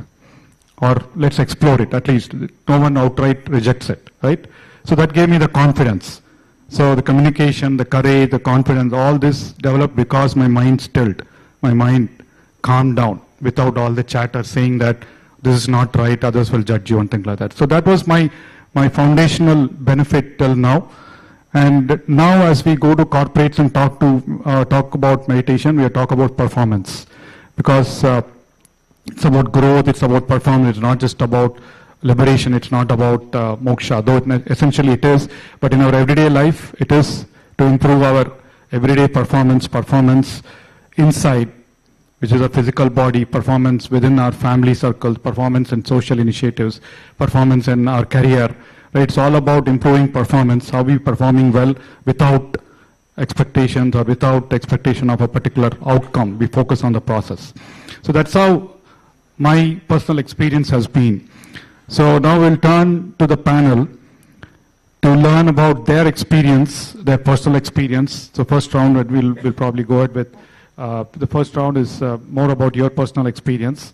So let's begin with Sonal ma'am, your experience of meditation and how you are using it in your professional life. Sure. Good evening, dear friends and masters. What a wonderful day. And thank you all for being here this late. And I feel so blessed and fortunate to say good morning to you and good evening to you. So spent entire day, full powerhouse. What a wonderful day. Let's have a round of applause for all the masters in the room who's here. Thank you so much. And dear Karthikeyan sir, so blessed that you're here for us. I feel really humbled and privileged to speak in front of you. From the time I knew about you through Chandra sir, was a dream that I wanted to come and meet you in person, because I did a little bit of homework, to know who really you are. So thank you. I feel so honored to be in front of you and share my little story here. Thank you.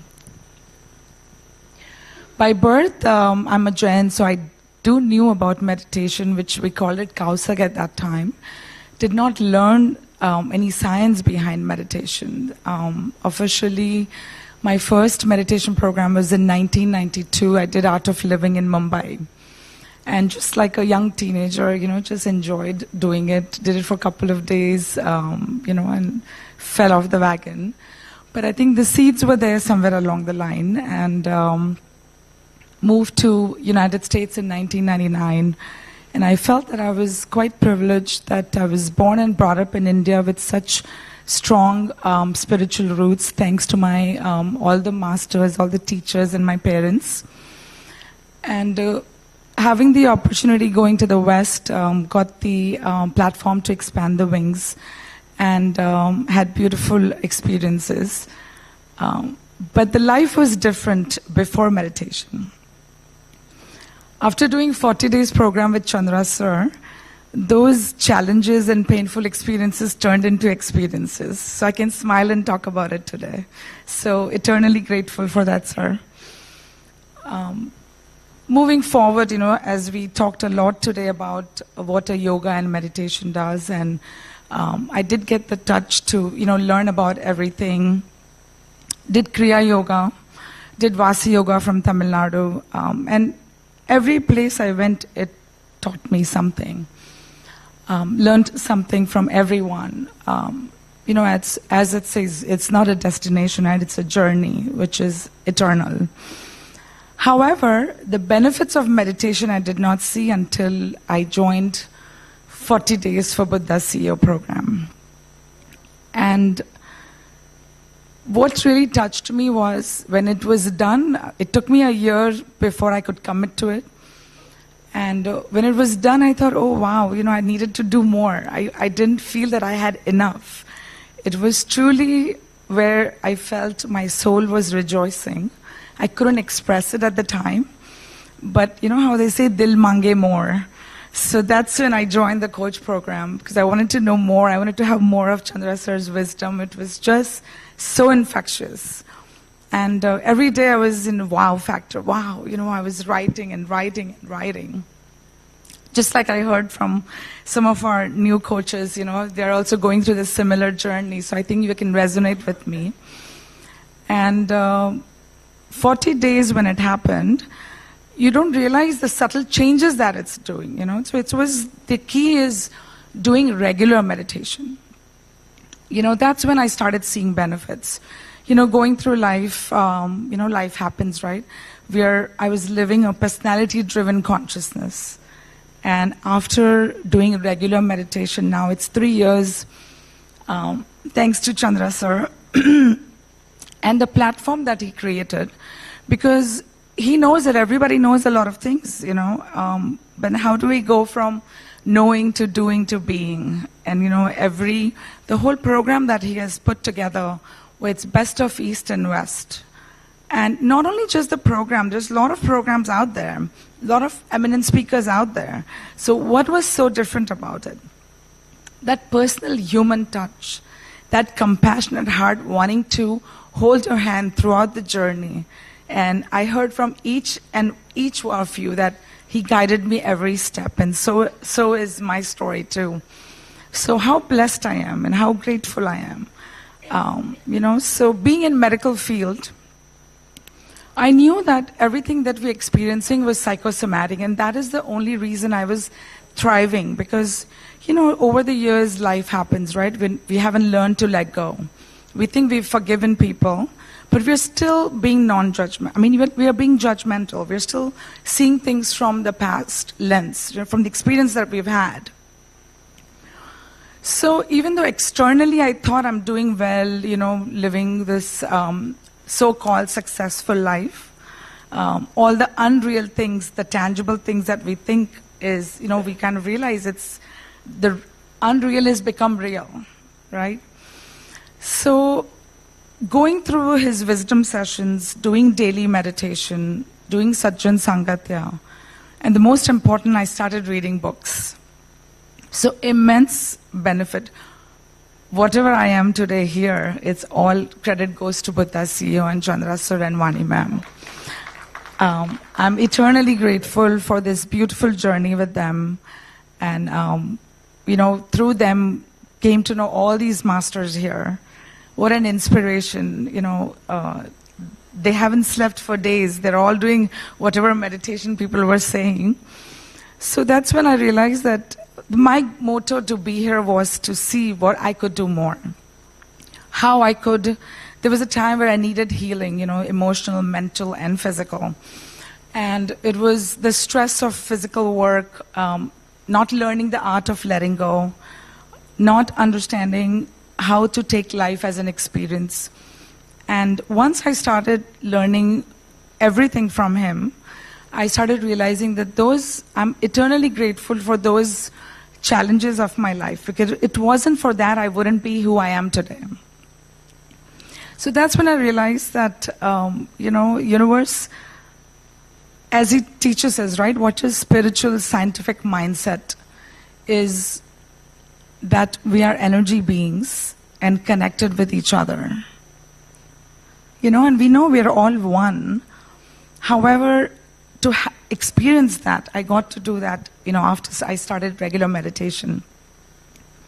Second, that always remember that our thoughts and feelings create our reality, which was a huge turning point. Very clearly I understood that if I want to change the scene around me, I have to change the scene, I have to connect to my internet, and I have to change things here in order for me to change the scene around me. And it took me a long time. That how did I create all this? I didn't do this. It was a lot of blame and claim, and we're living a victim mentality, right? And from that it turned to like, wow, it's me, I'm eternally grateful, So as everybody, had the sentiments that we could go on and on because we all are having this journey. And the last, the fears that we have, I didn't feel empowered to talk to people initially when I finished the program. And that's when I kept pursuing him that, do we have any kind of, training, anything? And that's when, coach program came up and I enrolled. And I realized that what I learned, of course, develop that confidence, that subconscious fears that we have. We don't feel empowered, right? But if you're energy being, because you're only running from your physical mind, once you've learned the technique to connect to your energy mind, then the universe takes it over.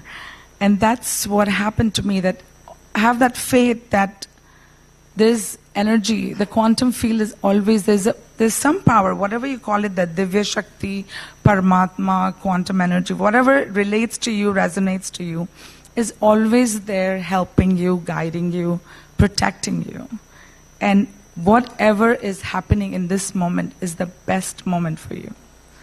So, being multitasking at the same time, being mindful for every task that I'm doing.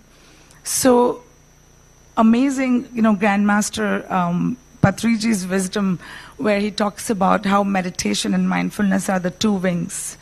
So I was so blessed to, expand on this. So with that, my life completely changed. I was clinically depressed. I was prescribed anti-depressant, which I didn't want to fix it with a pill. So even though, I took counseling, and that immensely helped, because I think you're not self-aware.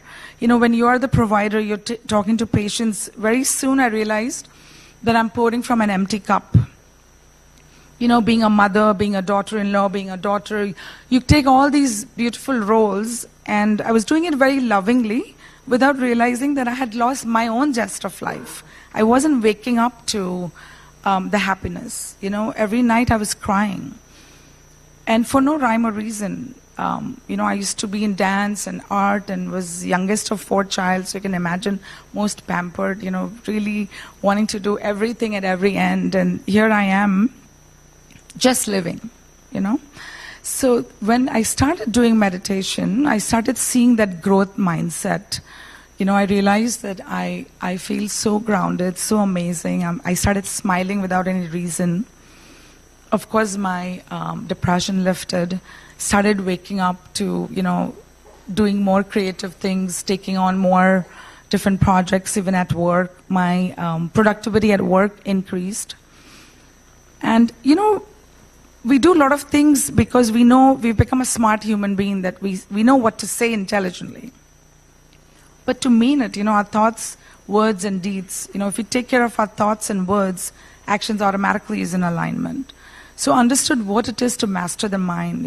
The 4 agreements truly changed my life. How I can be impeccable with my words. How important each thought and each word is. So I learned the science behind it and just fell in love with the whole thing, and eternally grateful. So doing a lot more things and truly grateful to all the masters who supports every way, including Ramesh sir and Apurva, who brought us to this platform. So eternally grateful for crossing path with such amazing souls, and looking forward to expand with you. I could go on and on, but keeping time in mind, I will pass it on to you, sir. Thank you.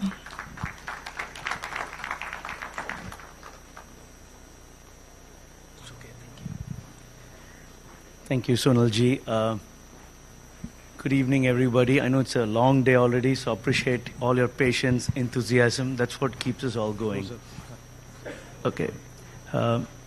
First of all, before I get going, I want to express my deepest gratitude to Brahmashi Patriji, Karthikeyan sir, Chandra sir, Vani ma'am, all the Buddha CEO and PSSM community, your family.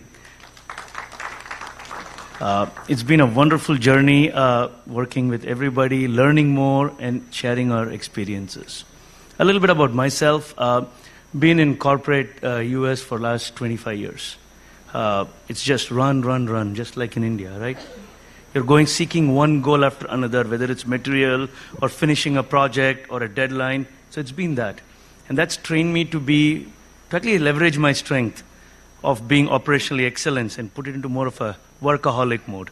So what's going on? So then pandemic came. So at that time, the company I was in, the organization, I was not too happy with that. And then because of the pandemic, I had this ignominious responsibility of laying off a lot of people. At that time, I was really down. I was wondering, like, what's going on here? What's going on around? Why am I have to do all of this? All of these doubts, thoughts came to me. At that time, my wife said, hey, there is this online meditation class. Why don't you just join it? It's online. And I'm like, no, I'm not into meditation. I'm not into all this spirituality. And she signed me up. So I didn't have a choice. I had to go and attend this Buddha CEO session. It's a 40-day session. And she told me, attend the first 2 days. If you don't like it, you can drop off. That was our agreement. Boy, that changed my life. So I would say, before attending the meditation sessions, the Buddha CEO and a post, that's kind of how I would break my life. Before that, I was just, like I mentioned, a goal-oriented person. But since meditation, I've become more of a purpose-driven life, leading a purpose-driven life. I'll give you some examples. During the pandemic time, one of the things I learned after a couple of the sessions with Buddha CEOs, 40-day sessions, was a very important note, which I still kind of ground myself on. Where your thoughts go, your energy goes. At first I thought, okay, what's the big deal? It's got a profound meaning. Very similar to what Sonalji said, right? If you have the positive thoughts and intent, good things happen. If there is self-limiting beliefs, that happens too. And that's what I was getting caught up on. I had this excuse, not a good boss, not a good peer, not a good industry, not a good company. And this can go on and on and on. Since then, I've changed my own outlook in life. And it's changed immensely. In June 2023, Vani ma'am and Chandra sir came and graced our home in Seattle. And I explained some of my professional concerns to Chandra sir. I remember that day, we just locked ourselves in the study for 20 minutes, and he just made me rethink some of the things he thought in all the 40-day sessions. Just gave me a little bit of a reminder. And that's really helped me. One of the things I told him was I had a chronic back illness. No doctor in the US could solve. They said, no surgery. Every 4 months I'll go get a steroid injection. Didn't do nothing. So he asked me, okay, forget all that. What do you want to do? I said, sir, I want to go jogging. I haven't jogged in 9 years. This was 2023. Last year, I went jogging with my kids every day in summer. No steroids, no medicines. So it's really important how we go about it. And one of the things I have learned is to practice meditations regularly. I travel a lot around the world. I make sure that either I do it in the hotel or in the flight. I do meditation. I have my headsets on, and people think I'm sleeping, but I'm doing something else, enjoying myself. So that's got me going. Another example I wanted to share. 3 months ago, my world upended. I'm in a supply chain, global supply chain. In normal world, it's chaotic. But in this current state, it's even worse. There's geopolitical situations, old order changes going on around the world, wars, if you've noticed, tariffs coming up from the Trump administration now. All this chaos has been affecting my work in the last 3 months. But I made one intent. On 21st February, I will be here in New Delhi. 3 weeks ago, there was some chaos and my boss said, hey, I need you here in Seattle. We have got some this tariff things. We may have to go to a local congress. I told him I'll be there till certain time. On 18th, I'm going to take a trip to India. It's personal then. Simple. And as luck would have it, some things changed.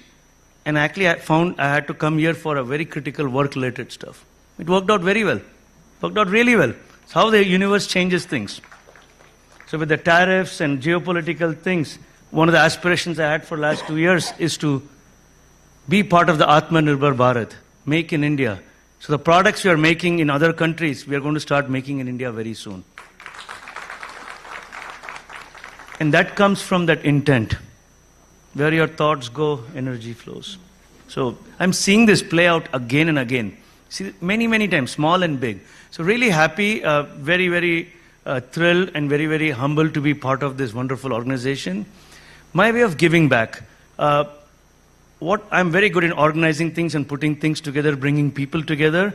So a year and a half ago when Chandra sir and Vani ma'am had said, hey, we want to start the US chapter and register for our non-profit. Working with like-minded folks like Ramesh and Sridevi ma'am, we actually ended up creating a non-profit organization in the US. It's an amazing progress for all of us. And it allows us to actually spread meditation even more in US, both to individuals as well as corporate America. So very happy to continue that journey. And then our aim is to finally end up going to much more bigger organizations like United Nations, as well as go to the top 5 or top 10 Fortune 500 companies and be able to showcase meditation there for corporate America. Again, in conclusion, I'm just thrilled, and it's a privilege to be here among all the esteemed people. Thank you very much. Thank you for hanging in there, patient with all of us here. Look forward to a wonderful conclusion today and a wonderful start tomorrow morning. Thank you. Thank you. We are not letting you go soon, so you can hang around. So thank you very much, Sonal Madam. We heard how whatever changes in the inner also changes the outer, right? And we want to change the outer, it's through the inner, not necessarily through the outer. And then Karthik sir's manifestation in terms of how the universe helps when you're aligned, right? When you don't worry about things. He wanted to be here and magic happened. Maybe that's why Trump came. Okay. So now let's move on to Pia Singh ji. And before I move on, ma'am, I want to talk about one of the books that Brahmarshi Patriji used to recommend to all of us was Autobiography of Yogi. And if you look at, I'm sure a lot of them have read, a lot of us in the Paces movement have read the English version. It's been translated to multiple local languages, Telugu, Tamil, and pretty much everyone would have read the book. And as part of Buddha CEO Quantum Foundation, we have book clubs where we talk about that book as well. And for most of us, that's been an enlightening book. It's been a mind turner for a lot of us. And to all of you, Pia Singh ji is one of the key persons, the leaders of the Paramsa Yogananda Foundation and globally and in India, amongst a lot of other things ma'am does. So now let us hear her experience and wisdom. Please go ahead, ma'am. Thank you. Well, thank you so much. It's such a pleasure to be here. And apologies for keeping everyone so late in the evening. I saw Karthikeyanji's coffee coming and I was feeling very guilty. so very sorry about that. But really, it's I want to first begin by congratulating everyone from Pyramid Foundation to Buddha CEO Foundation, of course, Karthikeyanji, for really putting this event together.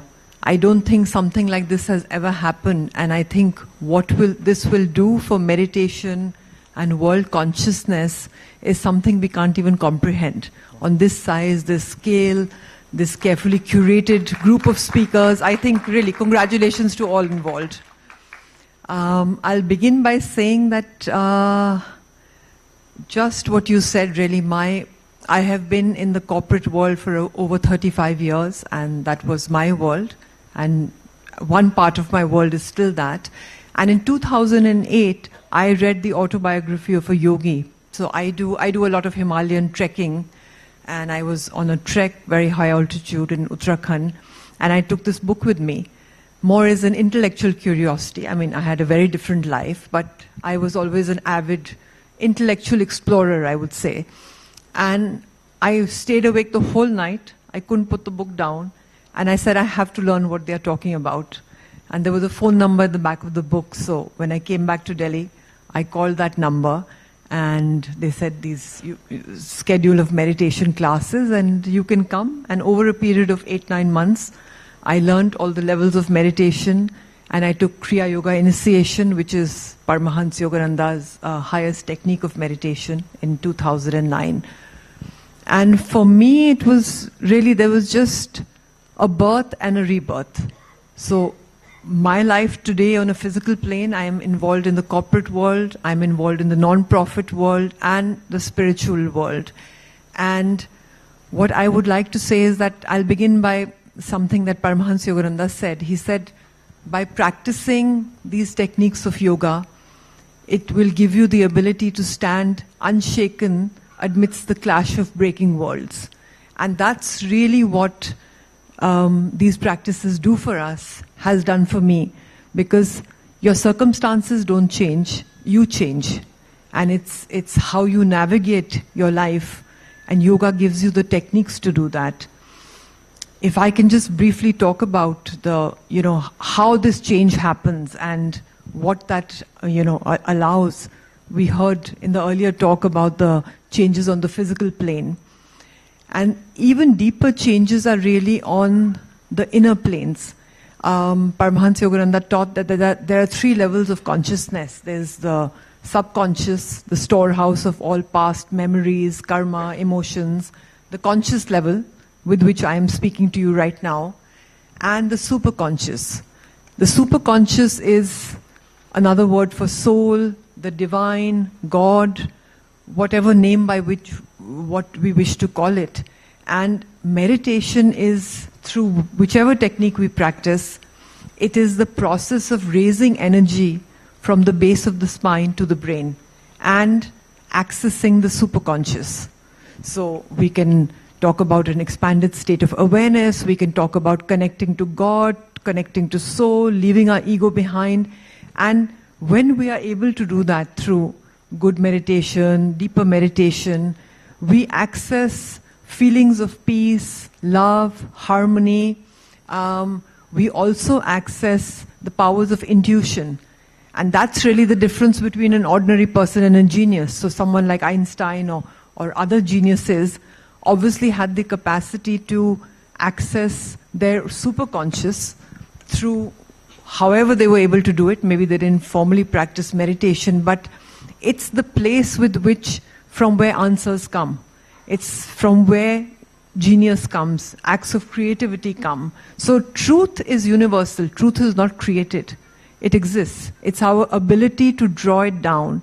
And meditation allows us to be in that state where we can access not just feelings of harmony and peace, but solutions to problems, inspiration, creativity, all the answers, all the truth that exists in the universe. Another definition of yoga, a definition of yoga is yoga chitta vritti nirodha. That's how Patanjali's second formsum described yoga. So yoga is the process of neutralizing the vortices of feeling. Our whole life, whether we are sitting here or in our work life, we are constantly reacting to outside stimuli. I like this, I don't like this. What yoga does is it allows us to calm that process, and it allows us to act, not react. And that is an enormous benefit that I have experienced in my life, just calming down the reactivity to outside stimuli. Another thing taken from what you were saying is, another sort of Paramahansa Yogananda's breakthrough teachings, which he speaks about in the autobiography of a yogi. He says that thoughts are things, right? I mean, they control everything. And he says thoughts are universally rooted and not individually generated. So every thought that we have exists in the universe. It is based on our level of consciousness that we attract that thought. So if we are in a higher state of consciousness, even if we are having some problem in our life or problem in our workplace, we will be able to feel peaceful, calm, and thereby attract a solution. But if we are in a lower state of consciousness, even the smallest problem will look like something big, or we'll just be cribbing about nothing, you know.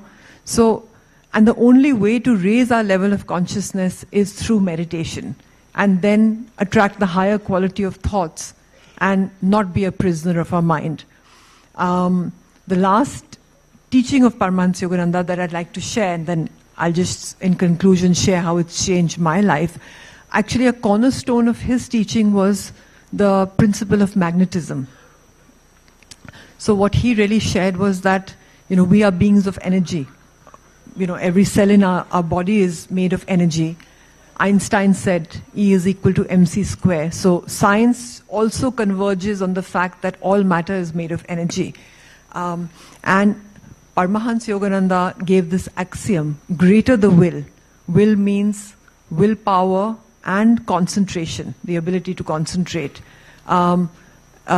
Increases the flow of energy. Meditation is also the process of raising that energy from the base of the spine to the brain. And greater the flow of energy, greater the magnetism. And greater the magnetism, and whatever magnetism, so magnetism can be positive, negative, we can have good thoughts, we'll have, let's say, positive magnetism, negative thoughts, negative magnetism, then we will attract to ourselves whatever level of magnetism we are operating at. And the greater our magnetism, the greater we will be able to attract the thought that we are putting out in that time. Like you mentioned, Kartikji, about the seemingly miraculous way that work manifested for you in Delhi. So many things we can't explain are really, you know, explained by this principle. And the deeper the meditation, the more we are in a higher consciousness state of mind, the higher will be our magnetism. It also explains leadership, which is something I'm sure everyone in the corporate world or any other, even if you're a housewife, you have to inspire and lead your children. We all have to deal with. It explains how someone like Mahatma Gandhi, one person, could generate that kind of magnetism where he could inspire a whole nation to, you know, free themselves of British rule.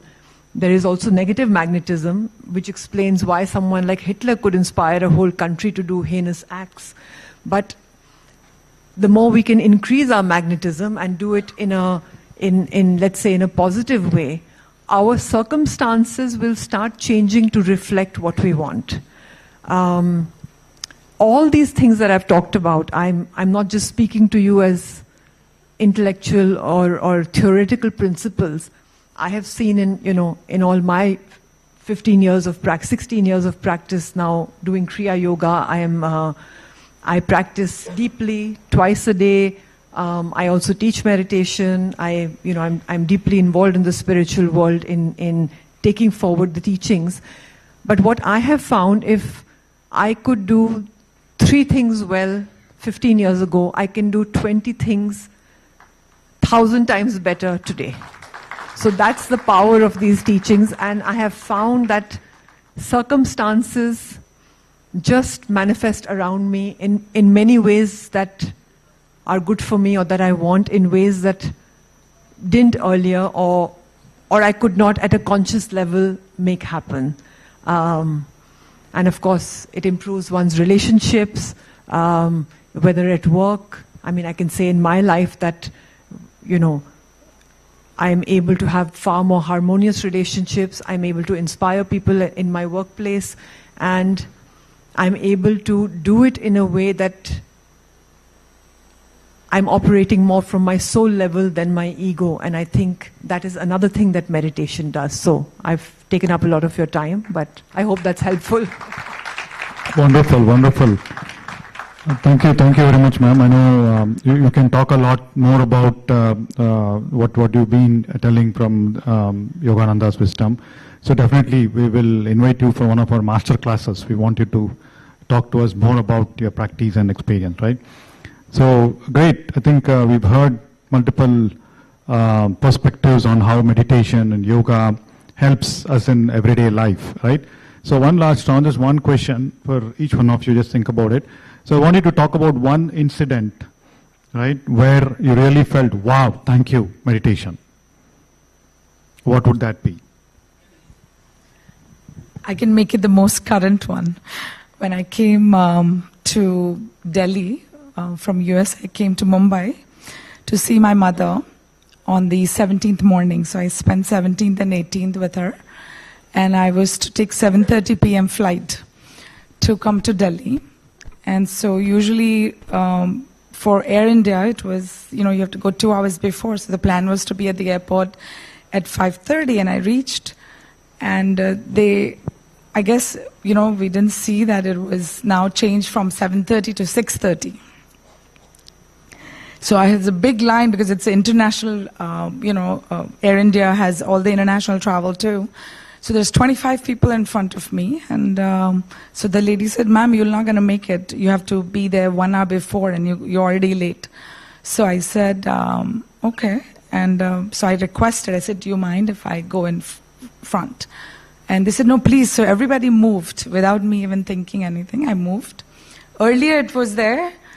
I would have been, oh my gosh, and it would be so much stress into that. So I go still here. The inspector says, "There's 4 people in front of you. I'll take you in." So here they made me go inside. When I go, they said, "Sorry, the counters have closed." And I said, "I got to be there. I have a conference. It'll be great." They're saying, "Okay, let me see what I can do." And I didn't even realize that change has come until that minute. I was so grounded because Chandra sir has inculcated in me that the consciousness knows where you need to be, what you're doing. And wherever I need to be, I will be there. I have great intention. I've taken all the right steps to be there, and I surrender. And that's exactly, he said, "Ma'am, you're only allowed 15 kilos. I said, "I know," but I said, "I have a Himalaya trip. I have a conference. There is no way I can travel with that much." But so they're like, "My God, the gate is closed. She wants to go. Now this overweight bag. How do I make this happen?" And I'm so peacefully standing, and it's all thanks to meditation. And they didn't charge me for any overweight. I was almost, I think, 7 or 8 kilos more. Instead of 15, I think I had 30 kilos or something. So everybody knows, right, where I need to work on. Travel light. But the best part is, with all of that, she also took my check-in bag and, she said, "I'm sorry, can't give you the upgrades, but I'll take this, And I said, "Wow, this is amazing, So, and they sent a person, they said, "Ma'am will not know which way to go." So came all the way to take me to the gate. So I boarded like 15 minutes before. And I said, "Wow, this is thanks to meditation." So thank you. Yeah, wonderful. That was magnetism at work, right? But then again, this is a very special case, not applicable to everybody. Yeah, so that happens. Don't make it a habit. Yeah, it's like, don't make it a habit. Yeah, so Karthik ji, yes, go ahead. I did share an earlier example of my dream of actually having factories in India, making things in India. That's happening, so I won't repeat that.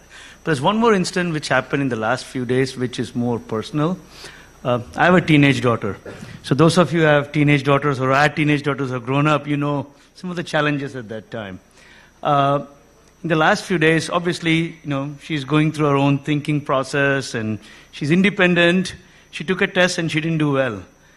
So my initial reaction would have been, "Why didn't you do well?" Right? Like any Indian father, Indian father. "Why didn't you do well? What's going on? What can we do different? Tuition, whatever."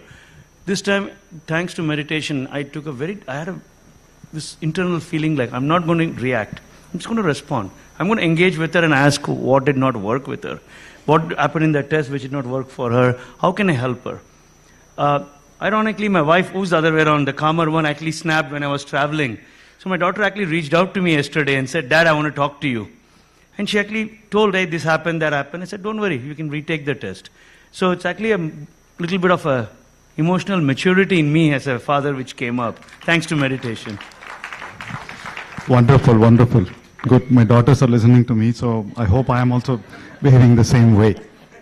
All right, so, ma'am, your experience. While you were both speaking, I was desperately trying to think of some particular incident, and I'm not able to think of anything specific, but I can absolutely relate to so many times where in another way, I would have reacted strongly in a work situation or, say, with my own children. And meditation allowed me to snap that thought pattern or that pattern of, how to say, swinging into a certain inappropriate action at that point in time, and being able to kind of cut that action and stepping back and then reacting with calmness. And but I can, I mean, it may not be as powerful as your examples, but the only thing that's, maybe I've just come back from this trip, so it's there in my mind. And you know, I was on a trip kind of in the footsteps of Paramahansa Yogananda, and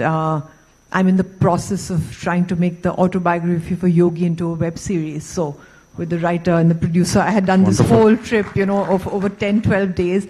And we had the most miraculous experiences on that trip. And I just surrendered on that trip. I said, now, whatever you want, whichever places you want us to go, master, in our tradition, we call Paramahansa Yogananda master, you open them up.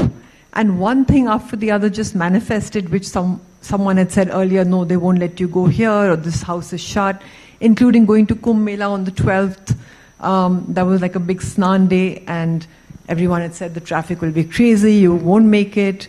Everything was just smooth as clockwork, and it was just, I mean, I went in with the intention saying that, Master, you manifest what is it you want to happen. And I just saw each thing unfolding in that way, which normally would never have happened, you know. But only the process of complete surrender and faith enabled that. So it's just topmost on my mind, so I'm sharing that. Wonderful, wonderful. I'm sure you'll have a lot more. So yes, surrender, acceptance, presence, so all these are the benefits that we get following a path, right? Following a path that all of us want to. And all of us, for most of us, it's around meditation.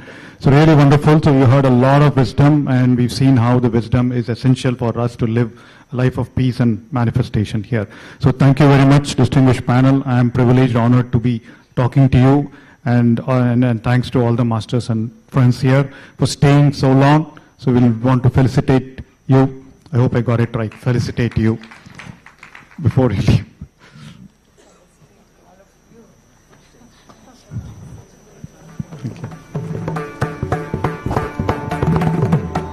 Thank you, all the distinguished guests, for the inspiring session with powerful insights. May I call upon Shiv Ratan sir.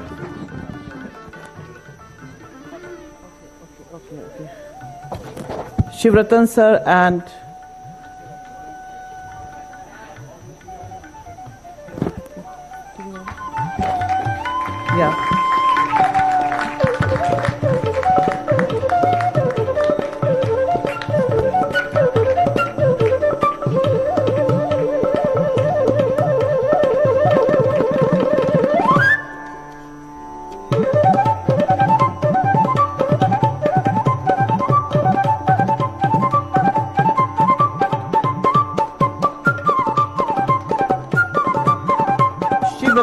advocate, chairman of Vash Mahavidyalaya Trust, which is running for last 30 years, more than 30 years. He has been running college and various institutions, imparting education to more than 8,000 students from nursery to post-graduation.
dear friends and masters, thank you so much. When you focus on the good becomes better. Meditation is a self-exploration journey. Continue to discover yourself, the new you, the vibrant you. Don't fill your life with days. Fill your days with life. And with that, we conclude the session. See you tomorrow at 8 o'clock. Thank you for joining. Thank you, everyone. Okay, 7 a.m. on